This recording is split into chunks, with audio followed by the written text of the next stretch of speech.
"All young people are the same," said Stalin, "so why write about the young Stalin?" Yet he was wrong. He was always different.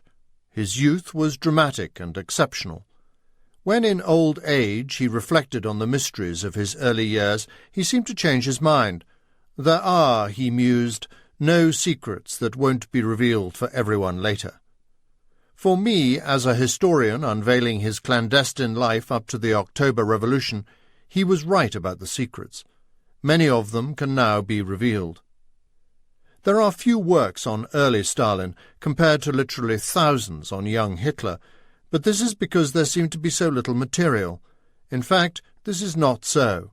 A wealth of vivid new material that brings to life his childhood and his career as revolutionary, gangster, poet, trainee priest, husband and prolific lover, abandoning women and illegitimate children in his wake, lies hidden in the newly opened archives, especially those of often neglected Georgia. Stalin's early life may have been shadowy, but it was every bit as extraordinary as, and more adventurous than, those of Lenin and Trotsky, and it equipped him and damaged him for the triumphs, tragedies, and predations of supreme power. Stalin's pre-revolutionary achievements and crimes were much greater than we knew. For the first time, we can document his role in the bank robberies, protection rackets, extortion, arson, piracy, murder, the political gangsterism that impressed Lenin and trained Stalin in the very skills that would prove invaluable in the political jungle of the Soviet Union. But we can also show that he was much more than a gangster godfather.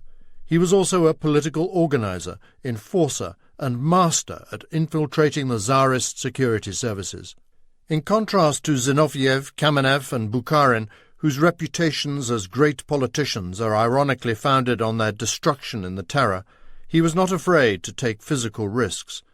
But he also impressed Lenin as an independent and thoughtful politician, and as a vigorous editor and journalist who was never afraid to confront and contradict the older man. Stalin's success was at least partly due to his unusual combination of education, thanks to the seminary, and street violence. He was both intellectual and killer. No wonder in 1917 Lenin turned to Trotsky and Stalin as his chief henchmen. This book is the result of almost 10 years of research on Stalin in 23 cities and 9 countries, mainly in the newly opened archives of Moscow, Tbilisi and Batumi, but also in St. Petersburg, Baku, Vologda, Siberia, Berlin, Stockholm, London, Paris, Tampere, Helsinki, Krakow, Vienna and Stanford, California. Young Stalin is written to be read on its own. This is a study of Stalin's life before power, ending in October 1917, whereas my last book, Stalin, the Court of the Red Tsar, covers Stalin in power up to his death in March 1953. Both are intimate histories of the man and politician, but also of his milieu. I hope they will together form an introduction to the most elusive and fascinating of 20th century titans, showing the development and early maturity of the ultimate politician. What missing empathy in Stalin's upbringing allowed him to kill so easily, but equally, what quality equipped him so well for political life? Were the cobbler's son of 1878, the idealistic seminarist of 1898, the gangster godfather of 1907, and the forgotten Siberian hunter of 1914, destined to become the fanatical Marxist mass murderer of the 1930s or the conqueror of Berlin in 1945?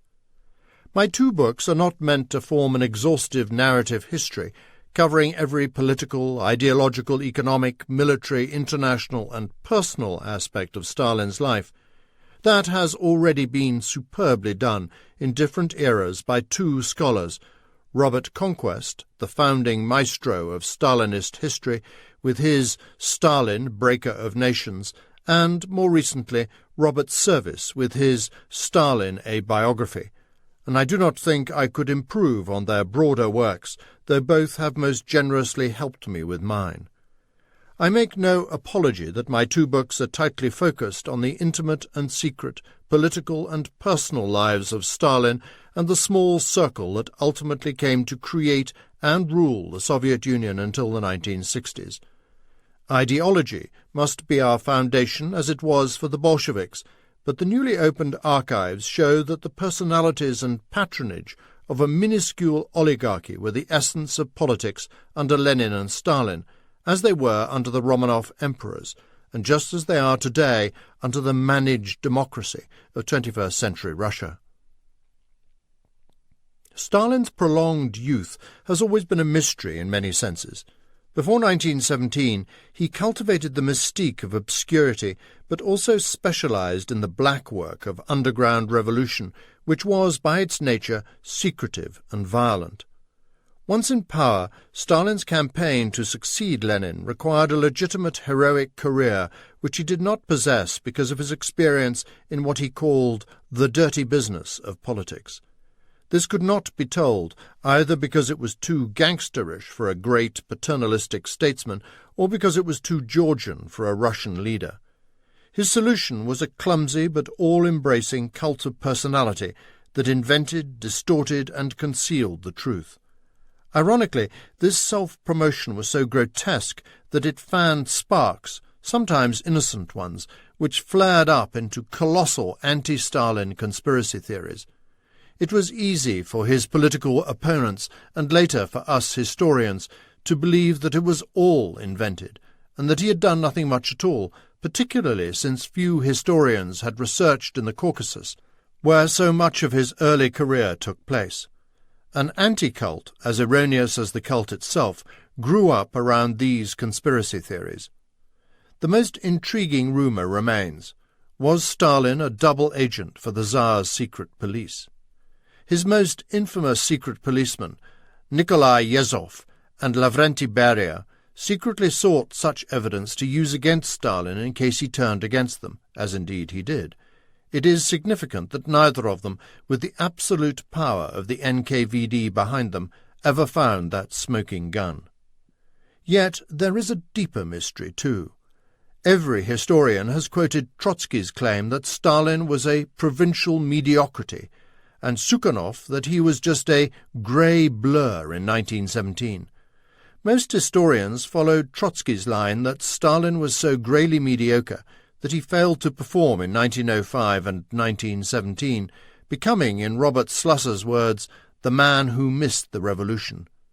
Yet, if this was so, how did the mediocrity seize power, outwit talented politicians such as Lenin, Bukharin, and Trotsky himself, and coordinate his program of industrialization, the savage war on the peasantry, and the ghoulish Great Terror? How did the blur become the homicidal but super-effective world statesman who helped create and industrialize the USSR, outplayed Churchill and Roosevelt, organized Stalingrad, took Berlin, and defeated Hitler? It is as if the pre-1917 mediocrity and the 20th century colossus cannot be the same man. So how did one become the other?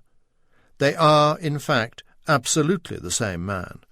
It is clear from hostile and friendly witnesses alike that Stalin was always exceptional, even from childhood. We have relied on Trotsky's unrecognizably prejudiced portrait for too long. The truth was different.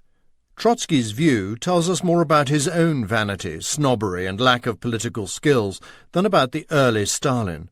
So the first aim of this work is to reveal the true record of Stalin's rise, as unblemished as possible by either the Stalinist cult or the anti-Stalin conspiracy theory industry.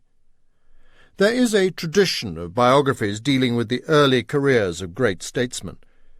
Winston Churchill wrote of his own youth, and there have been a multitude of biographies of his early career. The same goes for many other historical titans, such as both presidential Roosevelts.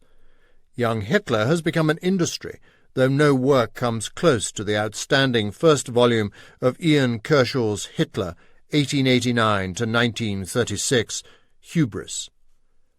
On Stalin, in a field of thousands of works, there have been just two serious Western works on his pre-1917 years. the excellent political psychological Stalin as Revolutionary by Robert Tucker, 1974, written long before the new archives, and a Cold War work of anti-Stalin conspiracy theory by Edward Ellis Smith, 1967, who argues that Stalin was a Tsarist agent. There have been more in Russia, mainly journalistic sensationalism. However, the outstanding work is Alexander Ostrovsky's magisterial, indefatigable Kto stoyal za spinoi Stalina, Who Was Behind Stalin, 2002. My own work is indebted to all three. So much of the inexplicable about the Soviet experience, the hatred of the peasantry, for example, the secrecy and paranoia, the murderous witch hunt of the Great Terror, the placing of the party above family and life itself, the suspicion of the USSR's own espionage that led to the success of Hitler's 1941 surprise attack, was the result of the underground life, the conspiratia of the Okrana and the revolutionaries, and also the Caucasian values and style of Stalin, and not just of Stalin. By 1917, Stalin knew many of the characters who would form the Soviet elite and his court in the years of supreme power. The violence and clannishness of the Caucasians, men like Stalin, Ordzhonikidze and Shumian, played a special role in the formation of the USSR, at least as great as the contributions of the Latvians, Poles, Jews, and perhaps even Russians. They were the essence of the committee men who formed the heart of the old Bolshevik party, and were likely to support Stalin against intellectuals, Jews, émigrés, and particularly the brilliant, haughty Trotsky. Such types took to the brutality of the Civil War and to the liquidation of the peasantry and to the terror because, like Stalin, indeed alongside him, they had been raised in the same streets, had shared gang warfare, clan rivalries, ethnic slaughter and assassination, and had embraced the same culture of violence. As I hope this book shows, Stalin was formed by much more than a miserable childhood, just as the USSR was formed by much more than Marxist ideology. The formation of Stalin's character is particularly important because the nature of his rule was so personal. Furthermore, Lenin and Stalin created the idiosyncratic Soviet system in the image of their ruthless little circle of conspirators before the revolution. Indeed, much of the tragedy of Leninism-Stalinism is comprehensible only if one realizes that the Bolsheviks continued to behave in the same clandestine style whether they formed the government of the world's greatest empire in the Kremlin or an obscure little cabal in the back room of a Tiflis tavern. It seems that Russia today, dominated by and accustomed to autocracy and empire, lacking strong civic institutions, especially after the shattering of its society by the Bolshevik terror, is destined to be ruled by self-promoting cliques for some time yet. But on a wider plane, the murky world of terrorism is more relevant than ever today. Terrorist organizations, whether Bolshevik at the beginning of the 20th century or jihadi at the start of the 21st, have much in common. In 1917, Stalin had known Lenin for 12 years, and many of the others for over 20. So this is not just a biography, but the chronicle of their milieu, a prehistory of the USSR itself, a study of the subterranean worm and the silent chrysalis before it hatched the steel-winged butterfly. Prologue. The Bank Robbery. At 10:30 a.m. on the sultry morning of Wednesday, 26 June 1907, in the seething central square of Tiflis, a dashing, mustachioed cavalry captain in boots and jodhpurs, wielding a big Circassian sabre, performed tricks on horseback, joking with two pretty, well-dressed Georgian girls who twirled gaudy parasols while fingering Mauser pistols hidden in their dresses. Raffish young men in bright peasant blouses and wide sailor-style trousers waited on the street corners, cradling secreted revolvers and grenades. At the louche Tilipuchuri tavern on the square, a crew of heavily armed gangsters took over the cellar bar, gaily inviting passers-by to join them for drinks. All of them were waiting to carry out the first exploit by Joseph Djukashvili, aged 29, later known as Stalin, to win the attention of the world. In 1903, the Russian Social Democratic Workers' Party split into two factions, the Bolsheviks under Lenin and the Mensheviks under Martov, who fought one another but remained part of the same party until 1912, when they formally divided, never to reunite. Few outside the gang knew of the plan that day for a criminal terrorist spectacular, but Stalin had worked on it for months. One man who did know the broad plan was Vladimir Lenin, the leader of the Bolshevik Party, hiding in a villa in Kokkola, Finland, far to the north. Days earlier, in Berlin and then in London, Lenin had secretly met with Stalin to order the big heist, even though their Social Democratic Party had just strictly banned all expropriations, the euphemism for bank robberies. But Stalin's operations, heists and killings, always conducted with meticulous attention to detail and secrecy, had made him the main financier of the Bolshevik centre. The events that day would make headlines all over the globe, literally shake Tiflis to its foundations and further shatter the fragmented Social Democrats into warring factions. That day would both make Stalin's career and almost ruin it, a watershed in his life. In Yerevan Square, the 20 brigands who formed the core of Stalin's gang, known as the Outfit, took up positions as their lookouts peered down Golovinsky Prospect, Tiflis's elegant main street, past the white Italianate splendour of the Viceroy's palace. They awaited the clatter of a stagecoach and its squadron of galloping Cossacks. The army captain, with the Circassian sabre, caracoled on his horse before dismounting to stroll the fashionable boulevard. Every street corner was guarded by a Cossack or policeman. The authorities were ready. Something had been expected since January. The informers and agents of the Tsar's secret police, the Okhrana, and his uniformed political police, the gendarmes, delivered copious reports about the clandestine plots and feuds of the gangs of revolutionaries and criminals. In the misty twilight of this underground, the worlds of bandit and terrorist had merged, and it was hard to tell tricks from truth. But there had been chatter about a spectacular, as today's intelligence experts would put it, for months. On that dazzling, steamy morning, the oriental colour of Tiflis, now Tbilisi, the capital of the Republic of Georgia, hardly seemed to belong to the same world as the Tsar's capital, St. Petersburg, 1,000 miles away. The older streets, without running water or electricity, wound up the slopes of Matsminda, Holy Mountain, until they were impossibly steep, full of crookedly picturesque houses, weighed down with balconies, entwined with old vines. Tiflis was a big village where everyone knew everyone else.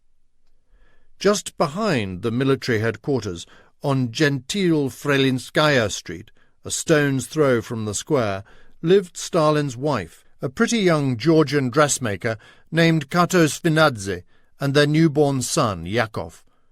Theirs was a true love match. Despite his black moods, Stalin was devoted to Cato, who admired and shared his revolutionary fervour.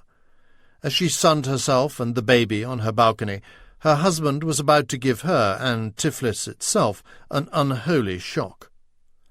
This intimate city was the capital of the Caucasus, the Tsar's wild, mountainous viceroyalty between the Black and the Caspian Seas, a turbulent region of fierce and feuding peoples. Golovinsky Prospect seemed Parisian in its elegance, white neoclassical theatres, a Moorish-style opera house, grand hotels, and the palaces of Georgian princes and Armenian oil barons lined the street.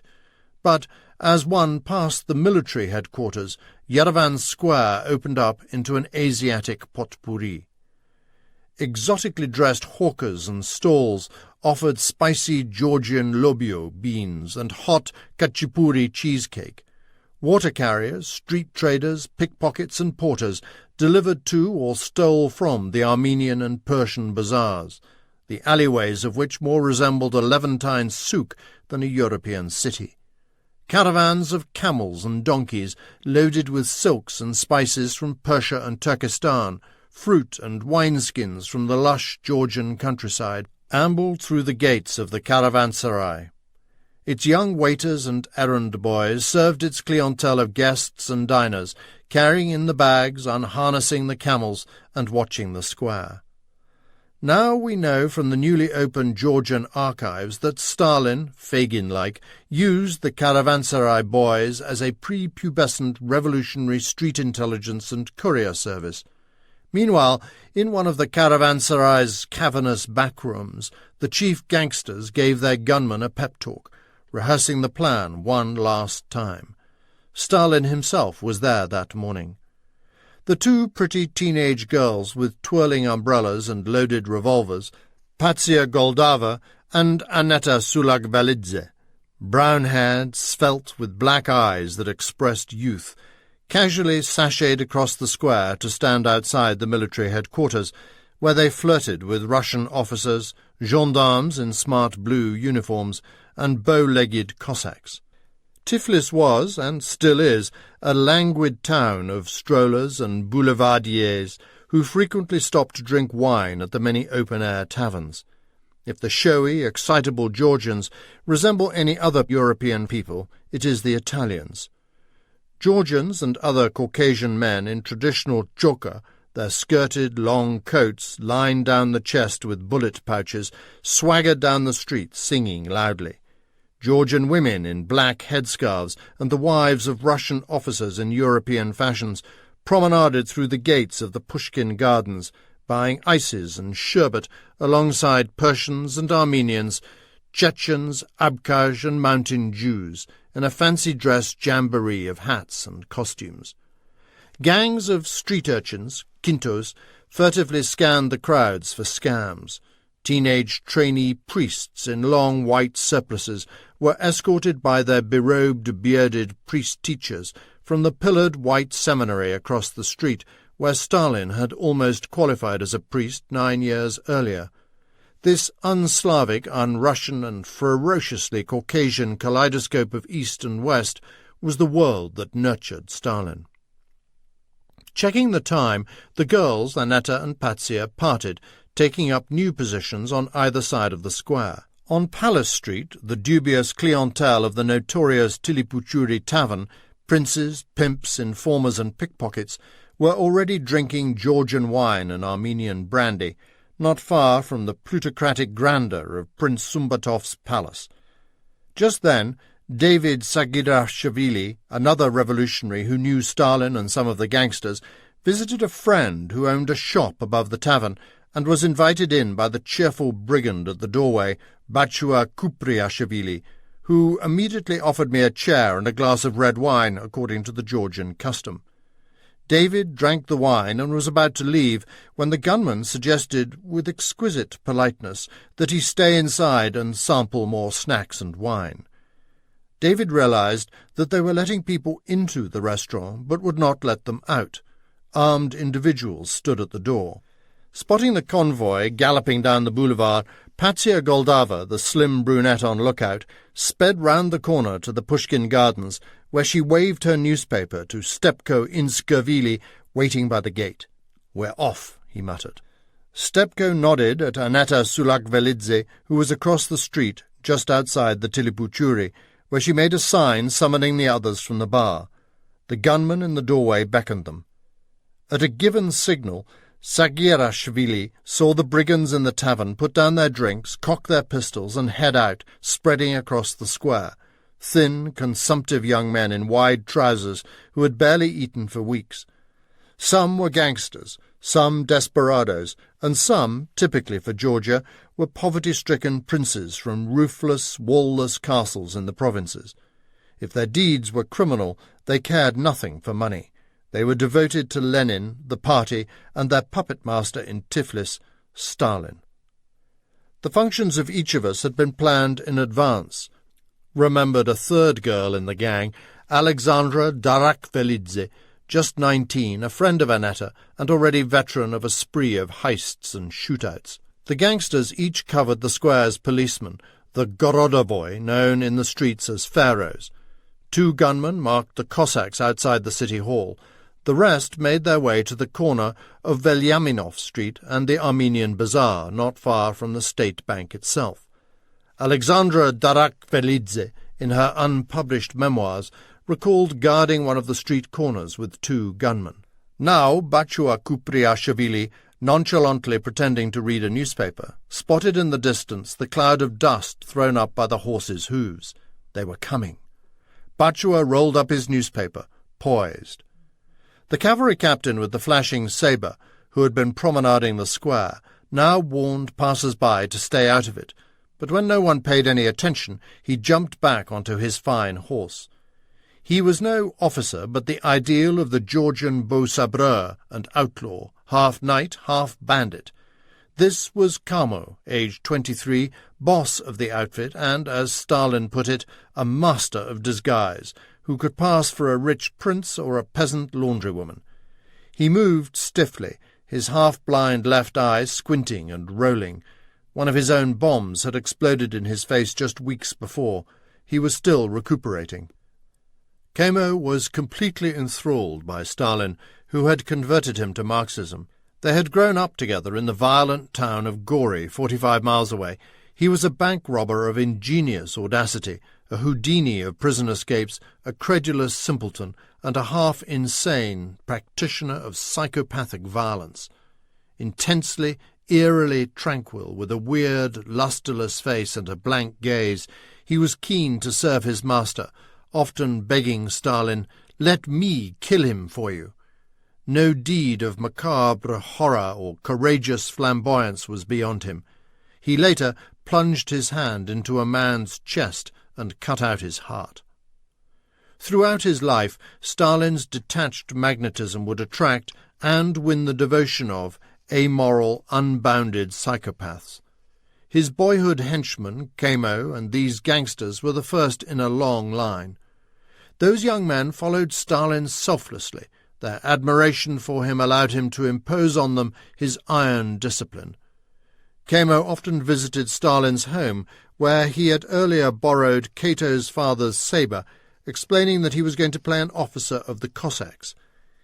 Even Lenin, that fastidious lawyer, raised as a nobleman, was fascinated by the daredevil Kamo, whom he called his Caucasian bandit. Kamo, mused Stalin in old age, was a truly amazing person. Captain Kamo turned his horse towards the boulevard and trotted audaciously right past the advancing convoy, coming the other way. Once the shooting started, he boasted, the whole thing would be over in 3 minutes. The Cossacks galloped into Yerevan Square, 2 in front, 2 behind, and another alongside the 2 carriages.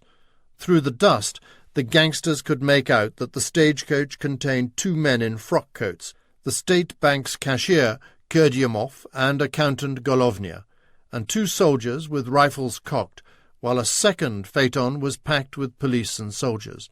In the thunder of hooves, it took just seconds for the carriages and horsemen to cross the square, ready to turn into Solaki Street, where stood the new State Bank. The statues of lions and gods over its door represented the surging prosperity of Russian capitalism. The distances in this urban village are tiny. The seminary, Stalin's family home, the Viceroy's palace, and the bank are all about 2 minutes' walk from the site of the bank robbery. Most of the buildings in Yerevan, later Beria, then Lenin, now Freedom Square, that feature here remain standing. The Tilipuchuri Tavern, now empty of any princes or brigands, the seminary, now a museum, the City Hall, the HQ of the Caucasus Command, the State Bank and the Viceroy's palace, where Stalin's mother lived for so long, are all unchanged. The caravanserai, Pushkin Gardens, Adokhanov's shoe warehouse, where Stalin had worked, and the bazaars are gone. Bashua lowered his newspaper, giving the sign, then tossed it aside, reaching for his weapons. The gangsters drew out what they nicknamed their apples, powerful grenades which had been smuggled into Tiflis by the girls, Annetta and Alexandra, hidden inside a big sofa. The gunman and the girls stepped forward, pulled the fuses, and tossed 4 grenades, which exploded under the carriages with a deafening noise and an infernal force that disembowelled horses and tore men to pieces, spattering the cobbles with innards and blood. The brigands drew their Mauser and Browning pistols and opened fire on the Cossacks and police around the square, who, caught totally unawares, fell wounded or ran for cover. More than 10 bombs exploded. Witnesses thought they rained from every direction, even the rooftops. It was later said that Stalin had thrown the first bomb from the roof of Prince Sumbatov's mansion. The bank's carriages stopped. Screaming passers-by scrambled for cover. Some thought it was an earthquake, was Holy Mountain falling onto the city.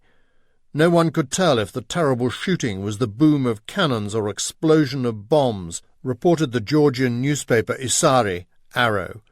The sound caused panic everywhere. Almost across the whole city, people started running. Carriages and carts were galloping away. Chimneys had toppled from buildings. Every pane of glass was shattered as far as the Viceroy's palace. Cato Svadnidze was standing on her nearby balcony tending Stalin's baby with her family, when all of a sudden we heard the sound of bombs, recalled her sister Sashiko. Terrified, we rushed into the house.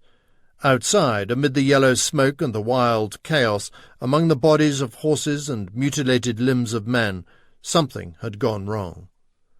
One horse attached to the front carriage twitched, then jerked back to life. Just as the gangsters ran to seize the moneybags in the back of the carriage, the horse reared up out of the mayhem and bolted down the hill towards the soldiers' bazaar, disappearing with the money that Stalin had promised Lenin for the revolution. During the ensuing century, Stalin's role that day was suspected yet unprovable. But now the archives in Moscow and Tbilisi show how he masterminded the operation and groomed his inside men within the bank over many months. The unpublished memoirs of his sister-in-law Sashiko Svadnidze in the Georgian archives record Stalin openly acknowledging that he presided over the operation. Stalin would not have thanked the Svadnidzes for their frankness. They were close family for 30 years. His sister-in-law, Sashiko, who left this memoir in 1934, died of cancer in 1936, or she might have shared the fate of her sister Mariko, her brother Alyosha, and his wife. Sashiko Svadnidze's memoirs are used here for the first time. Some of the bank robbers, such as Kemo, Bashua Kupriashvili, and Alexandra Darak-Svadnidze, left unpublished, if incomplete, memoirs, also used here for the first time. A century after the heist, it is now possible to reveal the truth. Stalin revelled in the dirty business of politics, the conspiratorial drama of revolution. When he was dictator of Soviet Russia, he referred enigmatically, even nostalgically, to those games of Cossacks and bandits, Kaziki I Razbonniki, the Russian version of cops and robbers, but never gave details that might undermine his credentials as a statesman. The Stalin of 1907 was a small, wiry, mysterious man of many aliases, usually dressed in a red satin shirt, grey coat, and his trademark black fedora. Sometimes he favoured a traditional Georgian chokha, and he liked to sport a white Caucasian hood, draped dashingly over his shoulder. Always on the move, often on the run, he used the many uniforms of Tsarist society as his disguises, and frequently escaped manhunts by dressing in drag. Attractive to women, often singing Georgian melodies and declaiming poetry, he was charismatic and humorous, yet profoundly morose, an odd Georgian with a northern coldness. His burning eyes were honey-flecked when friendly, yellow when angry. He had not yet settled on the moustache and hair en brosse of his prime. He sometimes grew a full beard and long hair, still with the auburn tinge of his youth, now darkening. Freckled and pockmarked, he walked fast but crookedly, and held his left arm stiffly after a spate of childhood accidents and illnesses. Indefatigable in action, he bubbled with ideas and ingenuity. Inspired by a hunger for learning and an instinct to teach, he feverishly studied novels and history, but his love of letters was always overwhelmed by his drive to command and dominate, to vanquish enemies and avenge slights. Patient, calm, and modest, he could also be vainglorious, pushy, and thin-skinned, with outbursts of viciousness just a short fuse away. Immersed in the honour and loyalty culture of Georgia, he was the gritty realist, the sarcastic cynic, and the pitiless cutthroat par excellence. It was he who had created the Bolshevik bank robbery and assassination outfit, which he controlled from afar like a mafia don. He cultivated the coarseness of a peasant, a trait which alienated comrades but usefully concealed his subtle gifts from snobbish rivals. Happily married to Cato, he had chosen a heartless, wandering existence that, he believed, liberated him from normal morality or responsibility, free from love itself. Yet while he wrote about the megalomania of others, he had no self-knowledge about his own drive for power. He relished his own secrecy. When he knocked on the doors of friends, and they asked who was there, he would answer with mock portentousness, "The man in grey." One of the first professional revolutionaries, the underground was his natural habitat, through which he moved with elusively feline grace and menace. A born extremist and conspirator, the man in grey was a true believer, a Marxist fanatic from his youth. The violent rites of Stalin's secret planet of Caucasian conspiracy would later flower into the idiosyncratic ruling culture of the Soviet Union itself. Stalin had opened the era of the hold-up, wrote one of his fellow bank robbery masterminds, his hometown friend Joseph Davrichevi. Stalin, we used to believe, organized operations but never took part personally. This may have been true that day in 1907, but we know now that Stalin himself, usually armed with his Mauser, was more directly involved in other robberies. He always kept his eyes skinned for the spectacular prize and knew that the best bank robberies are usually inside jobs. On this occasion he had two inside men. First, he patiently groomed a useful bank clerk. Then he bumped into a school friend who happened to work for the banking mail office. Stalin cultivated him for months until he proffered the tip that a huge sum of money, perhaps as much as 1,000,000 rubles, would arrive in Tiflis on 13 June 1907. This key inside man afterwards revealed that he had helped set up this colossal heist only because he was such an admirer of Stalin's romantic poetry. Only in Georgia could Stalin the poet enable Stalin the gangster. The runaway horse with the carriage and its booty bolted across the square. Some of the gangsters panicked, but 3 gunmen moved with astonishing speed. Batua Kupriashvili kept his head and sprinted towards the horse. He was too close for his own safety, but he tossed another apple under its belly, tearing out its intestines and blowing off its legs. Thrown into the air, Batua fell stunned to the cobbles. The carriage careened to a halt. Batua was out of action, but Dakito Chibriashvili jumped onto the coach and pulled out the sacks of money. Gripping the moneybags, he staggered through the smoke towards Velyaminov Street, but the gang was in disarray. Datiko could not run far, holding the weight of the banknotes. He must hand them over, but to whom? The drifting smoke parted to reveal carnage worthy of a small battlefield. Screams and shots still rent the air as blood spread across cobbles strewn with body parts. Cossacks and soldiers started to peep out, reaching for their weapons. Reinforcements are on their way from across the city. All the comrades, wrote Batua Kupriashvili, were up to the mark, except 3 who had weak nerves and ran off. Yet Datiko found himself momentarily almost alone. He hesitated, lost. The success of the plan hung by a thread. Did Stalin really throw the first bomb from the roof of Prince Sumbatov's house? Another source, P.A. Pavlenko, one of the dictator's pet writers, claimed that Stalin had attacked the carriage himself and been wounded by a bomb fragment, but this seems unlikely. Stalin usually held himself apart from everyone else in all matters for security reasons and because he always regarded himself as special. In the 1920s, according to Georgian sources, Kamo would drunkenly claim that Stalin had taken no active part but had watched the robbery, a report confirmed by another, questionable source connected to the police, who wrote that Stalin observed the ruthless bloodshed, smoking a cigarette from the courtyard of a mansion on Golovinsky Prospect. Perhaps the mansion was indeed Prince Sumbatov's. The boulevard's milk bars, taverns, cobblers, hairdressers and haberdashers crawled with Okhrana informers. Most likely, Stalin, the clandestine master who specialized in sudden appearances and vanishings, was out of the way before the shooting started. Indeed, the most informed source puts him in the railway station that mid-morning. Here he could keep in easy contact with his network of porters and urchins on Yerevan Square. If these artful dodgers brought bad news, he would jump on a train and disappear.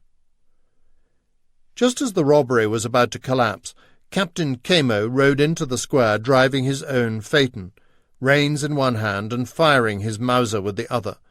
Furious that the plan had failed, cursing at the top of his voice like a real captain, he whirled his carriage round and round, effectively retaking possession of the square.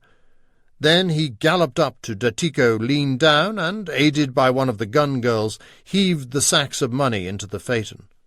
He turned the carriage precipitously and galloped back up the boulevard, right past the Viceroy's palace, which was buzzing like a beehive as troops massed, Cossacks saddled up, and orders for reinforcements were dispatched. Kamo noticed a police phaeton cantering along in the opposite direction, bearing A.G. Balabansky, the deputy police chief. "The money's safe! Run to the square!" shouted Kamo. Balabansky headed for the square. Only the next day did Balabansky realize his mistake. He committed suicide.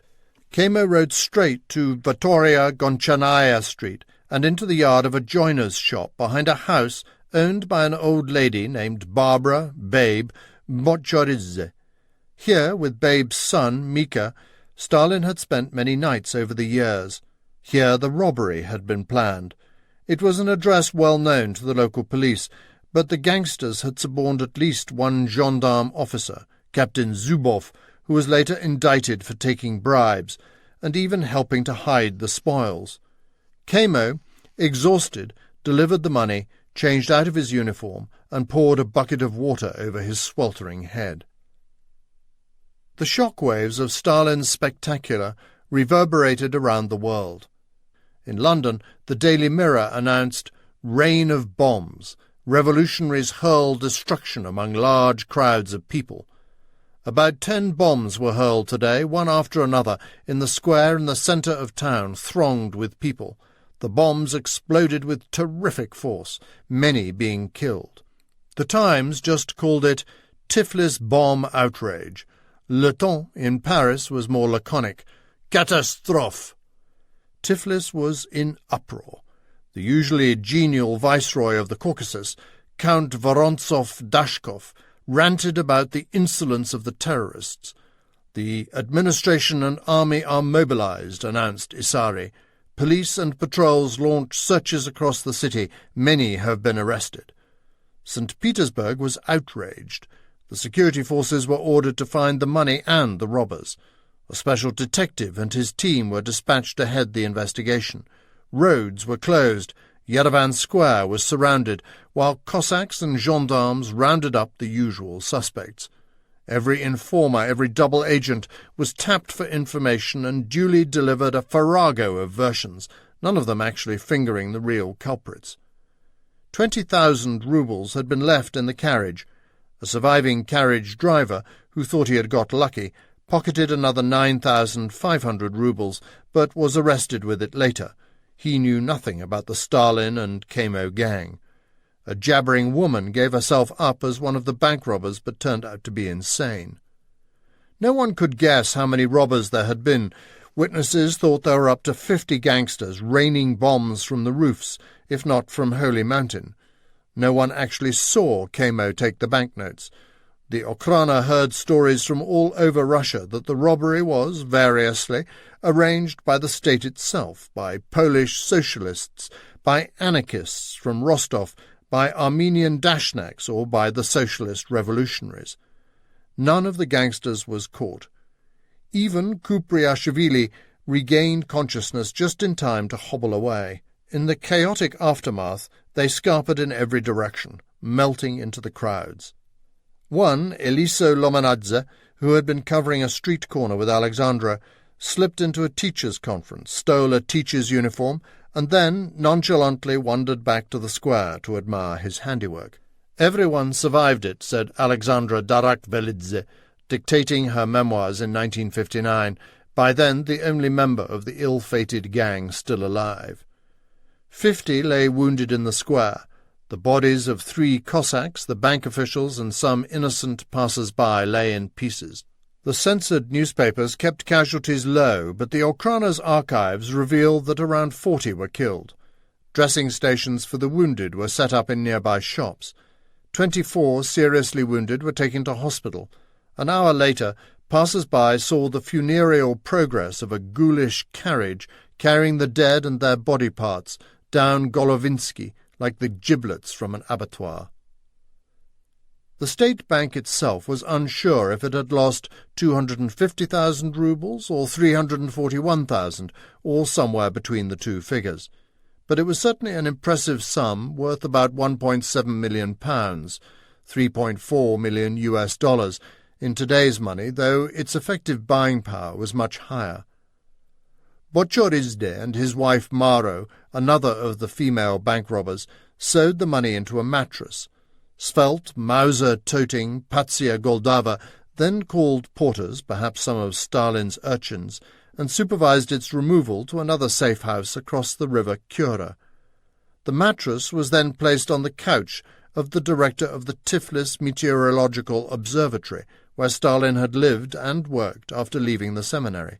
It was Stalin's last job before he plunged into the conspiratorial underground, indeed his last real employment before he joined Lenin's Soviet government in October 1917. Later, the director of this weather centre admitted he had never known what riches lay under his head. Stalin himself, many sources claim, helped stow the cash in the observatory. If this sounds like a myth, it is plausible.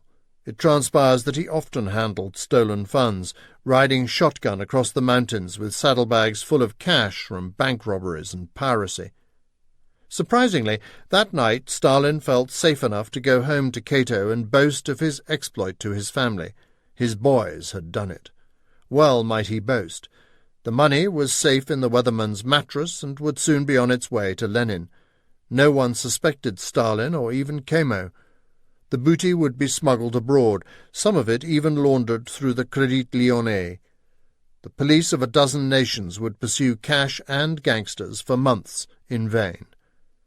For a couple of days after the heist, Stalin, it is said, unsuspected of any connection to the robbery, was secure enough to drink insouciantly in riverside taverns, but not for long. He suddenly told his wife that they were leaving at once to start a new life in Baku, the oil-boom city on the other side of the Caucasus. The devil knows, reflected Novoye Vremya, the Tiflis New Times, how this uniquely audacious robbery was carried out. Stalin had pulled off the perfect crime. The Tiflis bank robbery turned out to be far from perfect. Indeed, it became a poisoned chalice.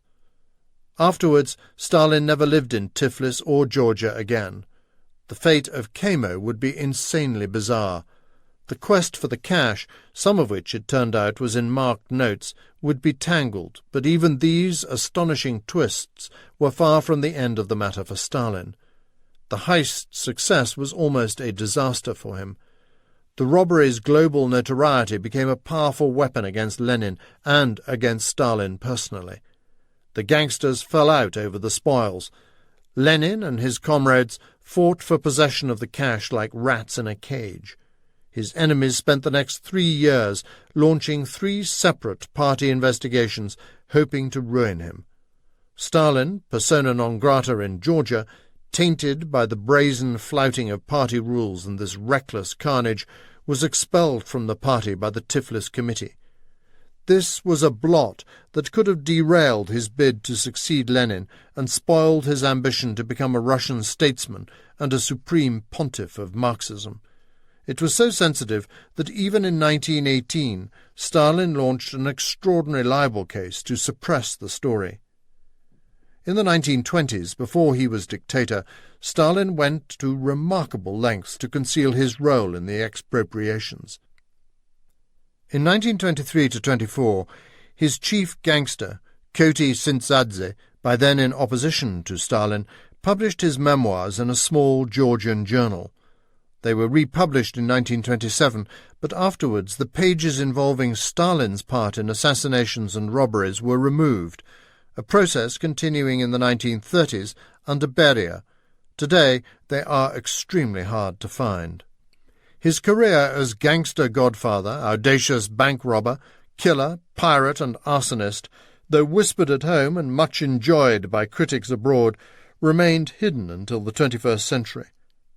In another sense, the Tiflis spectacular was the making of him. Stalin had now proved himself, not only as a gifted politician, but also as a ruthless man of action, to the one patron who really counted. Lenin decided that Stalin was exactly the kind of person I need. Stalin, his wife and baby vanished from Tiflis 2 days later, but it was far from his last heist. There were new worlds to conquer: Baku, the greatest oil city in the world, St. Petersburg, the capital, and vast Russia herself. Indeed, Stalin, the Georgian child raised rough on the violent, clannish streets of a turbulent town that was the bank robbery capital of the empire, now stepped for the first time onto the Russian stage. He never looked back. Yet he was on the eve of a personal tragedy which helped transform this murderous egomaniac into the supreme politician for whom no prize, no challenge, and no cost in human life would be too great to realize his personal ambitions and his utopian dreams. Part 1. Morning. The rose's bud had blossomed out, reaching out to touch the violet. The lily was waking up and bending its head in the breeze. High in the clouds the lark was singing a chirruping hymn, while the joyful nightingale, with a gentle voice, was saying, "Be full of blossom, O lovely land! Rejoice, Iverian's country, and you, O Georgian, by studying bring joy to your motherland." Sosilo, Joseph Stalin. 1. Keke's Miracle, Soso. On 17 May 1872, a handsome young cobbler, the very model of a chivalrous Georgian man, Vissarion Besso Djukashvili, aged 22, married Ekaterina Keke Geladze, 17, an attractive freckled girl with auburn hair, at the Uspensky church in the small Georgian town of Gori. A matchmaker had visited Keke's house to tell her about the suit of Besso the cobbler. He was a respected artisan in Baramov's small workshop, quite a catch. Besso, says Keke in newly discovered memoirs. The memoirs have lain in the Georgian Communist Party archive, forgotten for 70 years. They were never used in the Stalinist cult. It seems Stalin neither read them nor knew they existed, because, as far as this author can learn, they were not sent to Stalin's Moscow archives. He did not want his mother's views published. When Keke was interviewed Hello magazine style in 1935 in the Soviet press, Stalin furiously reprimanded the Politburo. "I ask you to forbid the Philistine riffraff that has penetrated our press from publishing any more interviews with my mother and all other crass publicity. I ask you to spare me from this importunate sensationalism of these scoundrels." Keke, always strong-willed and unimpressed with her son's power, must have recorded them secretly and in defiance of him on 23 to 27 August 1935, shortly before her death. was considered a very popular young man among my friends, and they were all dreaming of marrying him. My friends nearly burst with jealousy. Beso was an enviable groom, a true Karash-Geli, Georgian knight, with beautiful moustaches, very well dressed, and with the special sophistication of a town-dweller. Nor was Keke in any doubt that she herself was something of a catch too. Among my female friends I became the desired and beautiful girl. Indeed, slender, chestnut-haired, with big eyes, she was said to be very pretty. The wedding, according to tradition, took place just after sunset. Georgian social life, writes one historian, was as ritualized as English Victorian behaviour.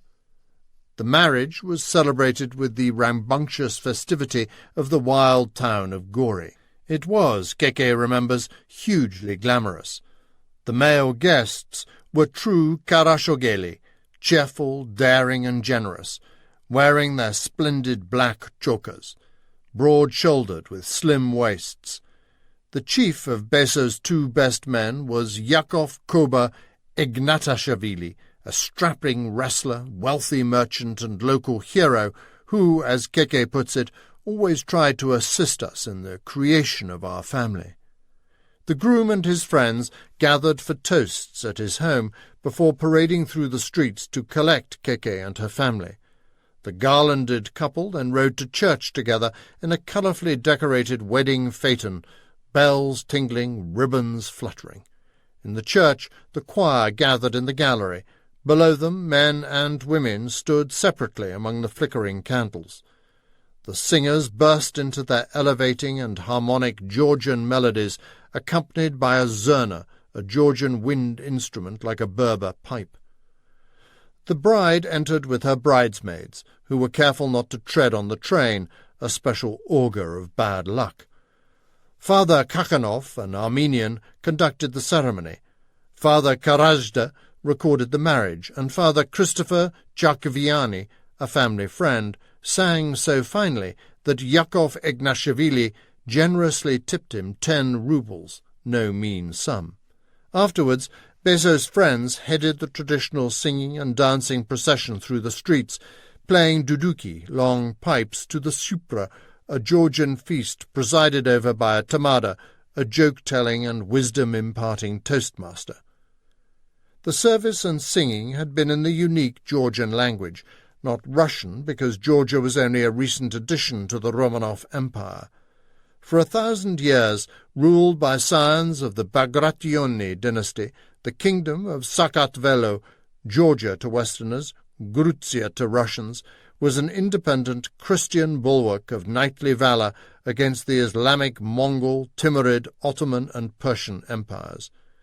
Its apogee was the 12th century empire of Queen Tamara, made timeless by the national epic, The Knight in the Panther Skin, by Rustaveli. Over the centuries, the kingdom splintered into bickering principalities.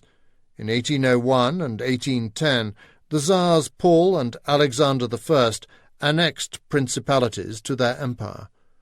The Russians had only finished the military conquest of the Caucasus with the surrender of Imam Shamil and his Chechen warriors in 1859 after a 30-year war, and Adjaria, the last slice of Georgia, was gained in 1878. Even the most aristocratic Georgians who served at the courts of the emperor in St. Petersburg or of the viceroy in Tiflis dreamed of independence. Hence Keke's pride in following Georgian traditions of manhood and marriage.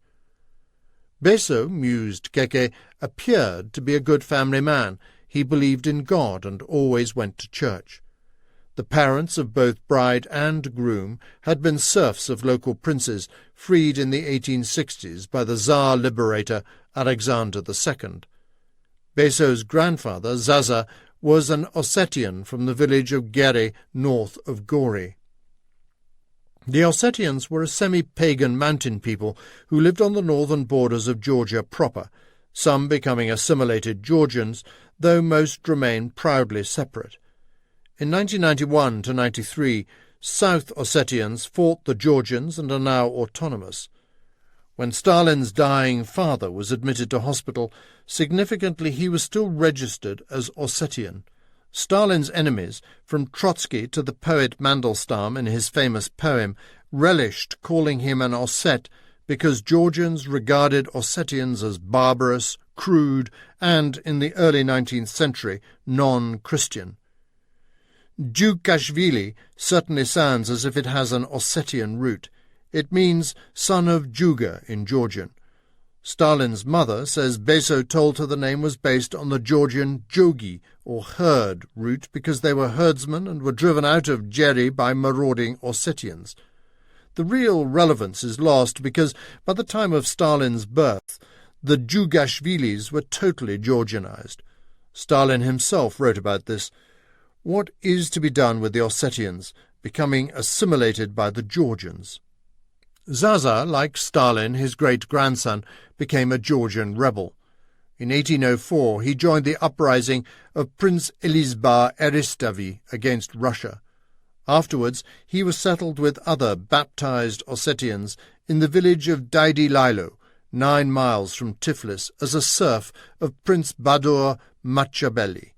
Zaza's son, Vano, tended the prince's vineyards and had 2 sons, Georgi, who was murdered by bandits, and Beso, who got a job in Tiflis in the shoe factory of Gigi Adalkanov, but was headhunted by the Armenian Yosef Baramov to make boots for the Russian garrison in Gori. There young Beso noticed the fascinating, neatly dressed girl with chestnut hair and beautiful eyes. Keke was also new to Gori, daughter of Glako Galadze, a peasant serf of the local grandee, Prince Amilak Kavari. Her father worked as a potter nearby before becoming the gardener for a wealthy Armenian, Zakar Gambarov, who owned fine gardens at Gambareli on Gori's outskirts. As her father died young, Keke was raised by her mother's family. She remembered the excitement of moving to unruly Gori. What a happy journey it was! Gori was festively decorated, crowds of people swelled like the sea.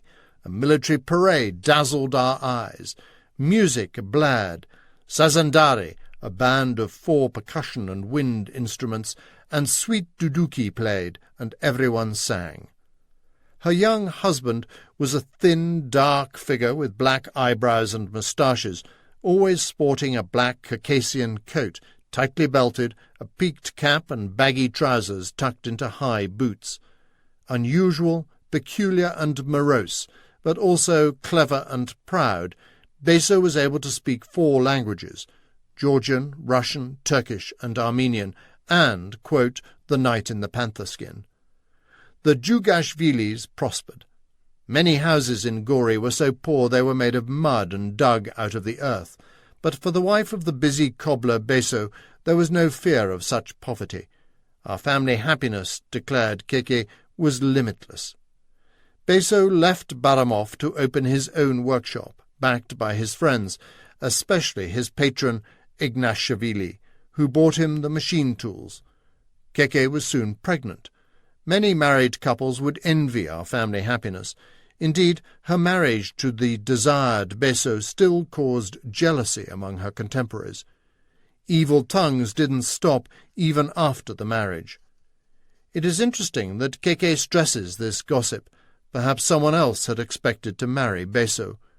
Whether or not Keke stole him from another fiancé, evil tongues, later citing the best man, Ignatchavili, the priest Chakviani, Gori's police officer Damian Davrichevi, and a host of celebrities and aristocrats, started wagging early in the marriage. Just over 9 months after the wedding, on 14 February 1875, our happiness was marked by the birth of our son. Yakov Ignashvili helped us so very much. Ignatashvili stood godfather, and Beso laid on a grand christening. Beso was almost mad with happiness. But 2 months later, the little boy, named Mikhail, died. Our happiness turned to sorrow. Beso started to drink from grief. Keke fell pregnant again. A second son, Georgi, was born on 24 December 1876. Again, Ignatashvili stood godfather again unluckily. The baby died of measles on 19 June 1877. Our happiness was shattered. Beso was manic with grief and blamed the icon of Geri, the shrine of his home village. The couple had appealed to the icon for the life of their first child. Keke's mother, Melania, started visiting fortune-tellers. Beso kept drinking. The icon of St. George was brought into the house. They climbed the Gorijvari mountain, towering over the town, to pray in the church that stood beside the medieval fortress. Keke fell pregnant for the third time and swore that if the child survived, she would go on pilgrimage to Geri to thank God for the miracle of St. George. On 6 December 1878, she gave birth to a third son. Stalin later invented much about his life. His official birthday was 21 December 1879, over a year later, an invented date. He generally stuck to 6 December 1878 until an interview in 1920 with a Swedish newspaper. In 1925, he ordered his secretary, Tovchuka, to formalize the 1879 date. There are several explanations, including his desire to recreate himself. Most likely, he moved the date later to avoid conscription. As for the house where he was born, this is the hovel that now stands alone on Gori's Stalin Boulevard, surrounded by the Grecian temple built during the 1930s by Stalin's Caucasian viceroy and later secret police chief Lavrenti Beria, next to the cathedral-like Stalin Museum. The Djugashvilis did not live there long. We sped up the christening so he wouldn't die unchristened. Keke cared for him in the poky two-room, one-story cottage that contained little except a samovar, bed, divan, table, and kerosene lamp. A small trunk held almost all the family's belongings. Spiral stairs led down to the musky cellar with 3 niches, one for Beso's tools, one for Keke's sewing kit, and one for the fire. There Keke tended the baby's cot. The family lived on the basic Georgian fare, lobio beans, badrigiani aubergine, and thick lavashi bread. Only rarely did they eat masvadi, Georgian shashlik. On 17 December, the baby was christened Joseph, known as Soso. The boy would become Stalin. Soso was weak, fragile, thin, said his mother. If there was a bug, he was sure to catch it first. The second and third toes of his left foot were webbed. Beso decided not to ask the family's benefactor, Ignatashvili, to be godfather. Yakov's hand was unlucky, said Beso, but even if the merchant missed the church formalities, Stalin and his mother always called him Godfather Yakov. Keke's mother reminded Beso that they had sworn to take a pilgrimage to the church at Geri if the baby lived. "Just let the child survive," answered Beso, "and I'll crawl to Geri on my knees with the child on my shoulders." But he delayed it until the child caught another chill, which shocked him into prayer. They travelled to Geri, facing much hardship on the way, donated a sheep, and ordered a Thanksgiving service there. But the Geri priests were conducting an exorcism, holding a little girl over a precipice to drive out evil spirits. Keke's baby was horrified and screamed, and they returned to Gori, where little Stalin shuddered and raved even in his sleep. But he lived and became his mother's beloved treasure. Keke didn't have enough milk, so her son also shared the breasts of the wives of Sikatat-Trivili, his formal godfather, and Ignatashvili. "At first the baby didn't accept my mother's milk," says Alexander Sikatat-Trivili, "but gradually he liked it, providing he covered his eyes so he couldn't see my mother." Sharing the milk of the Ignatashvili children made them like milk brothers with Soso, says Galina Djukashvili, Stalin's granddaughter. Soso started to speak early. He loved flowers and music, especially when Keke's brothers, Gio and Sandala, played the duduki pipes. The Georgians loved to sing, and Stalin never lost his enjoyment of the haunting Georgian melodies. Stalin the dictator became a keen gardener, growing lemons, tomatoes, and, above all, roses and mimosas. His favourite Georgian songs were Fly Away, Black Swallow and Suliko. In later life, he remembered hearing the Georgian men singing on their way to market. Bezo's little business was flourishing. He took on apprentices and as many as 10 employees. One of the apprentices, Dato Gazitashvili, who loved Soso and helped bring him up, recalled Bezo's prosperity. He lived better than anyone else of our profession. They always had butter in their house. There were later whispers about this prosperity, embarrassing for a proletarian hero. "I'm not the son of a worker," Stalin admitted. "My father had a shoe workshop employing apprentices, an exploiter. We didn't live badly." It was during this happy time that Keke became friends with Maria and Ashak Ter-Petrosyan, a wealthy Armenian military contractor, whose son, Simon, would become infamous as the bank robber Kamo. Keke adored her child, and in old age I still can see his first steps, a vision that burns like a candle. She and her mother taught him to walk by exploiting his love of flowers. Keke would hold out a chamomile, and Soso ran to grasp it. When she took Soso to a wedding, he noticed a flower in the bride's veil and grabbed it. Keke told him off, but godfather Ignatashvili lovingly kissed the child and caressed him, saying, "If even now you want to steal the bride, God knows what you'll do when you're older."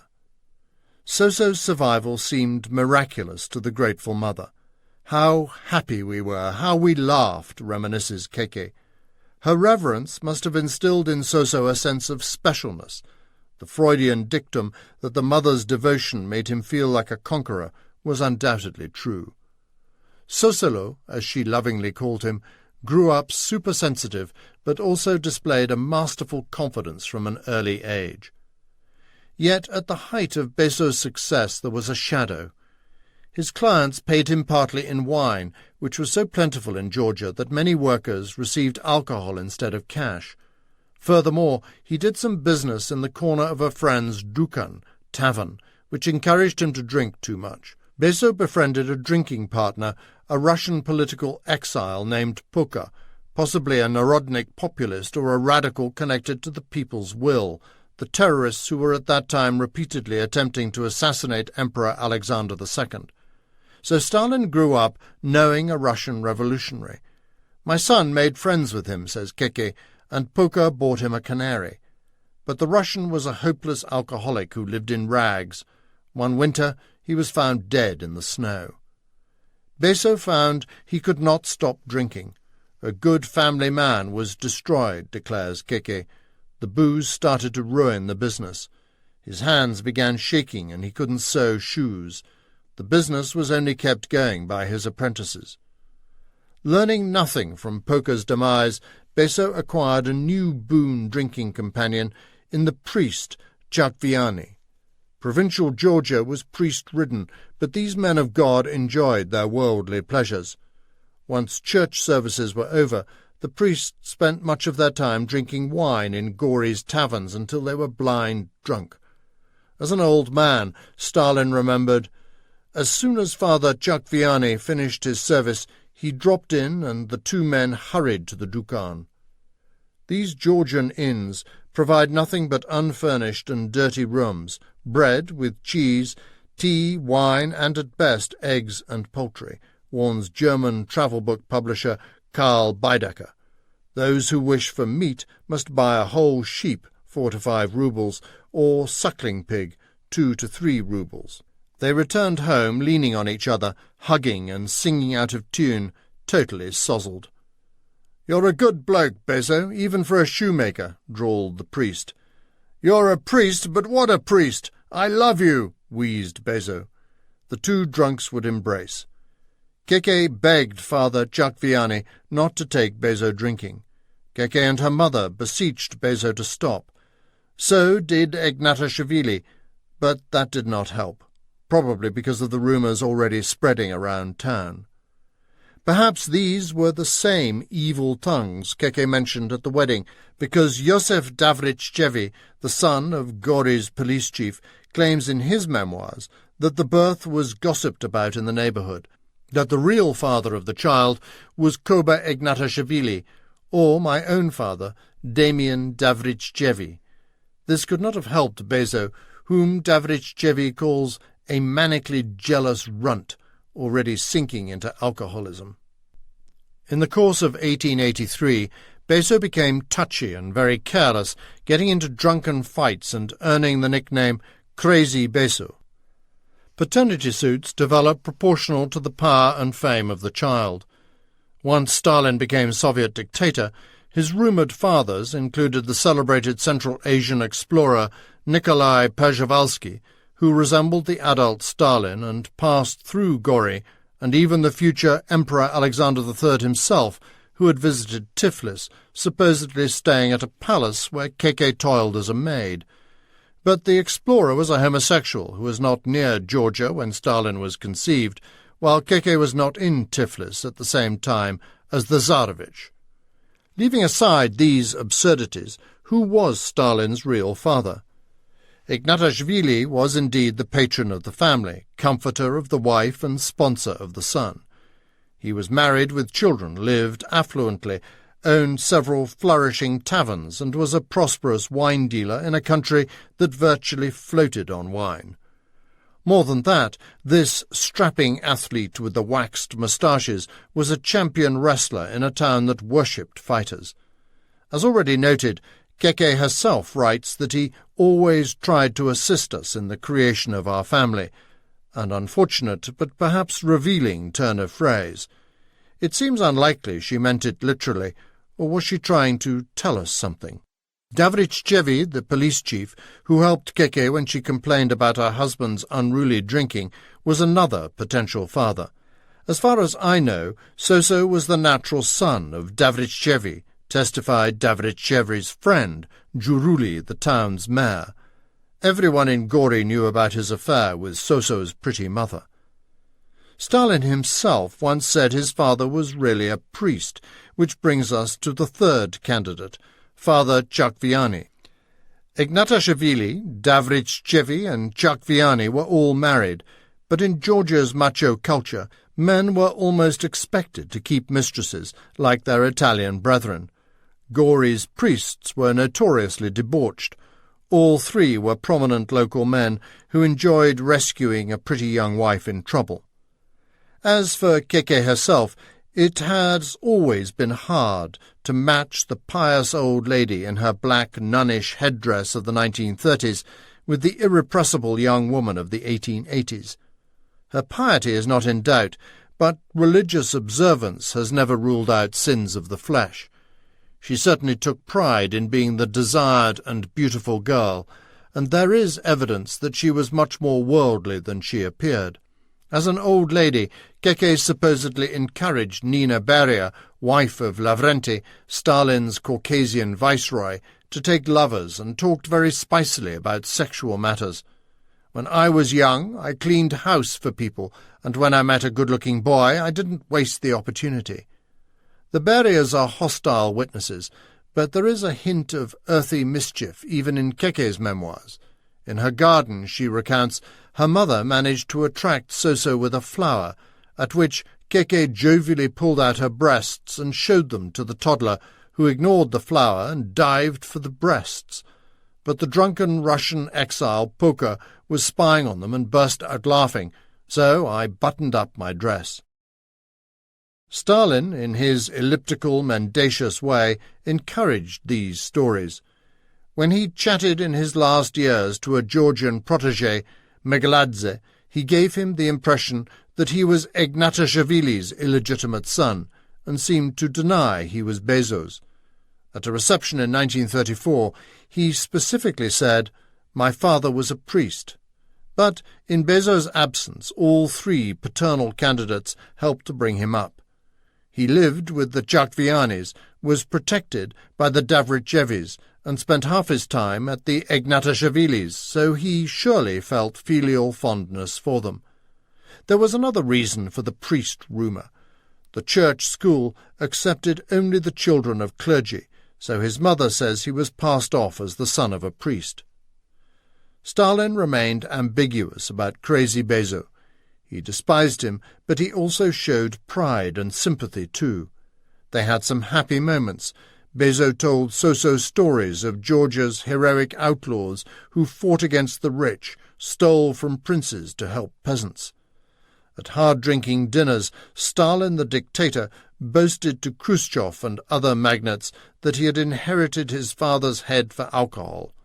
His father had fed him wine off his fingertips in his cot, and he insisted on doing the same with his own children, much to the fury of his wife, Nadia. Later, he wrote touchingly about an anonymous shoemaker with a small workshop ruined by cruel capitalism. The wings of his dreams, he wrote, were clipped. He once bragged that my father could make 2 pairs of shoes in a single day, and even as dictator liked to call himself a shoemaker too. He later used the name Besoshvili, son of Bezo, as an alias, and his closest gory friends called him Bezo. Weighing up all these stories, it is most likely that Stalin was the son of Bezo, despite the drunkards ranting about Soso as a bastard. A married woman was always expected to be respectable, but it is hardly outrageous if the pretty young Keke, a semi-widow, did become the mistress of Ignatashvili when her marriage disintegrated. In her memoirs, Ignatashvili appears as often as her husband, and is remembered much more fondly. She does say that he was so kind and helpful to her that it caused a certain awkwardness. Some of the Ignatashvili family claimed there was a genetic connection with Stalin. However, Ignatashvili's grandson, Guram Ratishvili, puts it best.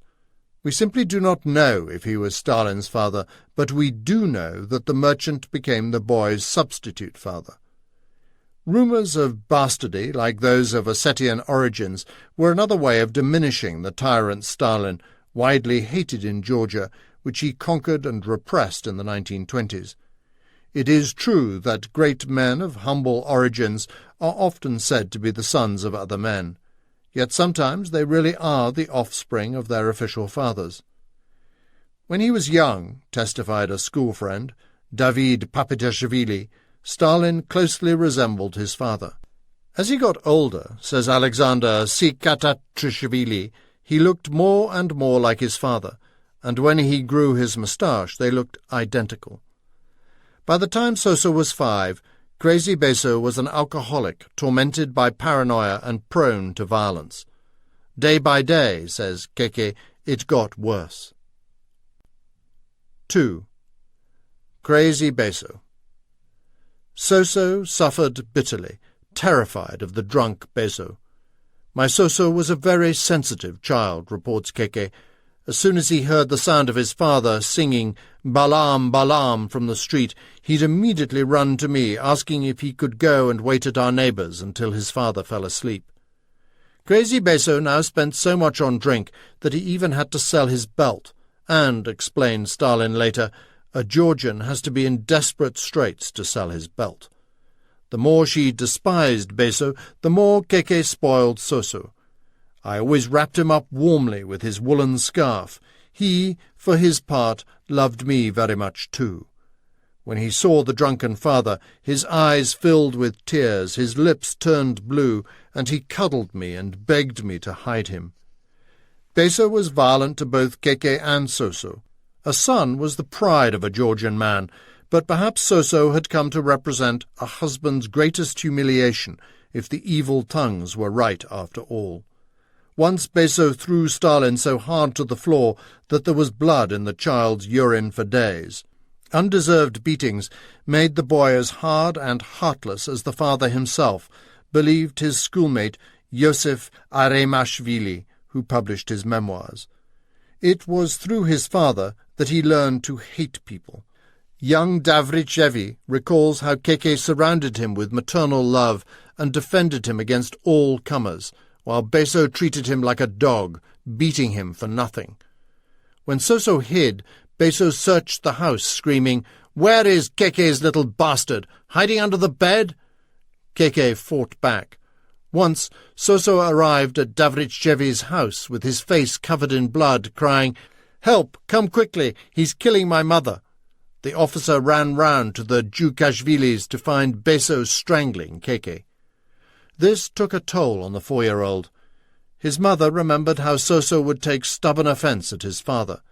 He first learned violence at home. He once threw a knife at Beso to defend Keke. He grew up pugnacious and truculent, so hard to control that Keke herself, who adored him, needed physical discipline to govern her unruly treasure. The fist which had subdued the father was applied to the upbringing of the son, said a Jewish lady who knew the family. She used to thrash him, said Stalin's daughter Svetlana. When Stalin visited Keke for the last time in the 1930s, he asked her why she had beaten him so much. "It didn't do you any harm," she replied, "but that is open to question.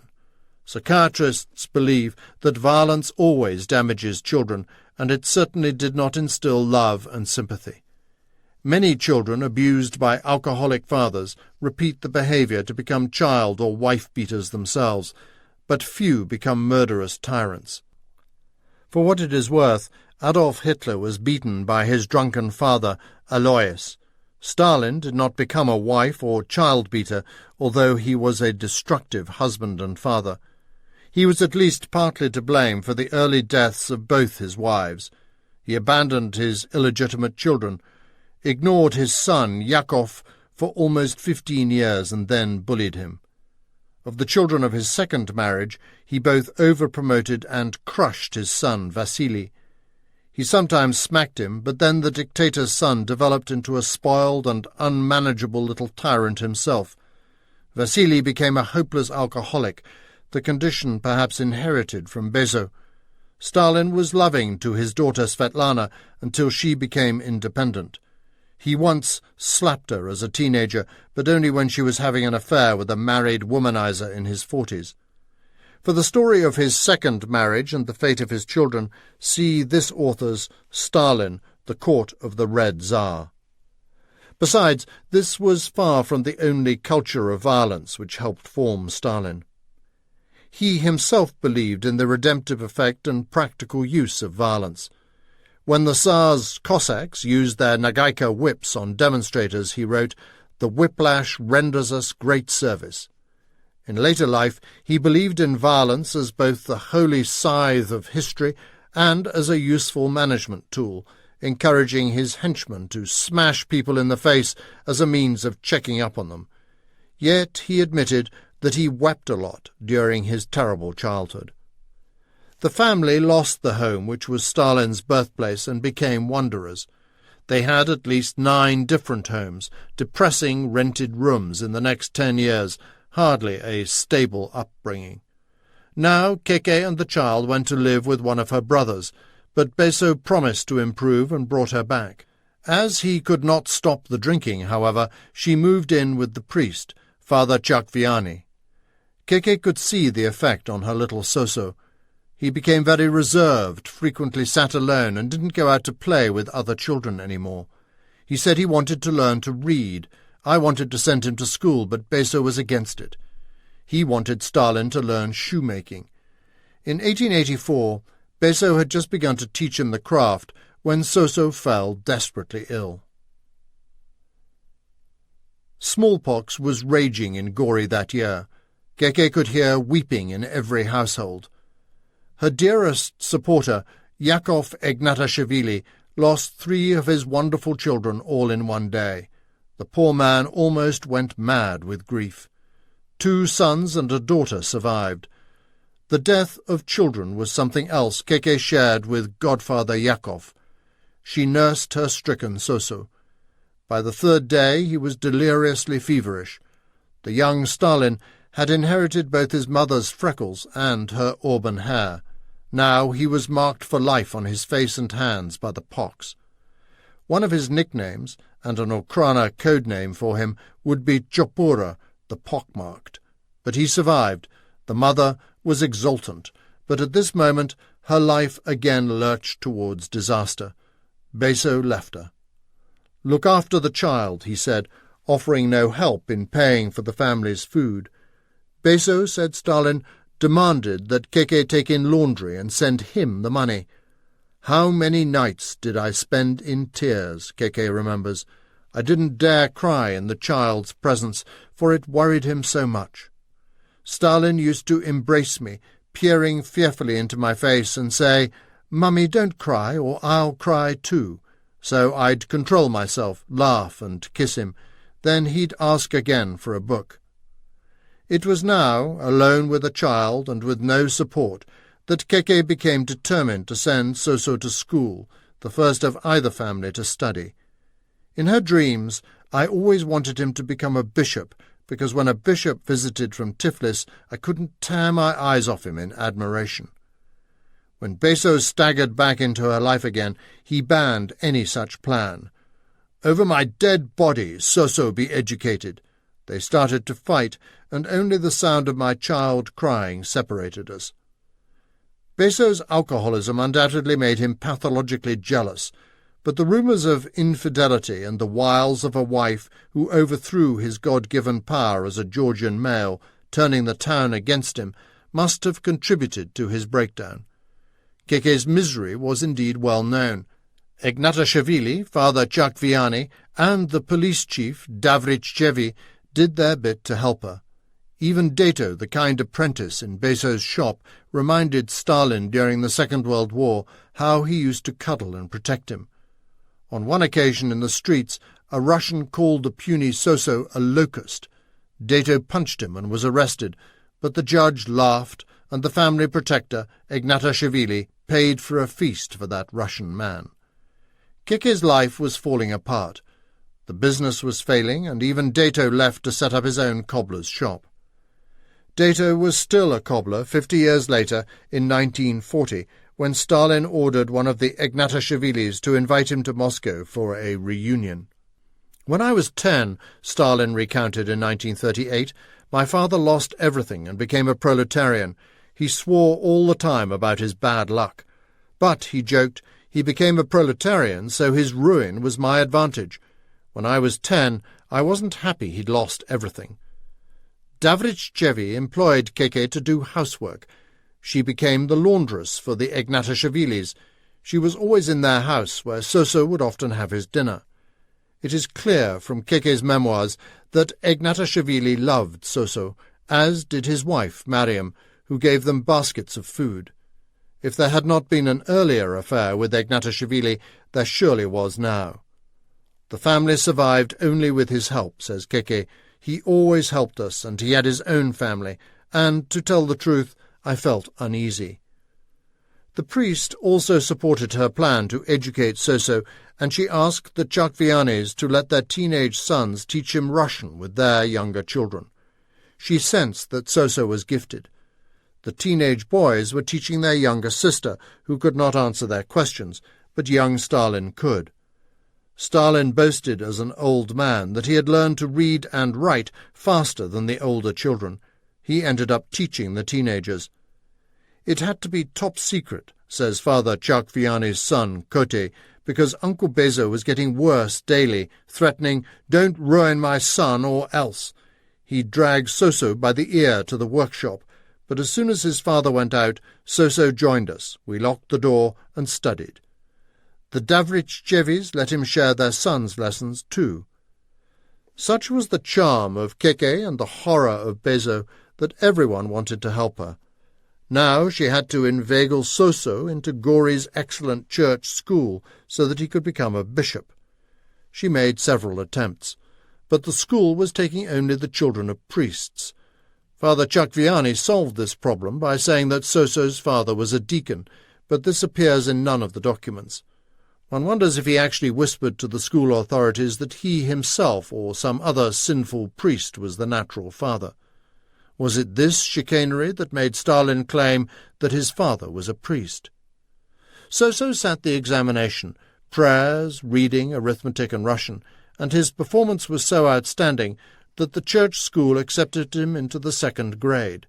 "My happiness was endless," said Keke, but Beso, who could no longer work, was infuriated.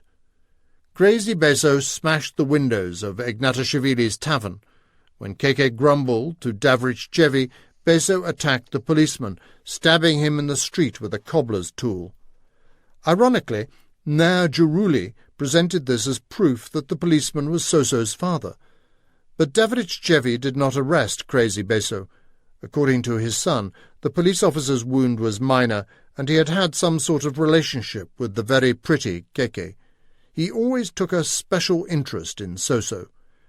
Davrichevi merely ordered Beso to leave Gori, whereupon he took a job at the Adelkanov shoe factory in Tiflis, where he had started out.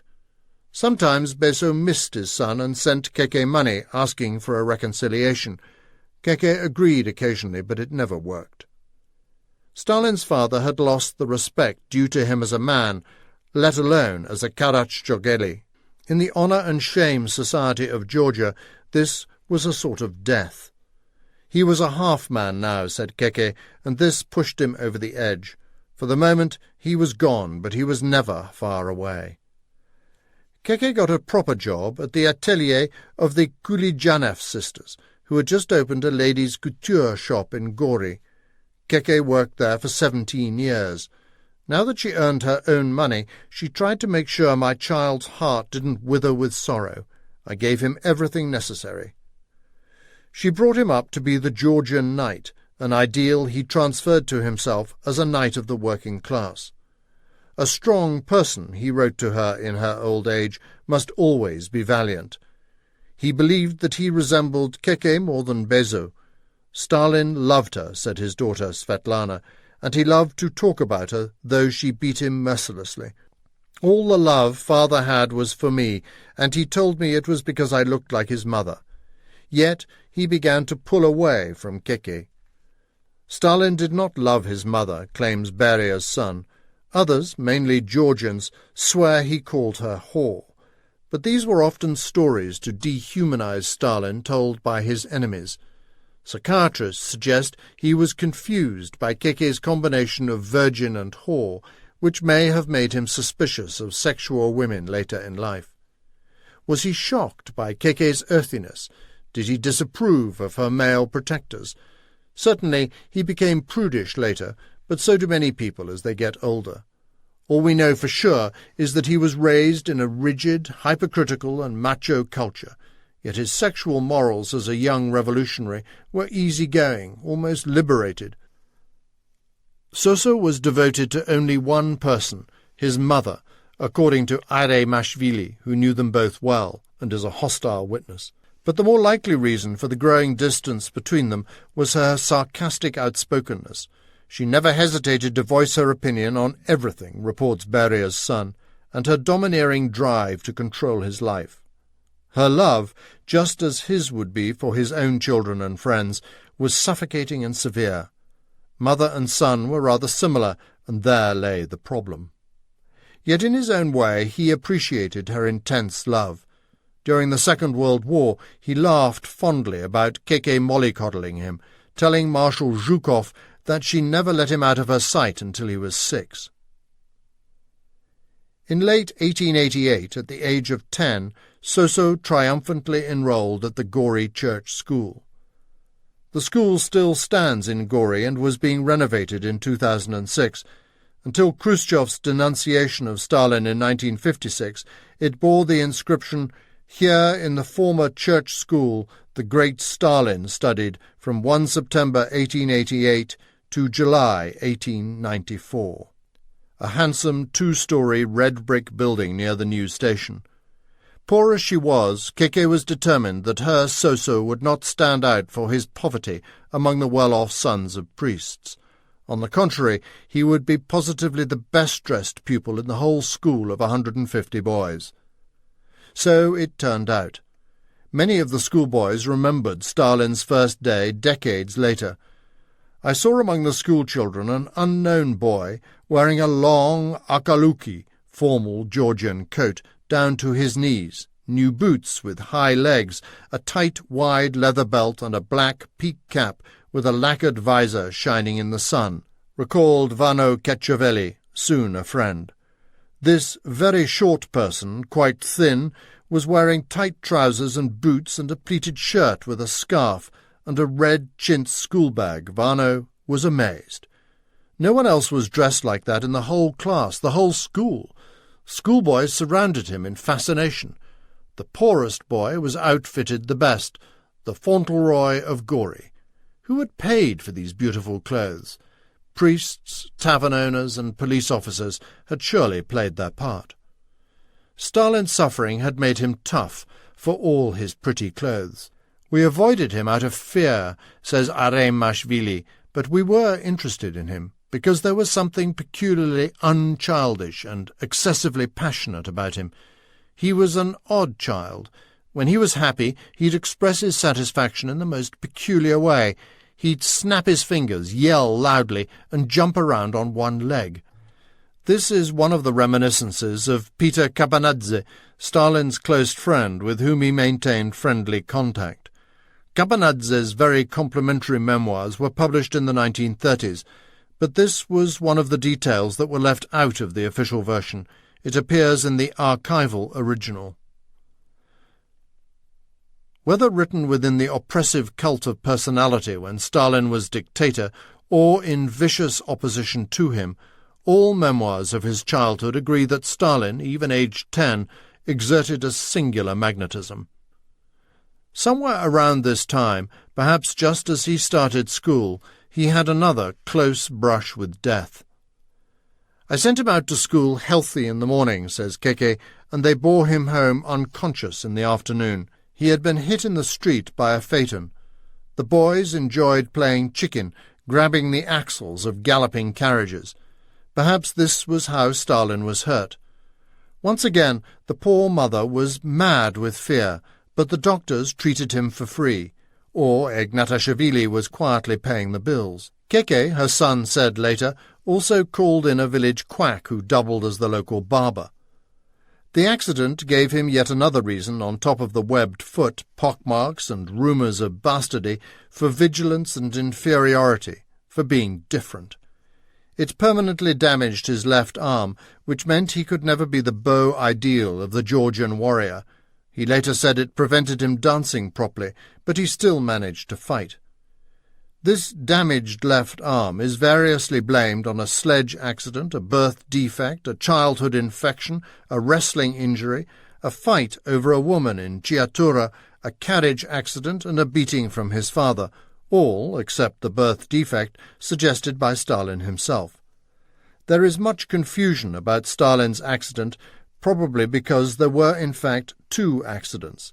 There was this, less serious accident when he had just started school, according to Keke, or age 6, according to later health reports, which probably damaged the arm, an injury that became more noticeable in old age.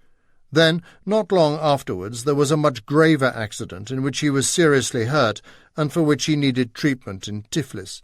This damaged his legs. In her memoirs, Keke, aged 80, seems to have merged them together. On the other hand, it would save him from conscription and probable death in the trenches of the First World War. Yet Keke was worried about how it would affect the future bishop. "When you're a priest, sonny," she asked him, "how will you hold the chalice?" "Never mind, mummy," replied Soso.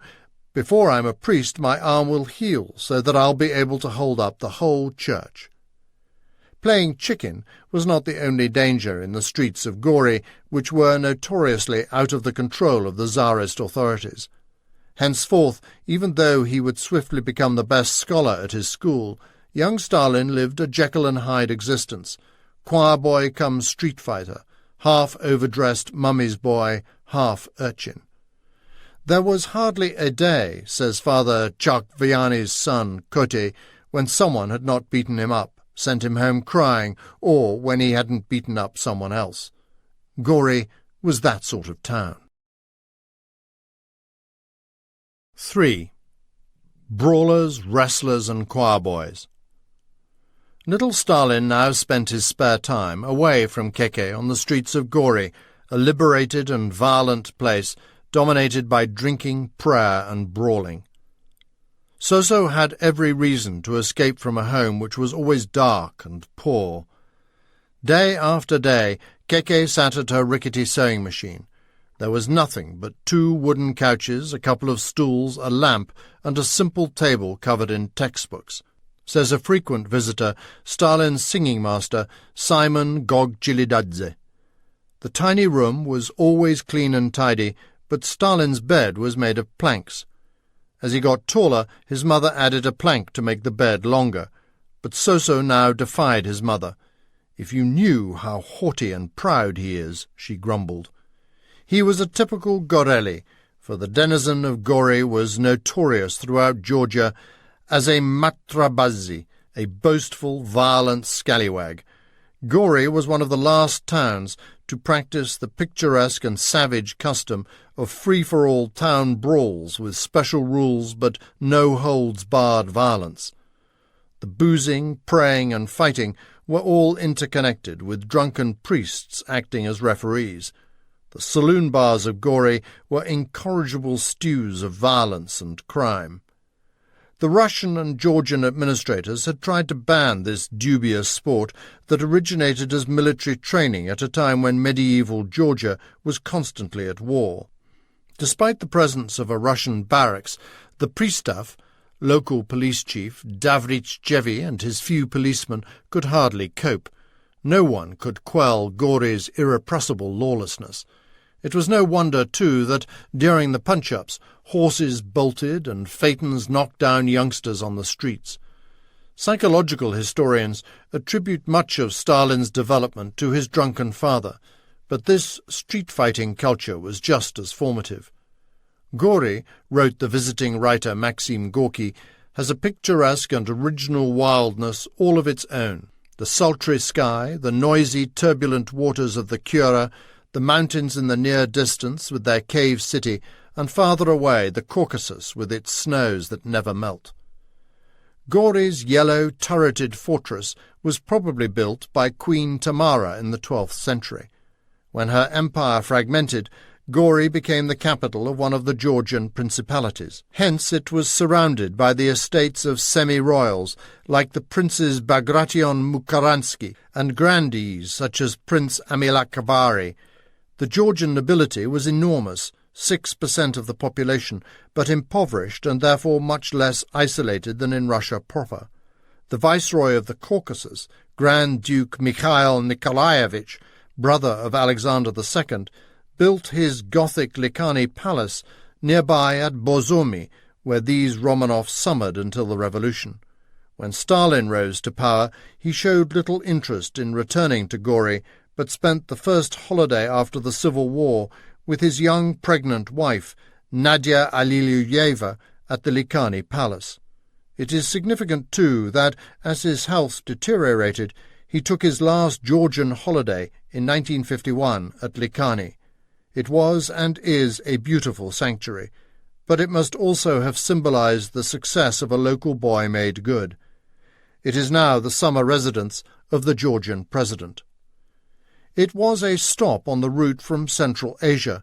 Camels still passed through on their way to Tiflis, but the opening of the railway to the Black Sea in 1871 downgraded this once proud town into a chaotic provincial backwater with grand connections and a specially riotous tradition.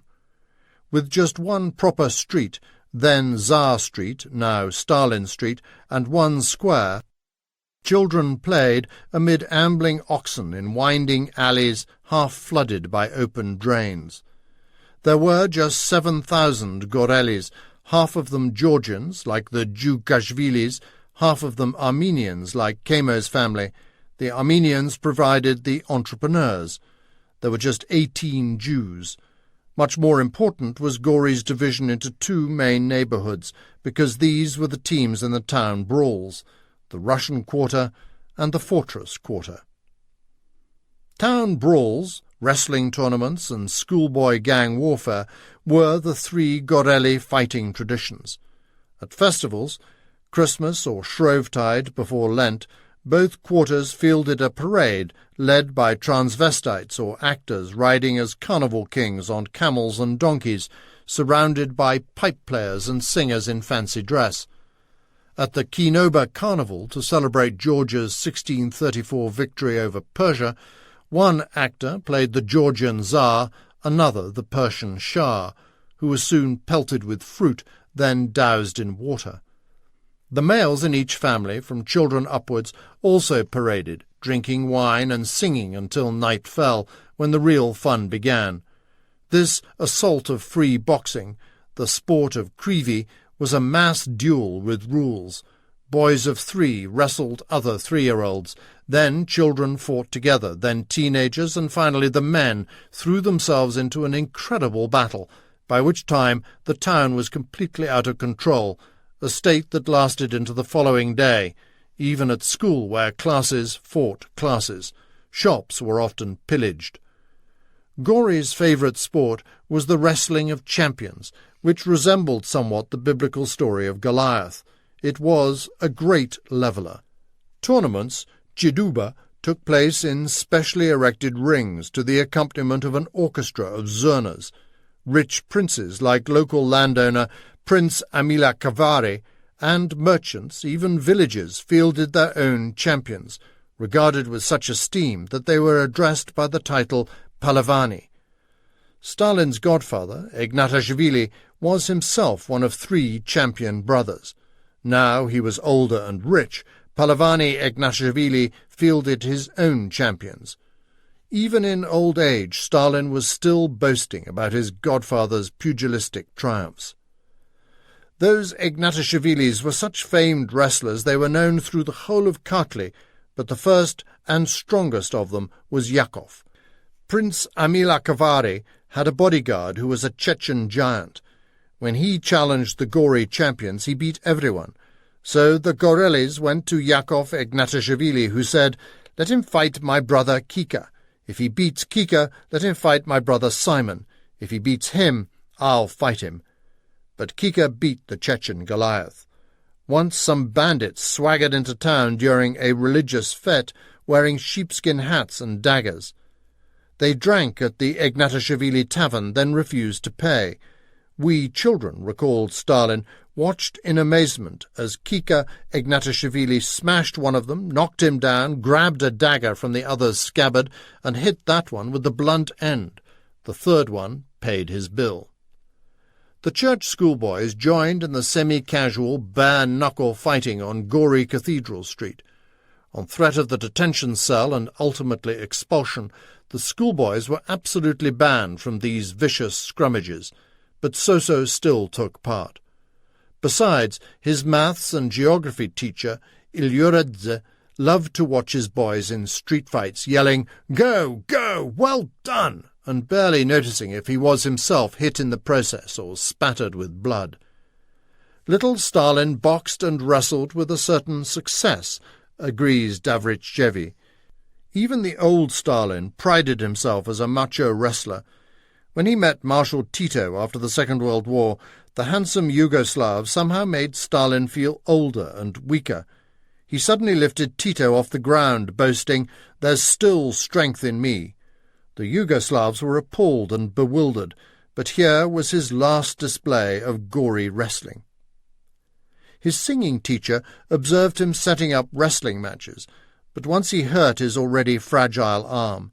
It started as a wrestling match, then turned into real boxing, recounts the master, and they beat each other up. Soso's arm swelled up painfully and made it harder to fight by the rules. His friend Aremashvili fought Stalin in the schoolyard. The bout was declared a draw, but as Aremashvili turned away, Stalin ambushed him from behind, hurling him onto the grass. When he fearlessly took on stronger fighters, Soso was beaten within an inch of his life, and Keke had to rescue him, running to the police chief, crying, "My God, they've killed my son!" But Stalin remained the most sartorially immaculate street fighter in his year. Sometimes his mother even dressed him in a big white collar that, as soon as her back was turned, he would take it off and put in his pocket. The boy's real energies were reserved for gang warfare. The kids of our hometown were organized into gangs based on the streets or quarter where they lived. These bands were in constant warfare, though they were melting pots too. Gory's kids were educated together in the street without distinction of religion, nationality, or fortune. A ragamuffin like Stalin played in the streets with the son of Prince Amilcare, a famous general who tried to teach him to swim. The children, armed with knives, bows, and arrows, or catapults, led a blissfully free if wild existence. They swam in the river, they sang their favourite songs, pillaged apples from Prince Amilcavare's orchard, mischievously ranging across the countryside. Once Stalin set the prince's orchards alight. Soso was very naughty, his younger friend, Georgy Elizabetashvili, recalls. Always running through the streets, he loved his catapult and homemade bow. Once a herdsman was bringing his herd home when Soso jumped out and catapulted a cow in the head. The ox went crazy, the herd stampeded, and the herdsman chased Soso, who disappeared, already elusive. These stories by Georgy Elizabetashvili and his cousin Sandro of the vicious little urchin abusing and almost ruining the livelihood of an industrious working man or street fighting are found in the archives, but naturally they never appeared in Stalin's biographies and remain unpublished. "He used to slip through my hands like a fish," wrote another school friend, "and it was no use trying to catch him." Soso once terrorized a shopkeeper by igniting some explosive cartridges that destroyed his shop. His mother had to hear a lot of cursing about her son. Soso loved to lead his band on the steep climb up to Gory Jvari, the mountain on which the castle of high yellow walls stood, where they sang, fought, debated religion, and admired the views. He loved the beauties of nature. 6 miles away there was Uplishchike, the city of caves, such a hard climb that initially Stalin failed to reach the top. He practiced tirelessly, says Aire Mashvili, until he could make it. He was ruthless to other children, but protective of his vassals. When he learned to swim, though he never swam well due to his arm, he pushed a small child who could not swim into the fast Kura waters. The boy protested that he had almost drowned. "Yes, but when you got into trouble you had to learn to swim," answered Soso. Yet when his pals were attacked by another gang, Soso bombarded them with stones until they withdrew. A friend was being soundly thrashed when Soso appeared and shouted, "Hey, why are you standing there like a donkey? Use your fists." He beat off the enemy. Stalin constantly defied lads older and stronger than himself, says young Joseph Davrichevi. He was already chippy. He was too clumsy to master the Georgian Lekuri dance, so he promptly dead-legged the boy who danced it most gracefully. He displayed the will to power that remained with him until his last days. Soso belonged to his local gang, plausibly ruled the Russian Imperium. When he enrolled at the school in September 1890, Stalin shared the hatred of the new Russian rules. The boys were not even allowed to speak Georgian to each other. Unable to speak Russian very well, our mouths had been locked in this prison for children, says Aire Mashvili. We loved our native country and mother tongue. They considered us Georgians to be an inferior culture into whom the blessing of Russian civilization had to be beaten. Speaking Georgian in class was punished by having to stand in a corner or holding a long piece of wood for a whole morning, or being locked in a detention cell without food or water and in complete darkness until late evening. The Russian teachers were brutal pedants in Russian uniform, tunics with gold buttons and peaked caps, who disdained the Georgian language. School inspector Butchevsky was typical, a dwarfish, rotund martinet with red moustaches. When he heard Georgian spoken, he shouted, "Don't speak that language!" But one teacher was beloved, the singing master Simon Gogchilidadze, a kindly dandy who always wore the latest fashions, spats, winged collars, and a buttonhole. The schoolgirls were in love with him and even wrote songs about him.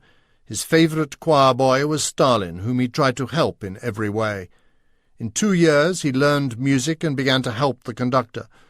There were a lot of solos, and Soso always sang them. It was not just his beautiful, sweet, high voice, writes the romantic teacher, but his grand style of performance. Stalin was often hired to sing at weddings. People would turn up just to watch him sing, saying, "Let's go see how the Dukashvili boy amazes everyone with that voice." When Stalin appeared for the solo in the pulpit, wearing his surplice and sang in his wondrous alto, it delighted everyone. During these first school years, Stalin was so devout that he barely missed a mass.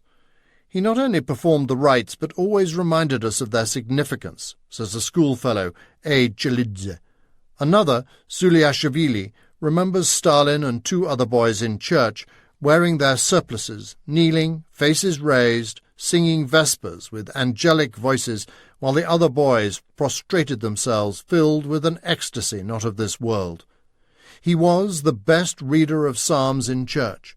Others were only permitted to read after being tutored by Soso himself. The grateful school presented him with David's Book of Psalms, inscribed to Joseph Stalin, for excellent progress, behaviour, and excellent recitation and singing of the Psalter. Soso also painted well and showed a taste for acting that would remain with him. He appeared in a satirical vaudeville that mocked Shakespeare. Soso's expression made the audience burst into laughter. He was already starting to write poetry. He wrote verses instead of letters to his friends. As a politician, Stalin was the consummate actor. Those magnates who knew him well in power felt he was often acting. Khrushchev called him a man of faces. Kaganovich remarked that there were 4 or 5 different versions of Stalin. Mikoyan and Molotov both sensed at various times that Stalin was just play-acting. As for the drawing, the only relic of this was his habit of sketching wolves during long meetings. He was also the school's most outstanding pupil in class. He was a very clever boy, said the singing teacher. Nobody remembers him scoring anything less than 5s, A grades. Soso spent his spare time reading books. He often carried volumes stuck into the belt of his trousers, and liked to help less intelligent children with their work. He never missed a class or arrived late, and aimed always to be first in everything, says his classmate Petre Adamashvili, whom he advised, "Improve yourself, don't be lazy or you'll lose in life."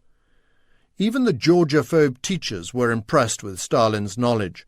School inspector Bertyersky used to excuse himself from social events, saying he had to go home to study because if I'm not prepared for tomorrow's class, there's a pupil named Djukashvili who's sure to catch me out. All his life, Stalin demanded that his subordinates be as prepared as he was.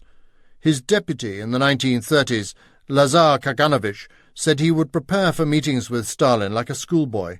In the archives there is a handwritten note from Stalin to his comrade Sergei Ordzhonikidze from the 1930s when they were the 2 most powerful Soviet leaders. "Sergei, tomorrow meeting on bank reform. Are you prepared? Necessary to be prepared." During the Second World War, he tore to shreds anyone who was not fully prepared. Stalin was such a goody-goody that when he was on class duty, he marked down anyone who was late or tried to cheat. The other boys even nicknamed him the gendarme. Yet the class pet was never deferential. When the school went on an expedition and one of the boys let Inspector Bertyersky ride over a stream on his back, Stalin sneered, "What are you, a donkey? I'd never let God himself ride on my back, let alone some school inspector." When the beloved Gogchilidze tried to persuade him to perform a song he did not like, Soso did not turn up on the day. Lavrov, the most hated teacher and a persecutor of all things Georgian, appointed Stalin his assistant, a decision he soon regretted. When Lavrov tried to force his assistant to inform on anyone speaking Georgian, Stalin acted. Backed up by some tough 18-year-olds, he lured the teacher into an empty classroom and threatened to kill him. Lavrov became much more compliant. At the end of the 4th year, Stalin decided that his choir should pose for a portrait. The singing master heard him dividing the tasks. One boy was to gather money, another to book the photographer, and when we gathered, Stalin arrived with a bunch of flowers, ordering the boys to put them in their buttonholes and arranging them for the photograph. Yet there was always a shadow over Soso. Crazy Beso arrived drunk and seized him from the church school, demanding he become a cobbler. Keke appealed to her protectors. I raised the entire world, my brothers, godfather Ignatashvili, the teacher, and Beso returned my son to me. But Beso repeatedly burst into the school drunkenly to grab Soso by force. Henceforth, Soso had to be smuggled into school literally under the coat of Keke's brothers, while everyone helped and hid the child, telling the infuriated Beso that Soso wasn't even at the school. The schoolboy Stalin, like the politician he became, was a bundle of contradictions. Soso Jukashvili, Aremashvili sums up, was the best but also the naughtiest pupil. Stalin's childhood had already been a triumph over misfortune, but just as he was prospering at school, he again faced a series of terrible blows that almost destroyed him. 4. A hanging in Gori. On 6 January 1890, the choir boys, shepherded by singing teacher Gog Chilidadze, were trooping out of church after the Epiphany Day blessing for Gori's Russian garrison. No one noticed a runaway phaeton, recalled Gog Chilidadze, which galloped straight into the crowd. Stalin, now 12, was just crossing the road when the carriage hurtled towards him. A pole hit his cheek, knocking him off his feet, the wheels running over his legs. The crowd stood round him and picked up the child, who had lost consciousness, and we carried him away. The coachman was arrested and later sentenced to a month in jail, but poor Keke again had her bloodied child borne home. When he came round, he saw his desperate mother. "Don't worry, Mummy, I'm all right," he said pluckily. "I'm not going to die." The injuries were so grave that Soso was taken to hospital in Tiflis, the capital, missing school for months. His legs were seriously damaged. Years later, at the seminary, he complained of sore legs, and even when he recovered, he walked in the heavy, sideways gait that won him another nickname. Already the pockmarked Chopura, he became the Loper, Geza. More than ever, he must have yearned to prove his strength, yet also enjoyed the confidence of overcoming such adversity. The accident brought Beso out of the shadows with a vengeance. The cobbler probably visited the boy in Tiflis. Keke had to let him know that the child was so ill. But Beso could not resist an opportunity to reimpose himself on his defiant family. As soon as Soso had recovered in Tiflis, his father kidnapped the boy and enrolled him as an apprentice cobbler at the Adolkhanov shoe factory, where he himself worked. "You want my son to be a bishop? Over my dead body he'll be educated," he shouted at Keke. "I'm a shoemaker, and my son will be one too." Beso and his son now toiled with the 80-strong Adolkhanov workforce for long hours and low wages in a half-flooded cellar lit by kerosene lamps amid the almost fecal reek of tanning leather. The stink made grown men vomit. Even the Tsarist authorities were worried about the number of child workers in Adolkhanov's grim, rectangular factory. Living with his father in a room in the Avlabar workers' district and walking into work over the bridge past the Mateki fortress prison, Soso had to carry shoes from the factory to the shop warehouse in the bazaar off Yerevan Square. Apart from the short spell in his father's Gori workshop, this was to be Stalin's only experience of a worker's existence during a life devoted to the proletariat. If Beso had succeeded, there would have been no Stalin, for he would have remained uneducated. Stalin owed his political success to his unusual combination of street brutality and classical education. "The whole school missed Soso," recalled the singing master, "no one more than Keke."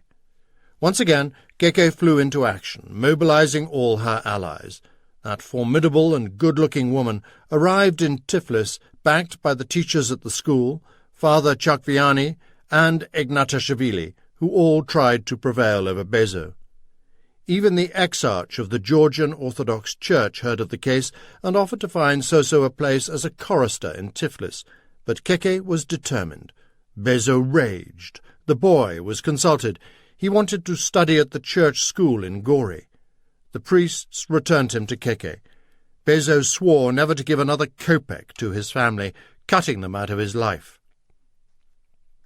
Time passed, says Keke. Beso's voice was heard no more. Nobody told me if he was dead or alive. I was even happy that, without him, I alone put the family on a firm footing again. But Bezo would rear up again in Stalin's life before disappearing forever. Stalin returned to the school where he again excelled as the best pupil, his mother's proud words. Without Bezo's help, Keke could not pay the school bills. She worked herself ever harder, canvassing her patrons and finding new ones. She started to clean and launder for the decent chairman of the school board, Vasily Belayev, with a wage of 10 rubles a month. Ignatishvili and Davrichchevi contributed more. The school itself, mobilized no doubt by Chairman Belayev, Keke's protectors and the devoted singing master, not only reinstated Soso, but offered a scholarship of 3 rubles, 30 kopecks, too. Perhaps the trauma of the accident, the kidnapping and the harsh existence at the factory drained Soso. Just after Bezo released him, the boy fell seriously ill with pneumonia. His mother almost lost him, but again Soso escaped death, reports his singing master. This time the school doubled the scholarship to 7 rubles. Even when he was ill and feverish, his proud Keke reported that he raved, "Mother, let me go to school, or teacher Ilyoredze will give me bad marks." For over a year it had been one crisis after another. Now Stalin celebrated his return to school by taking to his studies with renewed enthusiasm. Yet he was becoming ever more rebellious. He was punished almost on a daily basis, says Mashvili, who sang with him in the choir trio. Soso arranged a protest against the hated Inspector Butrishki that almost led to a riot. This was the first rebellion instigated by Soso. His mother had to move into miserable rooms on Sobanaya Street, an old, small and dirty house with a roof that let in the wind and rain. The room, recalls Mashvili, was in eternal twilight. The musty air, thick with the smell of rain, wet clothes and cooking, could not escape from it. But Stalin could. He had even more reason to stay out with his gang in the streets and up Gorizhvari mountain. While still the finest choir boy at the church school, Stalin started to show an interest in the plight of the poor and to doubt his faith. He became close friends with 3 priests' sons, the brothers Lado and Vano Ketchkovelli, who were to play a vital role in his future life, and Mikhail Davichavili, who, like Stalin, walked with a limp. The singing teacher was not the only master who helped Stalin. Davichavili's older cousin Zachary was another inspiring teacher of Russian literature, and years later Keke wrote, "I remember how you distinguished my son Soso, and he told me many times that it was you who helped him grow fond of studying, and it was thanks to you he learned Russian so well." The elder Ketchkovelli brother, Lado, soon entered the Tiflis seminary and brought back news of how he had led a protest and strike that led to his being sent down. Stalin was inspired by these new friends and their books, but he still saw the priesthood as his vocation to help the poor. Now, however, he aspired to politics for the first time. Under Lado Ketchkovelli's charismatic influence, he declared he wanted to be a local administrator with the power to improve conditions. He talked about books all the time. If he coveted a volume, he was happy to steal it from another schoolboy and run home with it. When he was about 13, Lado Ketchkovelli took him to a little bookshop in Gori, where he paid a 5 kopeck subscription and borrowed a book that was probably Darwin's Origin of Species. Stalin read it all night, forgetting to sleep, until Keke found him. "Time to go to bed," she said. "Go to sleep. Dawn is breaking." "I loved the book so much, Mummy, I couldn't stop reading." As his reading intensified, his piety wavered. One day Soso and some friends, including Grisha Gloridze, lay on the grass in town talking about the injustice of their being rich and poor, when he amazed all of them by suddenly saying, "God's not unjust, he doesn't actually exist. We've been deceived. If God existed, he'd have made the world more just." "So, how can you say such things?" exclaimed Grisha. "I'll lend you a book and you'll see." He presented Gloridze with a copy of Darwin. Soso's dreams of handing down justice merged with the stories of popular bandit heroes and the resurgent Georgian nationalism. He revered the poems of the Georgian nationalist Prince Raphael Eristavi, memorizing his masterpiece Kevsio's Motherland, that wonderful poem Stalin enthused in old age. The schoolboy was now writing his own romantic poems. All the boys hung around Stalin's place, avidly discussing these forbidden ideas and works. By now, Stalin had fallen in love, another human moment that was cut out of the official memoirs and never published. His passion was for Father Chakviani's daughter. He and his mother had rented rooms from the family.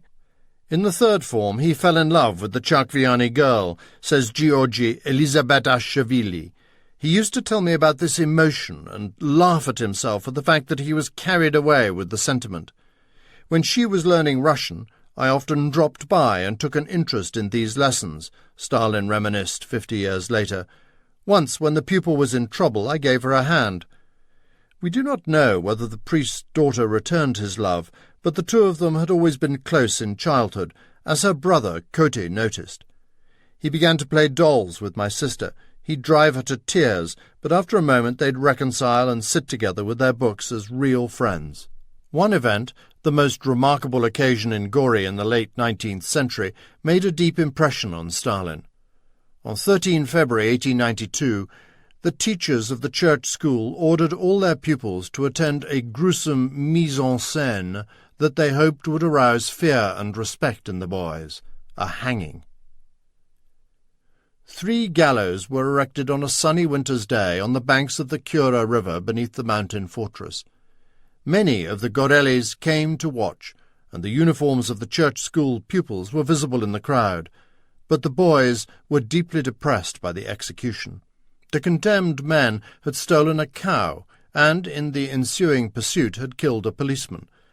But the boys learned that the criminals were actually just 3 peasants who had been so oppressed by landowners that they escaped into the forest, petty Robin Hoods, attacking only local squires and helping other peasants.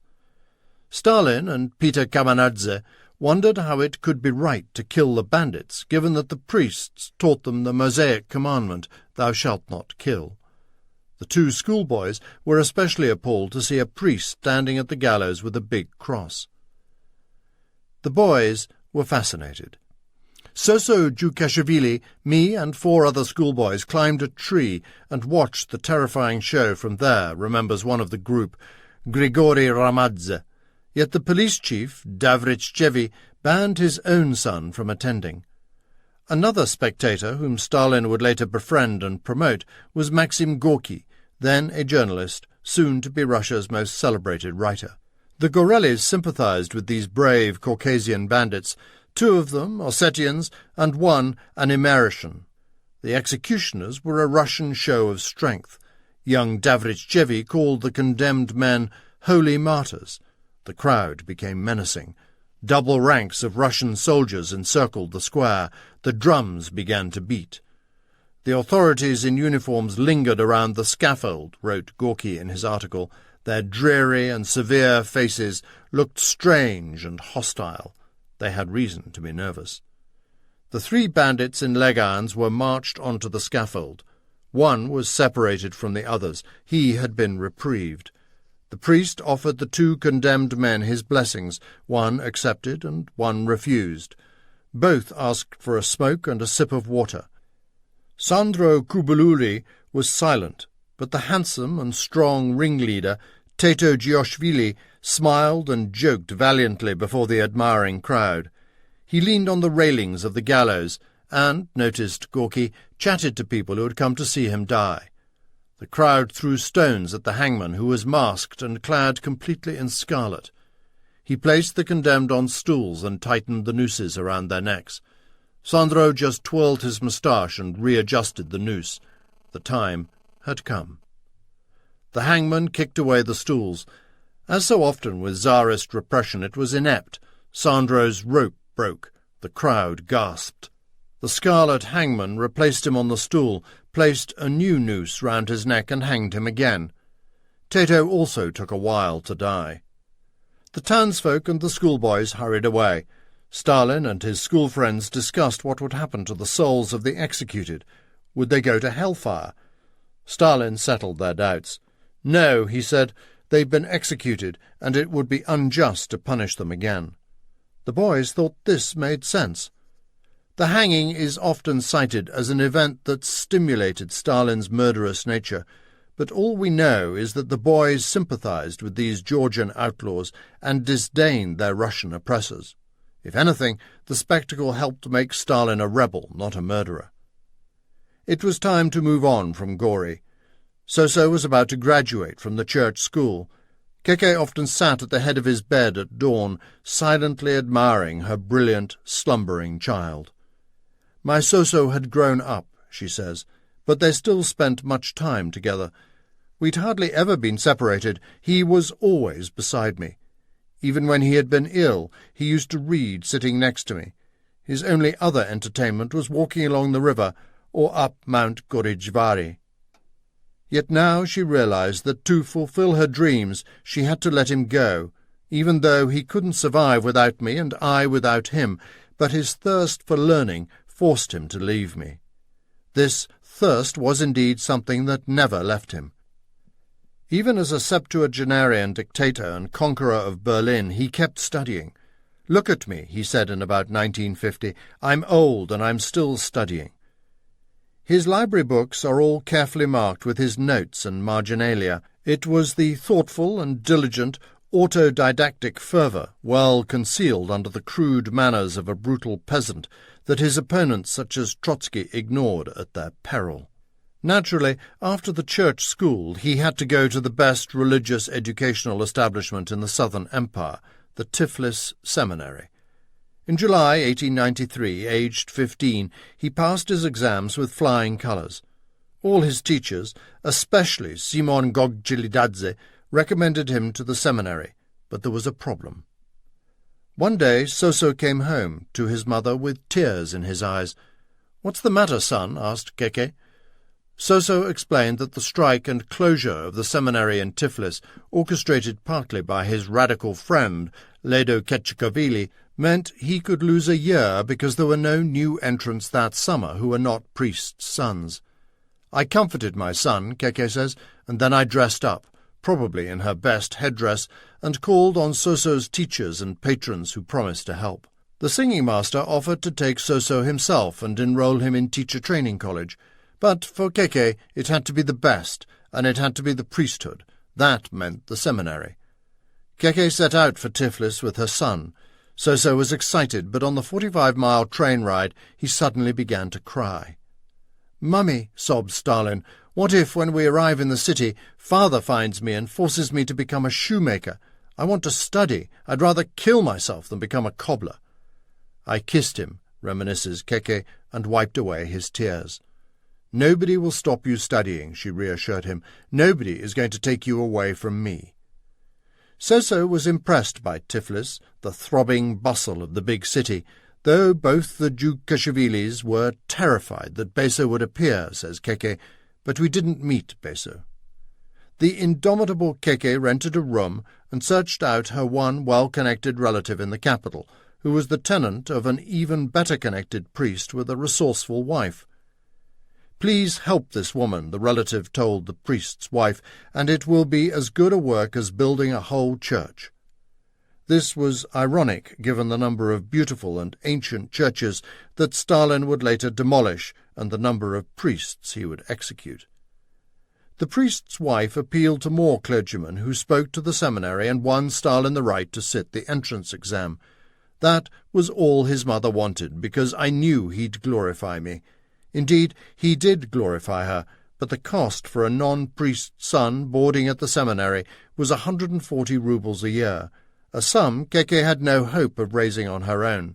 Davrichevi, surely at Keke's bidding, persuaded a well-known aristocrat, Princess Baratov, to help too. With Keke frantically pulling strings, Soso applied for a scholarship and was accepted as a half-boarder, which meant he still had to pay a considerable sum, 40 rubles a year, and buy the surplus uniform. Keke did not mind. The the happiest mother in the world, returned to Gori and started to sew to raise the money. Ignatashvili and Davrichevi contributed to his fees. A month later, says Keke, I saw Soso in the uniform of the seminarist, and I cried so much out of happiness. I grieved very much too. Having enrolled around 15 August 1894, Soso entered the seminary boarding school and the wider world of the capital of the Caucasus. The lame, pock-marked, web-toed boy, humiliatingly beaten and deserted by his father, adored but beaten some more by his single mother, haunted by bastardy, surviving accident and disease, had overcome the odds.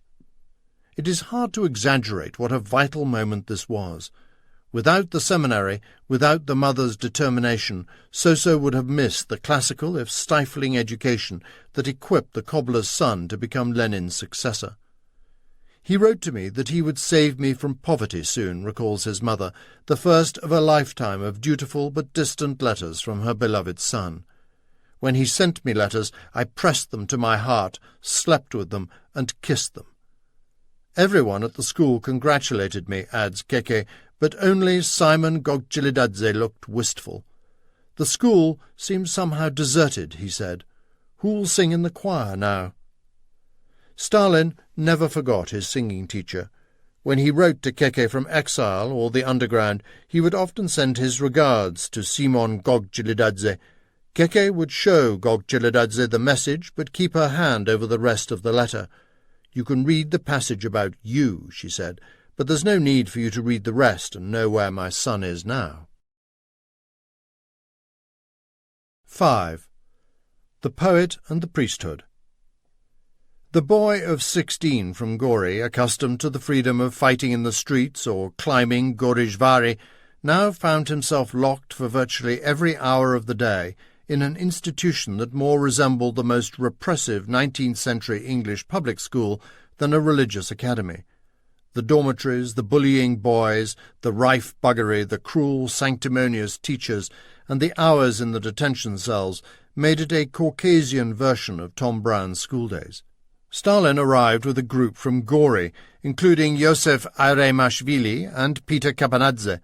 These provincial boys, few of them as poor as Soso, found themselves among the arrogant sons of wealthy parents. The seminarists were mainly gentry, poorer nobility, and priests' sons, not the very richest, but much better off than Stalin. The Gori police chief's son, Davrichevi, and other better-off boys like Stalin's future comrade Kamenev attended the Tiflis boys' gymnasium. The affluent Ignatashvili boys, Vaso and Sasha, were sent to a gymnasium in Moscow. During the Stalin years, the seminary bore the plaque, "The Great Stalin, leader of the VKPB and proletariat of the world, lived and studied in the ex-theological seminary from 1 September 1894 to 29 May 1899, leading illegal workers' circles in Tbilisi. We felt like the chosen few," wrote Airemashvili, because the seminary was the source of Georgian intellectual life, with its historical grounds in a seemingly perfect civilization. Soso and the other 600 trainee priests lived in a 4-story neoclassical seminary with noble white pillars. On the top floor he shared a dormitory of 20 or 30 beds. The other floors contained a chapel, classrooms, and a refectory. In a day strictly divided by ringing bells, Soso was awoken every morning at 7 a.m., donned his surplice uniform, then proceeded to prayers in chapel, followed by tea and classes. The pupil on duty read another prayer. There were lessons until 2. At 3 he had lunch, then an hour and a half off before call-over at 5, after which he was banned from going out again. After evening prayers, supper was at 8, followed by more classes, then yet more prayers and lights out at 10 p.m. At weekends the church services were interminable. 3 or 4 hours on the same spot, shifting from one leg to the other, under the tireless, penetrating eyes of the monks. But the boys were allowed out between 3 and 5 p.m.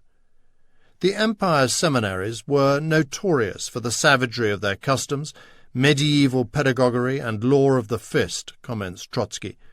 All the vices banned by the Holy Scriptures flourished in this hotbed of piety. This seminary, nicknamed the Stone Sack, was worse than most. Utterly joyless, reported one pupil, droningly boring. We felt we were in prison.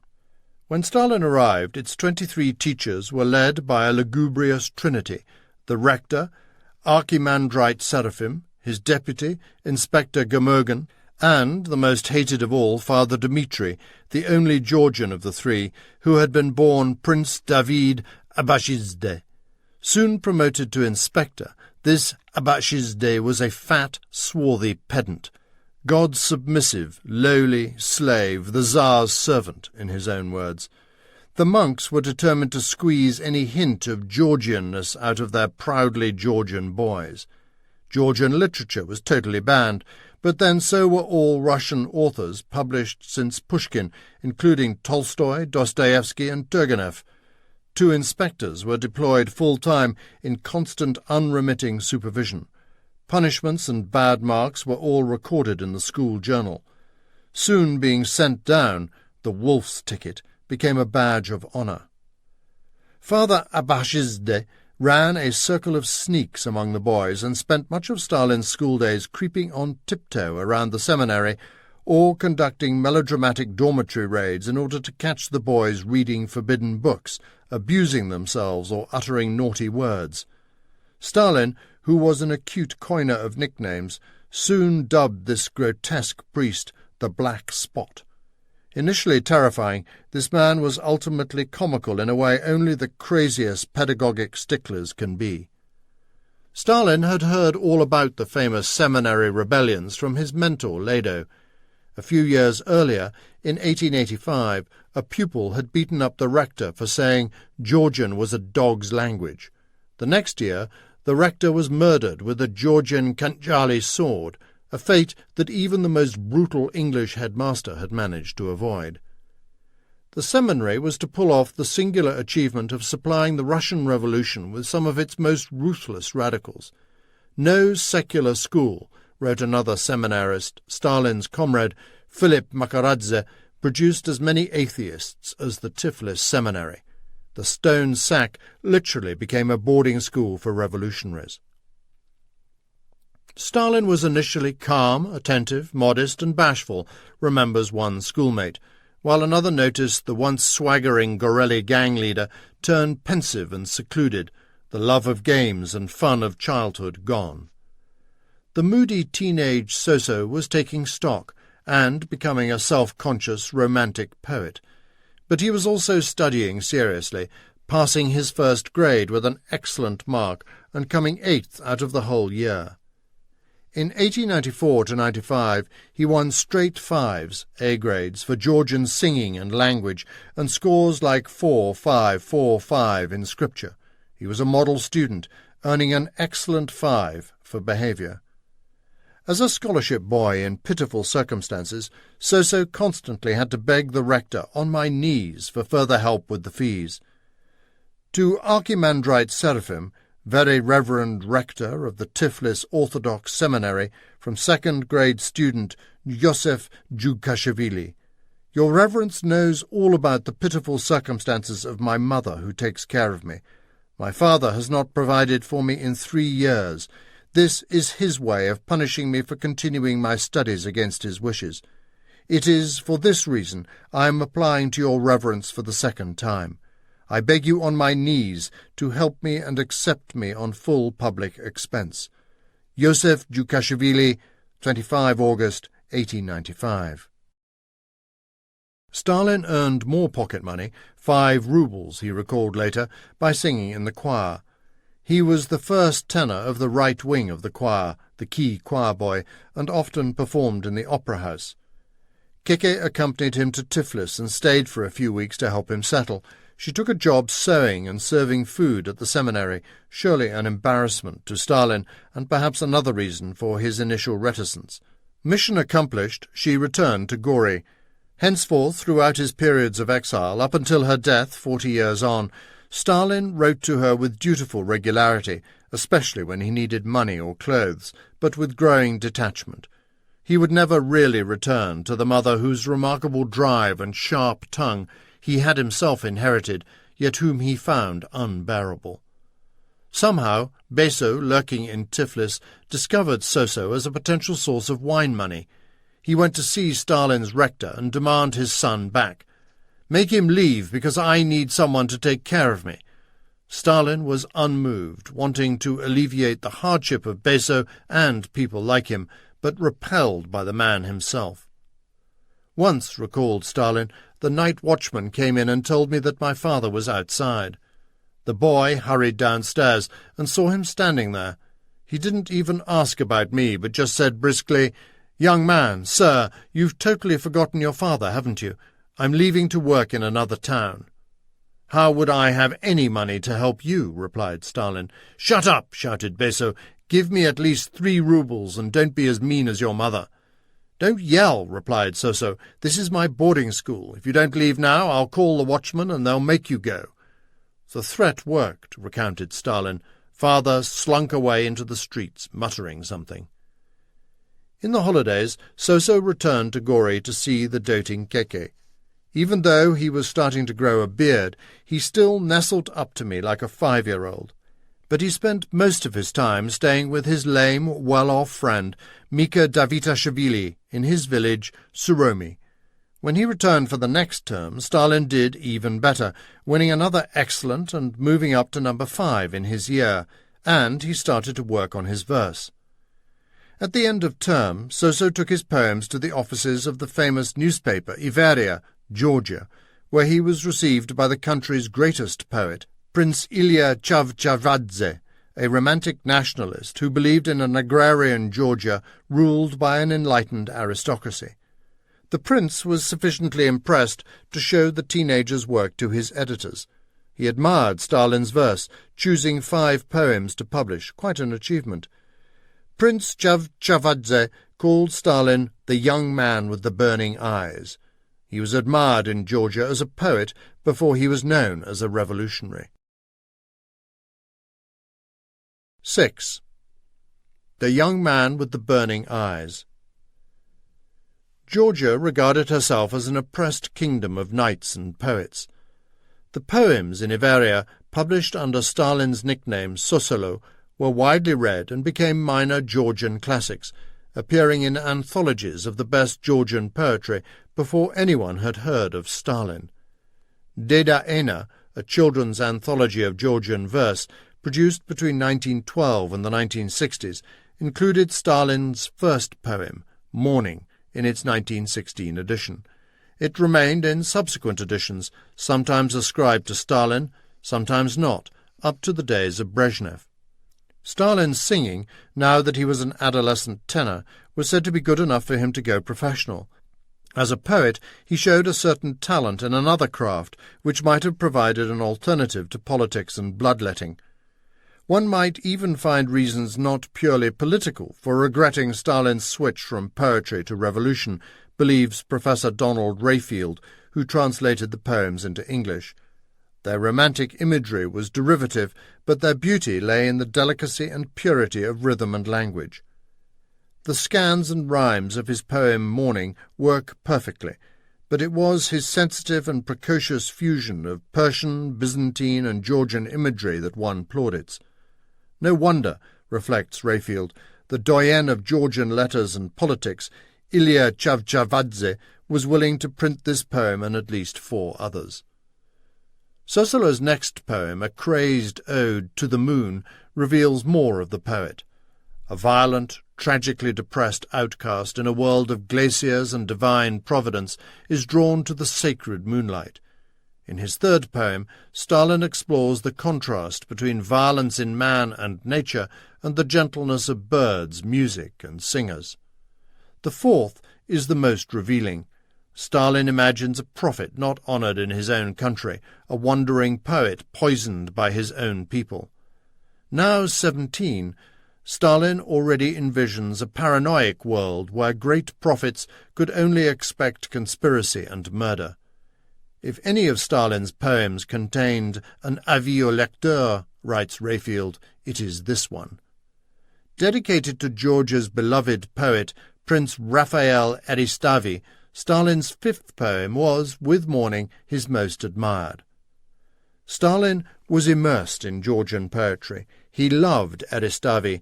Chavchavadze was a great writer with a huge role in the freedom movement of Georgia, and he enthused about Akaki Tsereteli. My generation learned the poems of Tsereteli by heart and with joy.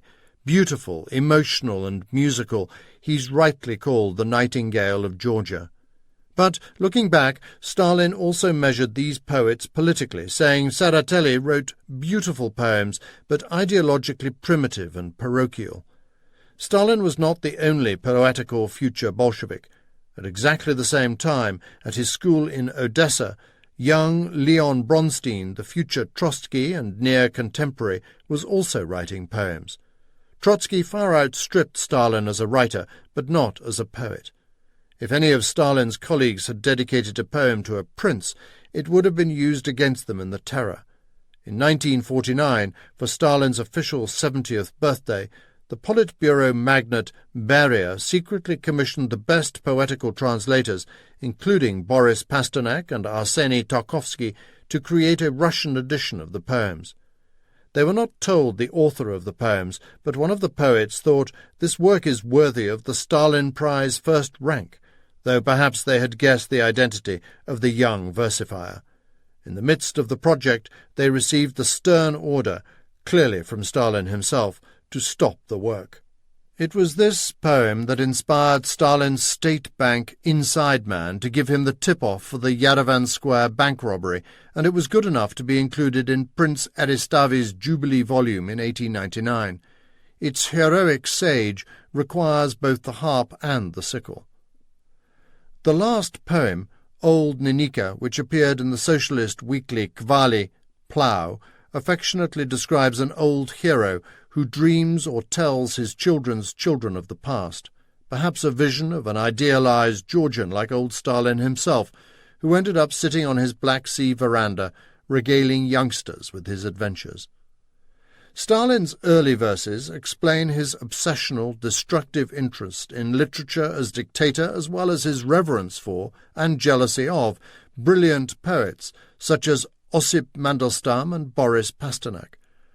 The words and influence of this Kremlin crag-dweller and peasant slayer on literature were, as Mandelstam wrote in his famously scabrous poem denouncing Stalin, leaden, his fat fingers greasy as maggots.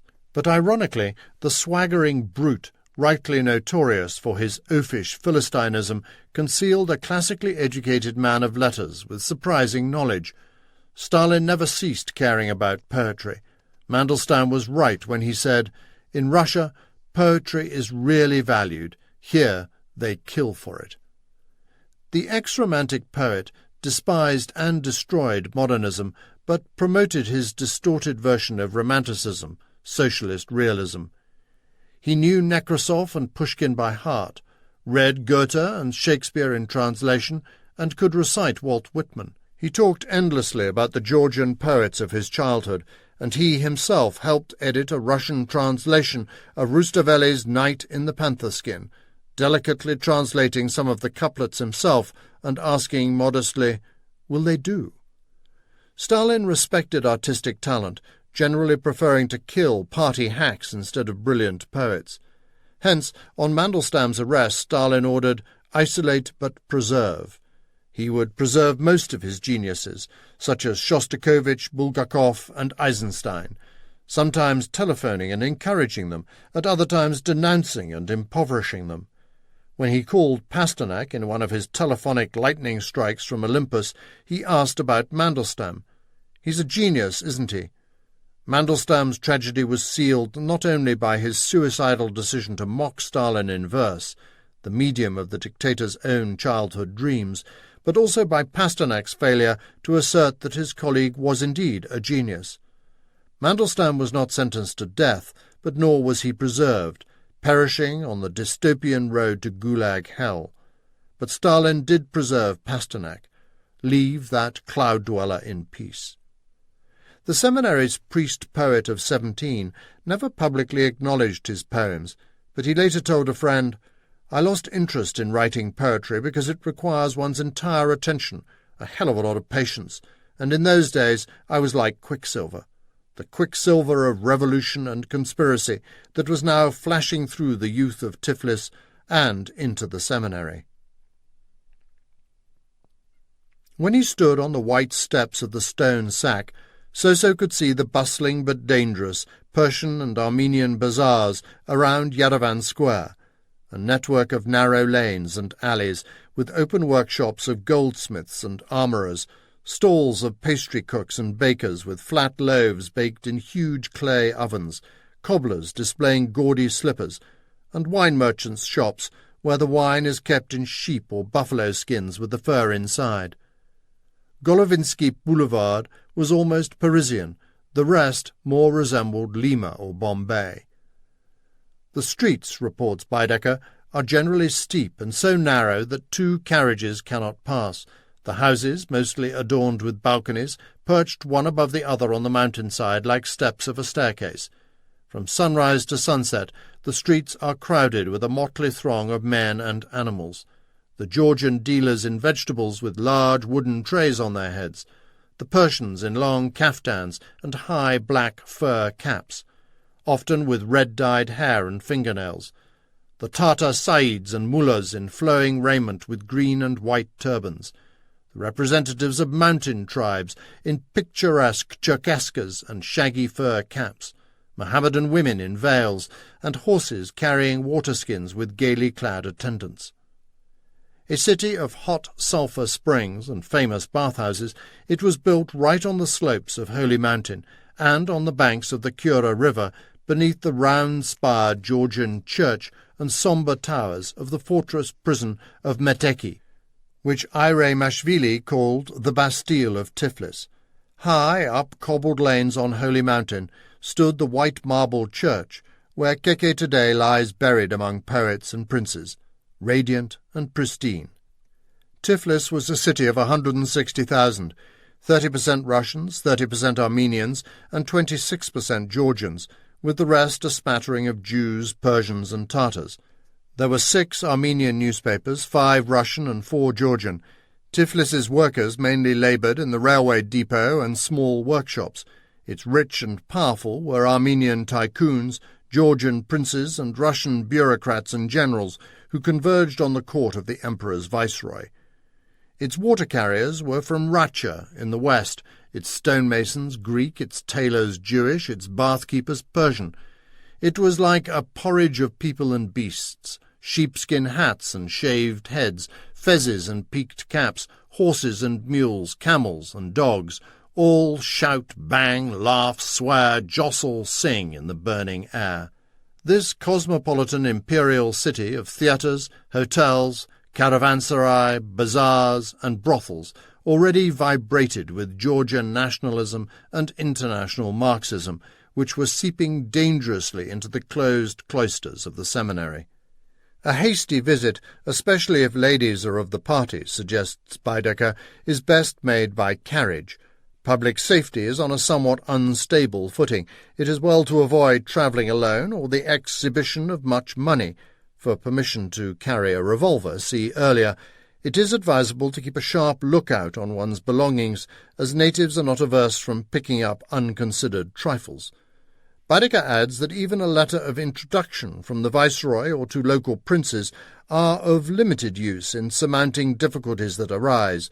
These can be successfully met only by a resolute bearing, and probably with the help of the revolver mentioned earlier.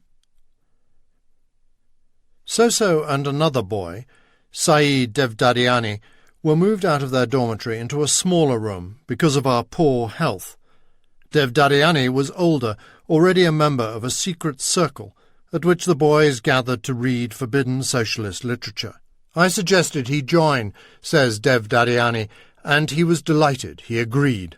There Stalin met up with his friends from Gori, Mashvili and Davitashvili. At first the books were hardly incendiary works of Marxist conspiracy, but the sort of harmless books banned by the seminary. The boys joined a forbidden book club called the Cheap Library and started to get other books from a bookshop run by a former Narodnik. Remember the Little Bookshop, the owner of this small bookshop, Dashvili later wrote to the Supreme Stalin. How we thought and whispered there about great unanswerable questions. Stalin discovered the novels of Victor Hugo, especially 1793, whose hero, Simondin, the revolutionary priest, would become one of his prototypes. Hugo's hero, Simondin, had never been seen to weep. He had an inaccessible and frigid virtue, a just but awful man. There are no half measures for a revolutionary priest who must be infamous and sublime. Simondin was sublime, rugged, inhospitably repellent, pure but gloomy. But Hugo was strictly forbidden by the monks. At night, Black Spot patrolled the corridors, constantly checking that the lights were out and that there was no reading or other self-indulgent vices. As soon as he was gone, the boys lit candles and started reading again. Soso, typically, overdid it and hardly slept at all, looking bleary-eyed and ill. When he started coughing, Airemashvili took the book out of his hand and blew out the candle. Inspector Father Gamogin caught Stalin with Hugo's 1793 and ordered that he be punished with a prolonged stay in the punishment cell. Then he was found with yet more Hugo by another snooping priest. It emerges Djukashvili subscribes to cheap library and reads books there. Today I have confiscated Toilers of the Sea by V. Hugo. I had already issued him with a warning in connection with the book 1793 by V. Hugo. Signed, Assistant Inspector V. Murakovsky. Young Stalin was even more influenced by Russian writers who caused a sensation among radical youth. The poems of Nikolai Nekrasov and the novel by Chernyashevsky, What Is to Be Done, its hero, Rakhmatov, became Stalin's prototype for the steely, ascetic revolutionary. Like Rakhmatov, Stalin came to regard himself as a special man. Soon Stalin was caught reading another forbidden book on the school stairs, for which he received, on the rector's order, a prolonged stay in the punishment cell and severe reprimand. He worshipped Zola, his favourite of the Parisian's novels being Germinal. He read Schiller, Maupassant, Balzac, and Thackeray's Vanity Fair in translation, Plato in the original Greek, Russian and French history, and he distributed these books to the other boys. He adored Gogol, Saltykov-Shredin, and Chekhov, whose works he memorized and could recite by heart. He admired Tolstoy, but was bored by his Christianity, later in life scrawling "ha ha ha" beside Tolstoyan musings on redemption and salvation. He marked up heavily a copy of Dostoevsky's masterpiece on revolutionary conspiracy and betrayal, The Devils. These volumes were smuggled in, strapped under the surplices of the seminarists. Stalin later joked that he had to steal some of these books from the bookshop for the sake of the revolution. Hugo was not the only writer who changed Stalin's life. Another novelist changed his name. He read Alexander Kazbecki's forbidden novel The Patricide, which starred a classic Caucasian bandit hero called Koba. What impressed me and Soso, writes Airemashvili, were the works of Georgian literature which glorified the Georgian struggle for freedom. In the novel, Koba fights against the Russians, sacrificing everything for his wife and country, then visiting a terrible vengeance on his enemies. Koba became Soso's god and gave his life meaning, says Airemashvili. He wished to become Koba. He called himself Koba and insisted we call him that.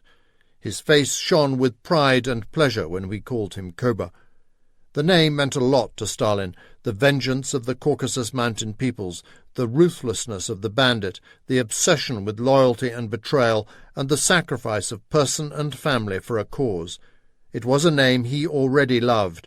His substitute father, Ignatashvili's first name was Koba, short for Yakov. Koba became a favourite nom de révolution and nickname, but his intimates still called him Soso. His poems were already appearing in the newspapers, but at 17, in the autumn of 1896, Stalin started to lose interest in priestly studies and even in poetry. In his year, he slipped from 5th to 16th. In hushed voices after lights out, keeping a lookout for the dreaded black spot, the boys vigorously debated the great questions of existence. In his 70s, the dictator was still chuckling about these arguments. "I became an atheist in the first year," he said, which led to arguments with other boys, such as his pious friend Simon Natroshvili. But, after some thought, Natroshvili came to see me and admitted his mistake. Stalin was delighted, until Simon continued, "If God exists, hell exists too. There's always a blazing hellfire. To keep the hellfires burning, who can provide enough logs? They would have to be endless, and how can endless logs exist?" Stalin remembered, "I burst out laughing. I thought Simon had reached his conclusions by philosophical reasoning, but actually he became an atheist for fear that there weren't enough logs for hell." Now Soso moved beyond mere sympathy towards outright rebellion. Just at this time, his uncle, Sandala, Keke's brother, was killed by the police. Stalin never mentioned this, but it must have played its part. Stalin was like quicksilver, moving from French novelists to Marx himself. The boys paid 5 kopecks to borrow Das Kapital for a fortnight. He tried to study German so that he could read Marx and Engels in the original, and English too. He had a copy of The Fight of the English Workers for Liberty. This was the start of a lifelong effort to learn foreign languages, especially German and English. These young Marxists would copy out Marx by hand and distribute the manuscripts. When his gory friend, Koti Kakarnashvili, came home with some Marx volumes, Stalin borrowed them but then refused to return them. "Why do you need them? They're being passed through many hands and people are learning from them." He also purloined a German-language textbook. Yet his English and German studies never led to fluency. Even in the early 1930s, he was asking his wife, Nadia, to send him an English textbook to study on holiday. Stalin and Aremashvili were soon creeping out of the seminary under cover of darkness to attend their first meetings with real railway workers at little hovels built into the Holy Mountain. This first spark of conspiracy lit a fire that was never extinguished. Stalin became bored by the worthy educational discussions of Devdaryany's seminary club. He wanted to push the circle towards more aggressive action. Devdaryany resisted, so Stalin launched a campaign against him and started to create his own group. The two remained friendly enough for him to stay in Devdaryany's village for the Christmas holidays of 1896. Perhaps Stalin, always a master of dosage and soon to be a skilful abuser of hospitality, delayed the final rift so that he had somewhere to stay for the holidays. On the way, the boys visited Keke, who lived in a little hut where Devdaryany noticed legions of bedbugs. "It's my fault, son, that we eat without wine," said Keke over supper. "Mine too," said Stalin. "I hope the bedbugs let you sleep," Keke asked Devdaryany. "I didn't notice any such thing," lied Devdaryany tactfully. "Oh, he felt them all right," Stalin said to his poor mother. "He was wriggling his legs all night." Keke noticed how Soso avoided me. He tried to speak as little as possible. On his return to the seminary in 1897, Stalin broke with Devdaryany. Major and not altogether harmless feuds were usually stirred up by Koba, says Aremashvili, who remained with Devdaryany. Koba thought it natural to be the leader and never tolerated any criticism. 2 parties formed, one for Koba and one against.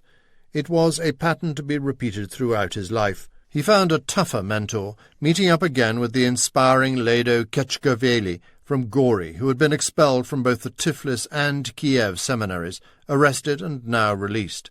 Soso respected no one like Lado. His mentor introduced his younger friend to the fiery, black-eyed Silibistro Silva Gibladze, the legendary seminarist who had beaten up the rector. Gibladze and an elegant nobleman named No Jordania had, with some others, founded a Georgian socialist party, the third group, Mesame Dasi, in 1892. Now these Marxists reassembled in Tiflis, taking over the Kvali newspaper and starting to sow revolution among the workers. Gibladze took the teenager to the apartment of Vana Sturia, who recalls that Gibladze brought an unknown youngster. Eager to contribute, Stalin called on the group's forceful leader, No Jordania, just returned from exile at Cavalli, which had published his last poem. Jordania, tall, with a graceful and handsome face, black beard, and aristocratic habits and demeanour, patronizingly suggested that Soso should study more. "I'll think it over," replied the truculent youth. Now he had an enemy to fight. He wrote a letter criticizing Jordania and Cavalli. They refused to publish it, whereupon Stalin insulted the editorial staff for sitting in there for days without expressing a decent opinion. Lado was also frustrated with Jordania's gentility, and it must have been he who introduced Stalin to the mainly Russian workers' circles that were just starting to mushroom among the many small workshops of Tiflis. They met secretly at the German cemetery, at a little house beside a mill and near the arsenal. Stalin suggested they rent a room on Holy Mountain, where we used to gather twice a week after dinner before call-over. It cost 5 rubles that we took from pocket money our parents sent. Stalin started to keep a handwritten journal in Georgian about their discussions, which was passed from hand to hand among his followers in the seminary. He was already crossing the line from rebellious schoolboy to a revolutionary who was, for the first time, of interest to the secret police.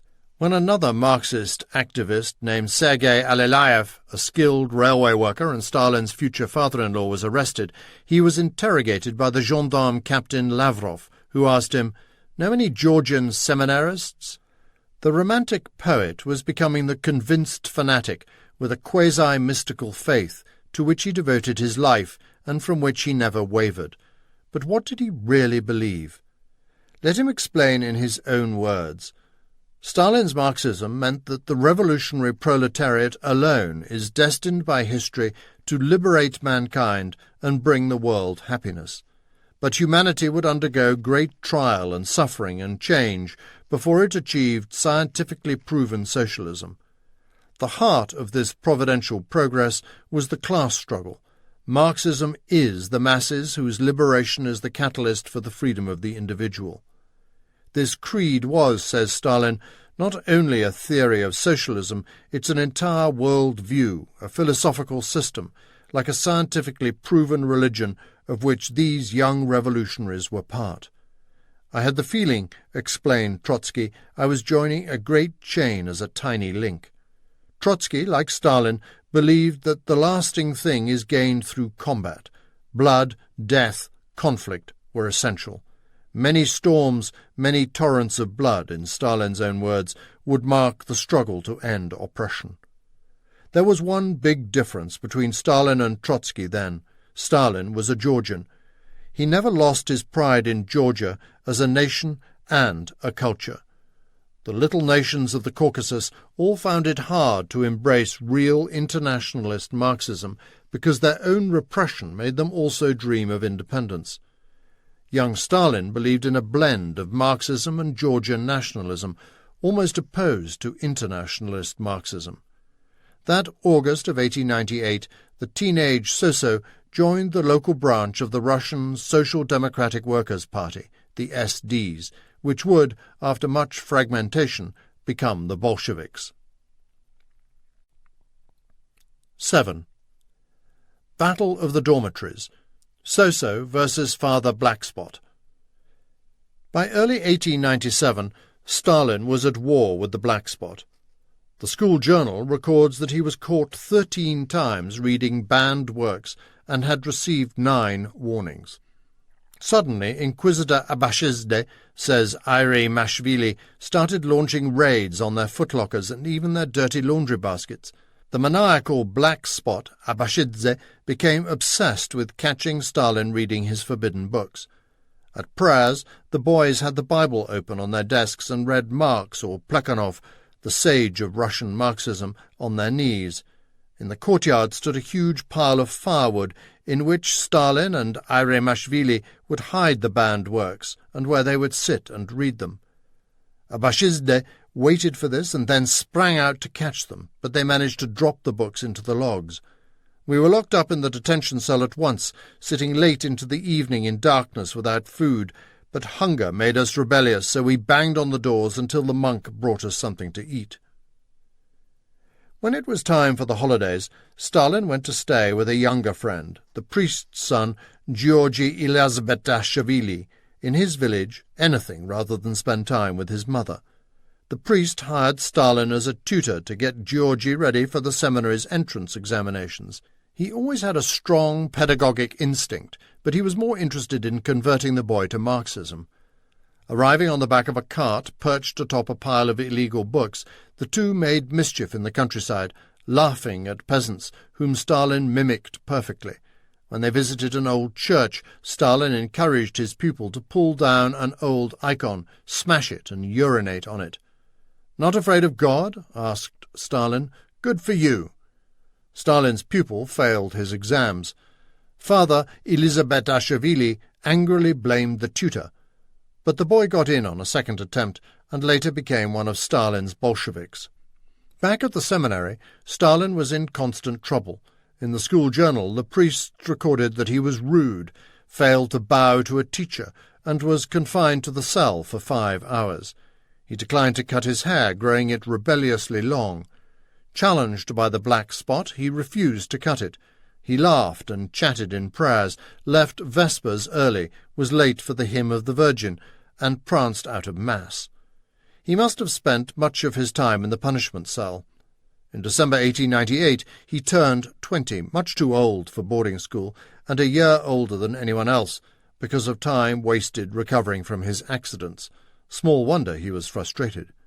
He had outgrown the seminary. Seminarists were meant to kiss one another like brothers thrice whenever they met, but now, embroiled in factional struggles with Devdariani and devoted to Marxism, he distrusted this chivalrous humbug. "Such embracing is merely a mask. I'm not a Pharisee," he said, refusing to embrace. The obsession with masked traitors never left him. There were frenzied searches for the atheist's Life of Christ by Renan, which Stalin proudly owned. His bedside table was repeatedly raided by the prince-monk inquisitor, who found nothing. One of the boys cleverly hid the book under the rector's own pillow. Stalin remembered how the boys would be summoned into call-over and then come out to find that all their footlockers had been ransacked. Soso was losing interest in his studies. By the start of his 5th grade, he was 20th out of 23, scoring mainly 3s where he used to score 5s. He wrote to Rector Seraphim, blaming his bad studies on illness, but he still had to resit some of his exams. Meanwhile, Black Spot watched us ever more vigilantly, and the other boys were encouraged to inform on the rebels. But Stalin was getting more daring and defiant by the week. When he and his allies started reading funny verses from his copybook, the sneaks reported it to Abashidze, who crept up and listened. He burst into the room and grabbed the journal. Stalin tried to snatch it back. Priest and teenager scuffled, but the Black Spot won, frog-marching Stalin back to his flat, where he forced these unclean souls to douse their subversive writings with paraffin. Then he set fire to the papers. Finally, Abashidze intensified his spying on Stalin. At 9 p.m. the inspector noticed in the dining room a group of pupils around Djukashvili, who was reading them something. On approach, Djukashvili tried to hide the notes, and only after insistence did he reveal he was reading unauthorized books. Signed, D. Abashidze. Stalin's mother heard the evil talk that he had become a rebel. Being Keke, she dressed up and took the train to Tiflis to save the day. But for the first time he got angry with me. He shouted that it wasn't my business. I said, "My son, you're my only child. Don't kill me. But how will you be able to defeat Emperor Nicholas II? Leave that to those who have brothers and sisters." Soso soothed and hugged her, telling her that he was not a rebel. It was his first lie, remembers Keke sadly. She was not the only concerned parent. Stalin was still seeing his ne'er-do-well father, probably unbeknown to Keke. Most historians repeat the assertion that Stalin never saw Beso much after 1890, but a reading of several sources in the archive, as well as Candide Jacquiani's memoirs, show he saw his alcoholic father much later. Accompanied by his mother's cousin, Anna Galadze, Stalin visited Beso, who liked to present him with lovingly sewn boots. I should mention, adds Anna, that Soso had liked wearing boots ever since childhood. The dictator in jackboots was not just a militaristic pose, but an unspoken tribute to his father and to the beautiful leather boots he made with his own hands. Perhaps his maturity had alleviated his fear of Beso, his Marxism softening his intolerance. Beso, now working humbly in a clothing repair shop, came to love his child doubly, talking about him all the time, says Koti Chakviani. Soso and I used to visit him. He didn't raise his voice to Soso, but he did mutter, "I hear he's now rebelling against Nicholas II, as if he's ever going to overthrow him." The war between the Black Spot and Stalin was hotting up. The Seminary Journal reports that Stalin declared himself an atheist, stalked out of prayers, chatted in class, was late for tea, and refused to doff his hat to monks. He had 11 more warnings. Their confrontations were increasingly farcical as the boys lost all respect for their inquisitor. Some of Soso's buddies were chatting in Yerevan Square's Pushkin Gardens when a boy ran out and reported that Stalin's footlocker was being raided again by Father Abashidze. They sprinted back into the seminary just in time to see the inspector force open Stalin's trunk and find some forbidden works.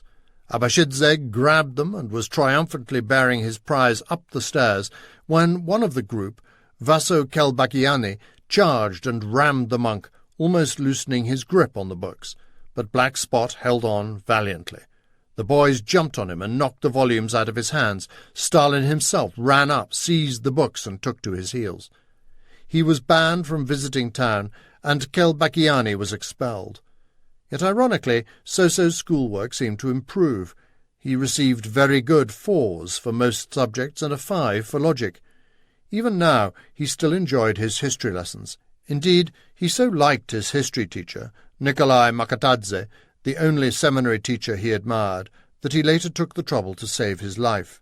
In September 1931, his old history teacher, lingering in the dungeons of the Meteki fortress prison of Tiflis, managed to get an appeal to his old pupil, now the Soviet dictator. Stalin wrote thus to Beria, his Caucasian viceroy. Nikolai Dmitrievich Makatadze, aged 73, finds himself in Meteki prison. I have known him since the seminary, and I do not think he can present a danger to Soviet power. I ask you to free the old man and let me know the result. Meanwhile, the Black Spot had lost control of Stalin, but could not restrain his own obsessive pursuit of this malcontent. They were getting closer to the breaking point. The monk crept up on him and peeked at him reading yet another forbidden book. He then pounced, taking the book from him, but Stalin simply wrenched it out of his hands, to the amazement of the other boys. He then went on reading it. Abashidze was shocked. "Don't you know who I am?" he shouted. Stalin rubbed his eyes and said, "I see the Black Spot and nothing else." He had crossed the line. The Black Spot must have longed for someone to rid him of this turbulent trainee priest. It was almost the end of term. Stalin earned a last reprimand on 7 April for not greeting a teacher, and the school broke up 2 days later. He never returned. In May 1899, the journal simply noted, "Expelled for non-appearance at examinations." As always with Stalin, things were not quite so simple.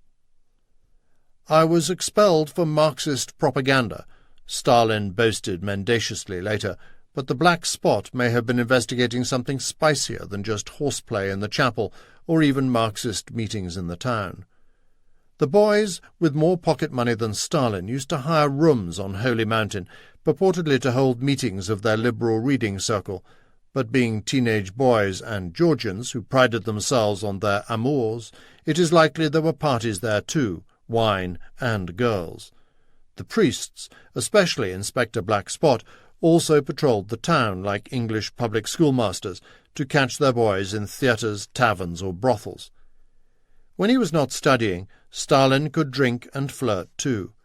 He may have got into more serious trouble in the holidays in Gori. Was it his love for the Chakviani girl? He never forgot her, talking about her in old age. Years later, he also remembered another girl from Gori, Lisa Akabova. In 1926, he actually tried to find out what had become of her, which suggests they were close. This encouraged her to send him a letter. "I swear that the attention you show us by asking about us makes me very happy. I was always your inseparable friend in fortune and misfortune. If you've not forgotten, you were courted by your pretty neighbour, Lisa." This was daring stuff for the 1920s, but not half as daring as another letter Stalin received in 1938. A woman wrote to Stalin about her niece, Praskovia Mikhailovskaya, Pasha for short, who was allegedly fathered by Stalin himself in 1899. "If you remember your youth, you cannot forget. You certainly remember a small, dark-eyed girl named Pasha." The letter claims that Stalin's mother had taken an interest in the child, who herself remembered Keke.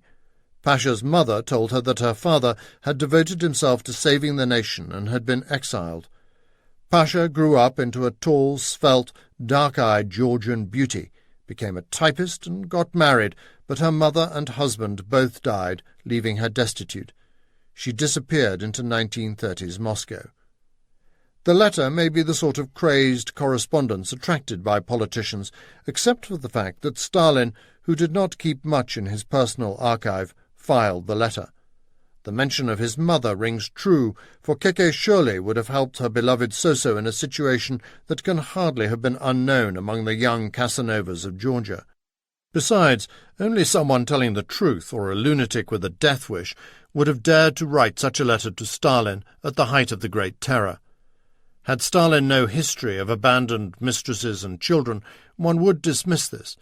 But henceforth he rarely seems to have been without a girlfriend, and he had no compunction in abandoning fiancées, wives, and children. We will never know, but in terms of character and timing, it is plausible. If such an event was discovered by Father Abashidze, or if Keke feared that the seminary was likely to find out, it might explain her role in his leaving. Soso spent the Easter of 1899 at home in Gori, claiming to be sick with chronic pneumonia. Perhaps he really was ill. "I took him out of school," Keke asserted. "He didn't want to leave." But she must have been bitterly disappointed. Soso certainly exaggerated the glamour of his expulsion.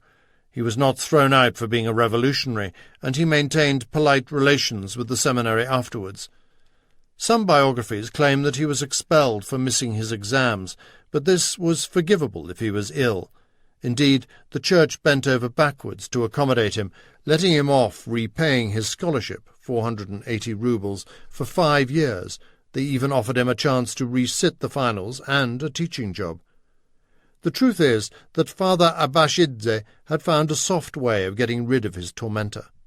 "I didn't graduate," Stalin told his gendarme interrogators in 1910, "because in 1899, absolutely unexpectedly, I was invoiced 25 rubles to proceed with my education. I was expelled for not paying this." The black spot cunningly raised the school fees. Stalin did not try to pay them, he just left.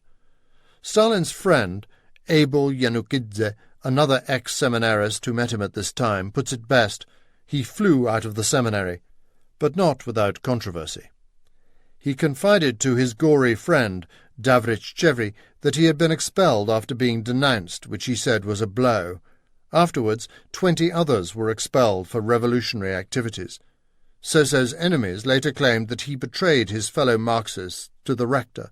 It was said that later in prison he confessed, justifying his treachery by saying he was turning them into revolutionaries. They did indeed become the core of his followers. Stalin was capable of this sort of sophistry and betrayal, but would he have been accepted into the Marxist underground if this had been widely known? Even Trotsky thinks the story absurd. More likely, this was his sardonic answer to an accusation, but it fed the suspicion that he would later become an Okhrana spy.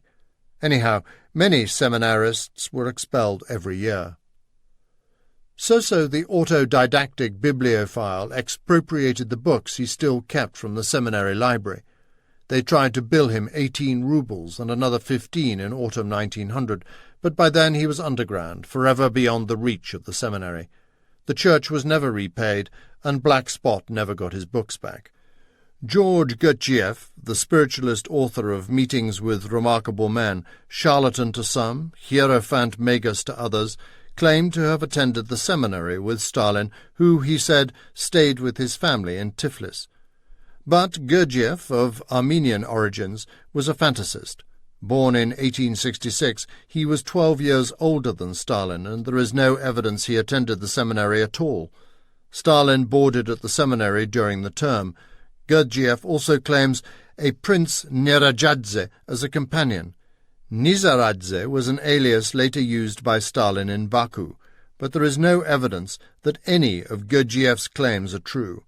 During his reign, Stalin persecuted spiritualists and, specifically, Gurdjieffites, who were often shot.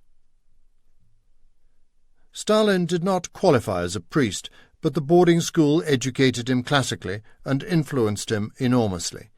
Black Spot had, perversely, turned Stalin into an atheist Marxist and taught him exactly the repressive tactics: surveillance, spying, invasion of inner life, violation of feelings, in Stalin's own words, that he would recreate in his Soviet police state. Stalin remained fascinated with priests throughout his life, and when he met other seminarists or the sons of priests, he would often question them carefully. Priests teach one to understand people, he reflected.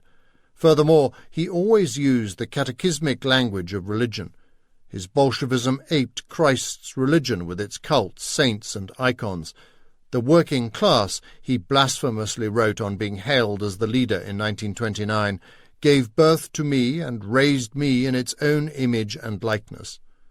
The other irony of the seminary was its effect on foreigners such as Franklin Roosevelt, whose secretary recorded that the president, after being thoroughly charmed by Stalin at the 1943 Tehran conference, was intrigued that Stalin had been destined for the priesthood.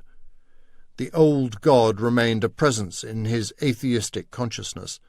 At one of their meetings during the Second World War, he forgave Winston Churchill's anti-Bolshevism, saying, "All that is in the past, and the past belongs to God." He told U.S. envoy Averell Harriman, "Only God can forgive." Friends such as Kabanadze became priests, yet Stalin kept in generous contact. He and his grandees sang church hymns during their drunken Bolshevik dinners. He fused orthodoxy and Marxism by half-joking, "Only the saints are infallible. The Lord God can be accused of creating the poor." But Stalin's actions always speak loudest.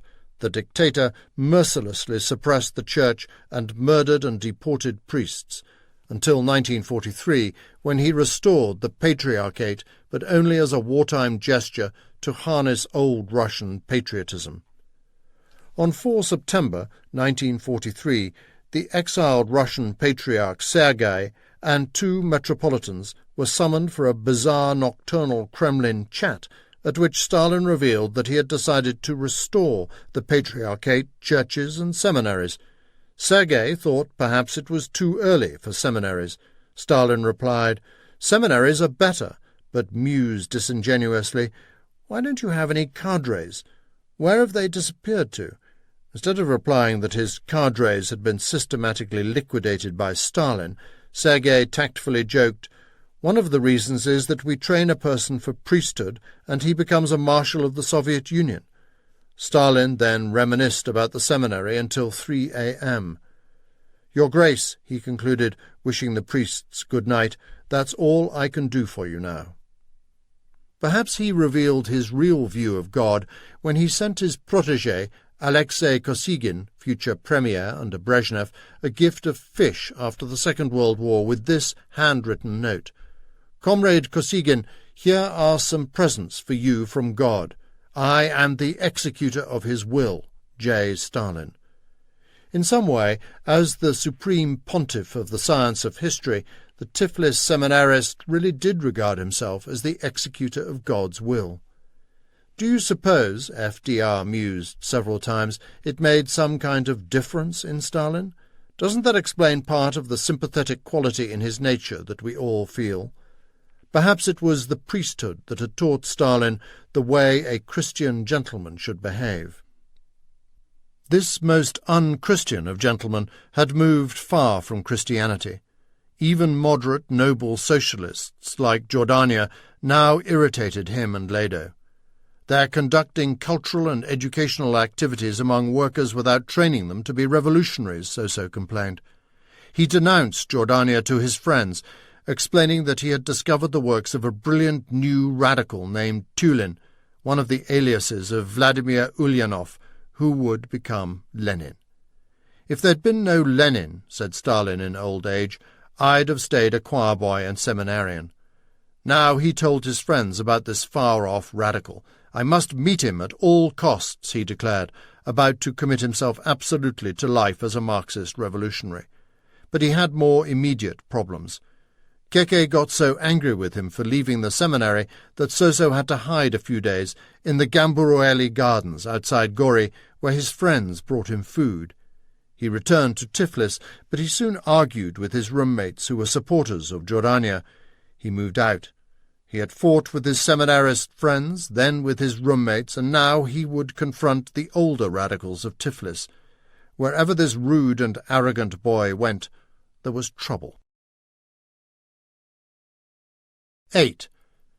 The Weatherman, Parties and Princes. Soso needed a job and a home. He became a weatherman.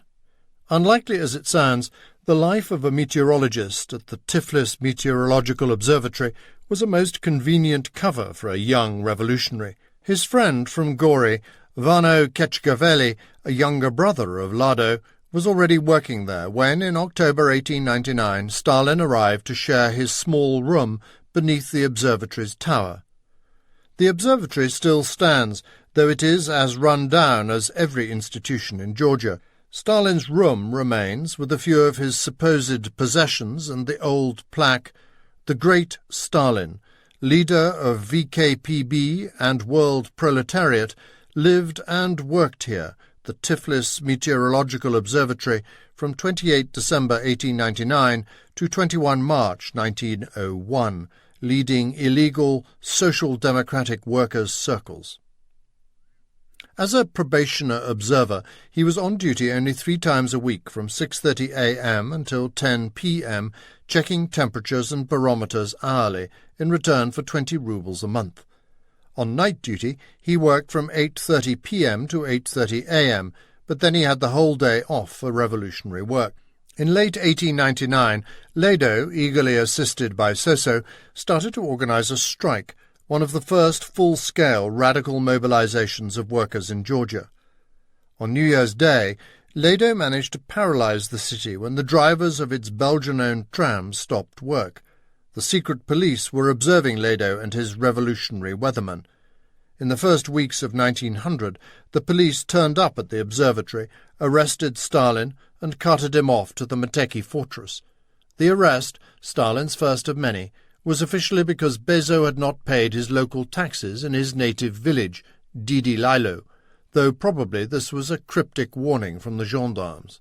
Stalin had no money, but his better-off friends, led by Davitashvili, banded together and settled the bill. This can hardly have added to Soso's paternal affections, yet Bezo did visit him at the observatory several times. When Keke heard that Bezo had once again descended on her son, the redoubtable mother headed into Tiflis on a rescue mission. She insisted on staying in Soso's room. Once Stalin was released, and the interfering Keke had gone home, he returned to encouraging the workers to strike across the city. The railway workshops were the hub of this agitation. He spent much time around the railway depot, a long stone building with large latticed windows, the deafening roar of clanks and knocks, the puffing and huffing of locomotives. Initially, the party assigned him 2 clandestine groups of railway workers, so-called circles, to supervise. I was a complete greenhorn, a total beginner.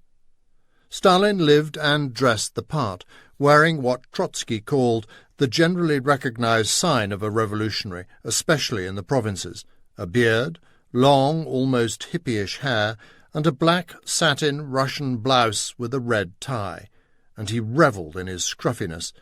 You never saw him in anything, says Aire Mashvili, but that dirty blouse and unpolished shoes. So energetically lectured and agitated at his circles. Why are we poor, he asked these small gatherings in workers' digs. Why are we disenfranchised? How can our life be changed? His answer was Marxism and the Russian Social Democratic Workers' Party. The workers listened reverently to this young preacher, and it was no coincidence that many revolutionaries were seminarists and the workers, often pious ex-peasants. Some later nicknamed Soso the priest. It's a holy struggle, explained the Tiflis agitator Mikhail Kalinin. Trotsky, agitating in another city, remembered that many of the workers thought the movement resembled the early Christians and had to be taught that they should be atheists. If the word committee has a tedious twang nowadays, then the very words committee and party charmed young ears like a seductive melody, wrote Trotsky. These were the days of those aged 18 to 30. Anyone who joined knew prison and exile awaited him. It was a matter of honour to hold out as long as possible. Soso, who also believed in the sanctity of the cause, soon achieved his first success. On 1 May 1900, Soso organised a secretive and seminal mass meeting with his characteristically meticulous security. May Day, the Mayavka, was the Christmas Day of socialism. The secret police tried to arrest Ledo, who scarpered to Baku, the oil city on the Caspian Sea. Stalin stepped into his shoes. The evening before, instructions and passwords were distributed. At night, 500 workers and activists headed into the hills outside Tiflis to be met by lantern-waving picket leaders who confided new passwords and routes. At the meeting, they sang the Marseillaise. Stalin and the other speakers then clambered onto some rocks. There, Soso gave his first big speech, vigorously encouraging strike action, while Jordania and the Masami Dasai opposed it. Soso and his radicals won. The railroad depots struck, as did Adelkanov's shoe factory, where Beso still worked. "Why are you coming here?" he asked Soso, resenting his son's visit. "To address these fellows," replied Soso. "Why aren't you learning a trade?" It was their last recorded contact. Beso failed to cling to his job and became one of the flotsam and jetsam of vagrant desperadoes, borne away on a tide of alcoholism, poverty, and despair. For the first time, the secret police mentioned Soso Djukashvili along with the much older Viktor Kurnatovsky, who knew Lenin himself, and Silva Gibladze, the legendary rector beater, as a leader in their reports. Stalin had made his mark. The secret police were circling, but life in Tiflis was still sleepy, charming, idyllic with its balmy nights and busy street cafes. The revolutionaries enjoyed an almost undergraduate existence. Their evenings were filled with loud arguments, reading and prolonged conversations, interspersed with guitar playing and singing, recalls Anna Alyulieva, daughter of Sergei, the skilled electrician and Marxist agitator who operated alongside Stalin at the Tiflis railway depot. Tiflis was an intimate town where news travelled fast from one vine-entwined veranda to another on the balcony telegraph. Stalin was just beginning, but already he divided his comrades into heroes, followers, and enemies. First he found a new mentor, Prince Alexander Sasha Sulukidze, a tall, handsome young man dressed beautifully in Western suits, a friend of his other hero, Ledo. Both hailed from classes above that of Stalin. Ledo was a priest's son, but the Red Prince's father was one of Georgia's richest aristocrats. The family of his mother, Princess Olimpiada Shevazhidze, had ruled Abkhazia. In Russia, the mercantile and middle classes, who had no access to political power, often sympathized with the revolutionaries, but in Georgia they could also count on local patriotism and a web of family clans reaching the highest nobility. The Shevashidzes managed to be top Petersburg courtiers, while on their Abkhazian estates enjoying links to the revolutionaries. Prince Georgy Shevazhidze was Chancellor of the court of the Dowager Empress Maria Feodorovna, Alexander III's widow and Nicholas II's mother. After the revolution and until the 1930s, the Shevajidzes who remained in the USSR were protected by the local Bolshevik leader and Stalin courtier, Nestor Lakoba.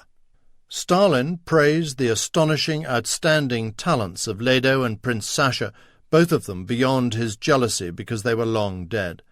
Stalin had only one real hero, himself.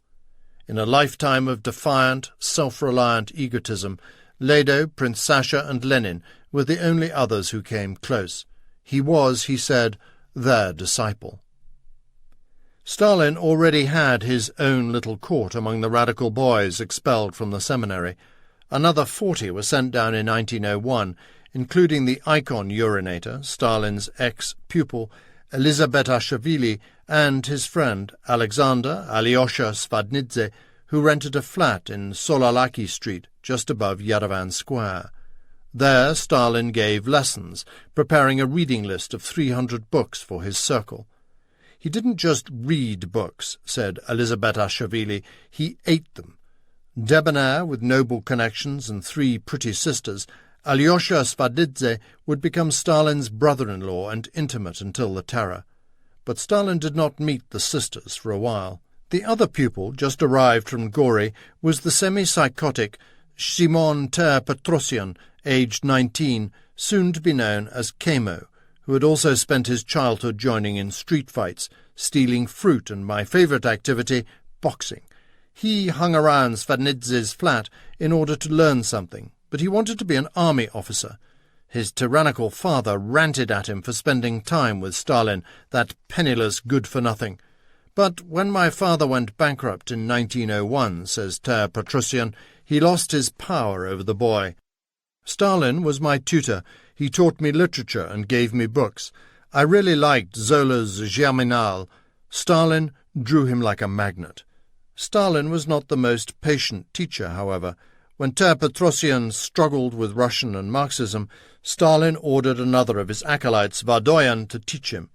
Soso lay reading a book while I taught Kemo Russian grammar, remembers Vadoyan, but Kemo had limited mental abilities and kept saying Kemo instead of Komu, to whom. Stalin lost his temper and jumped up but then laughed. Komu, not Kamo! Try and remember it, Bisho, boy. Afterwards, Soso, always an avid coiner of nicknames for his courtiers, nicknamed Petrosian Kemo, which stuck for his whole life, says Vadoyan. If Kemo struggled with the language, he was intoxicated with Marxism and enthralled by Stalin. For now, just read more, Stalin instructed him. You might just manage to become an officer, but it would be better if you gave it up and engaged in something else. Stalin, like Dr. Frankenstein, groomed Kemo to become his enforcer and cutthroat.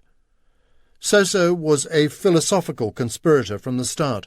We learned conspiracy from him, says Vadoyan.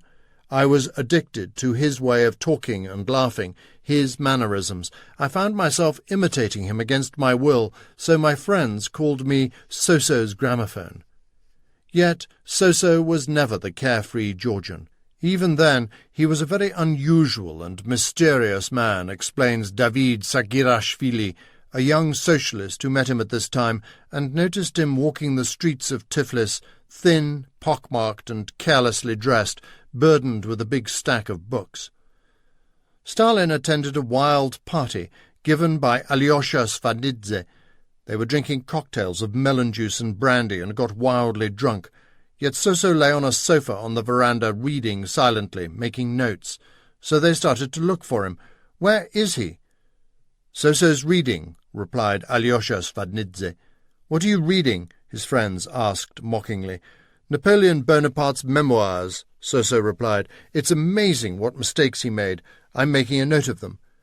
The intoxicated gentry had hysterics at this autodidactic cobbler's son, whom they now nicknamed the Kunkula, staggerer, for his hasty and awkward gait.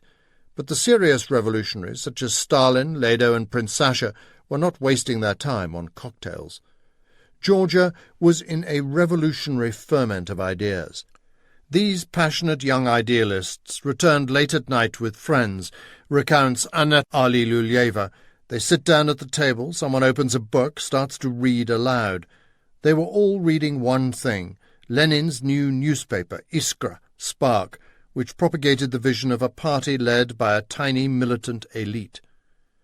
This new model of a revolutionary electrified young hotheads like Stalin, who no longer aspired to be the gentleman amateur enthusing broad groups of workers, but resolved to be the brutal professional, leader of a ruthless sect. Always happiest in vigorous campaigns against internal as well as external foes, Soso, still only aged 22, was determined to break Jordania and Gibladze and bend the Tiflis party to his own will. He spoke with cruelty, reports Razdan Arsenedze, a moderate Marxist who admitted that Stalin radiated energy, his words imbued with a raw power and single-mindedness. Frequently sarcastic, his cruel witticisms were often as extreme as the lash of a whip. When his outraged listeners protested, he apologized, explaining that it was the language of the proletariat, who talked bluntly but always told the truth. The secret police and the workers regarded this ex-seminarist as an intellectual, but to the bewildered moderates he was a muddled young comrade launching a hostile and disruptive agitation against the leadership of the SD organization in Tiflis. They openly mocked Soso as ignorant and obnoxious, according to Davrichevi. Gibladze grumbled that we gave him circles to agitate against the state, and instead he agitated against us. Stalin, his mentors and followers, still met on the banks of the Kura, sitting under scented acacias drinking cheap wine served by the kiosk keeper. But the success of Stalin's strikes had concentrated police minds. The secret police decided to crush the movement before it could organize its 1901 May Day riot. The gendarmes, analyzing their intelligence on the revolutionary leader, Stalin, immediately spotted his talent for conspiracy. An intellectual who leads a group of railway workers. External observation revealed he behaves very cautiously, always keeps looking behind him when walking. He was always hard to catch. Overnight, on 21-22 March 1901, the secret police, the Okhrana, swooped down on the leaders, Kurnatovsky and Makaradze. The most important Russian revolutionary in Georgia then was tall, stooped, balding Viktor Kurnatovsky, who had shared Lenin's Siberian exile and even met Plekhanov in Zurich. Many of the most active revolutionaries were not Caucasians but Russians. In the railway depot, Sergei Alyulaev was assisted by the affable, ginger-bearded Mikhail Kalinin, another railway worker of peasant origins, whom Soso was to meet now. He would be Stalin's long-serving head of state.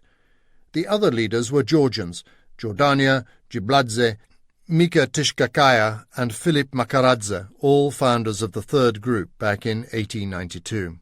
They surrounded the weather observatory to catch Stalin, who was returning on the tram. He suddenly noticed through the tram window the studied nonchalance of plainclothes secret policemen, as easily recognizable as G-men in an American movie, in position around the observatory. He stayed on the tram, returning later to reconnoitre, but he could never live there again. The raid changed his destiny. Here ended any aspiration to a life of normality. He had played with the idea of becoming a teacher, earning extra cash by tutoring, though he normally tried to convert his pupils to Marxism, charging 10 kopecks an hour. That was all over now. Henceforth he lived on others, expecting friends, sympathizers, or the party to fund his philanthropic revolutionary mission. He instantly entered what Trotsky called that very serious game called revolutionary conspiracy, a murky terrorist netherworld with its own special customs, fastidious etiquette, and brutal rules. As Soso entered this secret world, he pushed ahead with the plans for an aggressive May Day demonstration. The Governor-General of the Caucasus, Prince Golitsyn, marched Cossacks, dragoons, artillery, and infantry into Tiflis for a showdown. They bivouacked in the squares. On the morning of Sunday, 22 April 1901, some 3,000 workers and revolutionaries gathered outside the soldiers' bazaar. The Cossacks had other ideas, but Soso was prepared. Sergei Alyulaev noticed that the activists were unseasonably dressed in heavy overcoats and Caucasian sheepskin hats. When he asked why, a comrade answered, "So-so's orders." "What for?" "We'll be the first to receive the Cossack whips." Indeed, the Cossacks waited in every courtyard down Golovinsky Prospect. At noon, the garrison gun boomed. The demonstrators started to march up Golovinsky to Yerevan Square, where the seminarists were to join them, singing the Marseillaise and the Warsaw Yanka. The Cossacks galloped down on them, drawing sabres and brandishing their heavy nagaika whips that could kill a man. The pharaohs, the police, advanced, sabres drawn. A 45-minute pitched battle of desperate encounters broke out down the boulevard as the Cossacks charged any group larger than 3 people. The red banners, declaring "Down with Tyranny," were passed from hand to hand. 14 workers were seriously wounded and 50 arrested. Martial law was declared in Tiflis. This was Stalin's first success. While the genteel Jordania was arrested and imprisoned for a year, his Gvali closed, Stalin just fled to Gori for a few days. No wonder Jordania loathed this young hothead, but Stalin had just started. He and his allies were soon keen to intensify the open struggle, even if it cost torrents of blood. These young radicals discussed the murder of Captain Lavrov, the deputy chief of the gendarmes in Tiflis, but the real action was in the railway depots where the railway's director, Vedenev, energetically resisted Stalin's strikes. Stalin now met another partner in crime, Stepan Shumyan, the well-off, highly educated son of an Armenian businessman. Shumyan, closely connected with the plutocracy of the Caucasus, was tutor to the children of the city's richest oil baron, Mantashev, and he soon married the daughter of a top oil executive. Tall, well-built, and very handsome, with a pale face and light blue eyes, Shumyan helped organize a solution to the problem of Vedenev. The railway boss was sitting in his office when a pistol, pointed through his window, shot him through the heart. No one was caught, but this shot marked the start of a new era in which all tender feeling for family, friendship, love, gratitude, and even honour must, according to the much-read revolutionary catechism of the nihilist Neshayev, be squashed by the sole passion for revolutionary work. The amoral rules, or rather the lack of them, were described by both sides as konspiratazia, the world apart, that is vividly drawn in Dostoevsky's novel The Devils. Without understanding konspiratazia, it is impossible to understand the Soviet Union itself. Stalin never left this world.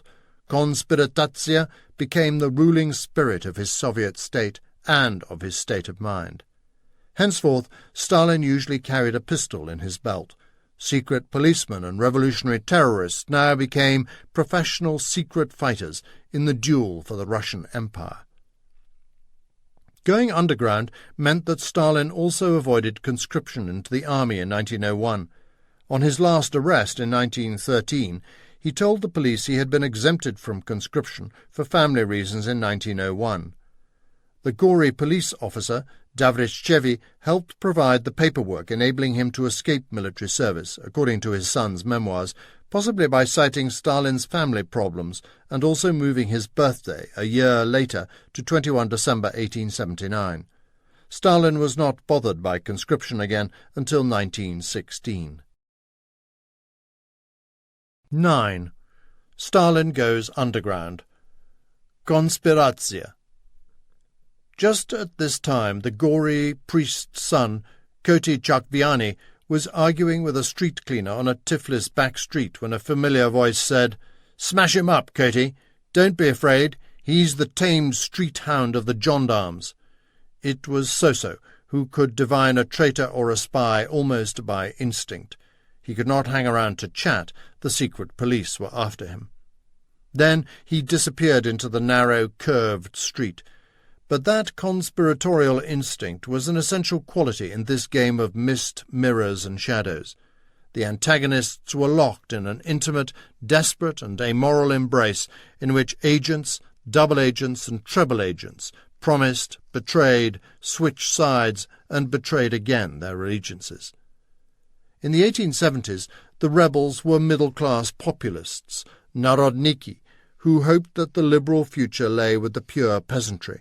A faction of Narodniki developed into the terrorist groups Land and Freedom, and later People's Will, who believed that the murder of Emperor Alexander II would achieve revolution.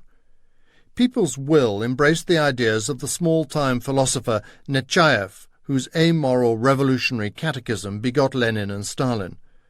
Regroup this world of brigands into an indivisible destructive force, he suggested, killing police in the most agonizing way. The anarchist Bakunin shared that dream of harnessing the swashbuckling robber world to the revolution. Lenin borrowed the disciplined organization, total dedication, and the gangsterish brutality of the People's Will, qualities that Stalin personified. Alexander II, faced with a terroristic cat-and-mouse game, started to create a modern security service as sophisticated as the terrorists themselves. He reorganized his father's third section into a plain-clothes secret police, the Division for Protection of Order and Social Security, soon shortened to Okhrana. Yet throughout the reforms, the People's Will actually had an agent within the department. The police hunted down the terrorists, but it was too late.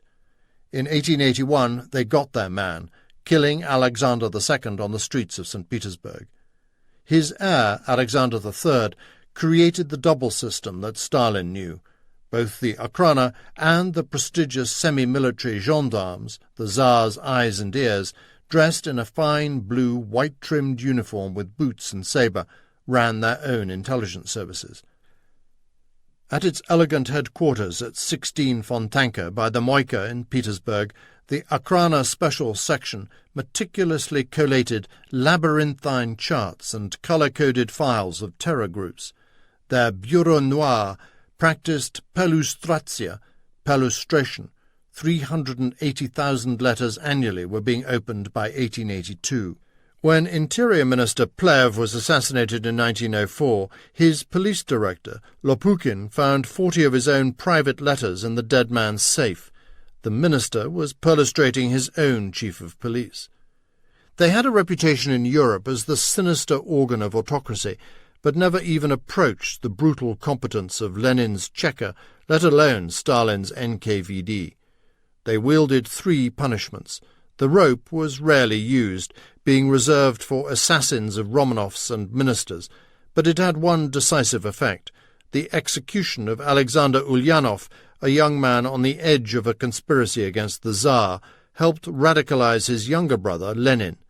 Next was kadorga, hard labour, again quite rare. The most common punishment was administrative exile for periods of up to 5 years. The mastermind of Konspiracja, Moscow Okhrana chief Zubatov, evolved a new system of surveillance. Detectives were employed, but their real tools were the agentura, the external agent, the shpik or spook in revolutionary vernacular, who followed characters like Stalin. The Okhrana's most effective tactic was the provokatsia, the provocations of their internal agents. The secret policeman should treat his agent provocateur like a beloved woman with whom you have entered illicit relations, explained Zubatov. Look after her like the apple of your eye. One careless move and you dishonour her. Never reveal the name of your informer to anyone, even your director. Forget his name and remember only his pseudonym. The stakes were high. One side's provocateur was the other's predatel, traitor, who faced death. In return for sometimes huge salaries, these double agents not only penetrated the internal life of the revolutionary organizations, but also sometimes directed them. The Okhrana even set up their own revolutionary groups and trade unions, and their very existence was designed to inspire a cannibalistic frenzy of suspicion and paranoia among the revolutionaries. The craziness of Stalinist terror in the USSR shows how successful they were. Yet konspiracja could be as dangerous for the authorities as for the terrorists. During the 1880s, Colonel G.P. Sudekin of the Petersburg Okhrana cultivated a young People's Will terrorist named Degaev, a success that allowed the policeman to become the master of revolution in Russia. But this had a price. The colonel was even forced to order murders to conceal his double agent. Then, in 1883, Degaev lured him to a meeting and murdered him. Degaev ultimately disappeared. Years later, a mathematics professor in an obscure U.S. Midwestern university was exposed as none other than Degaev, a story finally told in Richard Pipes's Degaev Affair. Such tactics are always a deadly gamble. In our times, the U.S. intelligence officers who set up the Afghan Mujahideen to fight the Soviets and the Israeli intelligence officers who sponsored Islamic radicals on the West Bank to counteract the PLO learned similar lessons when their organizations developed into the jihadist Al-Qaeda and Hamas, respectively. Russia faced a blossoming of conspiracies in this war on terror. The Akhrana had to foil not only the Social Democrats, the Armenian nationalist Dashnaks and the Georgian socialist federalists, but Russia's most deadly terrorists, populist socialists called the Socialist Revolutionaries, the SRs. In the best example of the danger of double agents, the Akhrana recruited Ivano Azev, head of the SR Fighting Brigade, which effectively used suicide bombers. During 1902-5, Azev received massive payments, but simultaneously he arranged the assassination of 2 interior ministers and a Grand Duke. Yet overall, despite Akhrana gendarme rivalry and bureaucratic muddle, the secret police suppression and infiltration of the revolutionaries was astonishingly subtle and successful. They were the best secret services of their day. The Akhrana could not afford to ignore the ingenuity of the SR assassins. In a foreshadowing of Al-Qaeda and 9/11, the success of aeroplane flight suggested these new machines as weapons. SR terrorists considered flying a dynamite-packed biplane into the Winter Palace, so the Akhrana in 1909 ordered the monitoring of all flights as well as people learning to fly and members of aero clubs. It is a mark of the Akhrana's excellence that in 1909 it was imaginative enough to envisage a crime that was beyond the scope of the FBI and CIA in the 21st century. Indeed, Lenin copied the Akhrana to organize a few professionals as highly trained and experienced as the secret police with conspiratorial techniques at the highest level of perfection. Stalin was precisely such a man. This world apart was his natural habitat.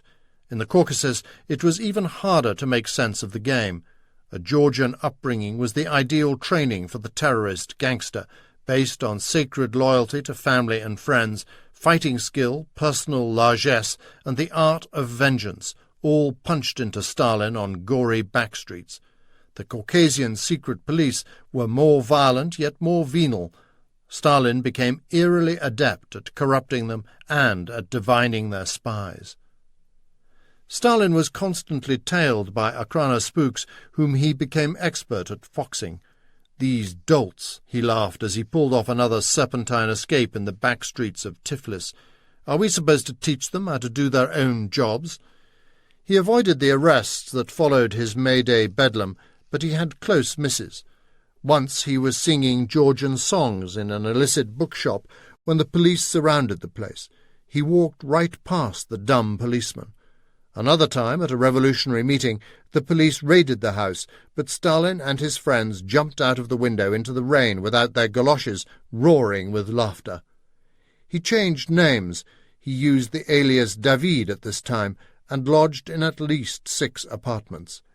When he was staying with his friend, Mika Bochoridze, the police raided the house, where Kamo would later take the money after the Tiflis heist. Stalin pretended to be a sick tenant, lying in bed, shrouded in sheets and bandages. The police searched the house, but having no orders about an invalid, they went to consult their officers. They were sent back to arrest the patient, who meanwhile had made a swift recovery and exit.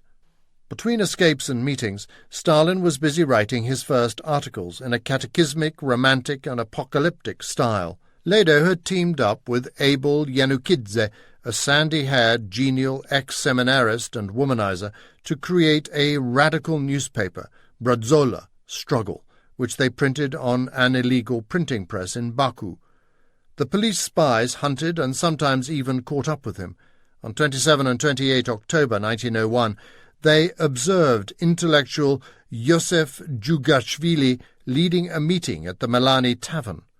On 11 November, he was one of those running a city conference attended by about 24 Marxists.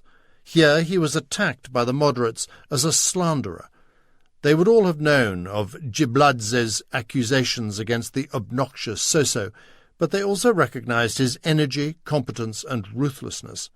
Stalin, following Lenin's vision of a militant sect of professional revolutionaries, warned of the dangers of electing ordinary workers to their committee because police agents would be elected. Instead, the conference elected a committee of 4 workers and 4 intellectuals.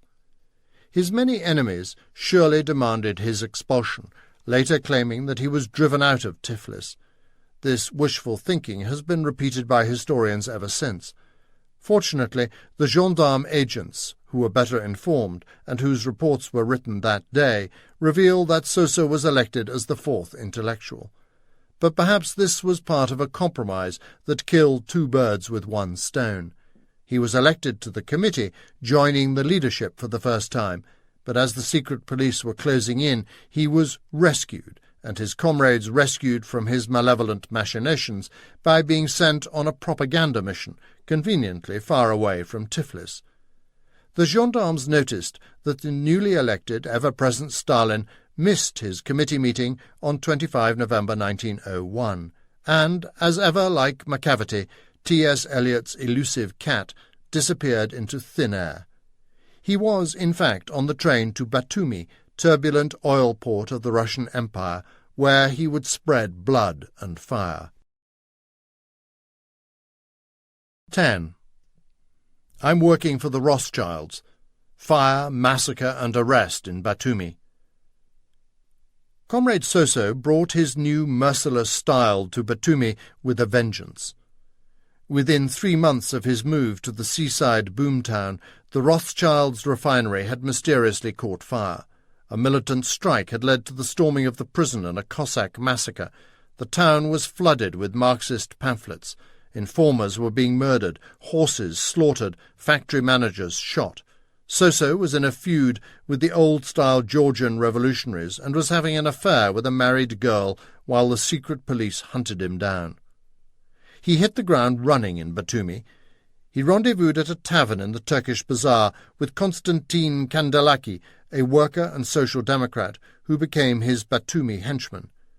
He ordered Kandelaki to call a series of meetings. At an agreed knock, we opened the door, wrote one of the local workers, Porfiro Koridze, who confronted a slim, young, and energetic man with black hair, worn very long. Nobody knew his name, records Domenti Varachkoria, who held one of these meetings at his apartment. It was just a young man in a black shirt, a long summer coat, and a fedora. Already something of a veteran in conspiratsia and a believer in his own instinctive eye for traitors, Stalin ordered Varachkoria to invite 7 workers to a meeting, but asked me to show him the invited workers. He stood at the window while I walked the invited workers one by one along the lane. Stalin asked me not to invite one of them. He was an amazing conspirator and knew human nature well. He could look at someone and see right through them. I told him a man wanted to work with us. The man's name was Kashkaya. That guy's a spook, said Stalin. Shortly afterwards, continues Varachkoria, when Cossacks broke up a meeting, we saw that man in a policeman's uniform. It was decided to wipe him out. He was killed. Here is the first instance when Stalin sniffs out a traitor and has him killed, probably his first murder. The dates of these memoirs are always important. In memoirs dictated in 1936, Varachkoria implies that it was Stalin who ordered the murder, a naive thing to record that year, an unthinkable thing to record a year later during the Great Terror or afterwards. The story of Stalin just suspecting the police spy and being right about it was published as part of the cult of personality. The story of the sleuth being killed appears only in the archival original and is published here for the first time. In any case, henceforth, he played rough in the serious game of conspiracy. There would be other Kashkayas, but even then he left what he called the black work, the killing, to his henchmen. At the meetings, Stalin announced that he was bringing a newly aggressive spirit to the revolution in Batumi. Then he asked everyone there to gather another 7 at your factory and repeat this conversation. Setting up his headquarters at Ali the Persian's tavern in the bazaar, Comrade Soso moved around all the time in a frenzy of often nocturnal visits and lectures. He first lived with Simovich, a Jewish watchmaker, then with an ex-brigand, now oil worker, Sylvester Lomzaria, who, with his brother Porfiro, became Stalin's bodyguards. One day, Stalin rose early and disappeared without a word. Kandelaki arrived soon afterwards and waited nervously until he returned. "Guess why I got up so early this morning?" asked Stalin exuberantly. "Today I got a job with the Rothschilds at their refinery storehouse. I'll be earning 6 abaz daily, 1 ruble 20 kopecks. The Franco-Jewish dynasty, who personified the power, glamour, and cosmopolitanism of international capitalism, would not have been as amused as Stalin, but they never knew that they had employed the future supreme pontiff of international Marxism. Stalin started laughing, almost singing, "I'm working for the Rothschilds." "I hope," joked Kandelaki, "the Rothschilds will start to prosper from this moment onwards." Stalin said nothing, but they understood one another. He would do what he could to ensure that the Rothschilds prospered. On New Year's Eve, Soso gathered together his top 30 rebels for a party-cum-meeting at Lomadzaria's house, serving cheese, sausage, and wine, but he banned excessive boozing. His blood-curdling and melodramatic speech ended, "We mustn't fear death. The sun is rising. Let's sacrifice our lives." "God forbid we die in our beds," shouted the toastmaster. The workers cheered, inspired by Stalin's aggression, even if Batumi's moderate Marxists, led by Carlo Cekedze, the local hospital manager, and teacher Isador Ramishvili, were not. They ran a Sunday school for workers, a soppy approach, anathema to Stalin. The legals initially helped fund his work, but friendly relations did not last long. Stalin was about to turn Batumi upside down. Batumi was a subtropical frontier town on the Black Sea, dominated by the empire's great financial oil dynasties, the Nobels and the Rothschilds. Even 20 years later, the poet Osip Mandelstam called Batumi a Russian-style California gold rush city. The Tsar had only gained this seaside nest of pirates from the Ottoman Padishah in 1878, but the oil boom in Baku, on the other side of the Caucasus Isthmus, had presented the challenge of how to transport the black gold to the west. The Rothschilds and Nobels built a pipeline to Batumi where they could refine the oil, then load it into the tankers moored in Naphtha harbour. Suddenly, Batumi, also the port of export for manganese, licorice and tea, became a door to Europe, Georgia's only modern town.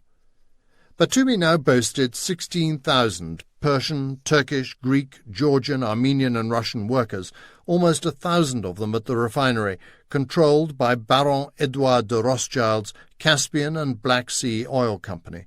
The workers, often children, lived miserably in Oil City on reeking streets with overflowing cesspools beside oozing refineries. Typhus killed many. But Batumi's millionaires and foreign executives, especially the English, turned this backwater into a pleasure town with a seaside boulevard, white Cuban-style mansions, sumptuous brothels, a casino, a cricket pitch, and an English yacht club. On 4 January 1902, "As I was coming home," says Kandelaki, "I saw the fire. Then Stalin returned, cheerfully boasting, 'You know, man, your words came true. The Rothschilds would indeed prosper with Stalin as an employee. My warehouse caught fire.'" Kandelaki, in memoirs recorded in 1935, before the terror, strongly implies that Stalin was the Rothschilds' arsonist. The Stalinist histories, which quote Kandelaki, suppress any suggestion that the leader had been an arsonist, killer, bank robber or seducer. Kandelaki's record is published here for the first time. Historians have often mistaken him for David Kandinsky, a young trade official in the 1930s whom Stalin used as his secret emissary to open negotiations with Hitler, a probe 3 years before the 1939 Molotov-Ribbentrop Pact. Stalin had David Kandinsky shot in 1937, but the latter was not Konstantin or Kotsia, Kandinsky of Batumi, later a Menshevik and Minister of Finance in the independent Georgian Democratic Republic of 1918 to 21. Crowds watched a black mushroom of smoke rise over the port. The workers helped put out the fire, which meant they were due a bonus. Stalin joined a deputation to meet the Rothschilds' French manager, François Jeune, his first encounter with a European businessman. But there is evidence that Stalin was henceforth in secret contact with the Rothschilds' management, the start of his murky but lucrative relationship with the oil barons. The Rothschilds surely knew that the fire was arson, and Jeune refused to pay the bonus. This was the provocation Stalin sought. He called a strike. The authorities attempted to stop him. The Akhrana tried to hunt down Batumi's new agitator. The pharaohs harassed the strikers. The police spies watched the Marxists. The Rothschilds worried about their oil shipments. But Stalin headed for Tiflis, 11 hours by train, to procure the printing press necessary to broaden the strike. Leaflets had to be published in both Georgian and Armenian, so the committee put him in contact with Suren Spandarian, an affluent but ruthless Armenian who, despite a wife and children, was an unrestrained Lothario. Stalin printed his Armenian pamphlets on the presses of Spandarian's father, a newspaper editor. Spandarian became Stalin's best friend. Stalin, assisted by Kamo and bearing his printing press, returned to find Batumi in uproar. Kamo and Kandinsky quickly set up the press, which was soon broadcasting Stalin's words to all the workers of Oil City.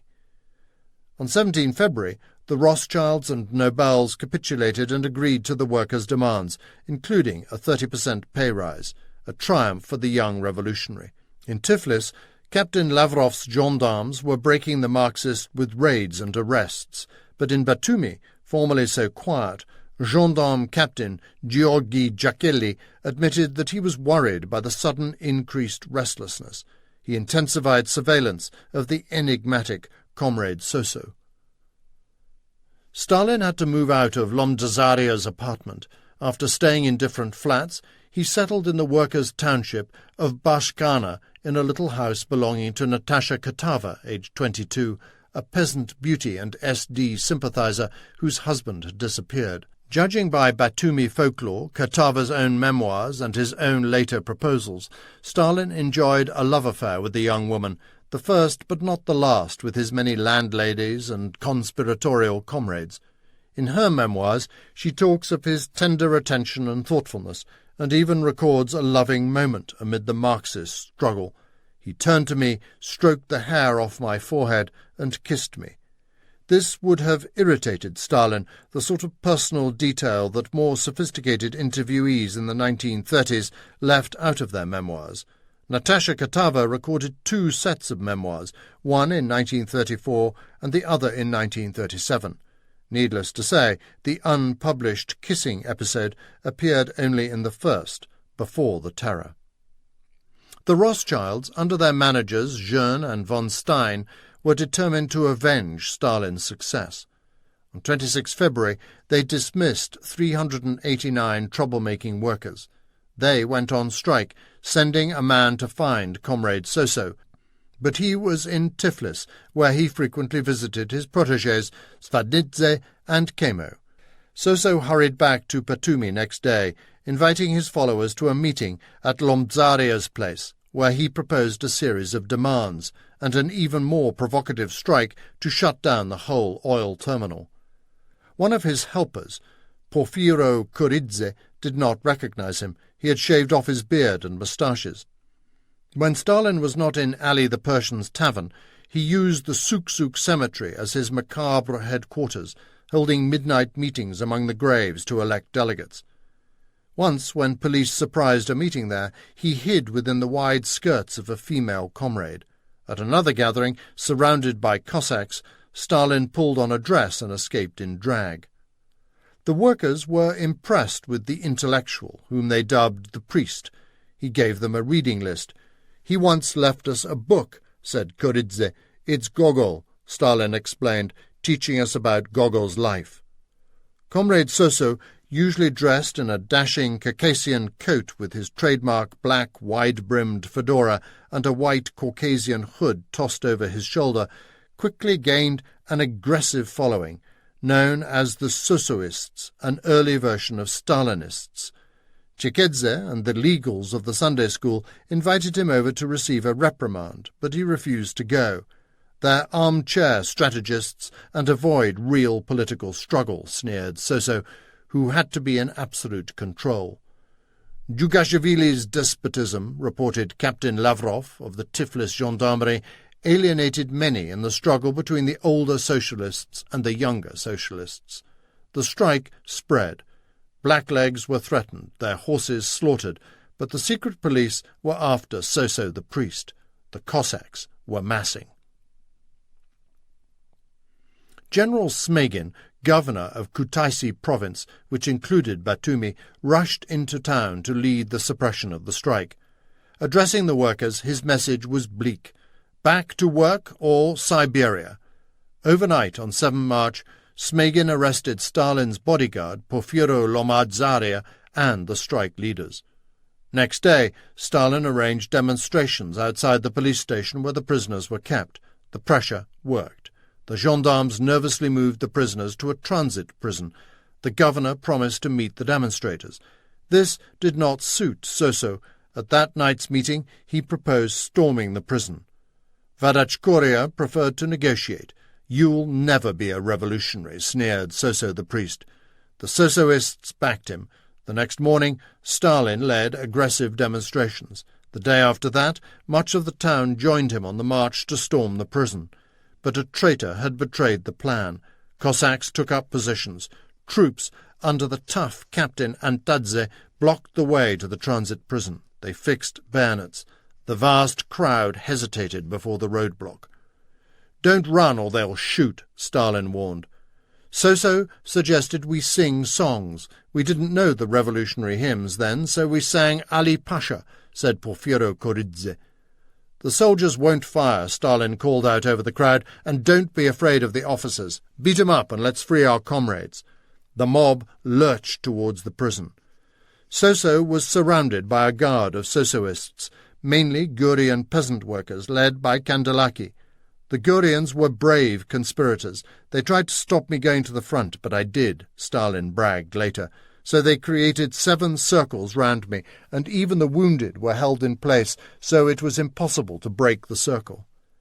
Just as the crowd outside the jail started to charge the soldiers, the prisoners inside overcame their guards.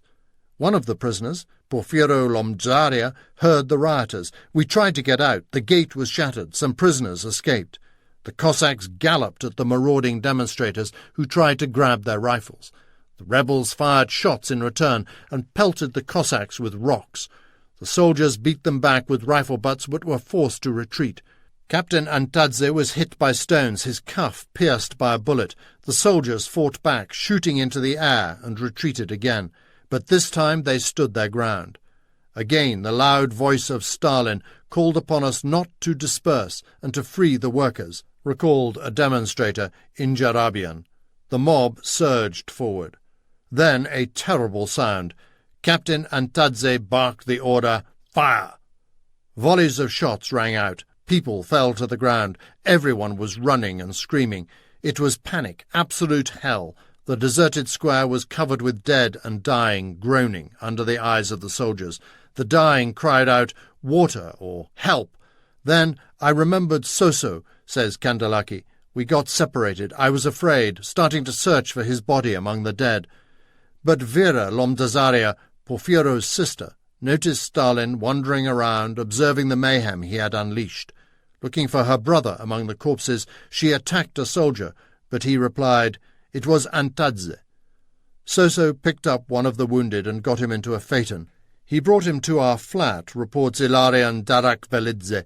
Soso wrapped bandages around the wounded, agrees Kandelaki. Natasha Katava and other women helped wounded comrades into carts that took them to hospital. There were 13 dead, 54 wounded. That night, at Darak Velidze's house, we were extremely agitated, but Soso was exhilarated. Today we advanced several years, Stalin told Kachik Kazarian. Nothing else mattered. We lost comrades, but we won. As in many other bloody campaigns, the human cost was irrelevant, subordinate to its political value. The whiplash and sabre render us a great service, hastening to revolutionize any innocent bystanders. Young Trotsky was impressed by the Batumi massacre. It stirred the whole country. Jordania and Chekedze fumed about this youngster who wanted to be a leader but lacked a necessary understanding of affairs and used rough language. They believed that the massacre played into the hands of the authorities. Was Stalin an agent provocateur? Stalin rushed to his printing press, hidden in the cottage of Despina Shapatava, a young Marxist. "Thank the mothers who raised such sons," he boomed in his printed response to the massacre, distributed all over town by next morning. However, an informer betrayed the press and policemen raided the house, but Despina blocked the way. "My children are sleeping," she shouted. The police laughed. Neither the press nor Stalin were interrupted. But he was not only fighting with words. It seems that he ordered the assassination of the Rothschilds' manager, von Stein. "We entrusted a comrade to assassinate him," recalls one of Stalin's henchmen. When von Stein's carriage got closer, the hitman drew his revolver but bungled the hit. Von Stein turned his carriage round, fled, and left the town that night by ship. The hunt was on for Stalin, who now had to move his invaluable press to a safer hideout. He attached great importance to conspiracy, says Kuridze. Often he'd arrive in a coach, then change his clothes and disappear again just as quickly. He would alter his appearance, suddenly swap coats with comrades, often sporting a hood over his long hair. That night, Stalin loaded the press onto a carriage, hid it in the cemetery, then carried it to a shack, the home of an old Abkhazian highwayman named Hashimi Smurba, at Makhmudia, 7 versts outside Batumi, but right under the cannons of the garrison fortress, and therefore beyond suspicion. The retired brigand was delighted to hide the press because his friend Lobzaria told him it would print counterfeit rubles. Smurba would get his share. Smurba's son, Hamdi, whose memoirs do not appear in the cult literature, recounts how Stalin arrived in the middle of the night with 4 heavy boxes and sprang into action, unpacking and setting them up in a cellar. The typesetters, and probably Stalin too, arrived and left dressed as Muslim women in veils. Working day and night, he hired builders to construct another house for Smurba containing a secret compartment for the whirring press. "What's that noise?" asked one of the builders. "A cow with a worm in its horn," replied Smurba. Soso almost moved into Smurba's wooden cottage, where the old Muslim footpad hassled the young Georgian rebel for his share of the scam. "You've been printing for days," said Smurba. "When are you going to use the money?" Soso handed Smurba one of his leaflets. "What's this?" exclaimed the amazed Smurba. "We're going to overthrow the Tsar, the Rothschilds, and the Nobels," replied Stalin to Smurba's puzzlement. Each morning he hid the pamphlets in peasant fruit baskets, which Smurba loaded onto his cart. Meeting Lobzaria in town, the 2 bandits took the fruit baskets around the factories, distributing the leaflets. If anyone tried to buy fruit, Smurba demanded a steep price or claimed it was a special order.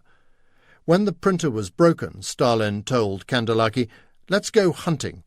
Identifying the right spare parts in a local printing shop, he then said, "The bear's shot, now skin it," and sent in his henchmen, who stole them and delivered them to him at his HQ, Ali the Persian's tavern in the bazaar. Once some Cossacks galloped down the street just as little Hamdi was delivering a part. He tossed the bag into the house and leapt into a ditch. Afterwards, Stalin helped dry the boy, praising his courage. Smurba's whole village now knew there was something afoot in the new wooden hut, visited by so many burly and veiled women, whereupon Soso gathered 12 trusted peasants to explain his mission. After that, remembers Hamdi Smurba, they respected the house. "You're a good man, So-So," said Smurber, puffing on his pipe. "Shame you're not Muslim. If you become Muslim, you'll get 7 beautiful virgins. Don't you want to become Muslim?" "I certainly do," laughed So-So. The Batumi demonstration and the Smurber story became seminal Stalinist legends.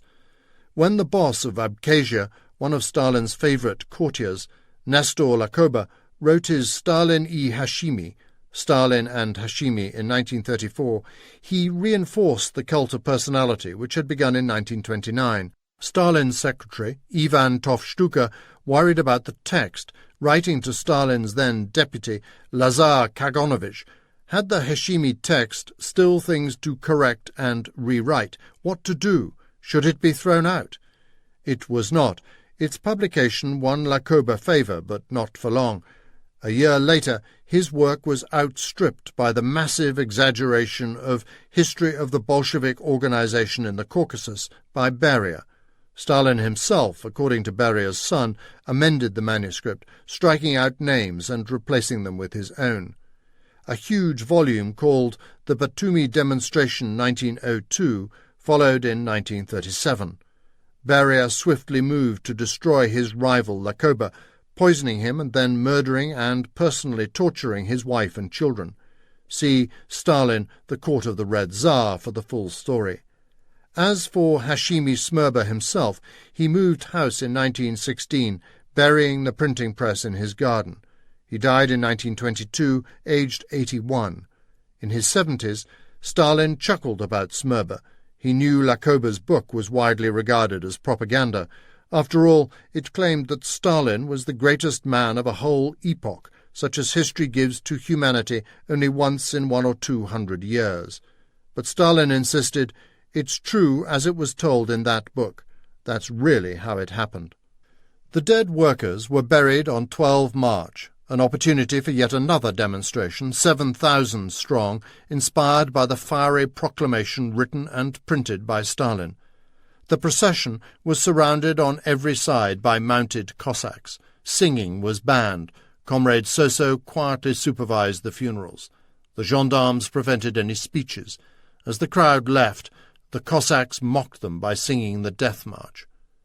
The secret police now knew Stalin was one of the leaders of the Batumi disturbances. The organization achieved some big successes after the arrival of Joseph Dukashvili in autumn 1901, Captain Jakeli reported to the chief of the Kutaisi Gendarmerie. "I have ascertained that Joseph Dukashvili was seen in the crowd during the 9 March disorders. All evidence points to the fact of his active role in the disorders. They were determined to track him down." On 5 April, Despina Shapatova warned Stalin that he had been denounced. He moved that night's meeting twice, and finally it met at Darakvelidze's house. Suddenly Despina ran in. The gendarmes were outside, or, as the presiding officer put it, "Yesterday at midnight I surrounded the house where intelligence told us they were holding a meeting of the Mantashev refinery workers." So-So the priest rushed to the back window, but it was hopeless. The house was surrounded by blue uniformed gendarmes. This time there was no escape. In early 1939, the Moscow Arts Theatre commissioned the brilliant but underemployed writer Mikhail Bulgakov to write a romantic play about young Stalin in Batumi to celebrate the dictator's 60th birthday that December. Stalin must have signed off on the commission. He admired Bulgakov, like Chekhov, a practising doctor-turned-writer, particularly for his novel The White Guard. Its dramatized version, The Days of the Turbines, was Stalin's favourite play. He saw it 15 times. Yet, as with Pasternak and Shostakovich, Stalin played a game of cat and mouse, personally phoning Bulgakov to assure him he would be given work, then tightening the screws on him again. Bulgakov, like Pasternak, was fascinated by his omnipotent persecutor and had toyed with the idea of this play since 1936, even though he knew it's dangerous for me. Basing the play on the book The Batumi Demonstration 1902, and presumably on conversations with witnesses, Bulgakov finished a draft in June 1939, first calling it The Priest, Stalin's nickname among the workers, then It Happened in Batumi, then just Batumi. The romantic play contains no love affairs, but it implies Stalin's relationship with Natalia Katava, for his companion in the play is a Natasha, who is jointly based on Katava and Lomdozaria's sister. The cultural apparatchiks liked and approved the play. In August, Bulgakov, declaring that he wanted to interview witnesses and read the archives, set off by train for Batumi with his wife, Elena. But Stalin did not wish his status as statesman. He was just about to sign the Molotov-Ribbentrop Pact with Hitler, undermined by any revelations contained in these archives, many of which have been used in this book. The Bulgakovs were recalled by telegram. Journey no longer necessary, return to Moscow. Bulgakov fell ill. Stalin read the play. Visiting the Arts Theatre, he told the director that Batumi was a good piece but could not be staged, adding hypocritically, "All young people are the same, so why write a play about the young Stalin?" The play was hackwork for Bulgakov, who secretly finished his anti-Stalin masterpiece, The Master and Margarita, before his death in 1940. Part 2. To the Moon. Move tirelessly, do not hang your head, scatter the mist of the clouds, the Lord's providence is great. Gently smile at the earth stretched out beneath you, sing a lullaby to the glacier strung down from the heavens. Know for certain that once struck down to the ground, an oppressed man strives again to reach the pure mountain when exalted by hope. So, lovely moon, as before, glimmer through the clouds. Pleasantly in the azure vault make your beams play. But I shall undo my vest and thrust out my chest to the moon. With outstretched arms I shall revere the spreader of light upon the earth. Sosolo, Joseph Stalin. 11. The Prisoner. Stalin was imprisoned in Batumi prison, where he immediately distinguished himself by his surly swagger and arrogant audacity. Prison affected him deeply and remained with him. "I got used to loneliness in prison," he said much later, though in fact he was rarely alone there. His fellow prisoners, whether enemies who later denounced him in exile or Stalinists who praised him in official books, agree that Stalin in prison was like a frigid sphinx. Scruffy, pockmarked, with a rough beard and long back-combed hair. His fellows were most struck by his complete calmness. He never laughed with an open mouth, only smiled coolly, and was incapable of cooperating with anyone. He walked by himself, always unruffled.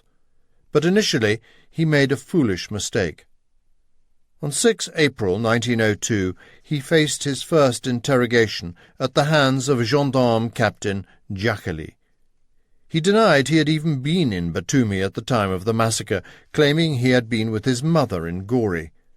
2 days later, he ordered another prisoner to throw 2 notes into the prison yard, where friends and families of the prisoners gathered to deliver food and messages.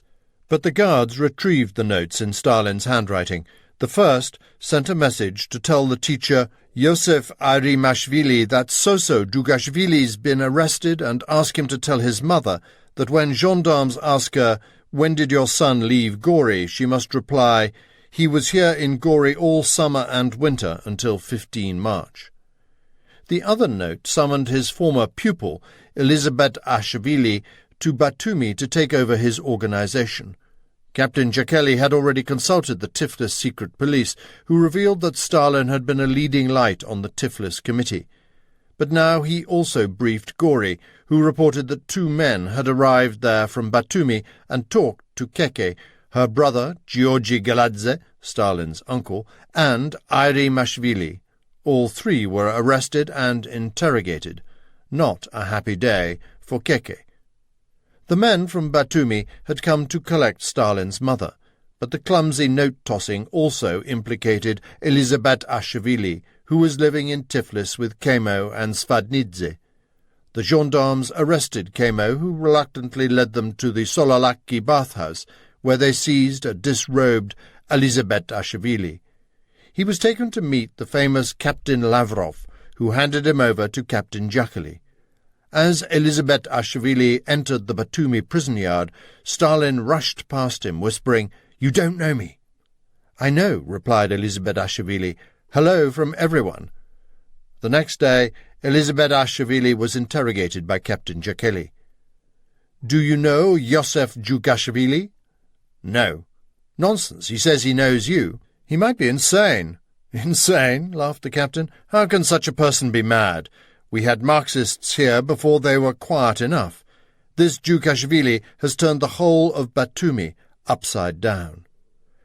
When Elizabeth-Ashvili was led past Stalin's cell, he caught a glimpse through the bars of an outraged Soso cursing his cellmate and punching him.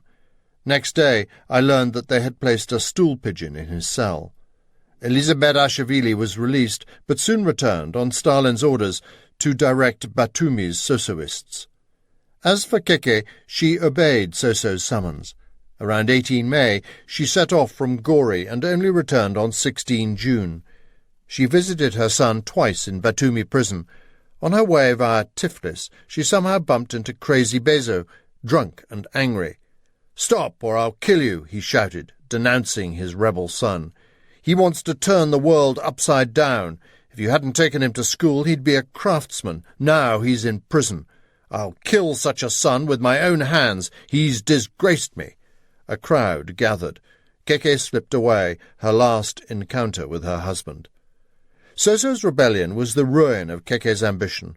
She must, in her way, have worried as much as Bezo. She applied for his release and probably delivered messages from his comrades. In his egocentricity, old Stalin acknowledged her suffering. Was she happy? Come on! What happiness for Keke if her son was arrested? We didn't have much time for our mothers. Such was the fate of mothers. Happy? Keke sardonically told an interviewer in 1935 when asked if she was happy to be Stalin's mother.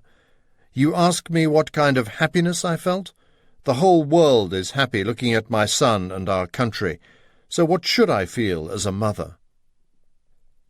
Stalin was soon the kingpin of Batumi prison, dominating his friends, terrorizing the intellectuals, suborning the guards, and befriending the criminals.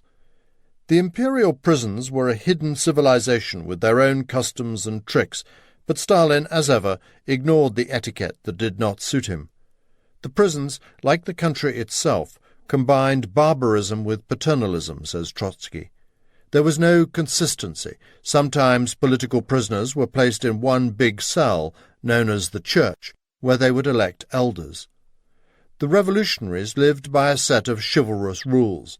Whenever comrades arrived or departed, it was traditional for the whole prison to sing the Marseillaise and wave a red flag. Revolutionaries, sacred intellectuals, and self-appointed crusaders were too elevated to socialize with mere criminals. But I preferred them, the criminals, Stalin said, because there were so many rats among the politicals. He loathed the duplicitous chatter of the intellectuals. Rats were killed. If they were in solitary cells, the politicals communicated through a ponderous but simple code of knocks, the prison alphabet. Sergei Aliluev was in prison in the Meteki fortress of Tiflis, but the tapping on his stovepipe informed him, "Bad news, Soso arrested." Then there was the impoverished jailhouse system of communication known as the prison telegraph, by which prisoners delivered packages to each other by swinging them on strings from their windows, whence they were hooked by another string with a stone on the end. When the prisoners walked in the courtyards, discipline was lax. It was hard to keep any secrets there. Soso always seemed to know who was arriving, how prisoners were behaving. Like American mafiosi running La Cosa Nostra from prison, Soso swiftly improved his communications with the outside world. He continued to run things from prison. Stalin swiftly developed his clandestine craft. A sympathetic worker in Batumi worked for the company that supplied wood to the prison. One day he was approached and told he was to help deliver the wood and must follow his instructions precisely. He delivered the logs, carried them into the courtyard, and sure enough, at 3 p.m. sharp, the warders led out a single prisoner, Stalin, who gave him an urgent message to deliver in Batumi. The authorities erred seriously when they allowed their revolutionaries to study in prison. These obsessive autodidacts studied hard there, none more so than Stalin, whose cellmate says he spent the whole day reading and writing. His prison day had a strict routine. He woke early in the morning, did morning exercises, then studied German and read economic literature. He never rested, and he liked to recommend comrades what books to read. Another prisoner said that Stalin made prison into a university. He called it his second school. The prison guards were lenient, either because the revolutionaries were socially superior gentlemen, or because they had been bribed, or because they were sympathetic. One of Stalin's friends was put in a cell near to his and asked him about the Communist Manifesto. "We couldn't meet," reminisced Stalin, "but I read it aloud and he could hear it. Once during my reading I heard some steps outside and stopped. Suddenly I heard the guard say, 'Please don't stop, comrade. Please continue.'" One article must have been doing the rounds of the prison telegraph. In March 1902, the Marxist, now using the alias Lenin, published an essay, "What is to be Done? Burning Questions of Our Movement," which demanded a new vanguard of ruthless conspirators, a vision that immediately split the party. "Give us an organization of revolutionaries," promised Lenin, "and we shall overturn the whole of Russia." Lenin encapsulated Stalin's dream of himself as a knight in a military religious order.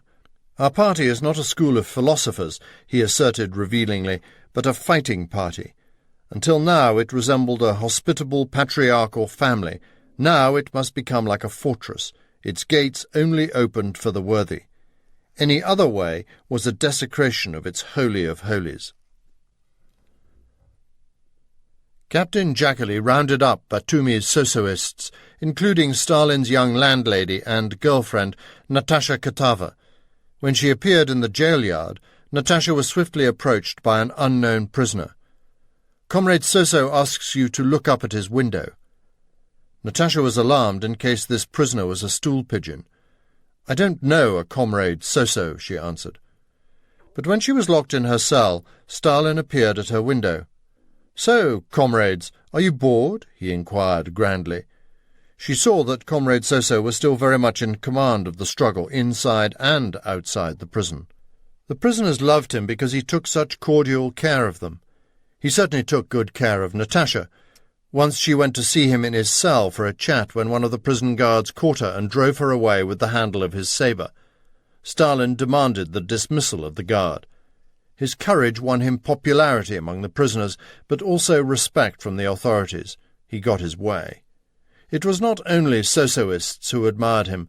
Another prisoner, who shared his cell, admitted that, although Soso later became a monster, he was a very pleasant and gallant cellmate. The prosecutor in Tiflis ruled there was not enough evidence to charge Stalin with leading the Batumi riot. Probably witnesses were too afraid to testify. He was off that hook, but remained in prison because Captain Lavrov was investigating another case, Stalin's role on the Tiflis Committee.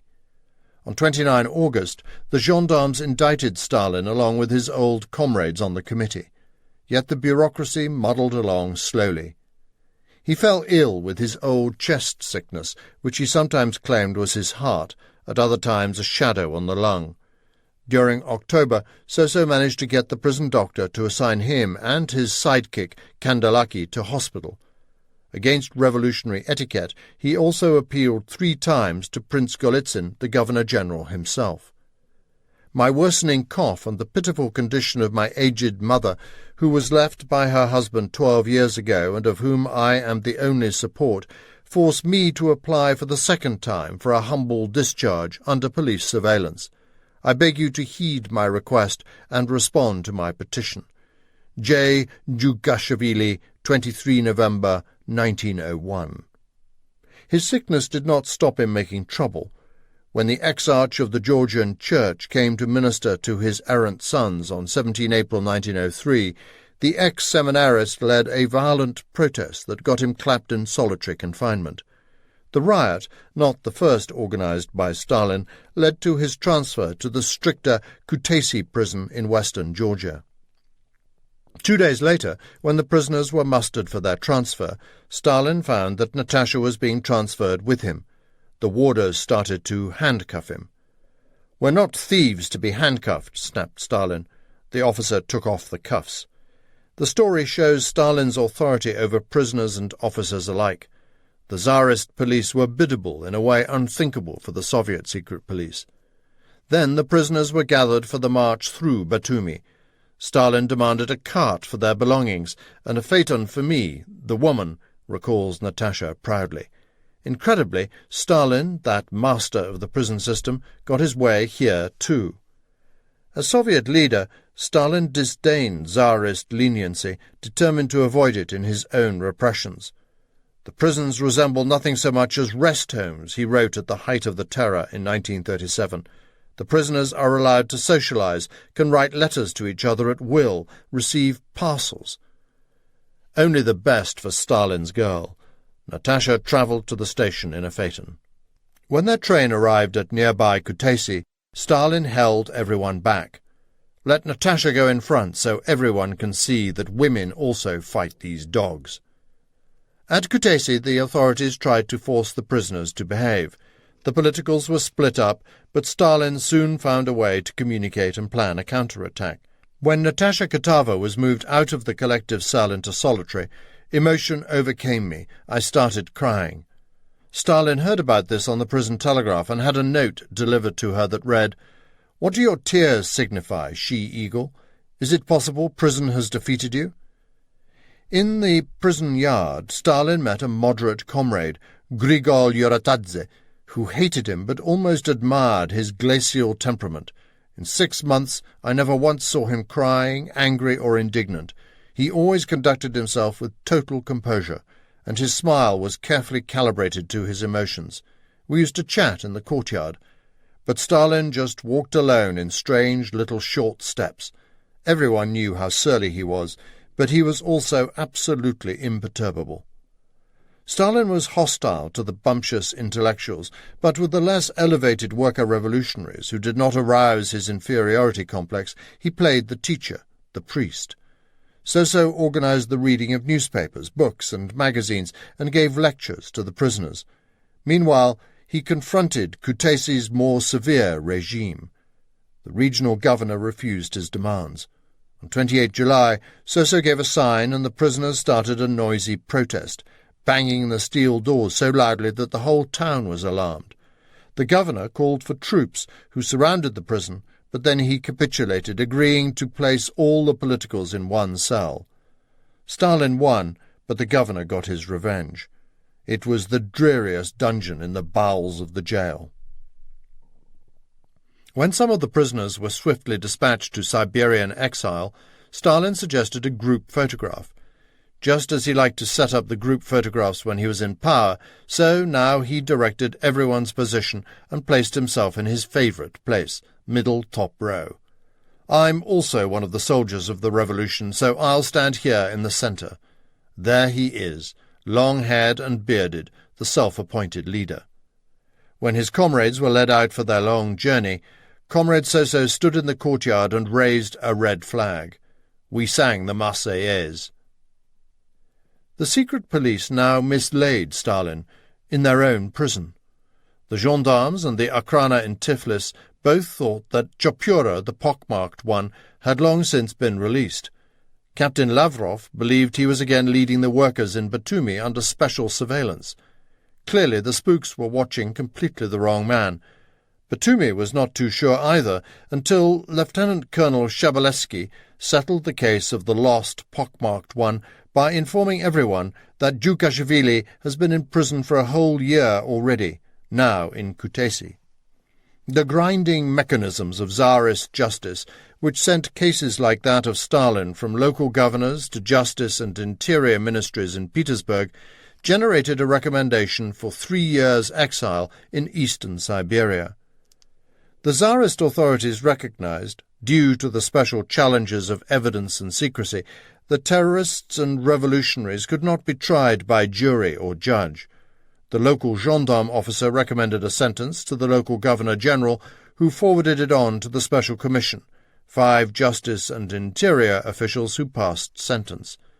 The interior minister confirmed it. The emperor signed off. Stalin was habitually sentenced this way. Between 1881 and 1904, only 11,879 were sentenced like this, while during Stalin's reign of the same approximate time span, he presided over the deportation of an astonishing 28 million, several million of whom never returned.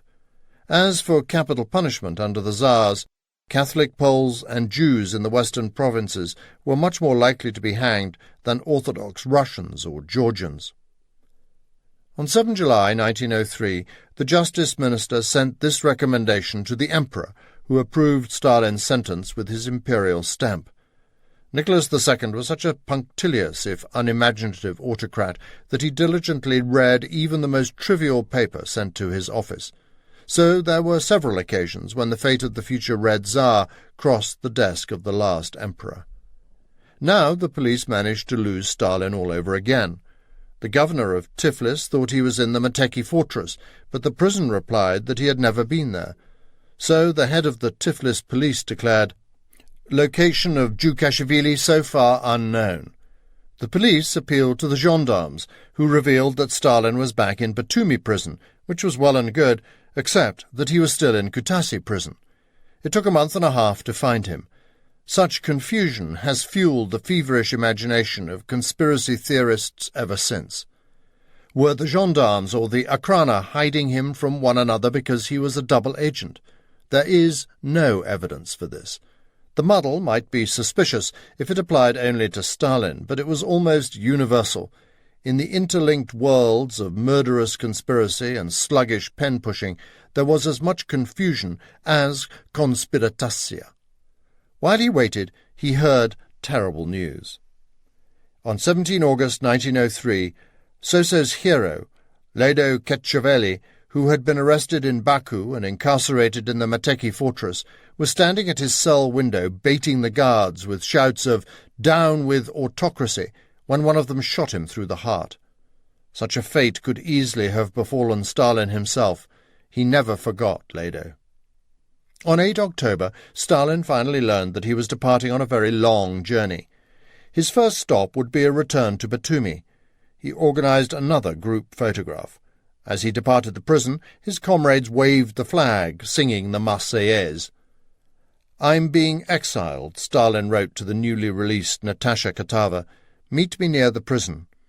She raised 10 rubles and some food to help him on the cold journey into the Russian winter, but he left wearing just a light Georgian choker, boots and no gloves. As he was marched onto the prison steamship in Batumi harbour for the first leg of his journey via Novorossiysk and Rostov, the beautiful Natasha waited on the wharf. I saw him off.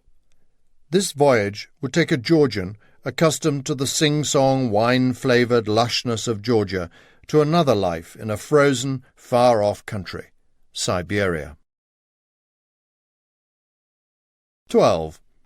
The Frozen Georgian. Siberian Exile.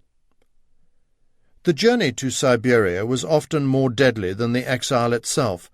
Stalin experienced the full gamut of horrors of the dreaded etape, the slow, stage-by-stage progress to the east, picking up other prisoners on the way. Stalin claimed that his ankles were sometimes shackled to iron balls, and once said emotionally, "There's no better feeling than straightening your back after wearing shackles."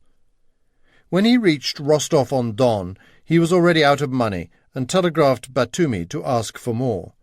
Kandaláki sent it.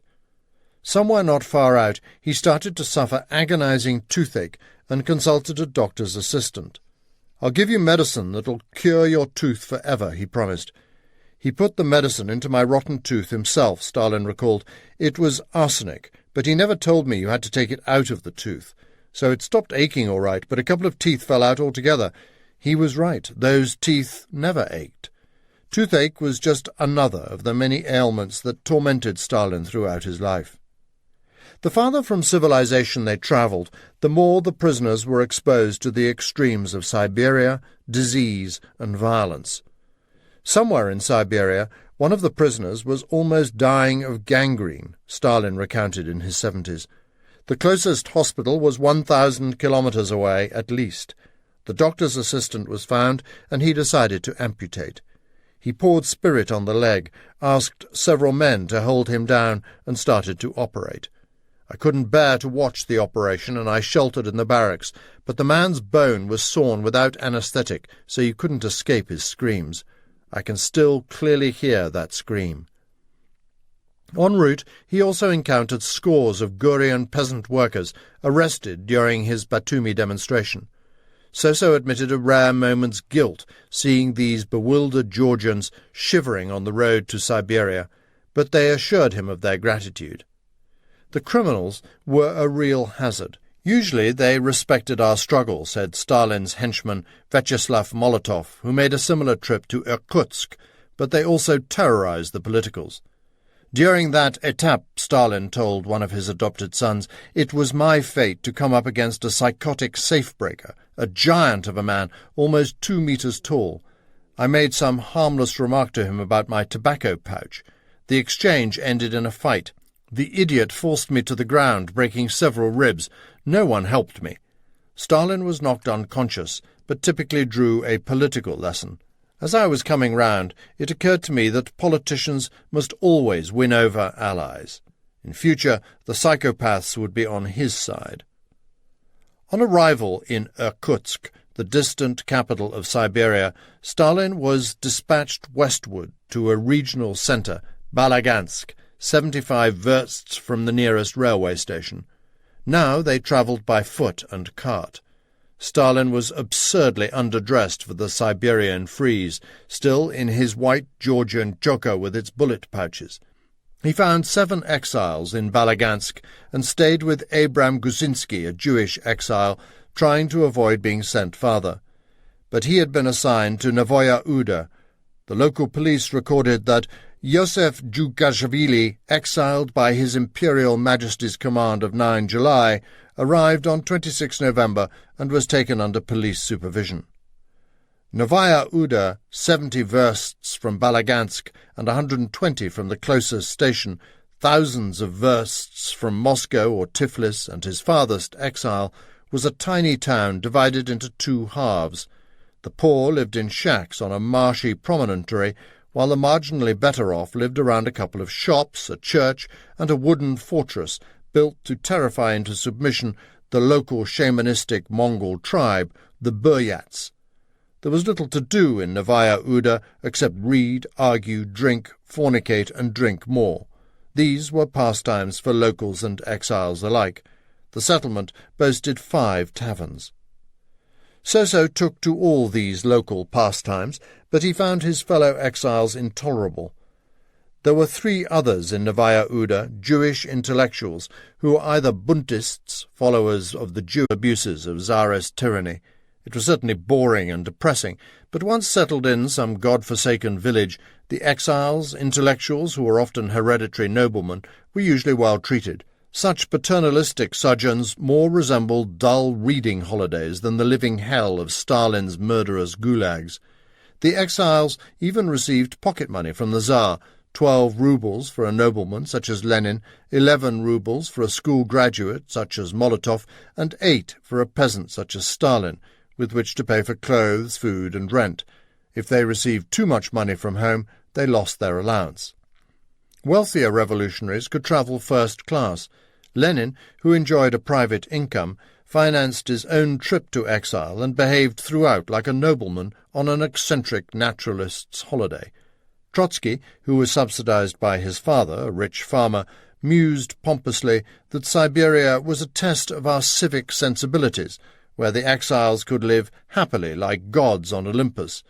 But there was a big gap between the well-off, like Lenin, and the penniless, like Stalin. When Lenin arrived, he reprimanded the station-master, availed himself of the local merchant's library, brought out his wife, Nadia Krupskaya, and his mother-in-law to care for him, and even employed a maid to clean the house. The Lenins patronized the peasants who, noted Krupskaya, were generally clean in their habits. Lenin raved about the landscape of this Siberian Italy, a pleasant environment for writing. Generally, wrote Krupskaya, exile didn't pass by so badly. The system favoured noblemen and Orthodox Russians and Georgians over Jews and Poles. Lenin and his friend Yuli Martov were arrested at the same time on the same charges, but while the noble Russian Lenin enjoyed his scenic reading holiday, his fellow SD leader, the Jewish Martov, struggled to survive the desperate Arctic freeze of Turkeskansk. The behaviour of exiles was governed by a set of rules. Each settlement elected a committee which could try anyone who broke party rules. Books must be shared. If an exile died, his library was split between the survivors. No consorting with criminals. On departure, the exile was allowed to choose a gift from each fellow exile and should present a keepsake to his host family. Exiles divided the housework and the duty of collecting the mail. The arrival of the post was their happiest moment. You remember how good it felt in exile to receive a letter from a friend, recalled Yanakidze when he was in power. Yet in the wild East, rules were hard to maintain. Sexual adventures among the exiles were rife. Like palms on a Diego Rivera landscape, love struggled towards the sun from under the heaviest boulders, declaimed Trotsky grandiloquently. Couples came together in exile. When Golda Gorbman, who later married Stalin's lieutenant Clementy Voroshilov, was in exile, she was seduced and impregnated by Yanakidze, the Georgian who was later one of Stalin's magnates. In power, the Politburo liked to reminisce about these scandals. Stalin himself never forgot the cheek of the exile Lezhnev, who bedded the local prosecutor's lovely wife and was sent to the Arctic as punishment. Molotov quoted the story of the two exiles who fought a duel for a mistress. One was killed and the other got the girl. Exiles had to rent rooms from local peasants. They found themselves living in cramped and noisy little rooms, irritated by screaming children and lack of privacy. The worst thing about exile was the lack of separation from the hosts, wrote Yakov Sverdlov, later in exile with Stalin, but this sharing of rooms led also to more sexual temptation. Local custom banned affairs with exiles, but this was impossible to enforce.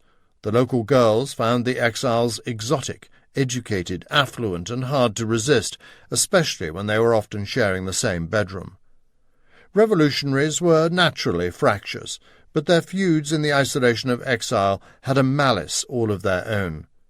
Men bared themselves before you and showed themselves in their pettiness. There was no room to show decent features.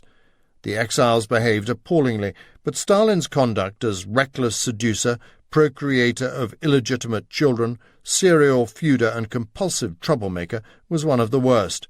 No sooner had he arrived than Stalin started to break the rules. He cut his Jewish fellow exiles but embraced the local hobby, pub crawls with the criminals.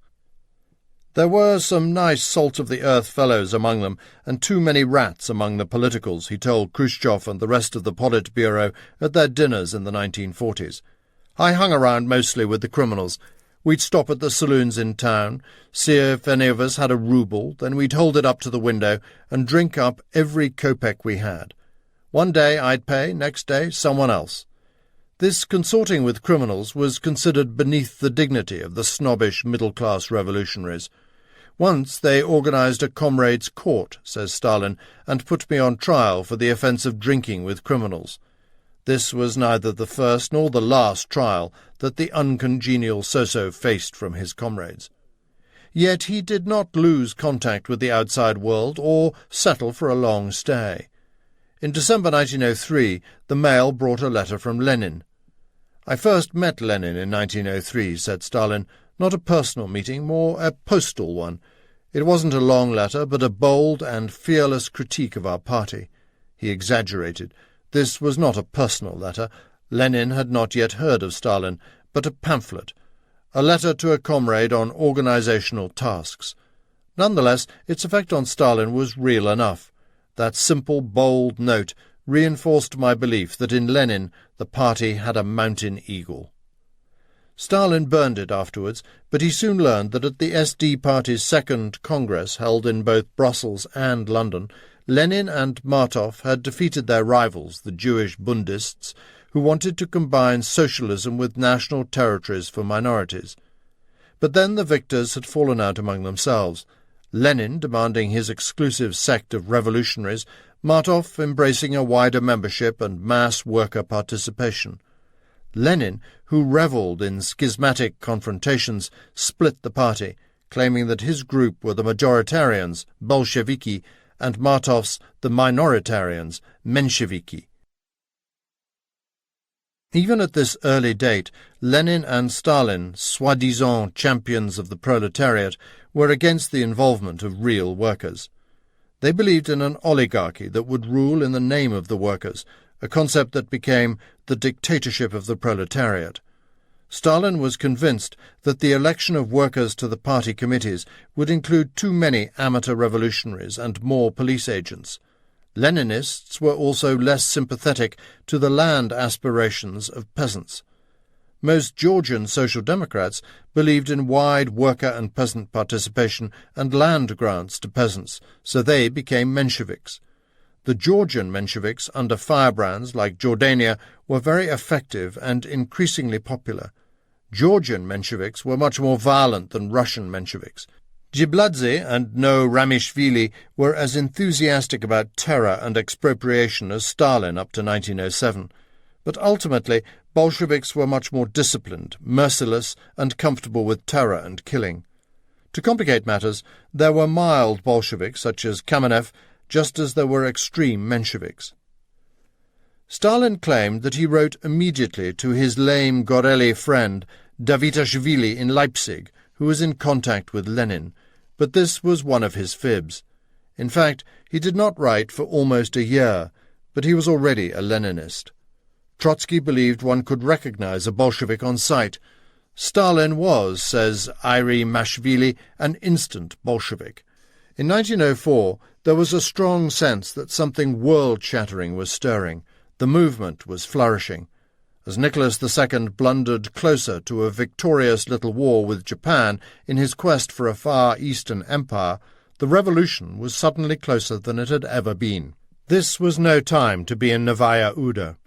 Soso had no sooner arrived than he started to plan his escape, which was as much part of the revolutionary experience as arrest and exile itself.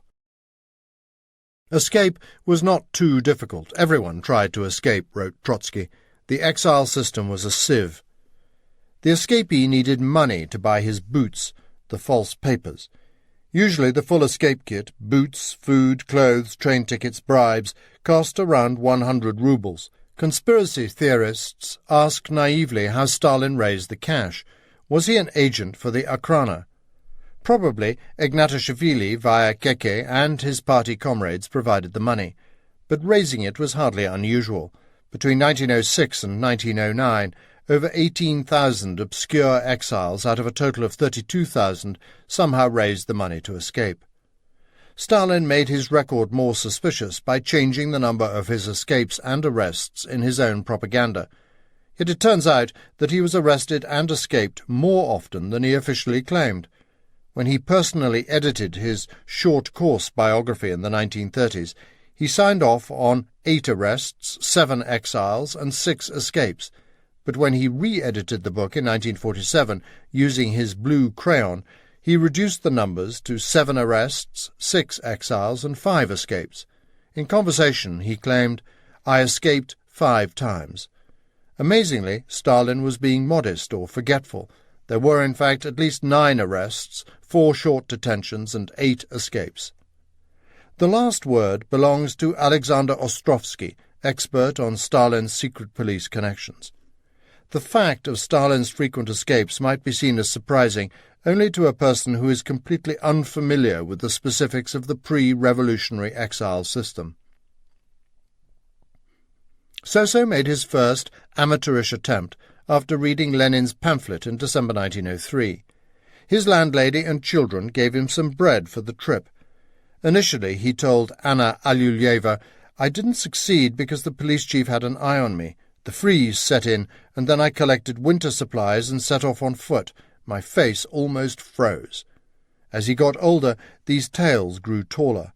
"I fell into a frozen river. The ice gave way," he told his Soviet henchman Lavrenti Beria. I was chilled to the bone. I knocked at a door. Nobody invited me in. At the end of my strength, I had finally the luck to be welcomed by some poor people who lived in a miserable hut. They fed me, warmed me by the stove, and gave me clothes to reach the next village. He managed to make it to Abram Gusinski's house in Balagansk, 70 versts away. One night, when there were terrible frosts of -30, we heard a knock. "Who's there?" "Unlock the door, Abram. It's me, Soso." Then an ice-coated Soso entered, dressed very flippantly for Siberian winter, in a felt cloak, a fedora, and a dandyish Caucasian hood. My wife and daughter so admired the white hood that Comrade Stalin, with Caucasian generosity, took it off and gave it to them. He already had the necessary documents, but he could go no further. Suffering frostbite on his nose and ears, according to Sergei Alyelyuev, he couldn't get anywhere and returned to Novaya Uda. No doubt his convict friends warmed him up in the boozing stews of the frontier town while he planned his second attempt. Soso wrote to Keke, and she sewed the right clothes and sent them as soon as she could.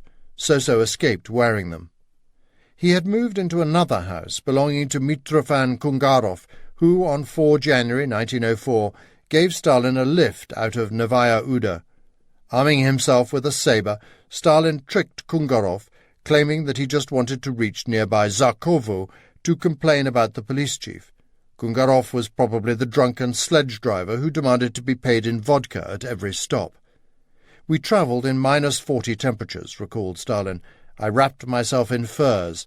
The coachman actually opened his coat while driving to let the bitter freezing wind blow against his almost naked belly. Apparently alcohol warmed his body. What healthy people!" But when the peasant realized that Stalin was escaping, he refused to help and stopped the sledge. "At that moment," said Stalin, "I opened my fur coat and showed my sword and ordered him to drive on." The peasant sighed and made the horses gallop. In 1934, the children who had provided the bread for the escape wrote to Stalin. He wrote back with a present for them, a radio and gramophone.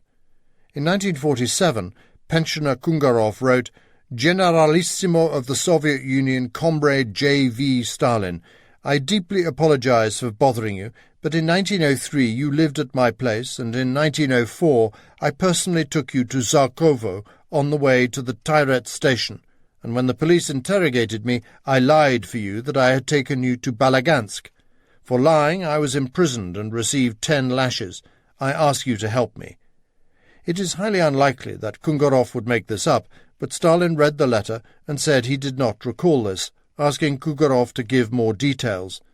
Possibly Stalin's memories of the first exile were less vivid, but more likely he nursed a grievance against Kungarov for refusing to help him escape. Soso was on his way. Coming up to Orthodox Epiphany, he was hoping the police would be distracted by their celebrations. "Exiled Yosef Dukashvili has escaped. Appropriate measures are taken to recapture him," telegraphed the local police. He made it to Tyrets station and may have gone to Irkutsk before heading back along the Trans-Siberian Railway. The Siberian stations, even during the holidays, were patrolled by uniformed gendarmes and Okhrana spies, sometimes professionals, frequently informing freelancers watching for escapees. But Stalin had procured not just the usual boots, but the ID card of a police agent. In faraway Siberia, as in the Caucasus, any papers could be bought, but this was unusual. Stalin boasted that at one of the stations a real spook was on his tail, following him until the escapee approached a gendarme, showed him his false ID, and pointed out the police spy as an escaping exile. The policeman arrested the protesting spook while Stalin calmly boarded the train for the Caucasus. It is a story that demonstrates the layers of murkiness in which Stalin blossomed. If Soso really was a police spy, it is unlikely he would have told the story at all, and, in any case, he might have invented it. But it certainly added to the mystique and suspicion of this ace of conspirators. Within 10 days he was back in Tiflis.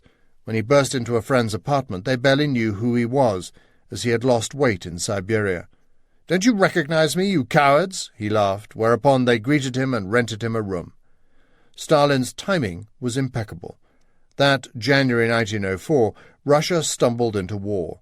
The Japanese attacked the Russian fleet at Port Arthur in the Far East. The Emperor and his ministers were convinced the primitive Japanese monkeys could not defeat civilized Russians. Yet Nicholas's army was antiquated, his peasant soldiers ill-armed, his commanders hapless cronies. "I remember," says Stalin's roommate, "that he was reading History of the French Revolution. He knew how war and revolution, those horses of the apocalypse, often gallop together." Georgia was seething. "Georgians are such a political nation," reflected Stalin later. "I don't think there's a Georgian alive who isn't a member of some political party." Young Armenians joined the Dashnaks, Georgians joined the Socialist Federalists, and many others joined the Mensheviks, Bolsheviks, anarchists, or the SRs. The latter were conducting a vicious terrorist campaign against the Tsar and his ministers. As the war strained the sinews of the empire, the Akhrana tried to suppress the restlessness by arresting droves of revolutionaries. Not every comrade was delighted at the return of the truculent, aggressive Soso, and his enemies devised a way to rid themselves of him. There was a problem with Stalin's Marxist orthodoxy. Lenin had defeated the Bundists because he believed in an internationalist party for all the peoples of the empire. Even Jordania preached Marxism for the whole Caucasian region. Yet young Stalin, clinging to the romantic dreams of his poetry, insisted eccentrically on a Georgian SD party. So his enemies accused him of Bundist tendencies, not a Marxist internationalist at all. At this time, Stalin adapted Marx to his own instincts. He quoted Marx, observed David Sagirashvili, but always in his own peculiar way. Challenged at one meeting, Soso wasn't in the least perturbed, simply saying, "Marx is the son of an ass. What he wrote should be written as I say." With this, he stormed out. Fortunately, Stalin was vigorously defended by Georgia's first Bolshevik, Mika Chakaya, one of the founders of Masame Dasi, who now supported Lenin's radical approach. Stalin respected the energetic, older Chakaya with his goatee beard and ideological gravity. He later mocked him, but he was as grateful as a man could be who regarded gratitude as a dog's disease. Chakaya pleaded for Stalin, saving him from expulsion, but he made him undergo a new introduction to Marxism. "I can't trust you with much," he lectured Soso. "You're still young and need a foundation of stable ideas, or you'll encounter difficulties."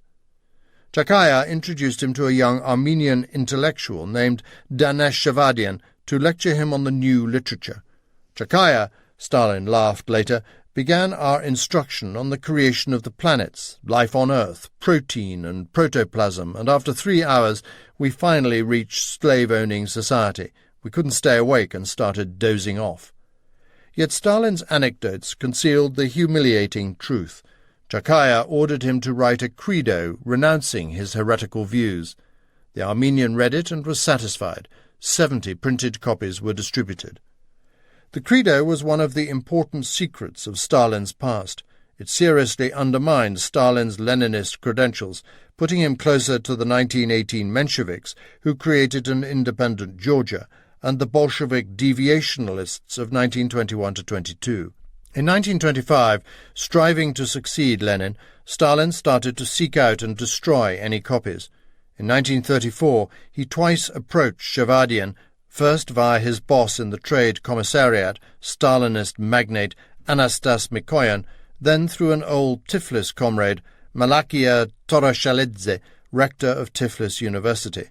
Shavadian buried his papers in his village. In the 1937 terror, Mikoyan and Beria were dispatched to Yerevan with a death list of 300 Armenian Bolsheviks. Mikoyan saved one of the 300, Shavadian, who was still arrested. His family destroyed the papers. Shavadian was shot by Beria on 24 October 1941 as the Germans advanced. Not all recipients of the credo were shot. Tashkaya remained a favourite.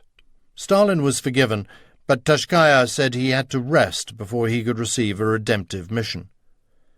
Soso shamelessly sponged off his friends. If he visited some guy's family, recalled Mikhail Monoselizde, ex-seminarist friend of Kemo and Svadnidze, he behaved as if he was a member of the family. If he noticed they had wine, fruit, or sweets that he liked, he wasn't embarrassed to say, "Well, someone said I was invited to drink wine and eat fruit," and he'd open the cupboard and help himself. He believed they literally owed him a living out of gratitude for his sacred mission. He spent time with his well-off friend Spandarian, who took him to a circle run by Lev Rosenfeld, the future Kamenev, Stalin's co-ruler after Lenin's death and later his victim. Kamenev's father, a rich engineer who built the Batumi-Baku railway, subsidized his Marxist son. Younger than Stalin, though he looked years older, he was red-bearded and schoolmasterly, with myopic, watery blue eyes. He befriended but always patronized Stalin until it was too late. Kamenev was a Bolshevik, but a very moderate one, already in conflict with Stalin's hotheads. "I often had fights with the intellectuals," remembers Kamo, "and I had a quarrel with Kamenev who didn't want to attend a demonstration." At Kamenev's, Soso met another old friend, Joseph Davrichevi, who had attended the posher school in Tiflis, the gymnasium on Golovinsky Prospect with Kamenev and Spandarian. Davrichevi, flirting with socialist federalism, was delighted to see Soso for the first time since Gori. He resembled Stalin and believed they were half-brothers.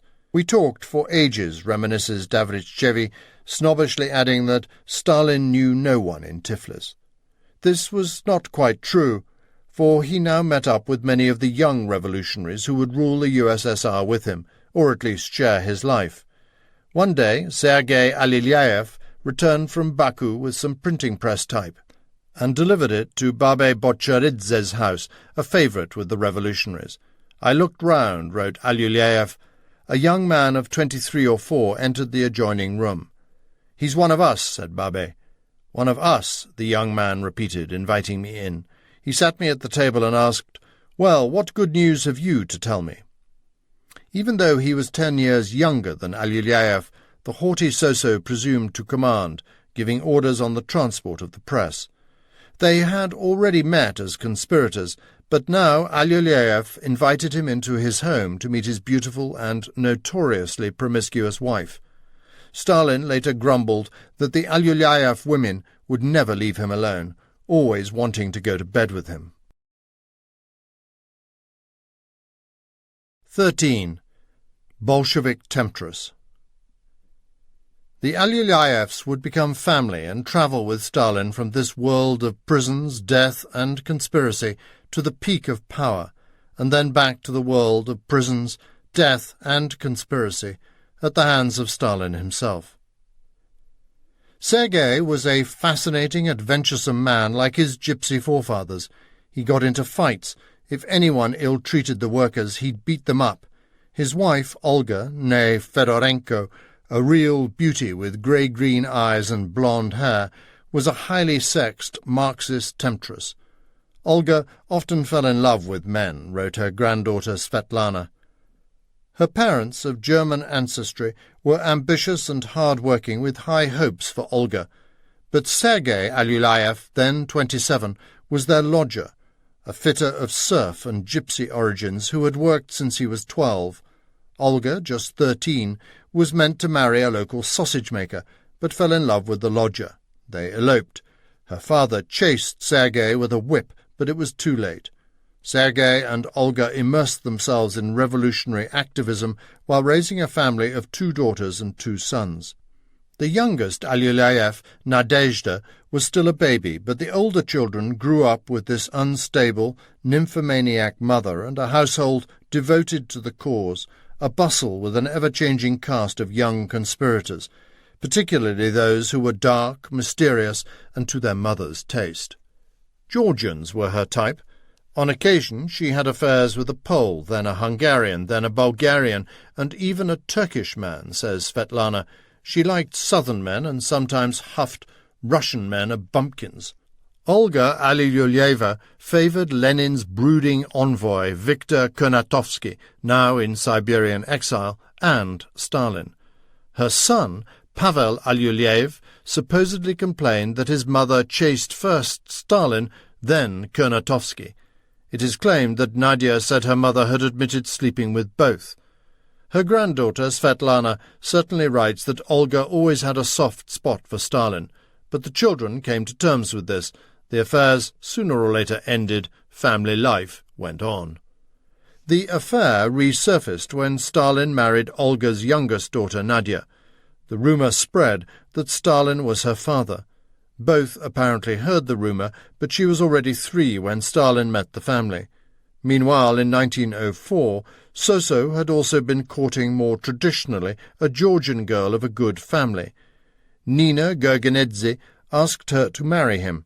When she forsook him and married a dishevelled lawyer, Soso cursed, "How could you have married that scruff?" The lawyer husband was shot in 1937. The affair sounds likely. If so, it was typical of its time. In the underground, the revolutionaries were, under a facade of prudishness, sexually liberal.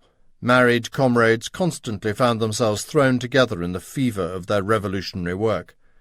When he was not with the Alyelyevs, Soso was again in command of Kemo and his young Sosoist acolytes. If he wanted an order obeyed fast, he would say, "I'll spit now, and before it's dry, I want you back here." Kemo was rapidly becoming one of the party's most useful thugs, expert in enforcement, setting up printing presses and smuggling leaflets. He never wrote an article or gave a speech, but he was now teaching his craft to other young ruffians. In his tactless and unpublished memoirs, Kemo reveals much about how he and Stalin lived at this time. When distributing pamphlets, he worked out that the best place to hide was a brothel, because there were no spooks there. He was so short of cash that he virtually had to become a paid gigolo to survive. First there was the doctor's wife, who let him stay. I often wondered why my landlady looked after me so diligently. Then I had intimate intercourse with her. I was utterly disgusted. But as I had no other secret apartment, I had to submit, and I had to borrow money from her too. Another woman, a Jewish nurse, also propositioned him. Kemo succumbed to her too. Afterwards I went away and tried not to see her any more. He may not have been the only one reduced to living off women. One unsourced but sometimes well-informed biographer claims that Stalin started an affair with a certain Marie Arensberg, wife of a German businessman in Tiflis, who helped him with tips for extorting money from merchants. Kemo's bosom pal was a young, dirt-poor nobleman named Grigory Ordzhonikidze, known as Sergo. Trained as a male nurse, Sergo was notoriously pugnacious, tempestuous, handsome and exuberant, a cartoon Georgian with big brown eyes, an aquiline profile and extravagant moustaches. "Become my assistant," Kemo urged Sergo. "Assistant of the prince or the laundrywoman?" bantered Sergo, referring to Kemo's disguises as a street peddler with a basket on his head, a prince in Caucasian uniform, a poor student, or, his masterpiece, a laundrywoman with a bag of washing. Sergo became close to Stalin, an alliance that would take him to the Kremlin, but ultimately destroy him. The schoolboyish stunts of Stalin, Kemo, and Sergo caught the town's attention. Sergo's cousin, Minadora Toroshelidze, remembers seeing those 3 in the gallery of the Artistic Society Theatre, which was then presenting Hamlet. Just when Hamlet's dead father appeared, they threw hundreds of leaflets towards the chandelier, whence they wafted down into the laps of the aristocrats and bourgeoisie. The 3 then scarpered. At the State Theatre, they dropped the leaflets onto the deputy governor's head. Minadora, née Ordzhonikidze, was a Menshevik married to the Bolshevik Malakia Toroshelidze, who was also close to Stalin. Minadora was the only woman to sign the Menshevik Declaration of Independence for Georgia in 1918. After Stalin and Sergo reconquered Georgia in 1921, she stayed in Tiflis with Toroshelidze, rector of Tiflis University, one of those who received a copy of the Credo. In 1937 they were both arrested. In a typical random irony of Stalin's terror, she, the Menshevik, was released. He, the Bolshevik, was shot. But perhaps this was not coincidental. Stalin liked her. Minadora's memoirs are unpublished. Awaiting the party's forgiveness, Soso was drawn back to Batumi, where his reception by the Mensheviks, Jibaladze and Isador Ramishvili, was glacial. "I heard a knock on the door," says Natasha Katava. "Who is it?" she asked. "Me, Soso." "So, man, I sent you a letter in Irkutsk. How did you manage to turn up here?" "I escaped." She welcomed her lover, who was dressed in the military uniform he used as disguise. The Prussianized uniformed hierarchy of the Romanov Empire was one big fancy dress shop of disguises for the revolutionaries. When Natasha told her comrades of Soso's return, some were happy, some were sad. The Menshevik Ramishvili denounced Stalin to Natasha. "Throw him out," he shouted, "or we'll expel you from the party." Stalin chivalrously left Natasha, but Ramishvili was spreading the rumour that there was something fishy about his escape. Stalin must be a police spy. After moving house 8 times in his soldier's uniform, Soso was forced to return to Natasha, who loyally raised cash for his return to Tiflis. "Where are you going, Soso? What will we do if you fail again?" she asked him. As she remembered later, he stroked her hair and kissed her, saying, "Don't be afraid." A railwayman lent him another uniform. The peaked cap, tunic, and torch of a train ticket collector, recalls the railway conductor who regularly gave Soso lifts between Tiflis and Batumi. But Stalin did not forget Natasha. Once he was in Tiflis, he wrote using pseudo-medical code to invite her to join him. "Sister Natasha, your local doctors are ridiculous. If your disease is complicated, come here where there are good doctors." "I couldn't go," she says, "for family reasons." Was her husband back? Stalin was outraged.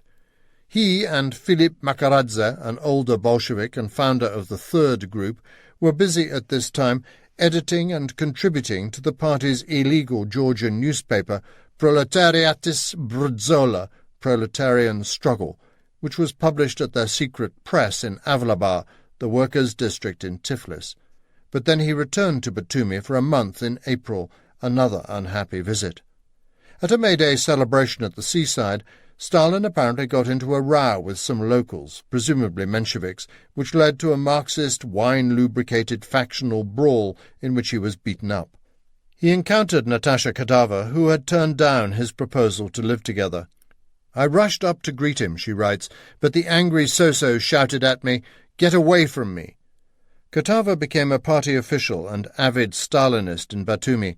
Her memoirs are written in the rigid, hieroglyphic Bolshevik language, but even in the 1930s she dared record how she turned down Stalin and how that infuriated him. The story has not been published until now. Bruised and rejected in Batumi, hunted by the gendarmes in Tiflis, Soso retreated to Gori, where he hid out with his uncle Georgi Galadze and presumably saw Keke. Davrichevi says that he got new papers to Gori in the name of Petrov, another of his many aliases. At the end of July, Chachkaya dispatched Stalin to western Georgia, the old principalities of Imertertia and Mingrelia, where he was to form the new Imertertian-Mingrelian Committee. He headed off to Kutaisi, a Georgian provincial town of 30,000, chaise drivers, policemen, tavern owners, pale bureaucrats, and idle petty nobility. This was a vital task because the peasants of the West, especially in Guria, had been politicized like no others in the entire empire. This remote landscape of mountains, swampy valleys, and gently rolling hills covered by cornfields, vineyards, and tea plantations now buzzed with rebellion. Assisted by the Red Prince, Sasha Tsulukidze, and a new friend, an orotund and grandiloquent young actor named Budu the Barrel Divani, Stalin was to enjoy a run of luck as a revolutionary in the strangest of times. The Japanese War was bleeding away the lifeblood of the empire. In July 1904, the terrorists of the SR Fighting Brigade blew to pieces the hardline Interior Minister Leve, who was succeeded by an inexperienced aristocrat, Prince Vartopolk Mirsky. Strikes and unrest spread as Mirsky experimented haplessly with a thaw. The villages of western Georgia were already alight. In the ensuing jacquerie, peasants attacked the nobility, seized land, and drove out the Tsar's police. Stalin started to travel hectically across the Caucasus, leaving Tiflis more than 10 times on trips to organize the revolution and raise funds from Kutaisi to Vladikavkaz and Novorossiysk. The Akhrana noticed his return to Tiflis, writing in October, "Djugashvili escaped from exile and now is a leader of the Georgian Workers' Party." The gendarmes tried to ambush him in Tiflis, but he was tipped off and escaped. Arrested again with Budu Mdiviani and confined to Otakchala prison in Tiflis, he and his new friend escaped. The police fired at them, but Budu covered Soso with his body. In western Georgia, he travelled with fishing rods and tackle, and when arrested by the local police, he convinced them that he was just fishing. In September and December, he took the train for his first visit to Baku, the oil boomtown, where Bolshevik printing presses mobilized workers to launch a December strike. The workers won. Just when the SDs should have been united, they were tearing themselves apart. While the Bolsheviks concentrated on their revolutionary vanguard, Jordania and the Mensheviks shrewdly appealed to the revolting Georgian peasants, offering them what they really wanted, land. Stalin conducted the feud in his base of Kutaisi with such feline use of slander, lies, and intrigue that a local Menshevik wrote a rare letter to a member of the committee that brilliantly reveals his character and style. "Comrade Koba, Stalin, told you that we were against you and demanded your sacking from the committee," wrote the Menshevik No Komariki, "but I promised nothing of the sort happened, and everything Koba told you is a malicious lie. Yes, a calumny to discredit us. I just wonder at the man's impudence. I know how worthless he is, but I didn't expect such courage. But it turns out he'll use any means if the ends justify them. The end in this case, the ambition, is to present himself as a great man before the nation. But God didn't grant him the right gifts, so he had to resort to intrigues, lies, and other bagatelles. Such a filthy person wanted to pollute our sacred mission with sewage." Stalin claimed he had the right to sack whomever he wanted from the committee, even though he knew this was untrue. Komariki called him Quixote Koba, but, as so often, Stalin's shameless impudence won the day. No Komariki later served as Minister of Land in the independent Georgia of 1918-21, before leading the Menshevik rebellion of 1924 when he was captured and shot. His letter was confiscated in a gendarme raid and then long lost in the archives. It is unusual because it is so specifically damning in its analysis of Stalin's methods and ambitions. In late 1950, Beria, then the Politburo grandee in charge of the nuclear project, was out of favour and feared his own destruction. We now know that he heard about this letter from Georgian circles, and, gathering ammunition to use against Stalin if need be, he secretly and unofficially asked an archivist to trace it, but Beria did not find it. The letter resurfaced only in 1989. Triumphant at winning control for Lenin, in September 1904, Stalin now wrote 2 letters to his gory chum, Davitashvili, in Leipzig, praising Lenin, the mountain eagle, attacking the Mensheviks and boasting that his committee had been hesitating, but I convinced them. Plekhanov, he wrote, has either gone off his nut or is showing hatred and hostility, while Jordania was an ass. This obscure Georgian was quite happy to denounce the international sages of Marxism. The letter worked. Lenin heard about Stalin for the first time. The mountain eagle acclaimed him as his fiery Colchian. Colchis, land of the Golden Fleece, was the ancient name of Georgia, hence Colchian. On New Year's Eve 1904, Soso ordered a small gang of railway workers to meet him outside the Noblemen's Club on Tiflis's Golovinsky Prospect. Noble liberals were then holding a so-called banquet campaign to canvass the Tsar for a constitution, but the Bolsheviks loathed such half-baked bourgeois liberalism. As soon as the chairman opened the banquet, Stalin, backed by his workers, burst in and demanded to speak. When the banqueters refused, Stalin sabotaged the evening by shouting, "Down with autocracy," then led his workers out singing the Marseillaise and the Warsaw Yanka. On 2 January, the Tsar's chief Far Eastern port, Port Arthur, still stocked with troops and munitions, surrendered to the Japanese.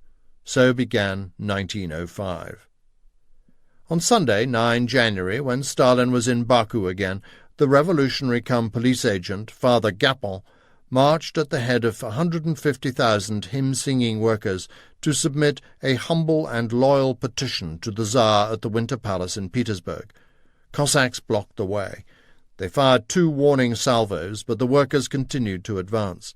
The troops fired on the crowd and then charged. 200 workers were killed and hundreds more wounded. "There is no God any longer," murmured Father Gapon. "There is no Tsar." Bloody Sunday shook the empire, unleashing a tempest of demonstrations, ethnic massacres, killings, and open revolution. Strikes mushroomed across the empire. Peasants burned the palaces and libraries of their masters. 3,000 manor houses were destroyed. The unrest spread to the army.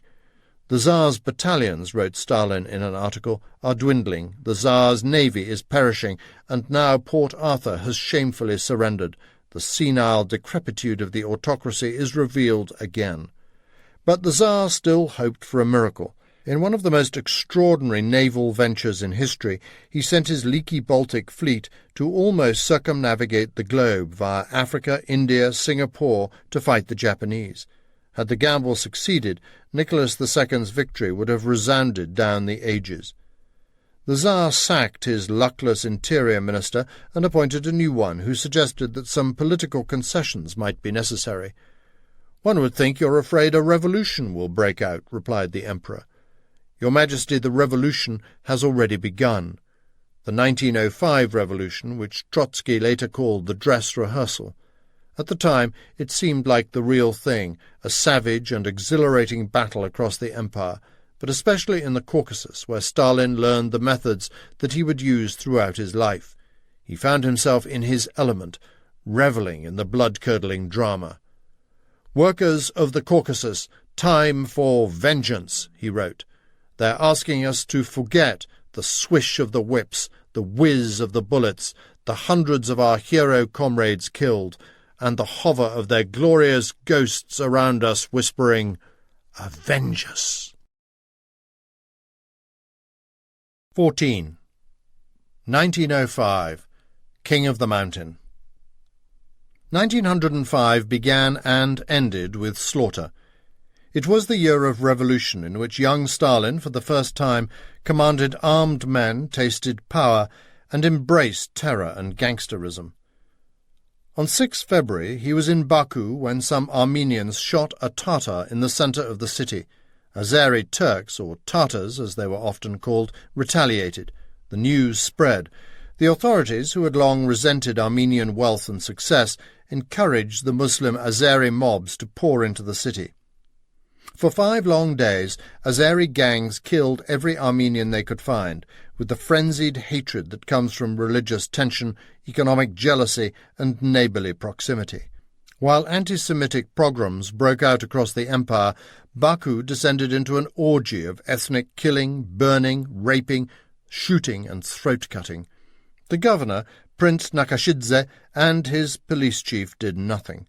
Cossacks handed over Orthodox Armenians to be slaughtered by Azeri mobs armed by the police.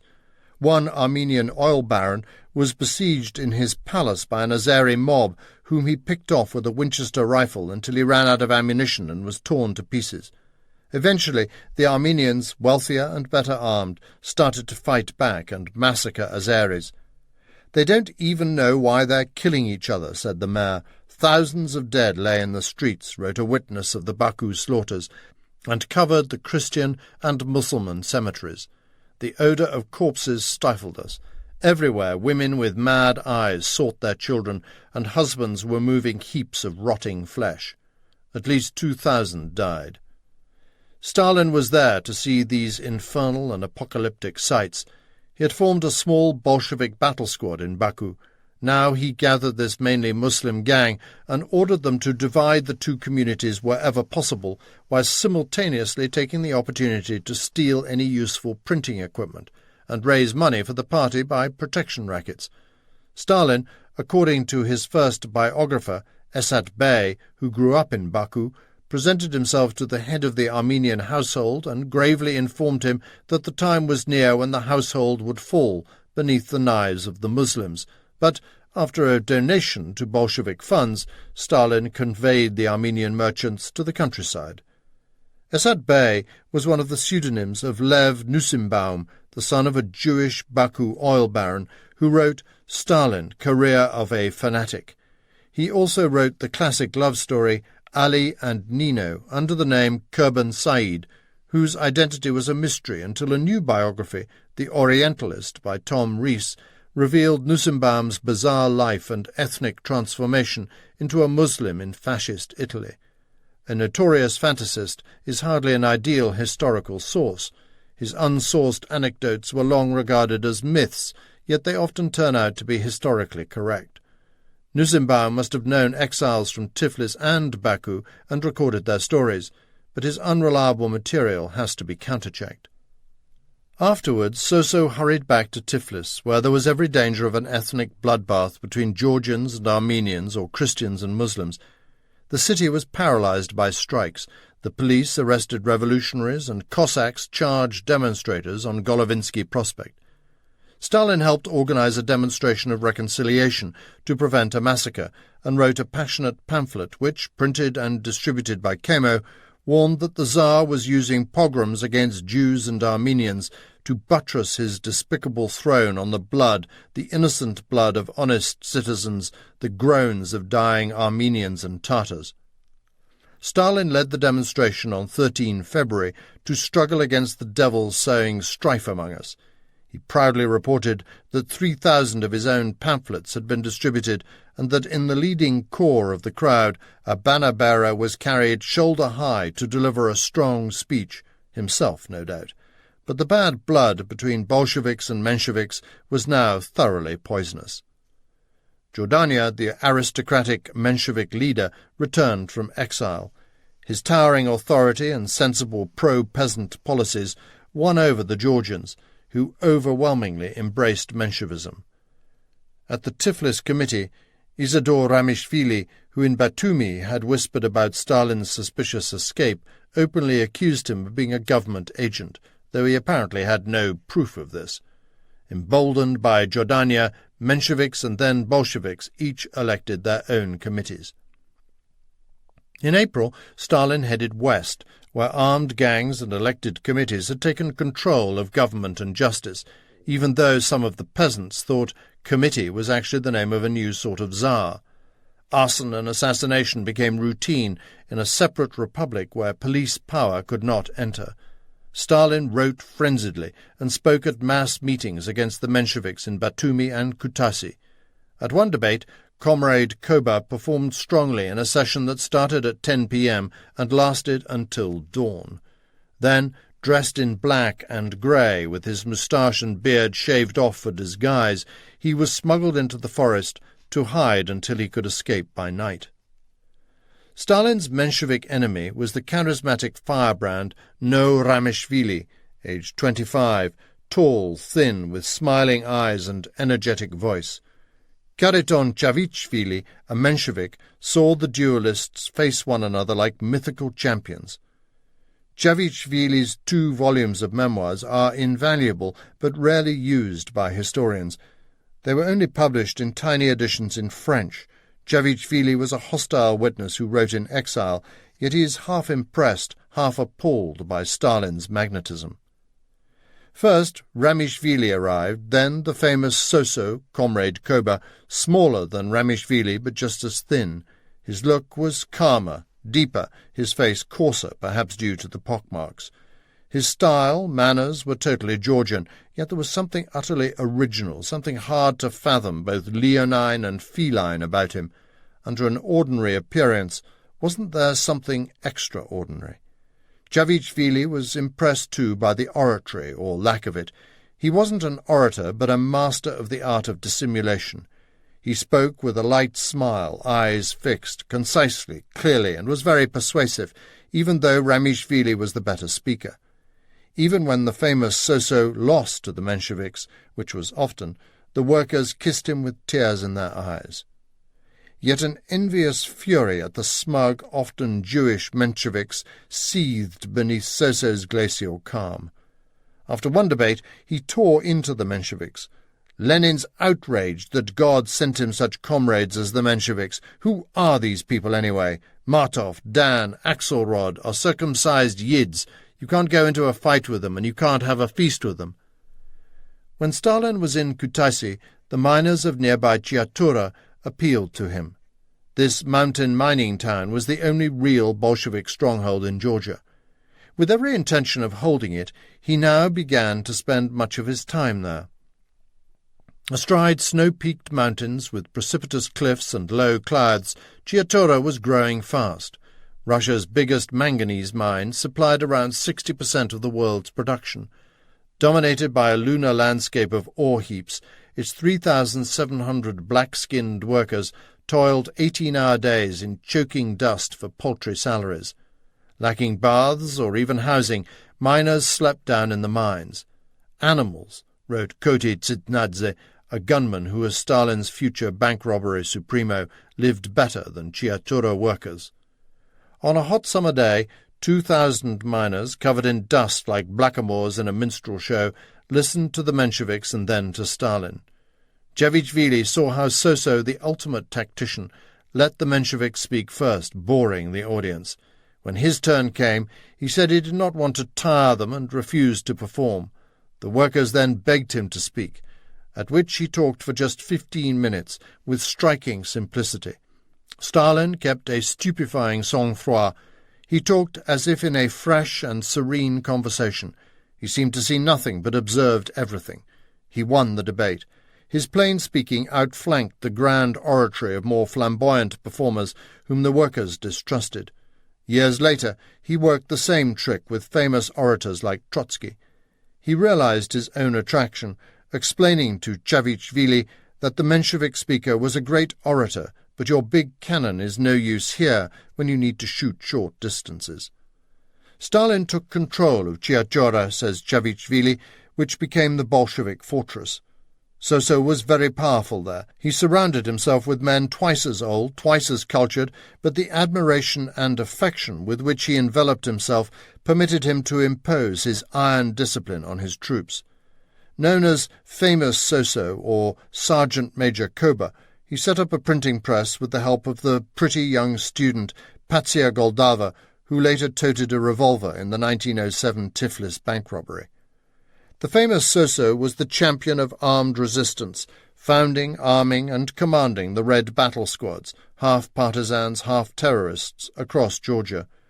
We must devote serious attention to setting up the battle squads, wrote Stalin, a superb military and terrorist organizer. But the experience gave him not just the taste for military command, but the delusion that he had a gift for it. Even the Mensheviks were arming, appointing Stalin's rival, Ramishvili, to organize their military technical commission and their bomb factories. By mid-1905, these militias were ruling the streets and villages of Georgia, in between raids by Cossacks. Sometimes Stalin and the Bolsheviks cooperated with the Mensheviks, sometimes not. In Chiatura, Stalin armed miners and local gangsters, appointing Vano Kiashvili as commander. Comrade Soso used to arrive to give his orders, and we launched the Red Squad, says Kiashvili, who trained his partisans, stole guns, and smuggled in ammunition over the hills. At Chiatura station, Javishvili watched Stalin giving orders to his other battle squad chieftain, Sintzadze, the dashing, red-haired daredevil who recruited as gangsters a handful of female students, most of them in love with him. Sintzadze's and Stalin's gunmen disarmed Russian troops, ambushed hated Cossacks, raided banks and murdered spooks and policemen, until nearly the whole province was in our hands. Chiatura, boasted Sintzadze, became a kind of preparatory military camp. Soso was constantly in and out of Chiatura to oversee this guerrilla war. Oddly, when he was there, the aristocratic manganese mining tycoons hid and protected him. First he stayed at the mansion of Bartholom Kakalidze, then with the grander Prince Ivan Abashidze, deputy chairman of the Council of Manganese Industrialists, related to Princes Shevazadze, Amila Kaviri, and Prince David, alias Blackspot, the seminary teacher. Prince Abashadze was also the great-grandfather of the present President of Georgia, Mikhail Saakashvili. What was going on? All the revolutionaries were funded at least partly by big business and the middle class, many of whom were alienated by the Tsarist regime and in any case excluded from any influence. In Russia itself, the plutocrats, such as the textile tycoon Sava Morozov, were the biggest Bolshevik contributors, while among lawyers, managers and accountants it was a status symbol to give to the revolutionary parties. This was especially true in Georgia. Yet there is more to this than just hospitality and philanthropy. Stalin had probably learned the lucrative art of protection racketeering and extortion from his criminal acquaintances and from his dealings in Baku and Batumi. Now he offered security in return for money. If the tycoons did not pay, their mines might be blown up, their managers murdered. If they did pay, Stalin protected them. Two of his fighters recall in unpublished memoirs how Stalin kept his side of the bargain, showing that he could really deal with the devil. When the tycoons were robbed, reports G. Vashazde, it was not local citizens who organized the search for the criminals, but J.V. Stalin. Some thieves robbed the manager of a German manganese company and stole 11,000 rubles, says N. Rukadze. Comrade Stalin commanded us to find the money and get it back. We did so. It is not surprising that the tycoons preferred to have Stalin on their side. Chiatura crackled with assassinations. The capitalists, wrote Sindzadze, were so afraid it didn't take them long to cough up. As for any policemen or spooks, the Chiatura organization decided to get rid of them. They were hit one by one. Stalin, with his brigands riding shotgun through the hills, his newspapers pumping out his own articles, and his surprisingly impressive performances at mass meetings, became the king of the mountain. Comrade Koba and Prince Sasha Sulukidze, wrote a rich young Bolshevik lawyer, Baron Bibanashvili, were our big guns. But the Mensheviks were winning in the rest of the Caucasus. I've had to travel all around the Caucasus, taking part in debates, encouraging comrades, Soso recounted to Lenin, who was abroad. The Mensheviks campaign everywhere, and we've got to repel them. We've almost no people, and still too few, 2 or 3 times less than the Mensheviks. Almost all of Tiflis has fallen into their hands, half of Baku and Batumi. But the Bolsheviks have the other half of Baku, half of Batumi, some of Tiflis, and all of the Kutaisi region with Chiatura, the manganese mining district, 9,000 to 10,000 workers. Guria belongs to conciliators who lean towards the Mensheviks. Stalin, wrote one of his Menshevik enemies, was working very energetically, travelling around Guria, Imertia, Chiatura, Baku, Tiflis, throwing himself to and fro, but all his work was mainly factional, trying to stamp the Mensheviks into the filth. He fought in print, too. Our Mensheviks are really too tiresome, wrote Stalin in his pamphlet accusing them of Marxist phoniness. The article is interesting for its quaint phrases and parables. One day a crow found a rose, but that doesn't prove a crow is a nightingale. The Mensheviks remind us of the thief who stole the money and shouted, "Stop thief!" But he concluded, "It is well known that the tongue always turns to the aching tooth." He fought the Mensheviks viciously. Against them, he said, any methods are fine. On 5 May 1905, a new and liberal viceroy stepped off the train at Tiflis station to marching bands, plumed hats, golden epaulets, and bombastic speeches. Count Ilarion Vorontsov-Dashkov, aged 68, was a horse-breeder, oil investor, scion of great aristocratic families, married to a Princess Vorontsov, who was descended from one of the famous nieces of Catherine the Great's partner, Prince Potemkin. Family friend and ex-court minister to the emperor, he was open-minded and fair. One of his first acts was to appoint a liberal to govern Guria, but Count Vorontsov-Dashkov was too late and too inconsistent. In the brutal Battle of Mukden in Manchuria, the Tsar's armies had lost tens of thousands of peasant soldiers, yet failed to defeat the Japanese. On 27 May, the Russian Baltic fleet, after that quixotic round-the-world voyage during which it had succeeded only in sinking an English fishing boat in the North Sea, was ignominiously routed by the Japanese at the Battle of Tsushima. Even its admiral was captured. These disasters rocked the empire. Jews were slaughtered in pogroms. On 14 June, the crew of the battleship Prince Potemkin of Taurida, the showpiece of the Black Sea Fleet, mutinied. Within days of his arrival, Count Vorontsov-Dashkov was faced by the collapse of his power, armed gangs in Tiflis, terrorism at the railway depot, and another bloodbath in Baku. The Count could scarcely square his liberal instincts with the brutal reality as his generals and Cossacks launched murderous raids on radicals in Tiflis. He was soon faced with open warfare, wild terrorism, and a rash of industrial action. In 1905, writes one historian, everyone from palm readers to prostitutes went on strike. On 9 June, Sasha Sulukidze, Stalin's beloved Red Prince, died of tuberculosis. The funeral at Kutaisi attracted 50,000 people who followed the open coffin to Kony singing the Marseillaise. Even though he was a wanted man, Stalin delivered the funeral oration, a passionate speech that one spectator could still recite 3 decades later.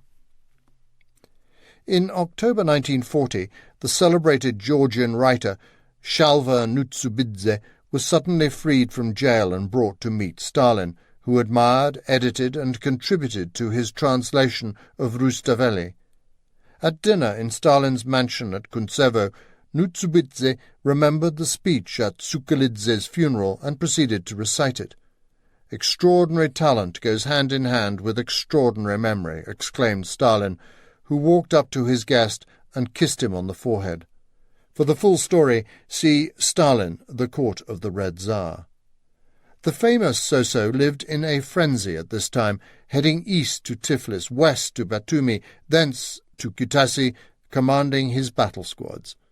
Terrorism assumed gigantic proportions, said Baron Bibeneshvili, himself a Bolshevik terrorist.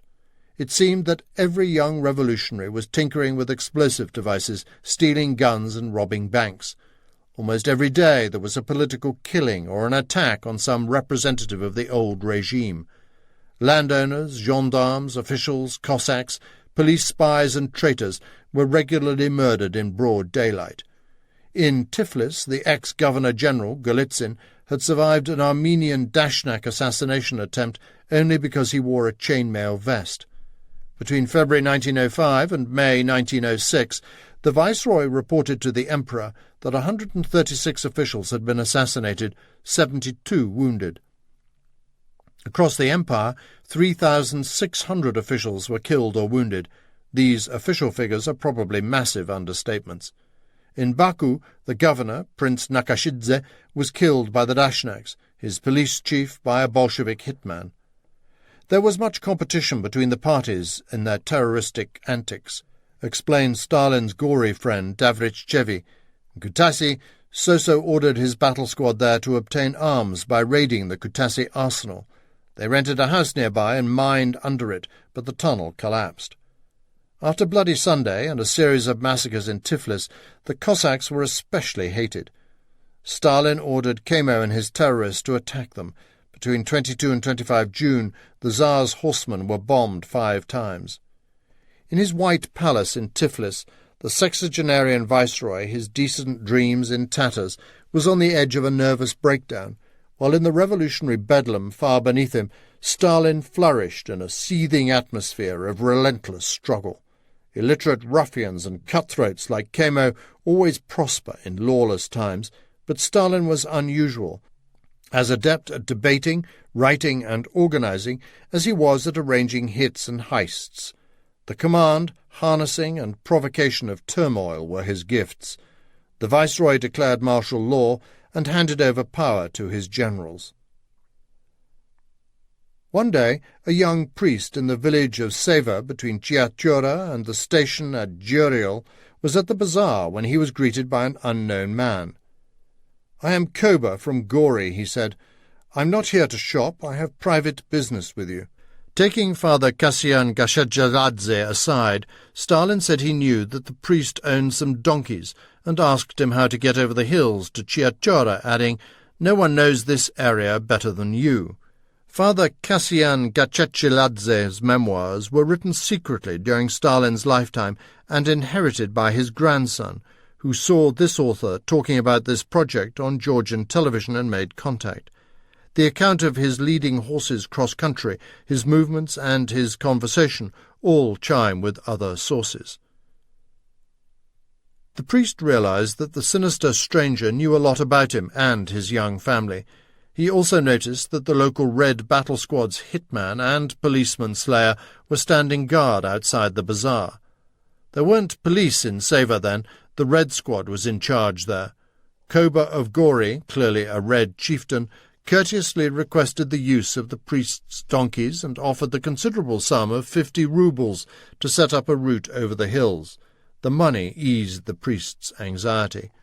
Stalin insisted on taking the priest for a drink in the local tavern. "They'll inform you in advance when I'm coming," he said before disappearing. "Father, do not be late. I want to make the journey there and back in a day. We're both young men." Soon the priest got the word. Stalin returned with 2 henchmen who helped him load the donkeys with saddlebags containing money, printing presses, and probably ammunition.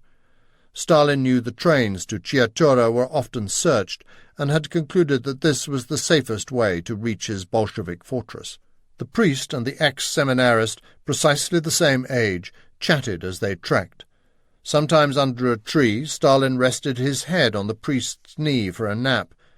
During Stalin's dictatorship, Father Gachechiladze wished he had murdered his companion, but at the time he impressed everyone. I even liked him. He was restrained, serious, and decent. He even used to recite poetry to me, adding that they were his own compositions. He was still proud to be a poet. "Some of my poems were even published in the newspapers," boasted Stalin, who rarely talked politics, but claimed that the police are after me because a friend of mine got into a fight in Chiatura over a girl, and I over-supported him. He displayed his stiff arm as evidence of this fight, yet another of his versions. Stalin recited the blessing before meals. "You see, I still remember it," he laughed. He sang as they walked. "Music has such power to relax the soul," he reflected. A peasant invited priest and revolutionary to a feast.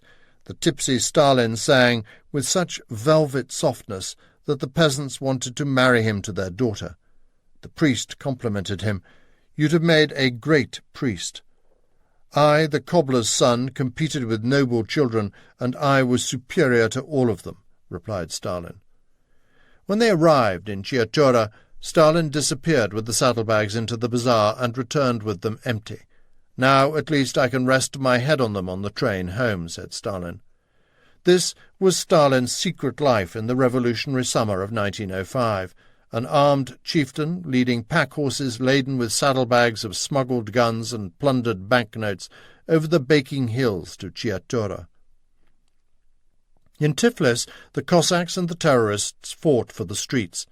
Thousands met in the city hall on Yerevan Square every day, barracking the city council and proposing ever more radical measures. On 29 August, a public meeting of students discussing Nicholas II's proposal of a compromise parliament named after Interior Minister Buligin was raided brutally by the Cossacks, who entered the hall shooting. 60 students were killed, 200 wounded. Stalin rushed back to Tiflis to meet his ally Shurmian and plan a response on paper and in dynamite. He wrote a leaflet, raced to Chiatura and back again in time to coordinate a spectacular vengeance set for 25 September. On Stalin's return, says Davrichevi, the signal was given. A red lantern lit atop Holy Mountain. At about 8 p.m., the gangsters opened fire outside the main barracks. When the Cossacks galloped out, grenades were tossed among the child slayers. Stalin's terrorists launched 9 simultaneous attacks. Bolshevik and Menshevik hitmen and agitators were already cooperating on the streets. On 13 October, Stalin and the Bolsheviks met the Mensheviks and agreed to coordinate politics and terrorism to redouble the pressure on the autocracy, which seemed on the verge of collapse. Across the empire, workers and soldiers elected councils, or Soviets, the most famous being in Petersburg. The peasants rampaged in the countryside, while on 6 October, a strike on the Moscow-Kazan railway escalated into a general stoppage across the empire. It seemed that Tsardom was finished. "The coming storm," wrote Soso, "will break over Russia any day in a mighty cleansing flood to sweep away all that is antiquated and rotten." In St. Petersburg, even Nicholas II, whose political antennae were as sensitive as a stone, was forced to understand that he was about to lose his realm. He was ready to make peace with the Japanese, but political concessions went against his deepest convictions of holy autocracy. He envied and hated his most able ministers, but his mother and uncles forced him to consult the brilliant ex-finance minister Sergei Witte. Before leaving to make peace with Japan at Portsmouth, New Hampshire, under the aegis of U.S. President Teddy Roosevelt, Witte forcefully told the Tsar, whom he despised, to concede a constitution. Nicholas II wavered, then asked his tall, soldierly cousin, Grand Duke Nikolai Nikolaevich, to become military dictator. As Romanov autocracy tottered, we have a rare glimpse of Stalin as gang leader, dealing out death in the back streets of Tiflis. 15. 1905. Fighters, Urchins and Dressmakers. One night in Tiflis in late 1905, Joseph Stalin, Stalin's Goreli friend, who now headed the armed wing of the Georgian Socialist Federalists, heard fighting in a back street at the foot of Holy Mountain. He found Kamo, Stalin's enforcer, threatening an unknown Armenian with his pistol. "If you don't return the banknotes to the safe box you were meant to guard, you're a dead man," Kamo was saying. "Think, I'll count to 3. 1, 2, careful, my friend. 3. Davrichevi ran up and seized Kamo's arms. "Not here, you idiot! Not in this area! You know we run everything around here." Those streets were controlled by Davrichevi's militia, but the overexcited Kamo broke free and shot the other man 3 times. "At the 3rd blast," says Davrichevi, "both of us ran for it. The dying victim slid bleeding to the pavement." "In God's name, why stick your nose in our business?" asked Kamo when they were safe. "Kober'll be furious. You know he's not always accommodating." Davrichevi was not happy either. His neighbourhood was soon crawling with policemen. But this was not the end of the affair. Stalin sent Kamo to invite him for a powwow. When they met, Davrichevi told him off for killing the Armenian in the neighbourhood where we maintained security. "Listen," Stalin replied calmly, "don't worry about us. Kamo did what was necessary, and you should do the same. Now I have a proposal for you. Come with us. Leave the Federalists. We're old Gorelis. I admire and remember our games. Come while there's still time. If not—" "If not what?" demanded Davrichevi. Stalin didn't answer, but his eyes shrank and his expression became hard. Just at that time of world-shattering events, Stalin entered the life of the other family, apart from the Alyulaevs, whose fate would be intertwined with his. He asked his protégé Svanidze to find him somewhere to live. Stalin did not only know the Svanidzes via Alyosha. Simon Svanidze, father of Alyosha and his 3 sisters, was a teacher in Kutaisi. The mother, Sipora, one of the noble Dvali clan. In Kutaisi, Sipora's cousin, a Dvali, was chief of police. Both the Svanidzes and police chief Dvali hid Stalin from the secret police, another example of how Georgian connections were more important than loyalty to the state. Svanidze, intelligent, blue-eyed and blonde, knew just the place. The apartment at the townhouse of 3 Frelinskaya Street was right behind the military headquarters, in the centre of Tiflis near Yerevan Square. It had many advantages. First, it was populated by lovely Georgian girls. Svanidze's 3 sisters, Alexandra, Sashiko, Maria, Mariko, and Ekaterina, Kato, ran Atelier Evieu, a prosperous couture house named after its French couturier, Madame Hervieux, making uniforms and dresses. The girls were Rashvelians from Russia in western Georgia, famous for its placid and loving beauties. Sashiko had recently married Mikhail Monoselidze, a Bolshevik who knew Stalin from the seminary, but the other 2 girls were single. The youngest was Cato, a curvaceous, ravishingly pretty brunette. Their atelier of young seamstresses made it a sunnily feminine place to be. One day Svanidze took Monoselidze aside and said he wanted to bring Comrade Soso Djukashvili to stay at our place, and told me not to say a word to his sisters. I agreed, says Monoselidze. So in 1905 Alyosha invited to stay in our place a fellow whom everyone considered the leader of the Bolshevik faction, writes his wife Sashiko. He was poorly dressed, thin, with an olive complexion, his face slightly pockmarked, smaller than average, Soso Djukashvili. Our place, recalls Mikhail Monoselidze, was above the suspicion of the police. While my fellows did illegal stuff in one room, my wife was fitting the dresses of generals' wives next door. The waiting room was usually full of counts, generals, and police officers, the ideal home and headquarters for an underworld boss. Indeed, Stalin held many of his gangster and terrorist meetings at Madame Hervieux's atelier. He hid his secret papers in the bodies of her fashion mannequins. Soso, remembers Sashiko, would sit and write for days, preparing articles for Brzola and the newspaper Akali Chofareba, New Life, edited by Monoselidze. In the evenings he would finish his work and disappear, not returning until 2 or 3 in the morning. Stalin's headquarters was the Mikhailovsky Hospital on the banks of the Kura, where he ran a printing press in the basement. In such dangerous times, Stalin was, Davrichevi notes, always ready to draw his gun. But there was time, too, for flirtations and Stalin's cruel games. When Pimen Dvali, a Bolshevik cousin of the Svanidzes, was staying, he slept all day. "What can one do with him?" grumbled Stalin, shaking him. Dvali woke up.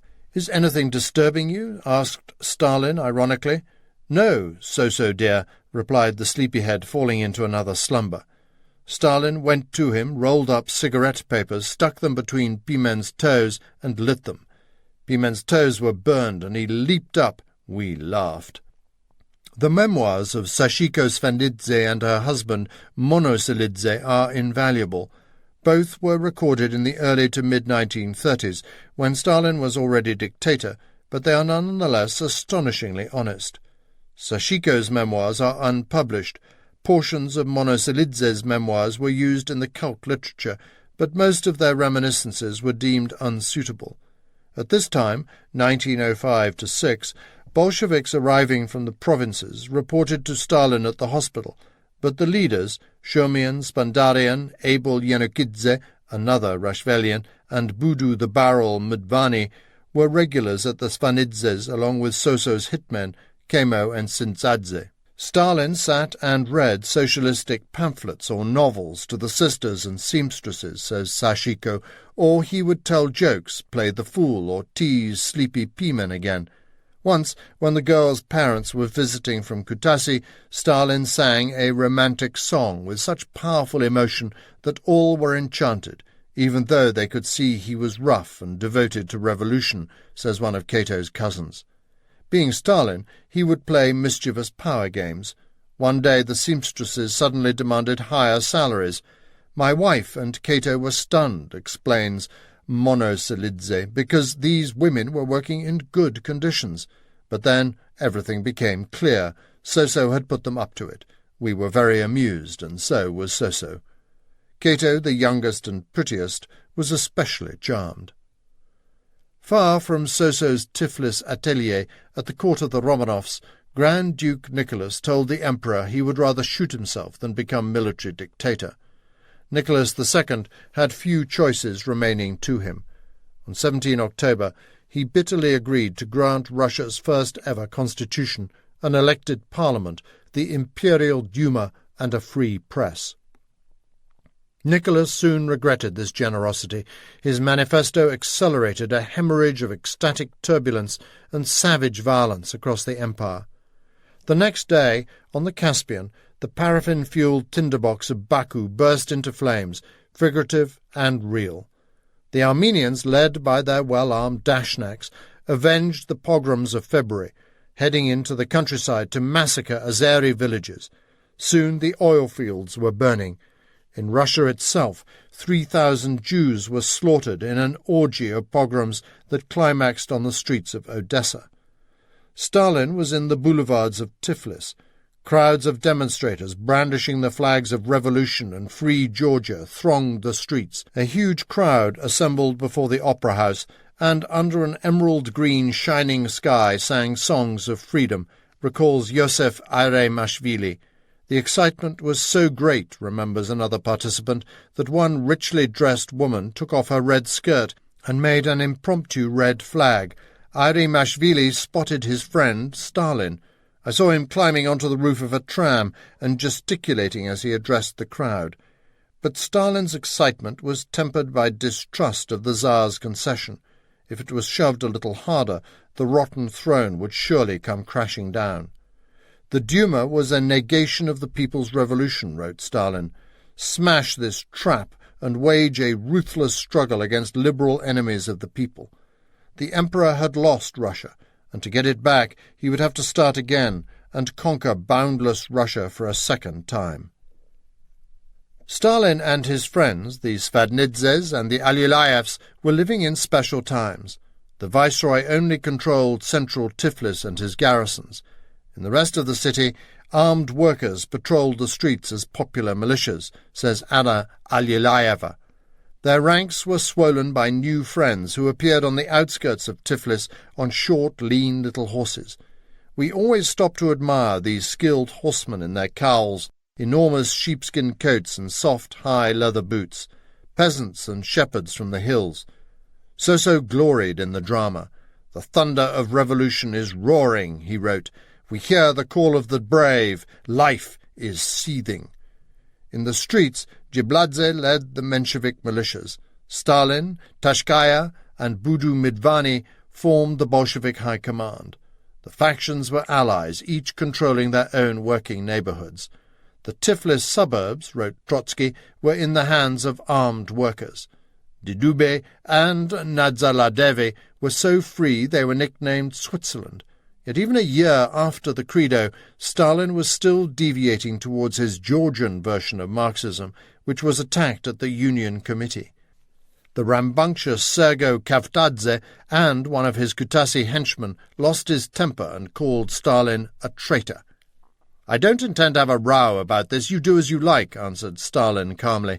Then he lit a cigarette and stared unblinkingly right into Kavtaradze's eyes. It was probably then, after the meeting, that the two came to blows. Kavtaradze threw a lamp at Stalin. Stalin's reaction to this insult was a surprising one, and he never forgot it. For Kavtaradze's fate, see the epilogue. The Union Committee united both Bolsheviks and Mensheviks.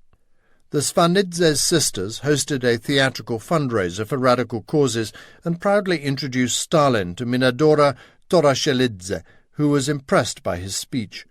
"Comrades," he said, "do you think we can defeat the Tsar with empty hands? Never. We need 3 things. 1, guns. 2, guns. And 3, again and again, guns." He set about getting them. One of his first coups, and the most insolent, was the pillage in broad daylight of 3 arms arsenals in Tiflis, says Davrichevi. In those times everyone was arming themselves no matter how or what the price. The massacres in Baku and the pogroms in Odessa raised the tension in Georgia. Stalin rushed between Baku and Tiflis as mobs in both cities tried to storm the jails. The revolution seemed on the verge of triumph. In Petersburg, the Soviet, led by Trotsky, defied the Tsar, brazenly promoting itself as a parallel government. Stalin, writes Trotsky, spent 1905 in an unpretentious office writing dull comments on brilliant events. Most historians have followed Trotsky's line. In Moscow, the Bolshevik militia fortified the cavernous factories of Presnaya, but the worm was about to turn. The Tsar, planning vengeance, backed the anti-Semitic Black Hundred nationalists who set up their own death squads to kill Jews and socialists all over Russia. Hardline generals were in the ascendant. Troops massed. In Georgia, the Emperor ordered Major General Alakhanov Avasky to crush the Gurian peasants and Chanturian miners. The Cossacks were coming. On 22 October, 7 Georgian schoolboys at the smart Tiflis gymnasium were killed by Russian Black Hundreds. In the ensuing fighting, 41 died with 65 wounded. Stalin's terrorists repeatedly retaliated against the Russian Cossacks and Black Hundreds. On 21 November, a firefight broke out in Tiflis's Armenian Bazaar between Armenians and Azeris. 25 Muslims were killed. Stalin and the Social Democrats fielded their gangs to keep the sides apart, believing that the strife was being fomented by the Akhrana. Tiflis was like a seething cauldron, wrote Trotsky, on the edge of civil war. The desperate viceroy, acknowledging that he had lost control, offered Jibladze the Menshevik 500 rifles to keep the peace. The battle squads kept the two sides apart, but refused to return the guns. Davrichevi noticed that the Bolshevik gangsters did not take part because, without Stalin, Kemo could not decide what to do.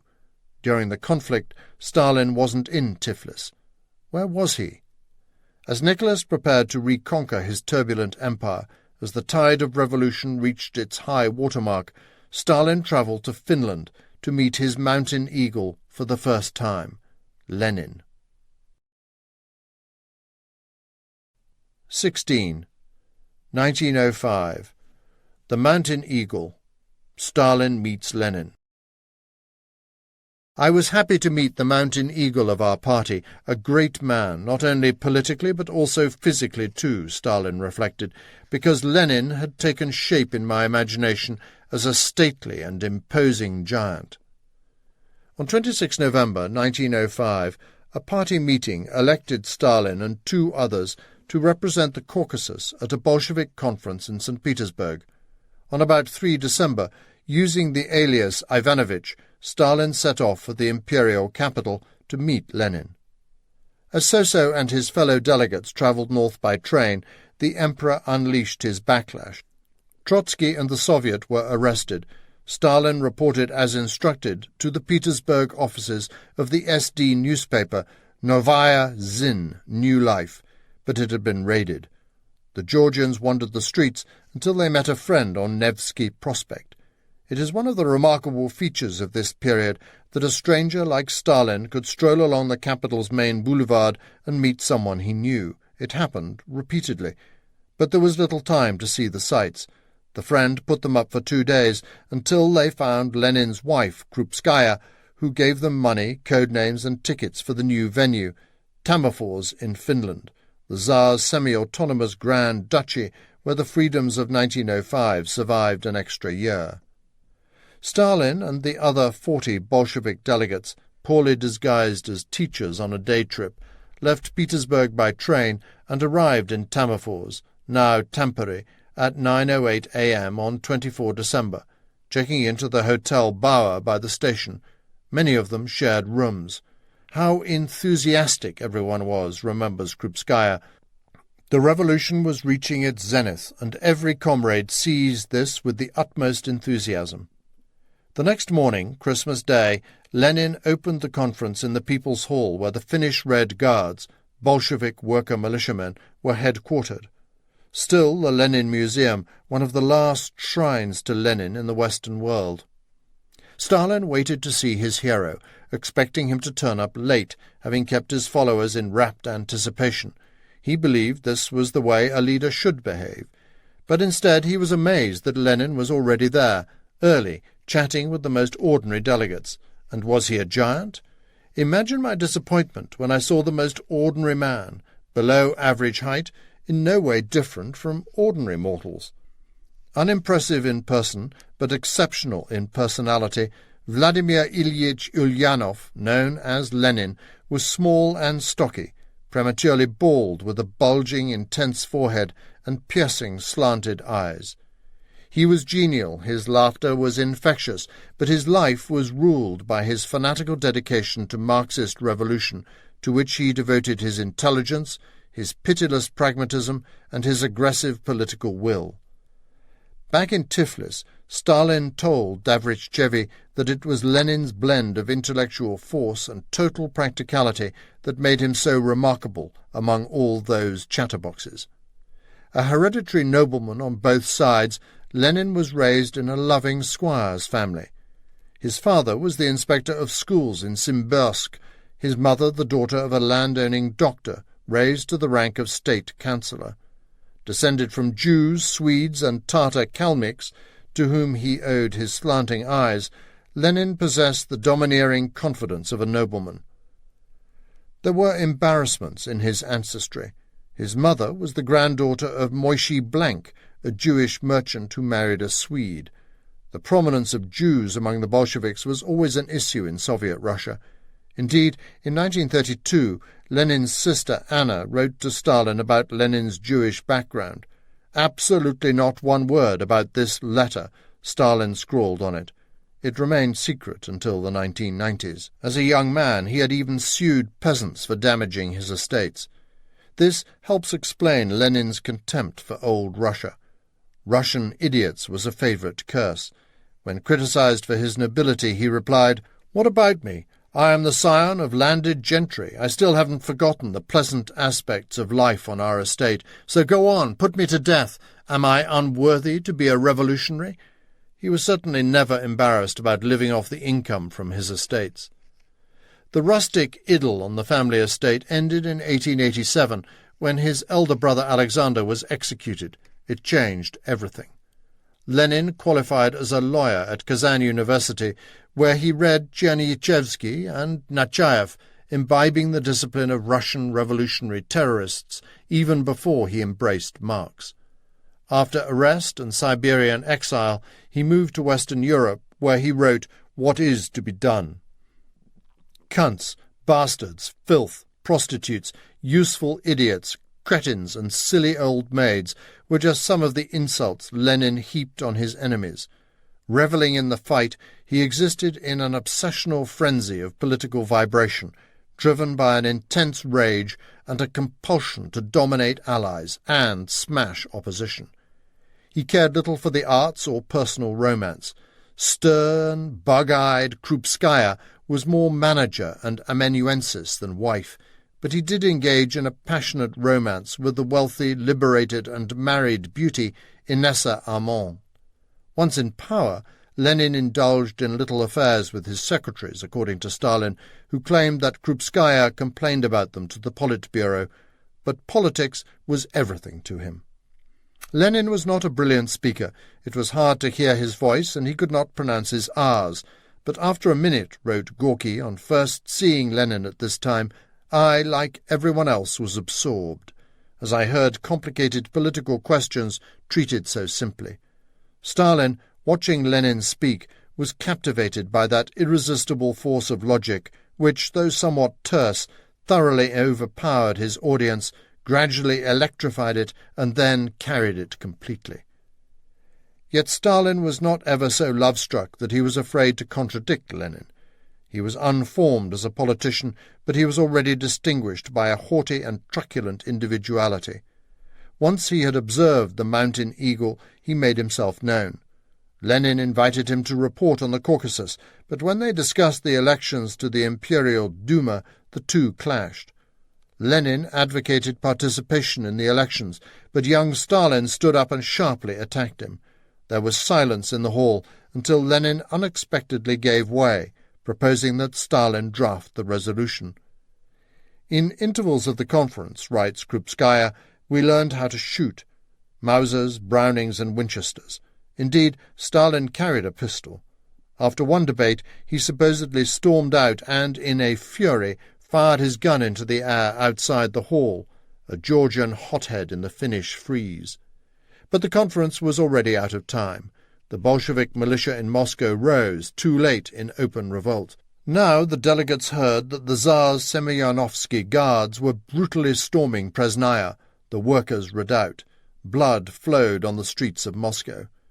Simultaneously in Tiflis, the tough commander of the Caucasus, General Fyodor Gryanazonov, and General Alyakonov-Avasky prepared to retake the Caucasus and destroy the battle squads. The reaction, said Trotsky, was in full swing. The conference broke up in disarray. Stalin considered himself superior to all the other delegates except Lenin. The most important of these delegates was Leonid Krasin, brilliant engineer, ladies' man, and Lenin's financial, terrorism and explosives expert, whom Stalin already knew from Baku. There, Krasin had invented the electrical generating system for oil on behalf of big business, while creating an underground printing press for the Bolsheviks. In 1905, he helped Lenin raise funds through his contacts with the plutocratic industrialists such as Sava Morozov and with the actress Komissarveskaya, who had donated her box office receipts, but his specialties were terror, bank robbery, and bomb-making. At Tammerfors, Stalin also met Emelian Yaroslavsky, who became his chief propagandist in power. Yakov Sverdlov, who shared his exile, became Lenin's chief organizer and first Soviet head of state, and Solomon Lozovsky, Stalin's future deputy foreign commissar, whom he tried and shot in 1952 during his anti-Semitic terror. Lozovsky was the only one of Stalin's victims who had the courage to defy the dictator openly in court. See Stalin, the Court of the Red Tsar. Among all these chatterboxes, he boasted, I was the only one who'd already organized and led men in combat. So headed back to Tiflis in the midst of battle. The generals massed their Cossacks, surrounded the workers' districts, banned meetings, ordered shooting of rebels on sight, and forbade anyone to wear Caucasian hoods or the cloaks that concealed weapons. On 18 January 1906, General Gryazanov began his assault. Jordania and Ramishvili ordered their partisans, who included Kemo and the Bolsheviks, to defend the Tiflis workers' district. There was still fighting on the streets when Stalin reached the Svanidze apartment around 4 days later. Anna Alilyeva now watched from her window as the Cossacks moved forward, shooting into the night. By dawn, troops had broken into the Dudubi, and Cossacks' horses flashed by our windows, the streets ringed by Cossacks. Tiflis rocked from uninterrupted shooting, the rattle of artillery fire and cavalry on the streets. 60 rebels were killed, 250 wounded, 280 arrested. The woody hillsides, she recalls, were thick with dead bodies. She saw 2 prisoners. One had blood on his face, and cried out as she recognized the most courageous and beloved of Stalin's young pupils. Kemo! As Gryazanov crushed Tiflis, General Alikhanov Avasky savagely reconquered western Georgia. The battle squads tried to block the railway tunnel to Kutaisi, but the Cossacks shot, looted, burned, and hanged as they advanced. They took Kutaisi. Their troops, killing anyone they recognized, set fire to the city, robbing the taverns and shops, remembered Sensadze. The west was reduced to ashes and charcoal. Once all was lost, Stalin, travelling in the west, tried to persuade the peasants to disarm rather than perish, but they would not listen to him. I was impotent. Then Alikhanov Avasky moved eastwards to reconquer the lawless, scorched hinterland of Baku and the Tsar's burning oil fields. Sensadze and his pretty comrade Patsia Goldava arranged a killing spree of all suspected traitors, who were murdered before they could escape to Tiflis. The gunmen, whom the Cossacks were seeking in the provinces, found refuge in the capital. But the days of Stalin's battle squads were over. They returned to the underground, where he reformed them into a secret squad of assassins. He had a task for them already. Back in Tiflis, under the whip of the Cossacks, Stalin and the Mensheviks met to pass a death sentence. General Fyodor Gryazanov, nicknamed General Shit-Heap, a pun on his name, the nemesis of the Georgian Revolution, was the most hated man in the Caucasus. Stalin summoned chief assassin Sensadze, Soso, and the Mensheviks. Working together, jointly ordered another of their hitmen, Arseny Georgishvili, who belonged to Stalin's gangsters, to kill the general with the assistance of Kemo. But Stalin also simultaneously commissioned Sensadze. Prepare some good fellows, and if Djuricashvili fails to do the job in a week, we entrust it to you. Tsintsadze and two of Soso's best hitmen started to stalk the general while the other group raced to kill him first. The management by competition was typical. It resembles the way Stalin would later order Marshals Zhukov and Konev to race each other to take Berlin in 1945. Within a few days there were 2 abortive assassinations, each cancelled because the general was with his wife. Meanwhile, Gryazanov oversaw yet another massacre on the streets of Tiflis. On 16 February, the general, flanked by a formidable Cossack bodyguard, galloped out of the military headquarters, ignoring a few Georgian workmen painting the railings around Alexander Gardens opposite the Viceroy's palace. As his carriage passed, the workmen dropped their paints and threw apples, their homemade grenades, into his lap, tearing the butcher of Tiflis to pieces. The Cossacks gave chase. The hitmen scarpered, but the wounded Djuricashvili was swiftly caught and executed, an instant hero in Tiflis.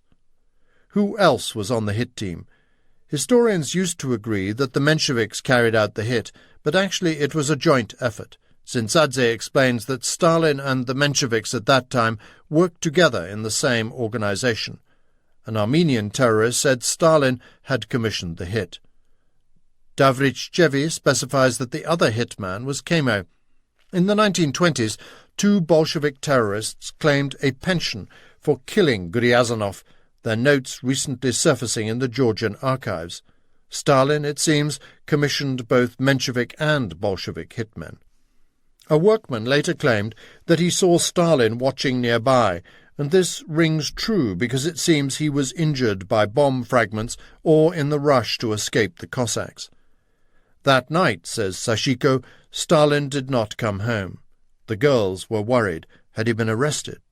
Afterwards he claimed he had run for a tram pursued by police, but slipped, hurting himself so badly that Cheshkaya took him to Mikhailovsky's hospital and hid him at Babe Bocherizde's place, then at another safe house using an old friend's passport. But after the assassination the city was under curfew, with checkpoints everywhere. Soldiers raided the apartment and found Georgy Bedshonavili, Stalin, in bed with one bandage round his head, another over his right eye, and cuts and bruises across his face. The Russian soldiers were confused because their orders did not specify what action to take on finding a bandaged man in bed. But as he looked too ill to move, they left to consult their superiors, sending back a cart to convey the suspicious-looking patient to prison. By then the patient had disappeared into the night. This was neither the first nor the last time he used the mystery man in bandages trick to escape the police. In the darkness, a comrade smuggled Stalin, head and face damaged and hidden in a hood and a big cloak, by phaeton to another safe house. When Stalin turned up at home with the story of falling off the tram chased by pharaohs, these Svadnidze girls were relieved, especially Kato. Sashiko and her husband realized something was happening between the two of them. Gradually, writes Monoselidze, when Soso was living at our place, my wife and I noticed that Soso and Kato liked each other.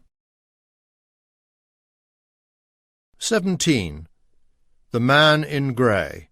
Marriage, Mayhem, and Sweden. On the initiative and orders of Stalin, said one of his top gangsters, Batua Kupriachvili, a permanent gang of brigands was now assembled. Our tasks were procuring arms, organizing prison escapes, holding up banks and arsenals, and killing traitors. Stalin commissioned Tsintsadze to set up the technical group, or the Bolshevik Expropriators Club. It was soon known by another nickname, Druzhina, the group, or just outfit. Batua Kupriachvili, one of the leading brigands in the Tiflis bank robbery, recorded his memoirs during the Stalin years. He confirms Stalin's direct command of the outfit, but is careful not to link him directly to its heists. The memoirs have remained forgotten in the Georgian archives for 60 years. The leader of the heists, said Stalin later, was Kote Tsintsadze, together with Kemo. Stalin's boyhood friend, arrested in the storming of Didubi, had been tortured horribly by the Cossacks, who almost sliced off his nose. but Kamo admitted nothing and was released. He could bear any pain, marvelled Stalin, an astonishing person. Soso strained his ingenuity to raise cash for Lenin, travelling widely to Novorossiysk on the Black Sea and Vladikavkaz in Ossetia. In Tiflis, he ordered schools and the seminary to deliver cash from their teachers while he discreetly prepared the outfit for his gangster rackets. Stalin would order the delivery of a letter to a businessman, illustrated with bombs, a lacerated corpse, and 2 crossed daggers, then come calling with a Mauser in his belt to collect the money, according to several sources. But Stalin's first biographer, Isat Bey, unreliable though often well-informed, claims that Soso obtained his information about wealthy targets through his mistress, Marie Ahrensberg, a German businessman's wife in Tiflis. But bank robbery was the fastest way to raise large sums. It was Stalin, says Davritchevi, the other notorious bank robber from Gori, who really opened the age of bank heists in Georgia. The outfit managed to pull off a spree of daring bank robberies in 1906, even though, as the Menshevik Tatiana Vulik says, Tiflis was at war, patrols day and night, cordoning off whole city blocks. First, Tsintsadze hit the city pawn shop, bursting in with revolvers blazing and bagged a few thousand. One day, Stalin's gangsters hit, pistols firing, the Georgian Bank of Agriculture opposite the Viceroy's palace in broad daylight in Tiflis, recalls Davritchevi, shouting, "Hands up!" They grabbed bundles of notes and disappeared, firing into the air. Kamo was in command, according to a plan devised by Stalin, a superb organizer. The competition between the bank robbers intensified, but there was a comradeship too. All the main bank robbers, boasted Davritchevi, were from Gori. It was Davritchevi who pulled off the biggest heist so far, bagging over 100,000 rubles for the Socialist Federalists in a robbery at Dusheti. Stalin, Tsintsadze, and Kamo responded with robberies of ever-increasing daring. They held up a train at Kars, though it went wrong and several of the gang were killed in the shootout. Then, in November 1906, Kote held up the Bozomi stagecoach, but the Cossack outriders fought back. In the shootout, the stagecoach's horses bolted with the money. Next, they held up the Chiatura gold train, bearing wages for the mines. Stopping the train, the gangsters and the Cossack guards fought a 2-hour gun battle, killing a soldier and a gendarme before the outfit got away with 21,000 rubles, of which we sent 15,000 to the Bolshevik faction, Lenin in Finland, and kept the rest for our group to plan for future expropriations, recalls Tsintsadze. Presently, Stalin's highwaymen held up the Kadzotsko stagecoach, bagging another 20,000 rubles. Some was kept to fund Stalin's newspaper, Brdzola, but most was sent to Lenin, hidden in bottles of Georgian wine. All of them were great friends, and everyone loved them, sweet, kind, always cheerful, and ever ready to help anyone, remembers Tatiana Vulik, who knew the gangsters well. The outfit was about 10 strong, including the gun-toting girls, Patsya, Annetta, and Alexandra. The gangsters lived in a couple of apartments, men in one room, women in another. None of them read much except 2 of the girls. Mostly consumptive, they were so poor that they often had to stay in bed because there were not enough trousers to wear between them. Stalin socialized with Kamo and Tsintsadze, but he usually gave orders to the outfit through a bodyguard whom he called his technical assistant, though his comrades jokingly dubbed him Soso's adjutant. Thus, that great conspirator who rarely walked with other comrades usually kept himself at least 1 remove from the ordinary gangsters. Behind the gunmen themselves, Stalin ran his own intelligence and courier network.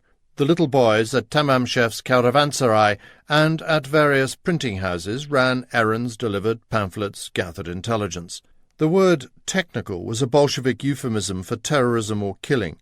Both Krasin and the Mensheviks called their bomb-making laboratories their technical departments. The gangsters were not stealing for themselves. The gunmen of other gangs spent the cash on clothes, girls, and wine, but Stalin never showed any interest in money, always sharing what he had with his comrades. Stalin dressed poorly, wrote Jordania. was constantly in need of money, and in this way he differed from other Bolshevik intellectuals who enjoyed the good life, such as Shomian, Makaradze, Divani, and Kavtaradze. Soso's gangsters shared his Marxist faith and asceticism. Their gospel was Lenin's "what is to be done." They would follow Lenin even against the party, says Vulik. Their simple-minded goal was to get 200 to 300,000 rubles and give them to Lenin, saying, "You can do whatever you want with this money." The gangster glamour concealed psychotic mafia-style brutality. Stealing any loot meant death. Stalin ordered Kemo, as Davrichchevi witnessed, to execute a comrade suspected of pilfering. The bigger the success, the more dangerous the temptations. After Davrichchevi's 100,000 ruble heist at Dushetti, the Federalist gangsters fell out among themselves, killing to carve up the swag. One of their leaders stole a tranche of cash, trying to cover his tracks by blaming the peasants in whose garden it had been initially buried. Showing the fraternity between bank robbers, the Federalist embezzler asked Stalin's gunman, Iliso Lominadze, to recover the proceeds. Lominadze tortured the peasants for an entire night before realizing they had not stolen the cash. Afterwards he despaired that he'd been so cruel to innocents, says Vulik. So he murdered the real culprit who had commissioned him. If he had found the cash, he probably would have stolen it for the Bolsheviks. In any case, the money was lost to the Socialist Federalists. The Akhrana observed their leaders spending the rest of the booty in the casinos of the Côte d'Azur. The secret police struggled to pin down the culprits of these heists. Once they found out about Joseph Davrichchevi, they blamed him for most of them. But first they muddled him up with Stalin because they were both Goreli gangsters who shared the diminutive Soso, and then confused them both with Kemo and Tsintsadze. Kemo is Tsintsadze, reported the secret police, who escaped from Batumi prison and arrived in Tiflis, where he cooperated with Joseph Djugashvili, whose alias must be Soso. In this world of swashbuckling heroics and sordid murders, Stalin evolved his stoical views on the value of human life. When he heard that a comrade had been killed in an expropriation, Soso would say, "What can we do? One can't pick a rose without pricking oneself on a thorn. Leaves fall from the trees in autumn, but fresh ones grow in the spring." Yet Soso's heists were a means to an end, the seizure of power.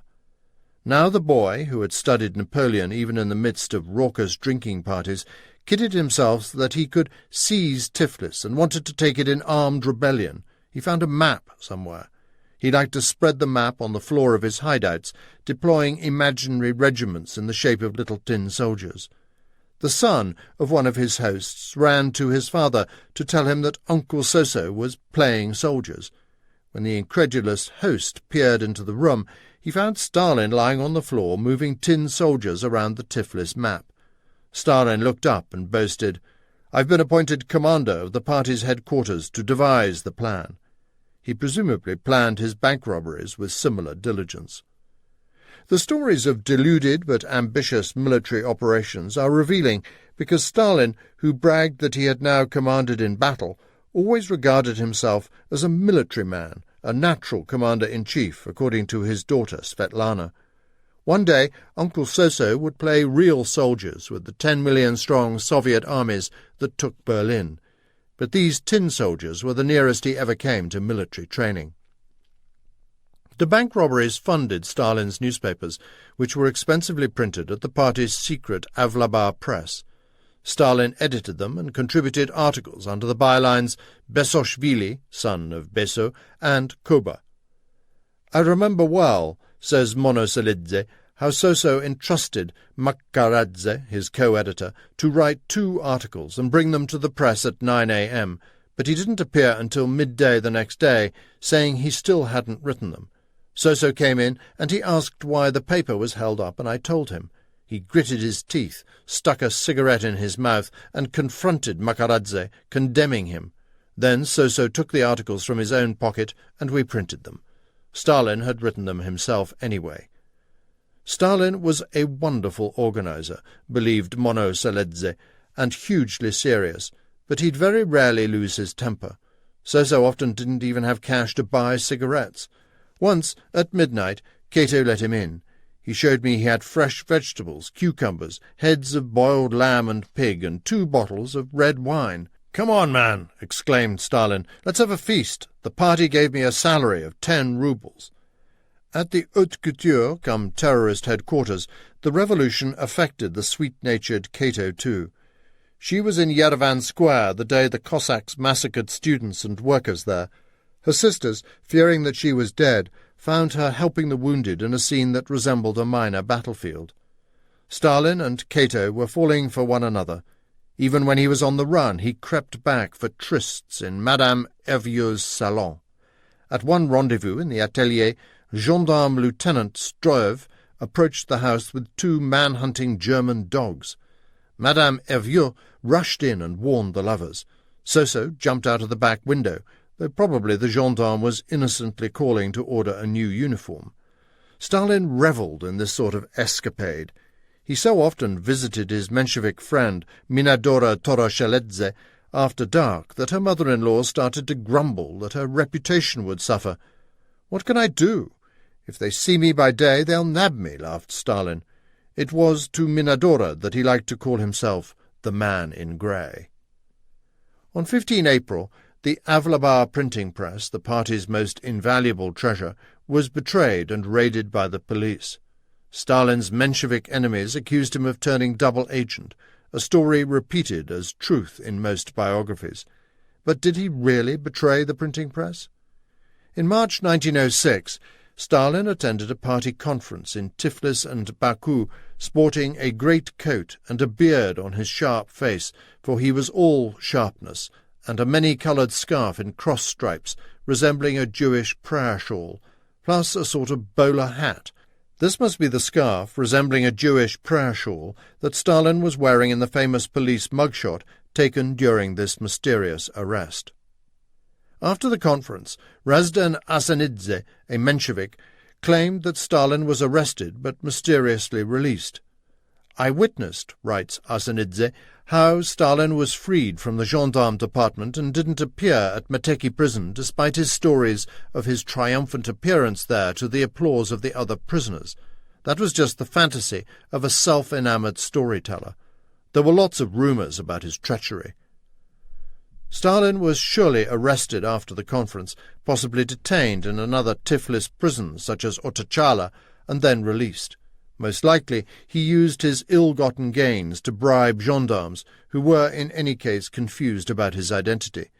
But he attracted, almost courted such accusations because he was rude and arrogant, and he specialized professionally in sailing close to the wind. There is not the slightest evidence of this treachery, and there is a rather large hole in the story. This arrest was said to be at the time of the Avlabar raid, but in fact, by 15 April, Stalin was on a long, well-documented journey 1,000 miles away in Sweden. Around 4 April 1906, Stalin left for Stockholm to see Lenin again, and arrived after a comical journey that featured a shipwreck and an on-board factional punch-up. He took the train to Petersburg and thence to Hango in Finland with 100 others who boarded the ship Ohana for Stockholm. The passengers included Stalin, Krasin, and a circus of clowns and performing horses. The snobbish Mensheviks tried to spend their funds on first-class tickets, dispatching the rougher Bolsheviks to third class. The delegates drank too much and then got into a fist-fight, though whether this involved the clowns is not recorded. Sea air seems to have stimulated pugnacity in the revolutionaries. Then, to cap a truly bizarre scene, just outside the harbour, the Ohana was shipwrecked, and the rescue barge Solid was sent out but could do nothing. Stalin spent the night on a sinking ship, wearing a life jacket until rescued. They boarded another ship, the Wallamo, which finally conveyed them to Sweden. On arrival in Stockholm, Stalin had to report to the police station, where he was interrogated by the walrus-moustached Superintendent Bertil Mogren of the Swedish Criminal Investigation Department, who frequently served as a bodyguard to King Oscar II. Stalin was, he noted, small, thin, with black hair and beard, pockmarked, big nose, grey Ulster coat, and leather cap. Stalin identified himself as the journalist Ivan Ivanovich Vissarionovich, wanted by the Russian police, using his father's name as his surname, son of Vissarion. He also gave Superintendent Mogren his new birthday, 21 December 1879. He had 100 rubles in his pocket and said he was staying for 2 weeks at the shabby Hotel Bristol, which no longer exists, near Stockholm Station before heading for Berlin. The Fourth Congress, opening on 10 April, was a much more important meeting than the Finnish conference because its 156 delegates represented the union of Bolsheviks, Mensheviks, Polish socialists and Jewish Bundists. Most of the Mensheviks were Georgian. The Bolsheviks were outnumbered. Jordania, Isidor Ramishvili and Yuratadze from Kutaisi prison were among the 16 Georgians, of whom Stalin was the only Bolshevik. In Stockholm he met many of the men who would be important in his own road to power. Stalin here met for the first time the Polish socialist Felix Dzerzhinsky, who would become founder of the Soviet secret police, the Cheka, and his ally in the power struggles after Lenin's death. Grigory Radomilsky, the Jewish milkman's son, soon known as Zinoviev, his triumvir after Lenin's death, whom Stalin liquidated with Kamenev in 1936, and Alexei Rykov, Lenin's successor as premier, with whom Stalin would share power for a while and then liquidate in 1938. At the Congress, Stalin also met up with old friends, Said Devdariani from the seminary, Kalinin, his future head of state, whom he knew through the Alyulaevs, and his Tiflis comrade Stepan Shumian. He shared his hotel room with a metalworker, mounted postman and working-class dandy, who favoured winged collars and ballroom dancing, named Klimenty Voroshilov, who would become his defence commissar, first marshal and accomplice in the 1937 slaughter of the Soviet military. Blond, rosy-cheeked and blue-eyed, Voroshilov, another choir boy, was charmed by the jolly and zestful Stalin, a bundle of nervous energy, who liked to sit on his bed reciting poems by heart. At the Congress, Stalin listened to the titans of Marxism, Plekhanov, Martov and Lenin, but remained proudly his own man on the two main issues. On the peasantry, Lenin proposed nationalization of the land, while the Mensheviks suggested municipalization. Stalin rejected both. The man who would one day oversee the deaths of 10 million peasants in his collectivization campaign at this time proposed giving land to the peasants. Lenin was defeated with Stalin's help. When the Congress debated whether to run in elections for the Imperial Duma, most Bolsheviks were against, but Lenin supported the idea and voted with the winning Mensheviks. Stalin abstained. The gathering optimistically called itself the Unity Congress, but the Bolsheviks were simply outvoted. Lenin and Krasin, his urbane money-laundering and terrorism maestro, made themselves scarce when the Congress passed a resolution to ban the bank robberies. Defeat, wrote Stalin, transformed Lenin into a spring of compressed energy which inspired his followers. But Lenin had no intention of giving up his bank robbing. He needed the money. Lenin and Krasin must have discussed more bank robberies with Stalin because he arranged for Kemo to travel north from Tiflis to collect guns and bombs from their Finnish villa. If so, this was the first time that Lenin observed Stalin's value as a ruthless underground operator as well as a forceful independent politician.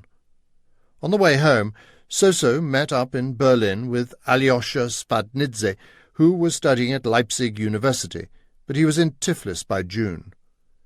When Soso returned, recalls Sashiko, it was hard to recognize him. In Stockholm, the comrades had made him buy a suit, a felt hat and a pipe, so he looked like a real European. It was the first time we saw him well dressed. Sashiko was not the only sister who was impressed. Soso and Kato declared their emotions to us, says Monoselidze. We started to take the matter in hand. On 15 July, Soso addressed a secret meeting at the Avlabars People's Theatre until the lookouts ran in to warn that the police were surrounding the building. The Bolsheviks burned their papers, but it was too late to vanish. When the police asked for an explanation, writes Minadora Toroshelidze, they all claimed they were rehearsing a play. "I know very well what kind of actors you are," replied the policeman, but let them go. Outside, Stalin greeted Minadora Torosheledze, pulling her aside with his patron, Tashkaya. "Cato Svadnidze and I are getting married tonight," he told them. "You're both invited to come to the party tonight at their house." Cato was very sweet and beautiful. She melted my heart, Stalin was to tell his daughter Svetlana. He later confided in a girlfriend how much he loved her. You can't imagine what beautiful dresses she used to make. A letter he wrote from Berlin, probably on his way home from Stockholm, shows that he respected her. "The news from here promises nothing good," he wrote, "but no use dwelling on it. Perhaps I'll find Alyosha and lead him down the wrong path, unless this would make Ekaterina Semyonovna, Cato, unhappy. Your friend, So-So." Cato worshipped So-So like a demigod, but understood him.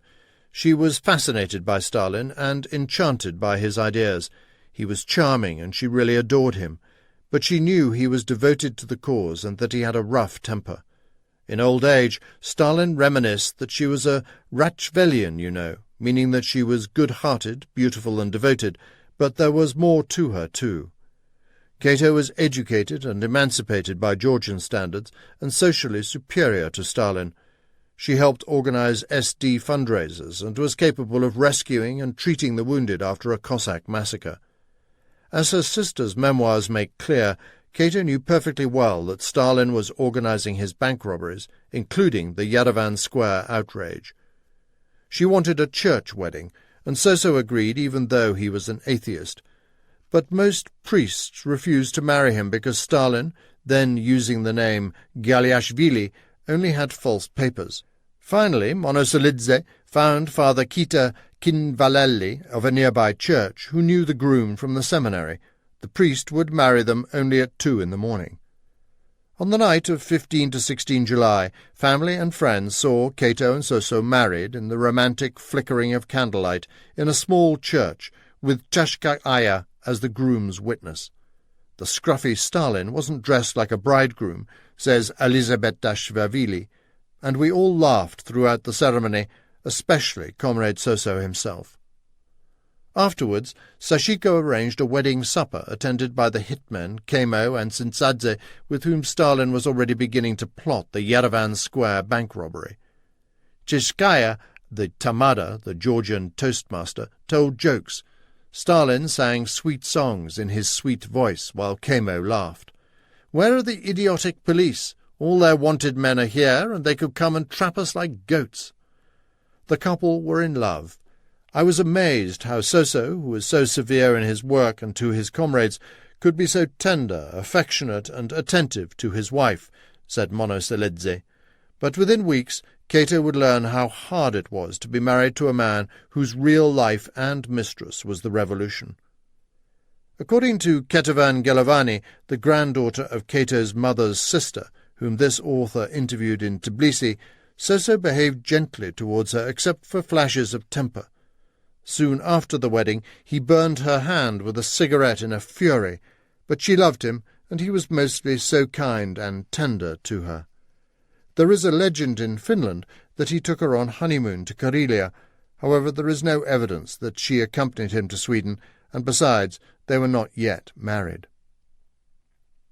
She was soon pregnant. All the time he was thinking how to please her, wrote Monosolidze. When he had time, but when he was involved in his work, he forgot everything. Keke, always the realist, was delighted, but she confided in her niece, Anna Galadze. So-So got married. She's a little woman, but what kind of family life is she supposed to conduct, I wonder? There was no honeymoon. Stalin came alive at night, a risky, trigger-happy existence that stayed with him all his life.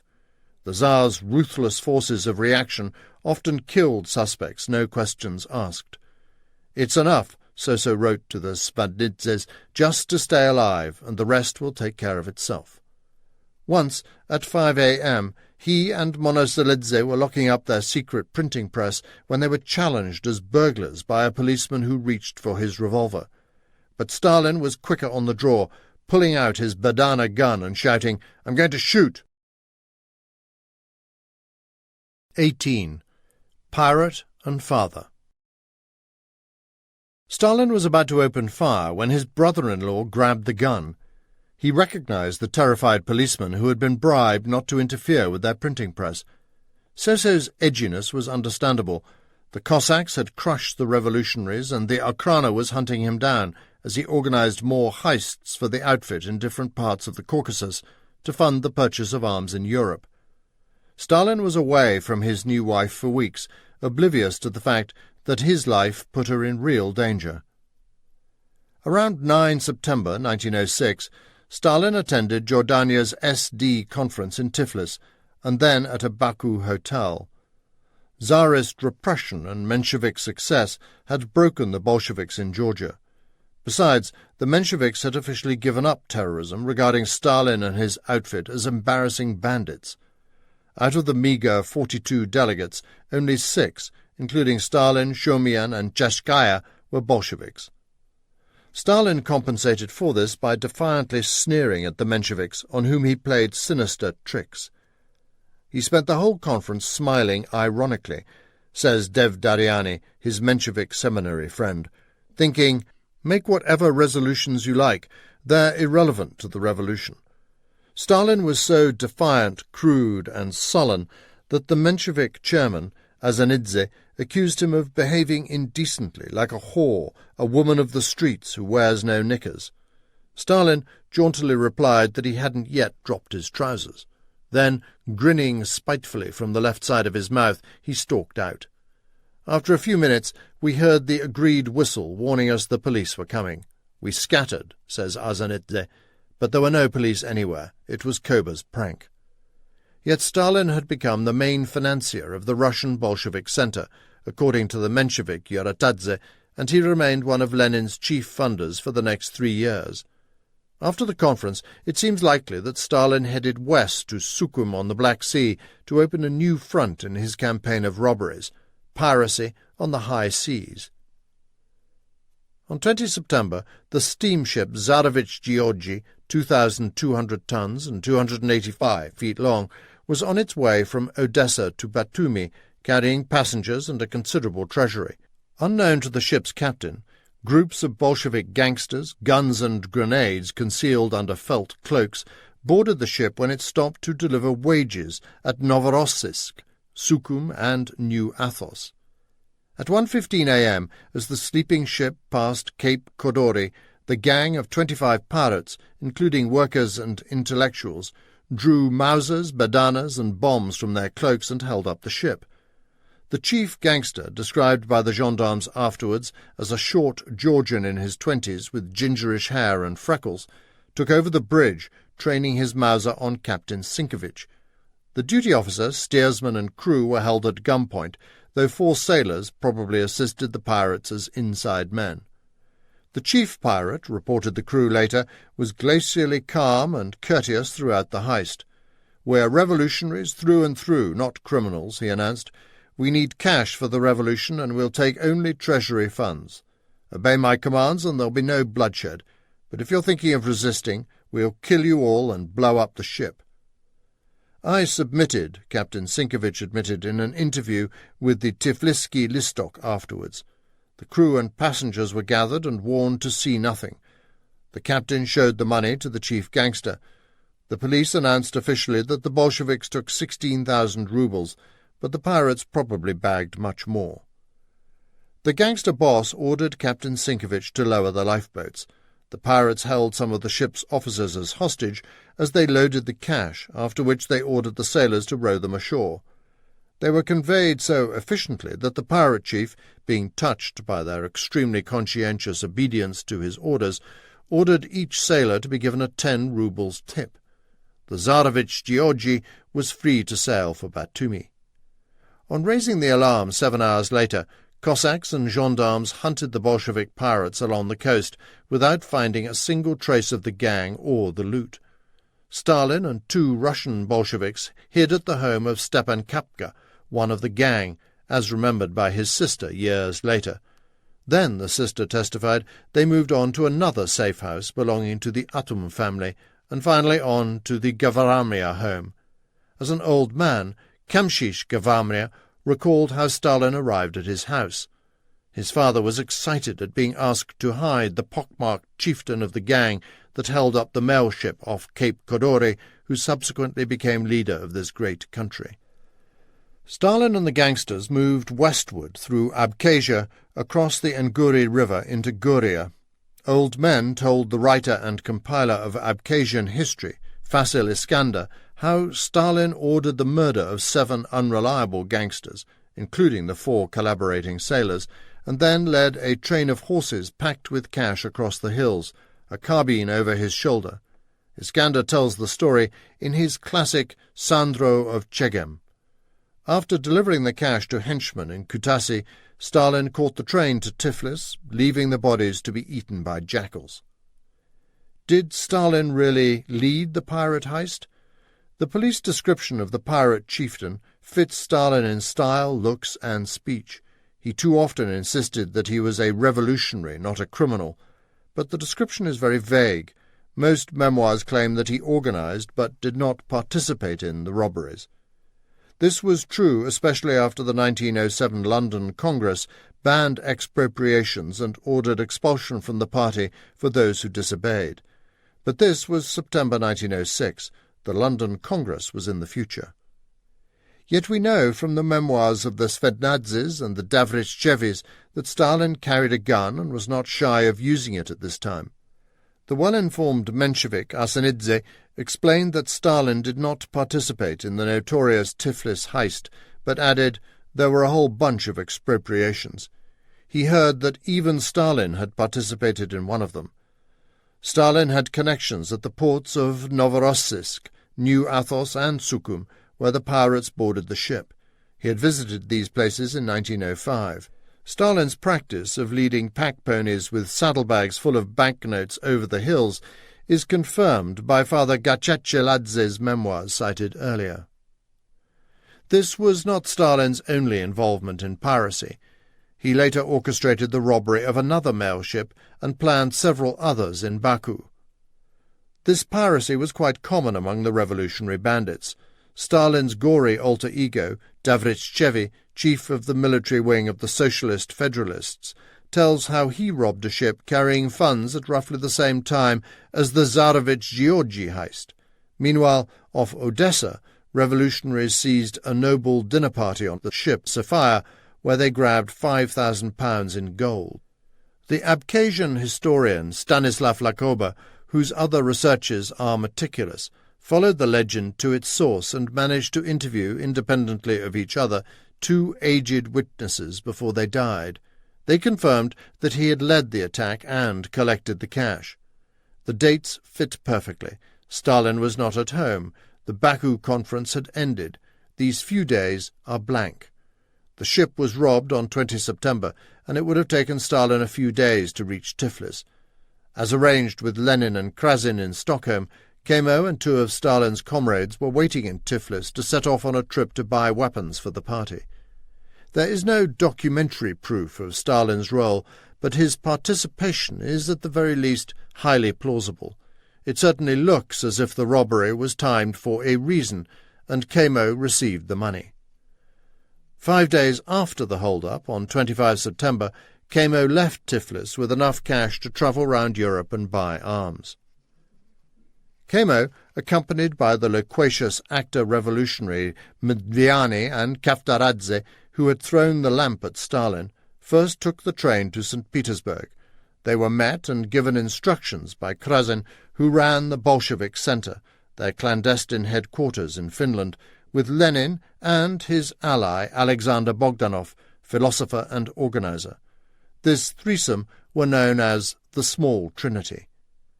Krasin knew Stalin from Baku and Stockholm. Always in stiff white collars and sporting a well-tended Charles I beard, he lived a double life. On one hand, he was a socialite womanizer and friend of millionaires. On the other, his bomb factories provided murderous devices for the Bolsheviks and other terrorist groups.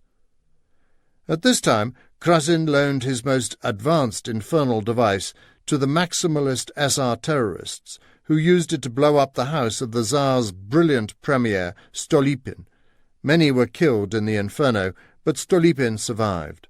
His dream, says Trotsky, was to create a bomb the size of a walnut. He never accomplished the walnut bomb. Krassin was the first in a line of sophisticated worshippers of violence to almost fall in love with Kamo, whom he put in contact with Mayor Wallach, a worldly Jewish Bolshevik with spectacles and wavy fair hair. Later, Stalin's People's Commissar for Foreign Affairs during the 1930s, Maxim Litvinov. Kamo and the two Georgians met Wallach in Paris. The Jewish fixer and the Armenian psychopath worked well together, travelling to Liège in Belgium, Berlin, then Sofia in Bulgaria, to buy arms, mainly Mausers, Mannlicher rifles and ammo. In Varna on the Black Sea, they bought a leaky yacht, the Zara, loaded it with arms, appointed as captain a revolutionary sailor from the battleship Potemkin, and hired 4 crew. Kamo volunteered as cook and enforcer, wiring up the boat to his berth so he could blow it up if Tsarist agents tried to board. In the Black Sea, a storm rocked the Zara, which sprang a leak, then ran aground. Kamo ignited his suicidal dynamite, but it failed to explode. The captain tried but failed to commit suicide. Seaman and cook were rescued, freezing by a passing sailing boat. The Zara sank, the spoils of Stalin's piracy returning to the waves. Kamo made it back to Tiflis, where Stalin had a new idea for a colossal bank robbery. A few months earlier, in Tiflis, he had bumped into a certain Voznesensky, who had studied with him at the Gori Church School and the Tiflis Seminary. Voznesensky told his school friend that he now worked in the Tiflis banking mail office with access to the invaluable secret schedules of the cash stagecoaches.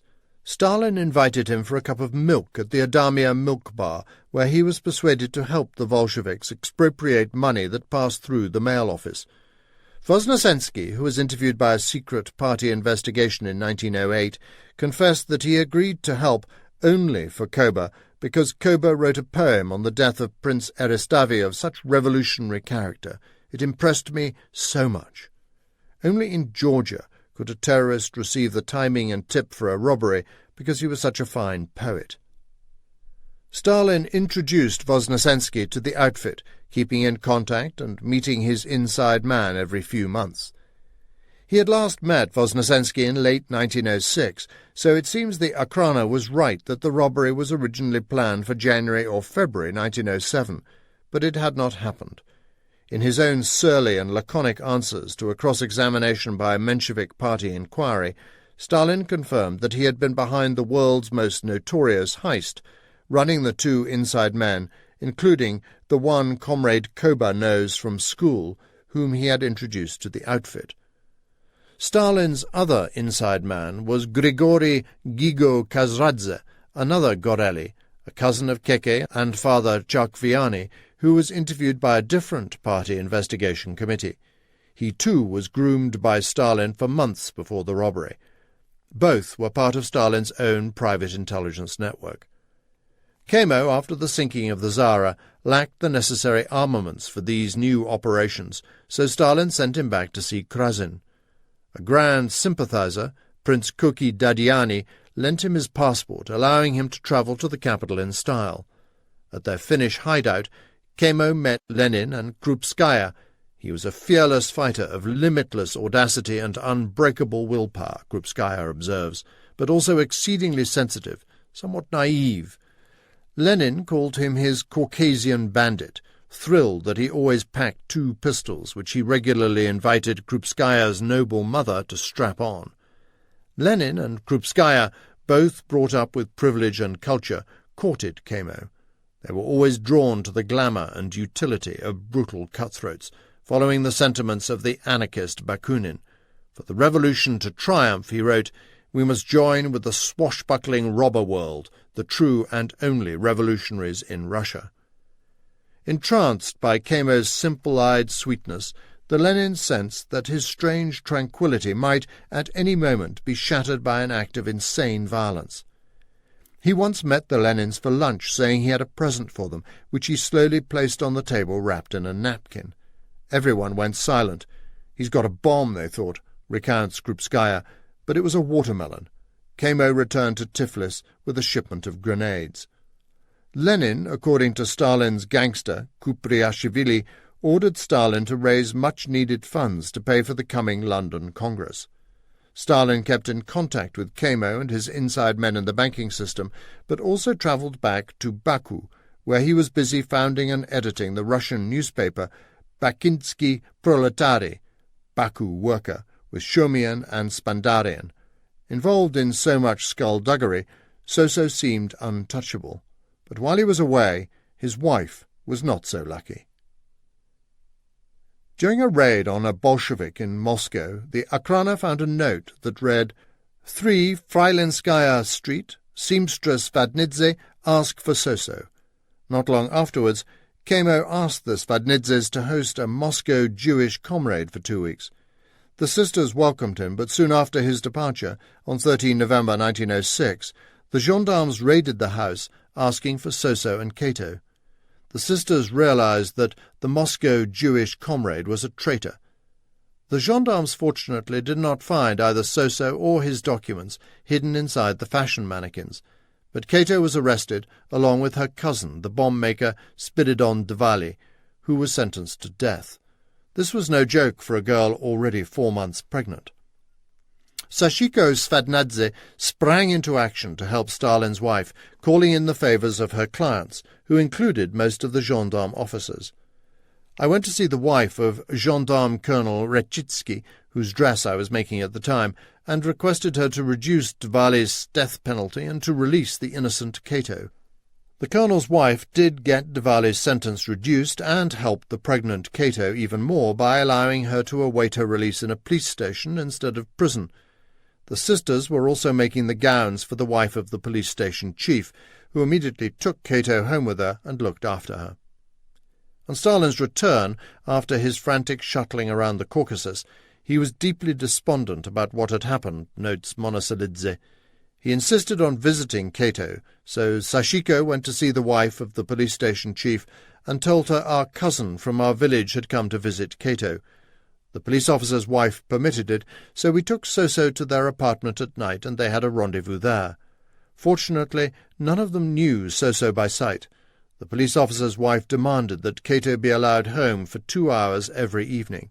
Soso and Cato met every evening like that until her release 2 months later. Soon after her release, on 18 March 1907, Cato was delivered of a son, Yakov.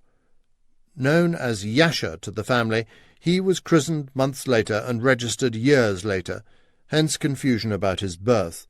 The name was probably a tribute to Stalin's protector, Yakov Koba Ignatashvili. According to Cato's cousin, Ketavan Gelovani, Soso was present for the birth along with his mother. Keke and the little woman Cato got on very well. Stalin was over the moon at being a father. After the birth of the baby, Monosolidze observes, his love for wife and child became 10 times more.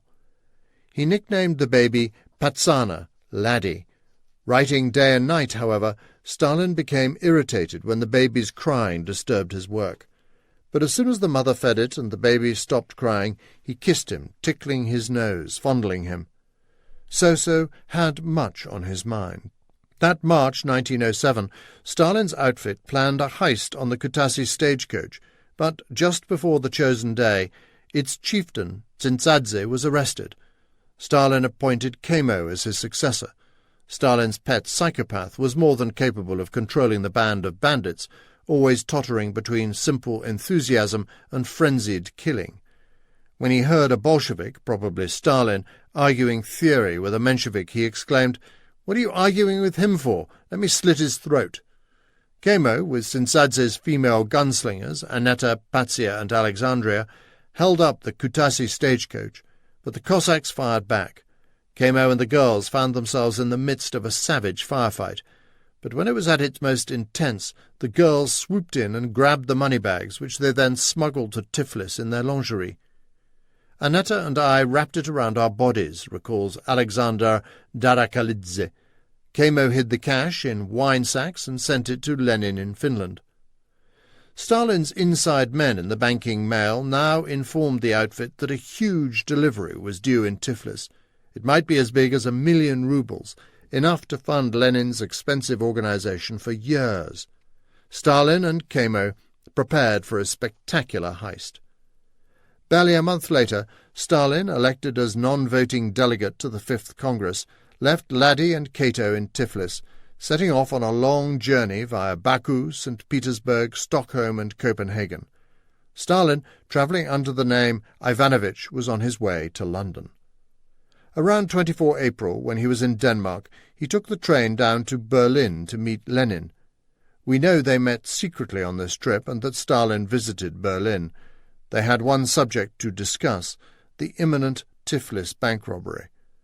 If Lenin went to Berlin, writes Trotsky, then it was not for theoretical conversation, but was undoubtedly devoted to the impending expropriations and the means of forwarding the money. The secrecy was aimed as much at their comrades as at the Akhrana. The party, now dominated by Mensheviks, had banned brigandage. Lenin and Stalin then proceeded separately to London. 19. Stalin in London. On 27 April, 10 May 1907, after a tedious journey, Stalin and his companions, Teshkaya and Shumian, disembarked at Harwich in England. Catching the train to London's Liverpool Street station, they were greeted by sensational headlines in the English press, thrilled to have exotic anarchists loose in the capital, which, then as now, was a notorious refuge for murderous extremists. They were not meant to be in London at all. The original plan was to hold the Congress in Copenhagen, so Stalin travelled to St. Petersburg, then to Finland and on to Malmö in Sweden, whence he and his fellow delegates were ferried to Copenhagen. But the Danes expelled them to Sweden, which sent them back to Denmark, which dispatched them to Edsberg, where they caught a steamship to London. The delegates were met by an incongruous crew of English reporters and photographers, 12 special branch detectives and 2 Akhrana agents, as well as by local sympathizers who were either English socialists or Russian exiles. History is being made in London, declared the Daily Mirror, which seemed to be most fascinated by the fact that some of the revolutionaries were women burning with zeal for the great cause, and by their lack of luggage in that age of stately travel. There is not a man over 40 and many little over 20. Stalin was 29, Lenin was 37. But we always called him the old man, Stalin said later. It was, concluded the Daily Mirror, a most picturesque crowd. As with the Soviet Union itself, the delegates were meant to be equal, but some were more equal than others. Maxim Gorky, the famous novelist, said the Mirror, is in London, but where he is staying only his intimate friends know. Gorky resided with his actress mistress in the comfort of the Hotel Imperial in Russell Square, where Lenin and Krupskaya joined them. It was wet and cold when they arrived. The domineering Lenin took charge, checked Gorky's sheets for dampness, and ordered the gas fire lit to warm their wet underwear. "There's going to be a right old scuffle here," Lenin told Gorky as the Leninist socks dried. The delegates, with private incomes, stayed in small hotels in Bloomsbury, though Lenin and Krupskaya took rooms in Kensington Square, whence he headed out every morning to pick up his favourite takeaway, fish and chips, outside King's Cross Station. However, money was extremely short for the poor delegates like Stalin. Legend says he spent the first nights with Litvinov, whom he now met for the first time in the Tower House Hostel on Fieldgate Street, Stepney, which the novelist Jack London called the Monster Doss House. It cost 6pence for a fortnight. Its conditions were so dire that Stalin supposedly led a mutiny and got everyone rehoused. He was settled into a cramped first-floor back room at 77 Jubilee Street in Stepney, which he rented from a Jewish Russian cobbler and shared with Tchachkaya and Shumian. Foggy and wet, London was an intimidating city for a visitor from Georgia. "At the outset, I found London swallowed and suffocated me," wrote another Russian communist visitor, Ivan Maisky, later Stalin's ambassador to London. "I felt lonely and lost in its giant stone ocean, with its grim rows of little houses swallowed up in a black fog." If London was foreign, Whitechapel, where Russian was commonly spoken, was more familiar. 120,000 Jewish refugees from the Russian pogroms, gangsters and socialists among them, lived in the East End. Lenin visited Rudolf Rocker's anarchist club near Stalin's rooms in Stepney, where he ate Jewish gefilte fish. Stalin probably did so too. So also could hardly have missed the savage jungle of Slavic-Hebraic gang warfare. The East End gangs, all from the Russian Empire, controlled so-called rookeries of shoot-flyers, gold watch thieves, and whizzers, pickpockets. 3 gangs vied for supremacy. The Bessarabian Tigers fought the Odessans, who fought the Aldgate mob, led by Darky the Coon, a swarthy Jewish gangster named Bogard. On arrival, Stalin and the others registered at the Polish Socialist Club on Fulbourn Street, off the Whitechapel Road across from the London Hospital, now a furniture warehouse, a camera shop, and a gentleman's outfitter's. Observed by special branch detectives and excited journalists, they received their sparse allowance of 2 shillings a day, guidance on how to find the main Congress, and secret passwords to avoid Akrana infiltration. Meeting upstairs in modest premises with little furniture belonging to a socialist club with tables and chairs and foreign autographs on the walls, the Bolsheviks started the political business with their own factional meeting at which they elected a secret committee and, like all good conferences, they studied the city map. But the Daily Mirror had no time for such mundane details. The women are said to be conspicuous for their unflinching courage and nerve, the reporter revealed admiringly. Revolver practice enters their daily exercise. They drill themselves constantly in front of the mirror, by which they become adept in aiming and pulling the trigger. Most of these are young girls, one being 18, wearing her long, fair hair in a long coil down her back. The eagle-eyed Daily Express, however, noticed a sturdy, resolute-looking man who stood at the corner of Fulbourn Street, obviously a foreigner, and equally obviously a person of some importance. Apparently unconcerned, he was taking a lively interest. This was Monsieur Sevev, one of Russia's secret police, and his duty is to keep watch on the Russian socialists, who, that paper added significantly, had little luggage. The delegates then proceeded to the SD 5th Congress, taking the bus or walking to Islington, where they were amazed to find they were meeting in a church, the Brotherhood Church on Southgate Road. Down the dim and dirty streets of working-class quarters, it was like dozens of buildings, soot-grimed walls, high, narrow windows, grimy roof, with a short steeple. Inside, the delegates found a simple bare room that could hold 300 to 400. Gorky was unimpressed by the church decor, unadorned to the point of absurdity.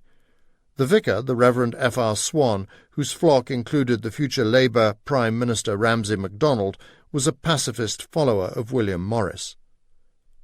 On 30 April, 13 May 1907, the father of Russian Marxism, Plekhanov, opened the Congress after delegates sang a funeral hymn for fallen comrades.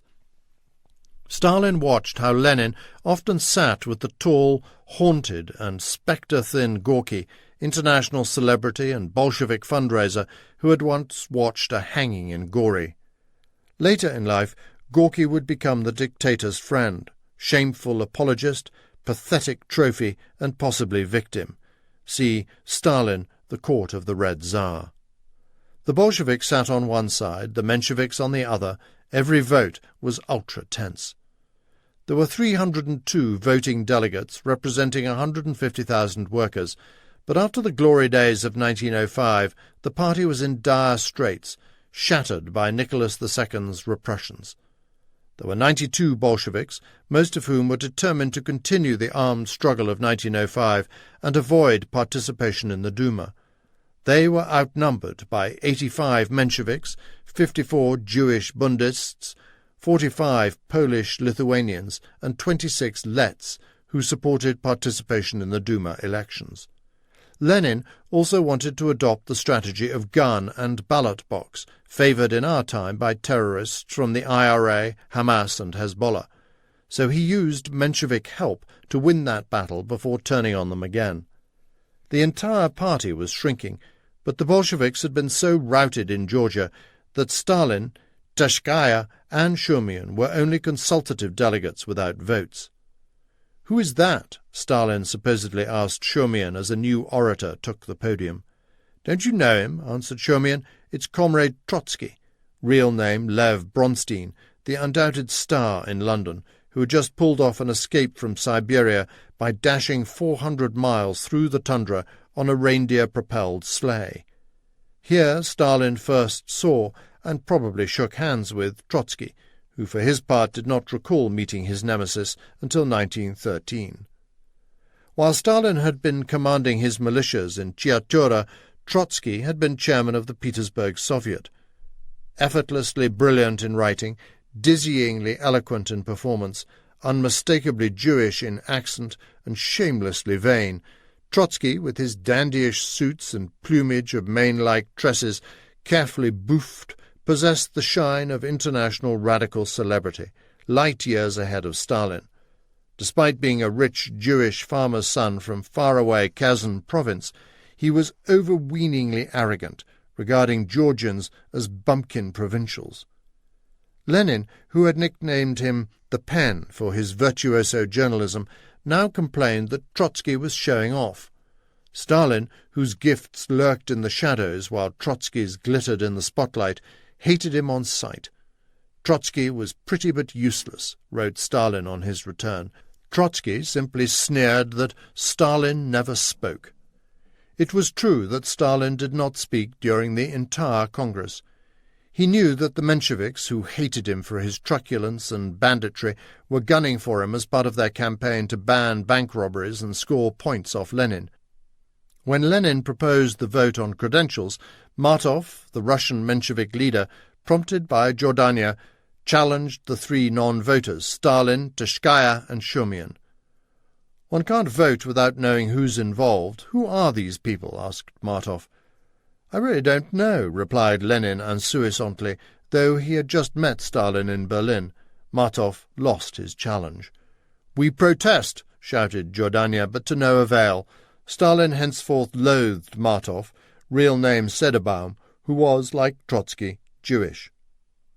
The Jewish presence irked Stalin, who decided that the Bolsheviks were the true Russian faction, while the Mensheviks were the Jewish faction. There must have been some grumbling about this in the pub after the sessions. "It wouldn't be a bad idea for us Bolsheviks," said the Bolshevik Alexinsky to Stalin in jest, "to organize a pogrom in the party." At a time when thousands of Jews had just been slaughtered in pogroms, it was a jest in poor taste. Stalin slyly blamed this on Grigory Alexinsky in Notes of a Delegate, his account of the London Congress, published under the name Koba Ivanovich in Bakinsky Proletary. He pointed out that the majority of Mensheviks were Jews, then came Georgians and then Russians. On the other hand, the overwhelming majority of the Bolshevik group were Russians, then came Jews, not counting Poles and Lets, of course, then Georgians. Much has been made of the Jewish nature of the SDs, but Stalin's figures show how Georgian the party was too. Asanidze asserts that Stalin was neutral on the Jews, merely interested in what was useful politically. In his articles, he was sympathetic to their plight. Groaning under the yoke are the eternally persecuted and humiliated Jews who lack even the miserably few rights enjoyed by other Russian subjects. On a related theme, he also attacked the Mensheviks for being intellectuals instead of workers, and expressed amazement that the Mensheviks had attacked the Bolsheviks for containing too many intellectuals. We explained the Menshevik shouts by the proverb, "The tongue ever turns to the aching tooth." As we have seen, this was a favourite phrase. As for the challenge to his credentials, most histories retell this to diminish his importance and standing, but never mention that the respective Tashkaya and Shumian were challenged simultaneously. There was another reason for Lenin's insouciance. He had offered a merger deal to the Georgian Mensheviks. If Jordania did not interfere in Russian matters, he could become leader of a united party in Georgia. Jordania never took up the offer. Its resentment of Jewish intellectuals exposed Stalin's burning inferiority complex. But here, too, is the emergence of Stalin the Russian. for there was no anti-Semitism in Georgia, where Babylonian Jews had lived for 2 millennia without a single pogrom. Weary of Georgia's petty squabbles and Menshevik dominance, he was ready to concentrate on Baku and Russia herself. Henceforth he wrote in Russian, not Georgian. Lenin got his way at the Congress. More Bolsheviks than Mensheviks were elected to the Central Committee, while he continued to keep his secret Bolshevik centre. Now, reflected Stalin later, I got to see Lenin in triumph. However, the Mensheviks did achieve one resolution that affected Stalin. They passed a rigorous condemnation of bank robberies that decreed expulsion from the party for anyone who broke the rules. They appointed the gay Menshevik aristocrat, Georgy Chicherin, later the second Soviet People's Commissar for Foreign Affairs, to investigate all the bank robberies since the Stockholm Congress. Stalin was very reserved during that meeting, mostly silent, keeping himself in the shadows, noticed Devdariani, his Menshevik friend. Trotsky later understood that Stalin was preoccupied with his bank robberies in May 1907. Why did he bother to come to London? He must have had other tasks. Outside, curious Englishmen gathered and just stared at us as if we were animals from faraway lands. The press besieged the building while the early versions of paparazzi pushily photographed the shy revolutionaries, who begged them to desist. "Russian revolutionists afraid of camera," headlined the Daily Express. "Do you realize that the reproduction of those portraits could mean death?" one Russian told the newspaper, not realizing that all the precautions were irrelevant. The spooks were already inside the church. The Russian secret police, then as now, was irritated by the English tendency to grant asylum to Russian dissidents. Because of London's liberalism, it'll be impossible to count on cooperation of local police forces, complained A. M. Garting, the director of the Akhrana Foreign Agency based in Paris. 2 agents followed the revolutionaries to England. Special Branch and the Russian secret policeman lurked in the street to the delight of the press, but the Akhrana did not need outside help. Their double agent, Yakov Zhytomyrsky, who received 2,000 francs a month, was one of 2 traitors inside the Congress. In the Akhrana archives we find the speeches reported as tediously as in the official protocols. Lenin was at his best in London. Inside the church, the delegates ate during sessions, but funds were dwindling. Lenin worried that his Bolsheviks were not eating enough, so he arranged for Gorky's mistress to distribute beer and sandwiches. After sessions, Lenin chatted to delegates on the grass in the sunshine of Hyde Park, lectured them on English pronunciation, laughed with them unaffectedly, gave them tips on cheap accommodation, and took them to his favourite pub, the Crown and Woolpack in Finsbury, where a Special Branch detective was said to have hidden in a cupboard to eavesdrop, though he spoke no Russian. On 13 May, Stalin may have attended his only Chelsea soiree.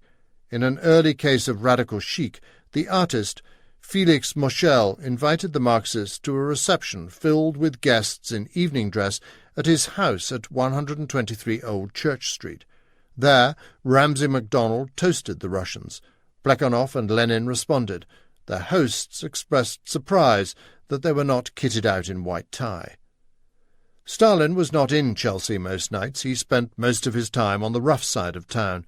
His experience was surely like that of Maysky. I tramped along dreary streets, feebly lit by antiquated gas lamps, crossed deserted bridges, seeing glimpses of dark, shadowy canals beneath. I saw London's belly and heard the calls of prostitutes and brazen laughter of their drunken escorts. I nearly fell over homeless creatures sleeping on the steps of closed shops. At some point, in a pub, Stalin was almost beaten up by East End dockers. Litvinov supposedly rescued him. According to his daughter, Litvinov joked that this was the only reason Stalin later spared him, saying, "I haven't forgotten that time in London." Back in Stepney, Mr. Ivanovich, a.k.a. Stalin, who wore a tunic-style jacket, baggy trousers, and high boots, spent much time in his room reading, but he also employed a youth named Arthur Bacon to run errands. Stalin wrote a letter to someone a street or so away, recalled Bacon in an interview after the Second World War, and wanted it taken round by hand. He couldn't write English, so the cobbler's wife addressed the envelope. Bacon was usually paid a halfpenny per errand, but Stalin gave him 2 bob. That was money then, you know, said Bacon. Stalin, either generous or ignorant, had paid him 4,800% above the going rate. His favourite treat was toffee, added Bacon. I bought him some every day. While Stalin was living in East End penury, he probably saw little of London. The Bolsheviks were so politically obsessed and culturally parochial, they scarcely noticed either natural or cultural landmarks. To admire a city, wrote Trotsky, you have to expend too much of yourself. I had my own sphere of activity, which brooked no rival, revolution. So was the same. He hardly had any money, but during the Second World War he confided in one of his young diplomats, Andrei Gromyko, later Soviet foreign minister and president, that he had spent his time in churches listening to the sermons, the best way to learn English. Dispatching Gromyko as ambassador to Washington, he suggested he do the same. Meanwhile, the Congress had run out of cash to pay the 65 rubles for each delegate to get home. Something had to be done. The Russian Jewish socialist Fyodor Rothstein, who had helped organize the Congress, appealed to the leftist journalist H. N. Brailsford of the Daily News and the Labour MP George Lansbury. They approached the tycoon Joseph Fels, American owner of the Fels-Naphtha soap company. "Before I decide," replied the soap baron, "I want to see these people." Brailsford and Lansbury took Fels to the Brotherhood Church to watch a session. "How young they all are! How absorbed!" exclaimed the Philadelphian, who offered the party £1,700. Fells's loan agreement stipulated, "We, the undersigned delegates, must repay him by 1 January 1908. Fels insisted it be signed by every delegate. Lenin agreed, but then ordered the revolutionaries to use only aliases. They duly signed this extraordinary document in English, Russian, or Georgian. Lenin probably just signed Vladimir. It is believed Stalin used a favourite alias, Vasily from Baku. Fels died before Lenin came to power, but his heirs were repaid in 1917. When Churchill met Stalin for the first time in 1942, they bonded, after a frosty start, in a nocturnal Kremlin drinking marathon, at which the Prime Minister asked about this London visit. Churchill, aged 33, was living at his bachelor flat at Mount Street W1, while Stalin, 29, was staying as Koba Ivanovich in Stepney. Already Under-Secretary for the Colonies in the Liberal government of Sir Henry Campbell Bannerman, he had just published his biography of his father, Lord Randolph. He was famous enough for a biography of himself to be published, the first. While Stalin was in England, Churchill travelled up to give a speech in Scotland, which was reported in the papers. Lenin, Plekhanov, Gorky, and others were there, Stalin answered. Trotsky? Asked Churchill about the enemy whom Stalin had assassinated 2 years earlier. Yes, he was there, replied Stalin, but went away a disappointed man, not having been given any organization to represent, such as the battle squads which Trotsky hoped for. Even 30 years later, and after murdering his great enemy, Stalin was still proud that he had commanded battle squads, while the celebrated war commissar Trotsky had not. The London Congress is over, reported Koba Ivanovich, Stalin's latest pseudonym, in the Bakinsky Proletary, ending in the victory of Bolshevism. However, Stalin and Shumian remained in London to nurse Chachkaya, who had fallen sick. I had a temperature of 39 or even more, recounts Chachkaya, so Stalin and Shumian stayed on to care for me because we all lived in one room. There is a legend among Welsh communists that, after the Congress, Stalin forsook his nursing duties to visit the miners of the valleys. After all, his 1905 stronghold, Giachora, was a mining town. But despite a miraculous blossoming of sightings of Stalin in Wales among the communists of the Rhondda during the Second World War, there is not the slightest evidence that he visited Wales. Stalin in Wales persists. The Welsh writer John Summers confirmed it on a visit to the mining town founded by a Welshman, Husovska, now Donetsk, in the Soviet Union in the 1970s. A Welsh website still lists Stalin among scary individuals who have spent quality time in Wales, alongside the serial killer Fred West, the magician Aleister Crowley, the Nazi Rudolf Hess, and the Ugandan tyrant Idi Amin. Stalin briefly visited the South Wales valleys to garner support and raise funds for the Russian Revolution. Of Stalin's helpers, Fyodor Rothstein, the Bolshevik fixer in London, became Soviet ambassador to Persia, dying before the terror. His son, Andrew Rothstein, enjoyed a strange career between the English establishment and the Stalinist nomenklatura. He studied at Oxford University, then worked in the Marxism-Leninism Institute during the terror, and was fortunate to survive, later returning to London to become the sage of British Marxism. In one of his more bizarre reminiscences, Stalin told a group of British MPs during the Second World War that he had seen Benito Mussolini, then a socialist, at a Marxist meeting when he was in London. It is possible he did see Mussolini at some socialist conference in Germany, but the future Duce was not then in London. Stalin's English errand boy, Bacon, became a hospital orderly at Beckenham Hospital. He gave an interview to the Daily Express in 1950 when he was 56. "I wonder if Generalissimo Stalin, father of all the Russias, remembers the tall boy who bought him toffee," concluded Bacon. The house on Jubilee Street no longer exists.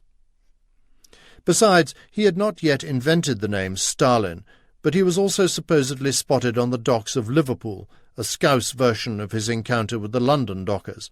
Sadly, Stalin in Liverpool belongs with Stalin in Wales, in that fabulous realm of urban mythology, regional aspirational fantasia, and leftist personality cult. After about 3 weeks in London, Soso spent a week in Paris. Then, borrowing the papers of a just-deceased Georgian, Simon Jevlaya, he arrived home in Tiflis on the eve of the big bank robbery. 20. Kamo goes insane. The game of bandits and Cossacks. On 10 May 1907, Kamo was setting the fuse on one of Krasin's bombs when it exploded in his face. He almost lost an eye, but he managed to get secret treatment and recover sufficiently to lead the outfit on the big day that was getting closer. The other gangsters missed their arrested chief, Zinsadze, considering Kamo a self-promoting attention-seeker. Kamo was very pleased with himself, said Kupriashvili, showing off his value to important comrades and bragging. Stalin got home by 4 June, just after Nicholas II's energetic premier, Peter Stolypin, launched his reactionary coup, resetting the Duma election rules to ensure a conservative majority and intensifying his harsh crackdown on the revolutionaries. Many were arrested, many deported to Siberia in prison trains dubbed Stolyapin carriages, and so many hanged that the noose was nicknamed Stolyapin's necktie. There had been 86,000 political prisoners in 1905. By 1909 there were 170,000.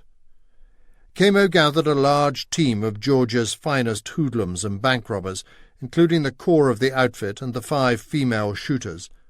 They lived and waited in a small communal apartment, while Kamo himself rented a grand residence, living under cover as a prince. The Akhrana believed there were about 60 brigands involved in the heist, so it is likely that the Bolsheviks recruited help from the SRs and other top triggermen. The terrorists often cooperated, most recently when Krasin provided the SRs with the bombs to dynamite Premier Stolyapin's home. If the SRs hoped for a cut of the booty, they were to be disappointed. Stalin informed the Bolshevik Tiflis Committee of Lenin's orders given to him in Berlin. They approved the operation. He must have expected local outrage and international scandal. Kamo and the gunmen resigned temporarily from the party on Lenin's suggestion, thus technically liberating themselves from the London Resolution. Stalin and Shomian planned to move to Baku directly afterwards. The Bolsheviks were finished in Georgia, with as few as 500 supporters. Soso was consciously burning his Georgian bridges and starting afresh in a more ambitious environment. The Bolshevik position in Georgia was undermined by the assassination of the hugely popular Prince Ilya Chavchavadze, who had published Soso's poems in August 1907. The Bolsheviks had attacked his patriarchal version of Georgian culture and, it was widely believed, had decided to kill him. There is some evidence that Stalin's friend Sergo Ordzhonikidze organized or took part in the assassination. It may be that the SDs played no role in the murder at all. Stalin always praised Chavchavadze's poetry in his old age, and there is no evidence that he ordered the hit. But he was very close to Sergo, and he was certainly more than capable of separating literary merit from cruel necessity. Politics always came first. Early on 13 June, Kamo confirmed to Stalin and Shumian that the heist would take place that day. The gangsters waited at the Tilipachuri tavern, where Stalin was supposedly seen early that morning. Stalin himself later implied he was in the Tamashev caravanserai and he saw Tsintsadze give the gangsters their pep talk, but Tsintsadze had just been arrested. Perhaps the old dictator was muddling this bank robbery with another, that of 1912, see Chapter 29. In 1907, Kamo was presumably the pep-talker.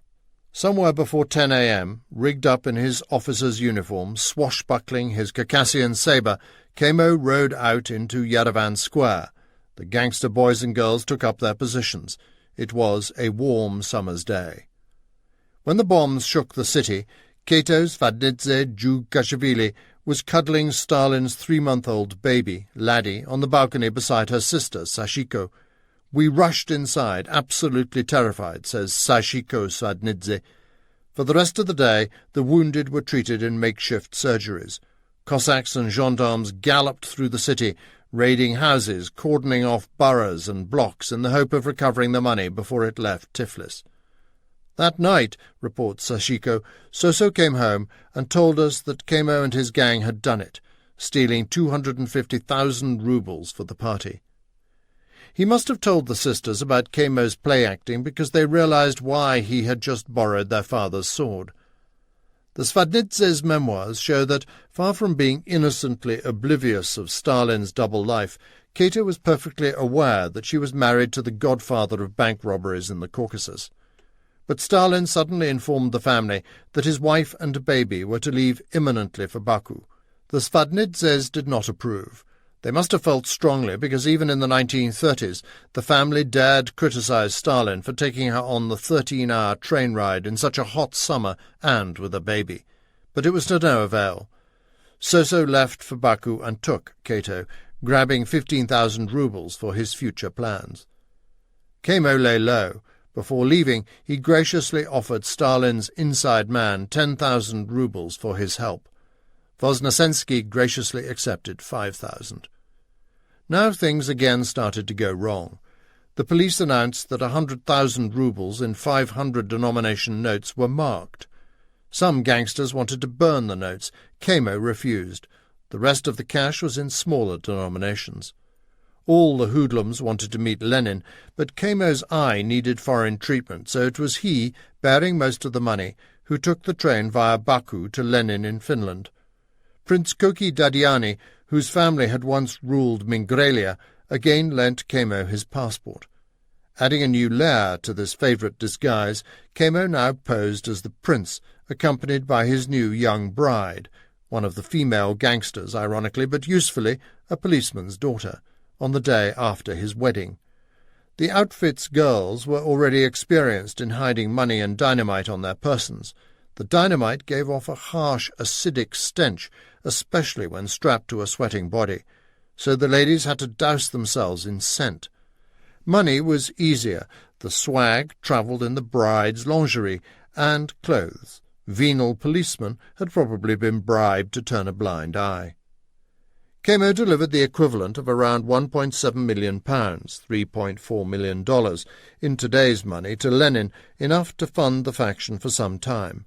Kamo spent the summer with his hero, planning a giant spectacular. But the reaction soon caught up with Lenin, who fled to Geneva, where the Swiss burghers, writes Krupskaya, were frightened to death and could talk of nothing except the Russian expropriations.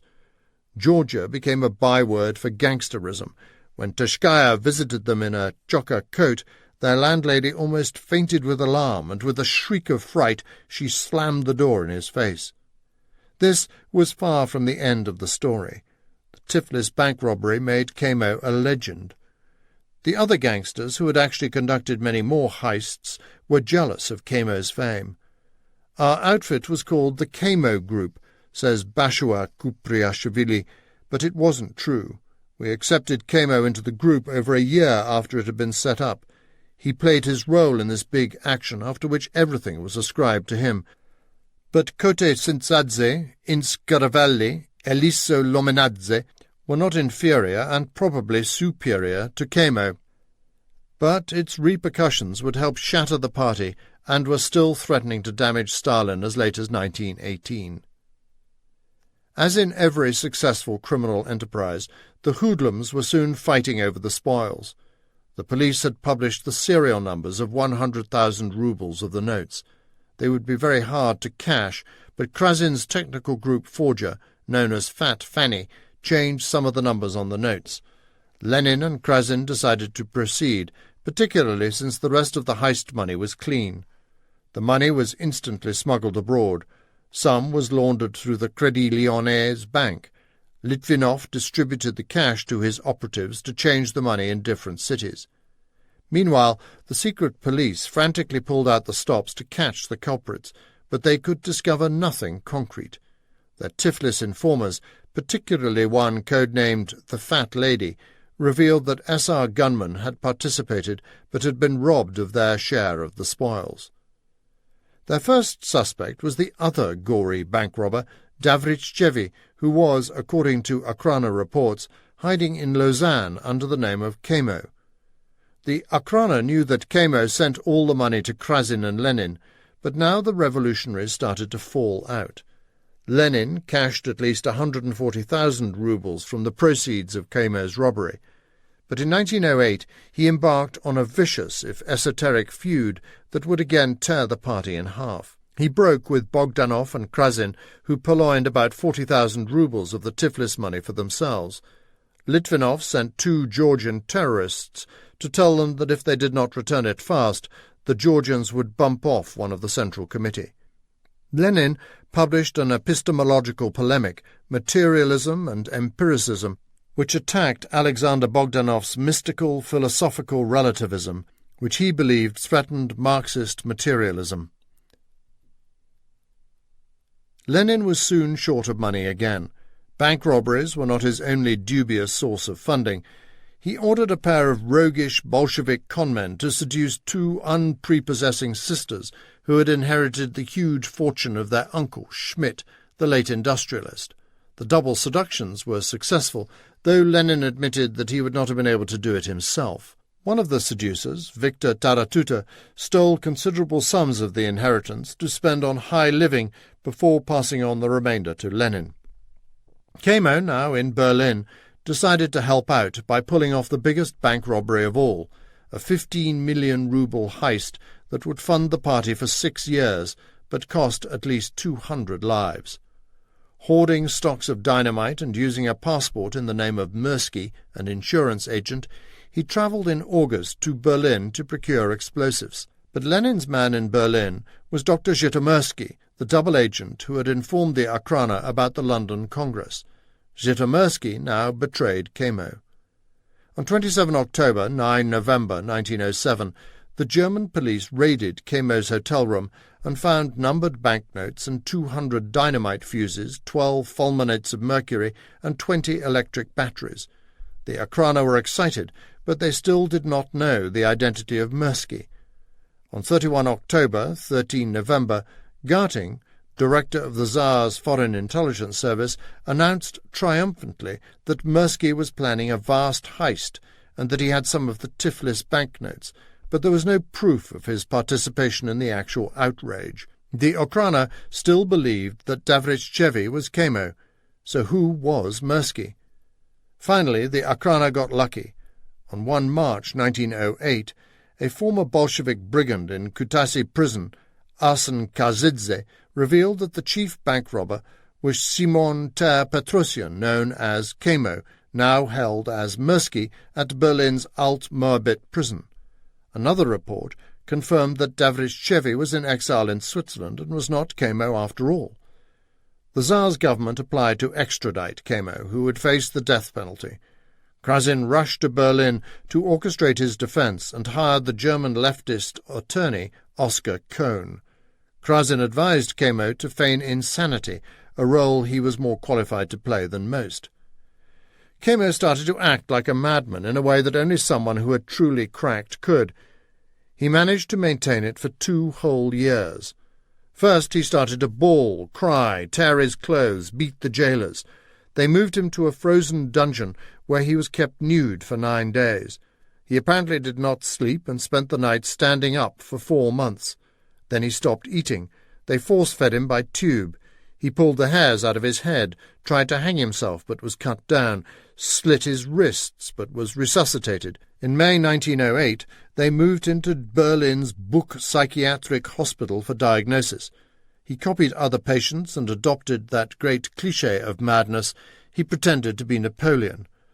The doctors were still sceptical and decided to put him through a series of torments that would have broken anyone else. He was burned by a red-hot iron, and needles were driven under his nails, but he withstood it all.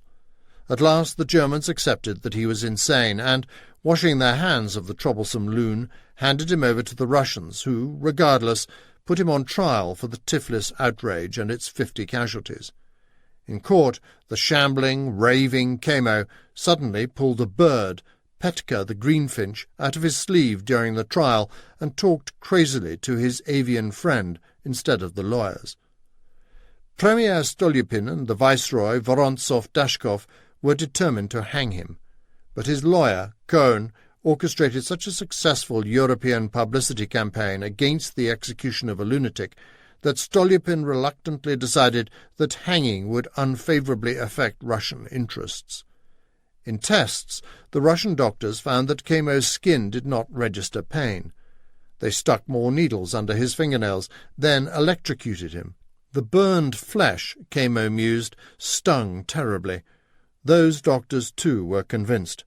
In September 1910, Kamo was declared insane and locked up forever in the Mateki Fortress's unit for the criminally insane. The Bolsheviks acclaimed Kamo's heroism, but one doctor explained that only a terribly ill patient in a state of madness behaves this way.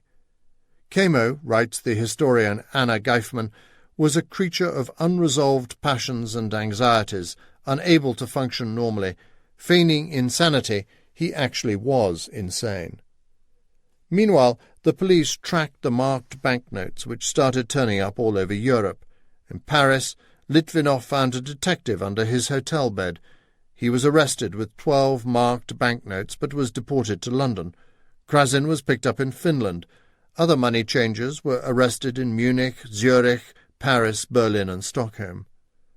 The Mensheviks did not get a penny of the Tiflis heist cash, reported the gleeful Akrana, so they demand on the basis of the resolutions of the London Congress to expel all these expropriators from the party. Stalin was in trouble. The outraged Mensheviks commissioned 3 different committees, operating over 2 years, to investigate who had organized the Tiflis bank robbery, one headed by Jordania in Tiflis, a second by Jibladze in Baku, and a third abroad under Chicherin. The murderous heists damaged their reputation, but they also wanted to destroy Lenin, using Stalin and Kamo. The Mensheviks managed to interrogate virtually all the key culprits, including Stalin himself, interviewed as Comrade Koba in Baku. Astonishingly, this survives in the archives, the first direct evidence of his involvement. The inside men, Kazradze and Voznesensky, admitted everything, blaming Stalin. Lenin asserted his own innocence to Chicherin since the heists had been carried out by non-party members. The committees in Tiflis and Baku, according to Arsenidze and Yuratadze, voted to expel Stalin. But the party was already split, Hence it is questionable if the Mensheviks had the power to expel a Bolshevik. They nonetheless collected the evidence against Stalin to confront Lenin. In August 1908 they met in Geneva, where Martov lambasted Lenin. No Ramishvili named names, including the usual suspects, Kamo and Sinsadze, then declared that all of these acted under the direction of Comrade Koba. Lenin jumped up to interrupt. "Don't give the family name of this last," he snapped. "I won't," smiled Ramishvili, "because we all know that he's well known as the Caucasian Lenin." Stalin would have been proud. "You take responsibility that these names won't be divulged to the police?" insisted Lenin. The secrecy of Stalin's meetings with Lenin had paid off. The Mensheviks could nail Stalin, but could not implicate Lenin. But if any proof were needed of their relationship as early as 1907-8, Lenin's protection of Stalin provides it. It seems that Stalin was expelled, though surely not by the Central Committee, but locally in Tiflis and Baku. If proven, even this would have been a real blot on his revolutionary legitimacy. When the Bolsheviks came to power with Stalin as one of Lenin's closest henchmen, the Mensheviks tried to undermine them by resuscitating the whole affair. Martov published an article in 1918 that listed 3 examples of Stalin's banditry: the Tiflis heist, the murder of a Baku worker, and the piratical hold-up of another ship called the Nicholas I off Baku. Worse, Martov wrote that Stalin had been expelled from the party in 1907. In 1918, Stalin needed the credentials of a long-serving old Bolshevik and sensed danger in the expulsion story. So, somewhat hysterically, he attacked this contemptible act of an unbalanced, defeated man and sued Martov for this filthy libel before the Revolutionary Tribunal, one of the strangest trials in Soviet history.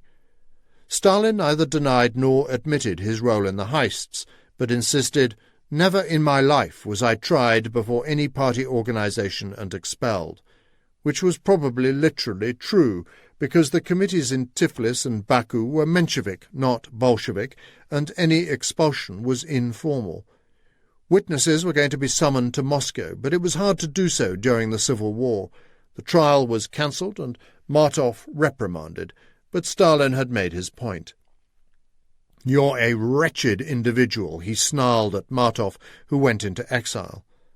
After Lenin's death in 1924, Stalin's Bolshevik legitimacy became hugely important as he tried to prove himself worthy to become the heir. If Martov had proved Stalin's expulsion, he might have saved Russia from Stalinism.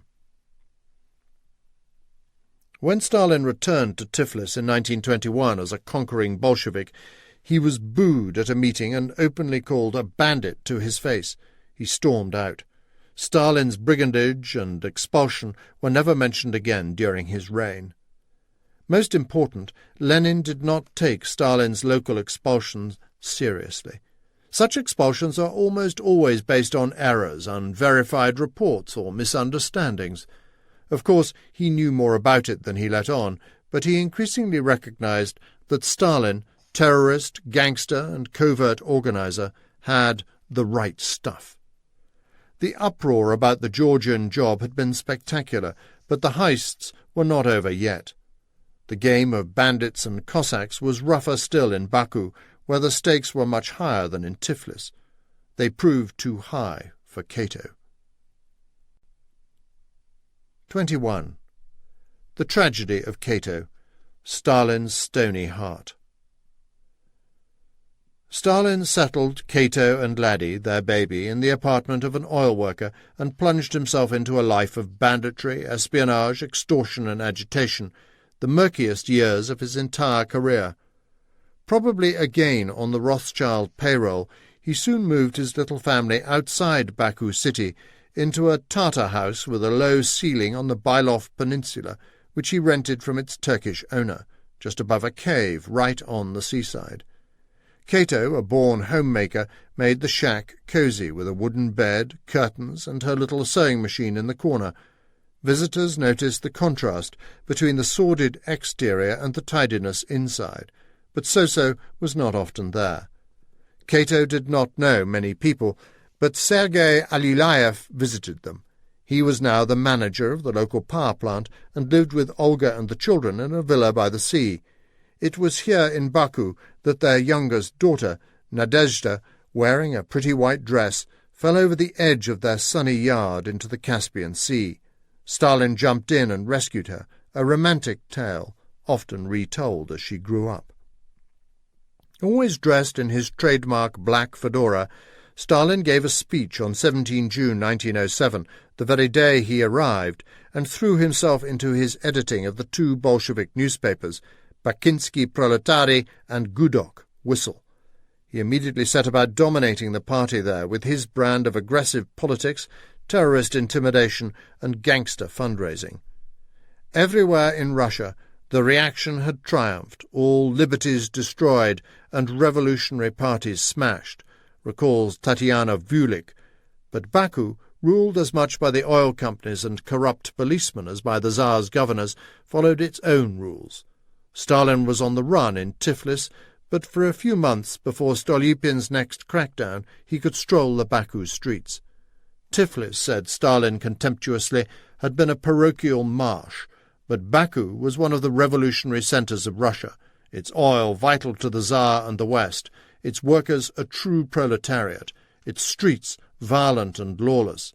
Baku, wrote Stalin, would be my second baptism of fire. Baku was a city of debauchery, despotism and extravagance, and a twilight zone of smoke and gloom. Its own governor called it the most dangerous place in Russia. For Stalin, it was the oil kingdom. Baku was created by one dynasty, Swedish by origin, Russian by opportunity, and international by instinct. The Nobels made their first fortune selling landmines to Tsar Nicholas I, but in 1879, the year of Baku's first fountain of oil, the brothers Ludwig and Robert Nobel founded the Nobel Brothers Oil Company in the town known mainly for the ancient Zoroastrian temple where Magi priests tended their holy oil-fueled flames. The Persian word for fire is Azer, hence the name of the country, Azerbaijan. The drilling had already started. Entrepreneurs struck oil in spectacular gushers. The Nobels started to buy up land, particularly in what became the Black City. Another brother, Alfred, invented dynamite, but Ludwig's invention of the oil tanker was almost as important. The French Rothschilds followed the Nobels into Baku. By the 1880s, Baron Alphonse de Rothschild's Caspian Black Sea Oil Company was the second biggest producer, and its workers lived in the industrial township called the White City. They were soon joined by an Englishman, Sir Marcus Samuel, later Viscount Bearsted, founder of Shell. In 1912, Edouard de Rothschild, Alphonse's son, sold most of the Rothschild interests in Baku to Royal Dutch Shell, then headed by Henri Detterding. The Rothschild took most of their payment in Royal Dutch Shell shares. This proved a classically brilliant Rothschild deal. The Rothschilds eschewed oil investments in Russia for almost a century, making another fortune in the Russian oil boom of the 21st century. The ex-Rothschilds Palace is now Azerbaijan's Justice Ministry. By 1901, Baku produced half the world's oil, and the Nobel Prize, established that year, was funded on its profits. Its oil boom, like the Kimberley diamond fever or the California gold rush, turned peasants into millionaires overnight. A dusty, windy, ex-Persian town, built on the edge of the Caspian around the walls and winding streets of a medieval fortress, was transformed into one of the most famous cities in the world. Its barbaric luxury filled the newspapers of Europe, scintillated by instant riches, remarkable philanthropy, and preposterous vulgarity. Every oil baron had to have a palace, many as big as a city block. Even the Rothschilds built one. The Nobel's palace was called Villa Petrolia and was surrounded by a lush park. One oil baron insisted on building his palace out of gold, but had to agree to cover it with gold plate because the gold would melt. Another built his mansion like the body of a giant dragon with the entrance through its jaws. A third created his vast palace in the shape of a pack of cards, emblazoned in golden letters, "Here live I, Isabe of Ganji." A popular singer made his fortune when a performance was rewarded by some land on which oil was struck. His neoclassical palace is now the headquarters of Azerbaijan State Oil Company. Baku was a melting pot of pitiful poverty and incredible wealth. Its streets, observes Anna Alyuleva, full of red-bearded Muslims, street porters called ambals bent under excessive loads, Tartar hawkers selling sweetmeats, strange figures in whispering silks whose fiery black eyes watched through slits, street barbers. Everything seemed to take place in the streets, crowded with tribesmen in pleated coats with jewelled daggers, Persians in waistcoats and felt hats, mountain Jews in fur hats, and Western millionaires in frock coats, their wives in French fashions. Stalin called its workforce of Turkish Azeris, Persians, Russians, Chechens, and Armenians a national kaleidoscope. The rich promenaded down the seaside esplanade, shadowed by carriages of gun-toting bodyguards. Yet the source of all this money, the derricks and the refineries, poisoned the city and corrupted the people.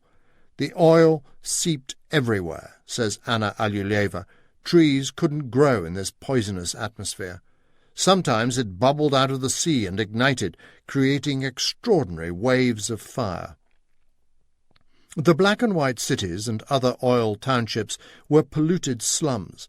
The 48,000 workers toiled in terrible conditions, living and fighting each other in grimy streets, littered with decaying rubbish, disemboweled dogs, rotten meat, feces.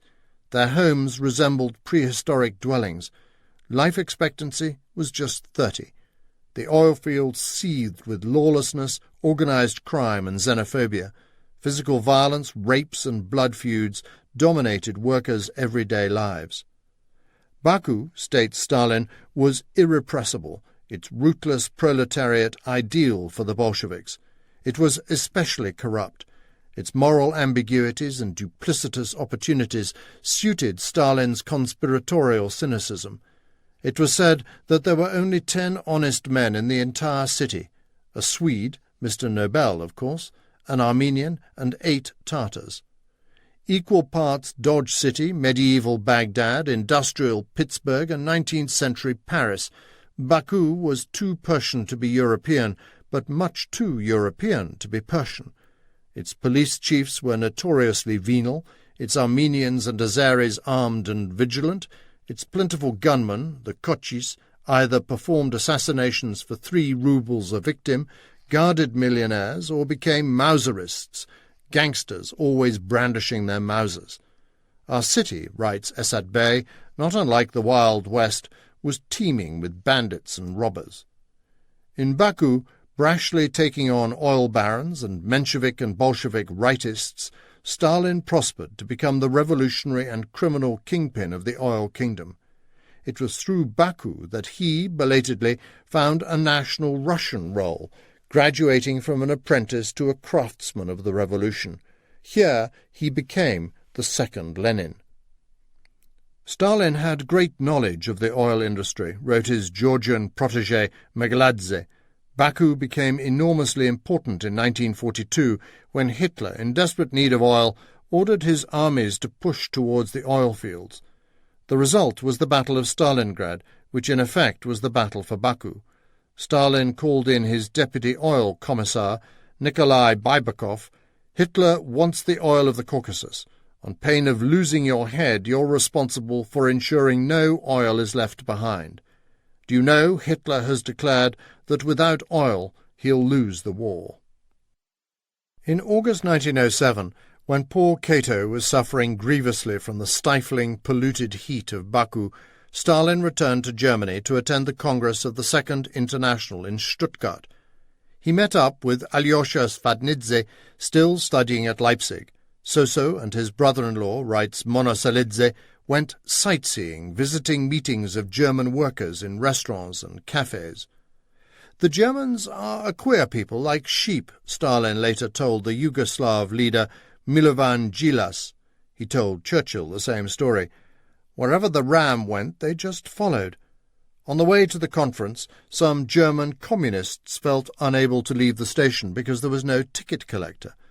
They were so obedient to the rules that, Stalin said, they actually missed the meeting for which they'd made the entire trip. He joked that a Russian comrade had shown them a simple solution: leave the platform without handing in the tickets.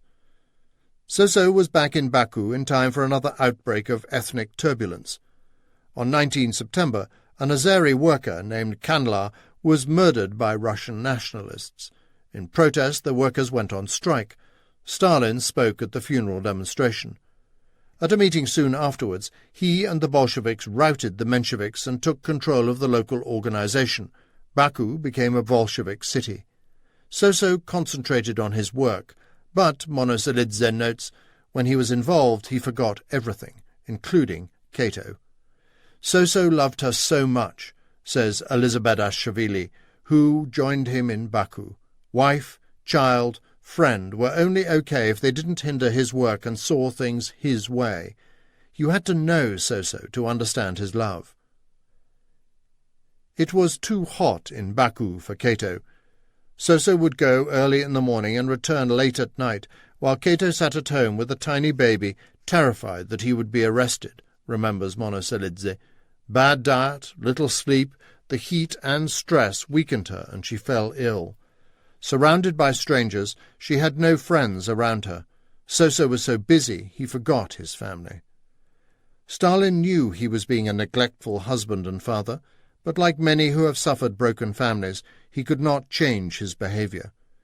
He must have talked about it with Elizabethashvili. Soso regretted it and was angry at himself for having married in such circumstances.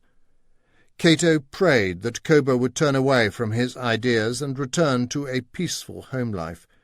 But he had chosen a mission that in many ways let him off the normal responsibilities of a family man. Bolshevik wives knew this. "Am I a martyr?" Spandarian's much-cuckolded wife Olga asked of her marriage to Stalin's friend, but she might have been describing Stalin too. "I make as much as I can of my life. My path is not covered with roses, but I chose it.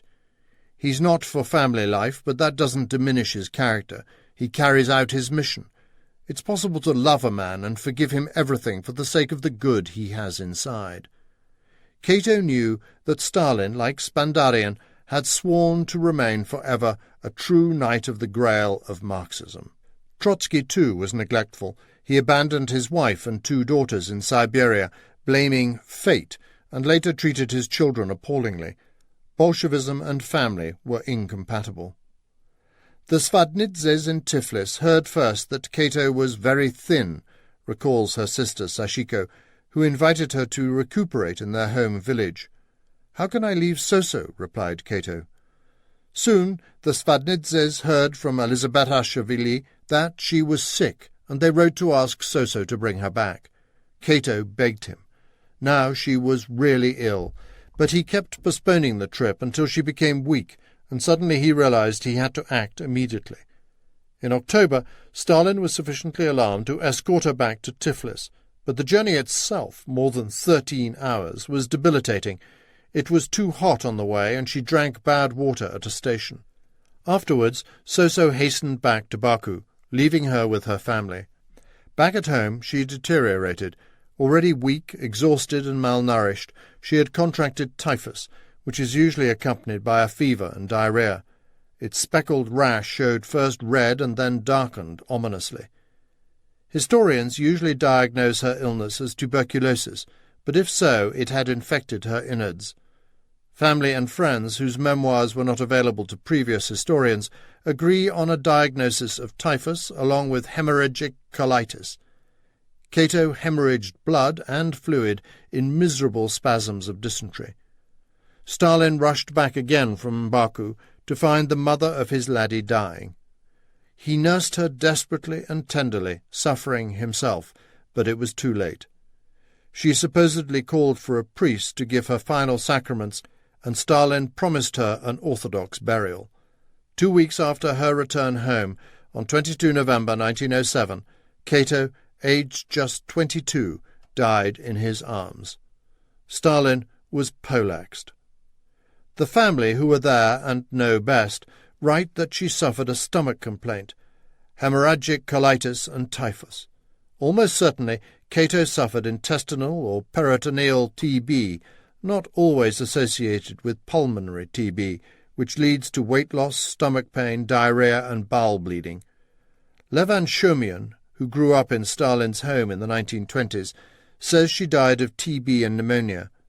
Typhus is spread by infected water and food, typhoid by bedbugs and reduced resistance, but both flourish among the poor and malnourished, and both can lead to bleeding bowels and darkening rashes. There was no treatment until the 1950s. Katavan Gelavani, a close Svadnidze relative interviewed in Tbilisi by this author, calls it stomach cancer, which may be her explanation of the bleeding from the bowels. Mariam Svadnidze, another cousin still alive in Tbilisi, aged 109, and interviewed by this author on 31 October 2005, remembers the death clearly. I was then 9 years old. Cato and my father got typhus at the same time. Books say Cato died of TB, but I can assure you it was typhus, says this sturdy and lucid centenarian wearing a floral dressing gown in a Tbilisi old people's home. Both got the red rash. We knew if the rash went black they'd die. My father's rash stayed red. He lived, but I remember that Cato's turned black. Then all the family knew she'd die, and die she did. 22. Boss of the Black City. Plutocrats, protection rackets, and piracy. Soso closed Cato's eyes himself. Stunned, he managed to stand beside his wife's body with the family for a photograph, but then collapsed. Nobody could believe Soso was so wounded, wrote Elizabeta Shavili. He sobbed that he couldn't manage to make her happy. Soso was in such despair that his friends were worried about leaving him with his Mauser. I was so overcome with grief that my comrades took my gun away from me, he later told a girlfriend. I realized how many things in life I hadn't appreciated. While my wife was alive, there were times I didn't return home at night. I told her when I left not to worry about me, but when I got home she'd be sitting there. She'd wait up all night. Stalin's reaction to the death is very similar to his behaviour after the suicide of his second wife, Nadia Alyuleva, in 1932, down to the suicide threat, self-pity, and blaming himself for neglect. The death was announced in Skaro newspaper. The announcement of the death read, "We notify our comrades, friends, and family of the death of Ekaterina Semyonovna Svadnidze Jukashvili, expressing the deepest sorrow on behalf of Joseph, husband, Simon and Sipora, parents, and Alexandra, Alexander, and Mariko, siblings." Mikhail Monoselidze adds, "In 1936, I buried my wife, Sashiko, next to Cato. Sashiko died of cancer, but it might have been a mercy.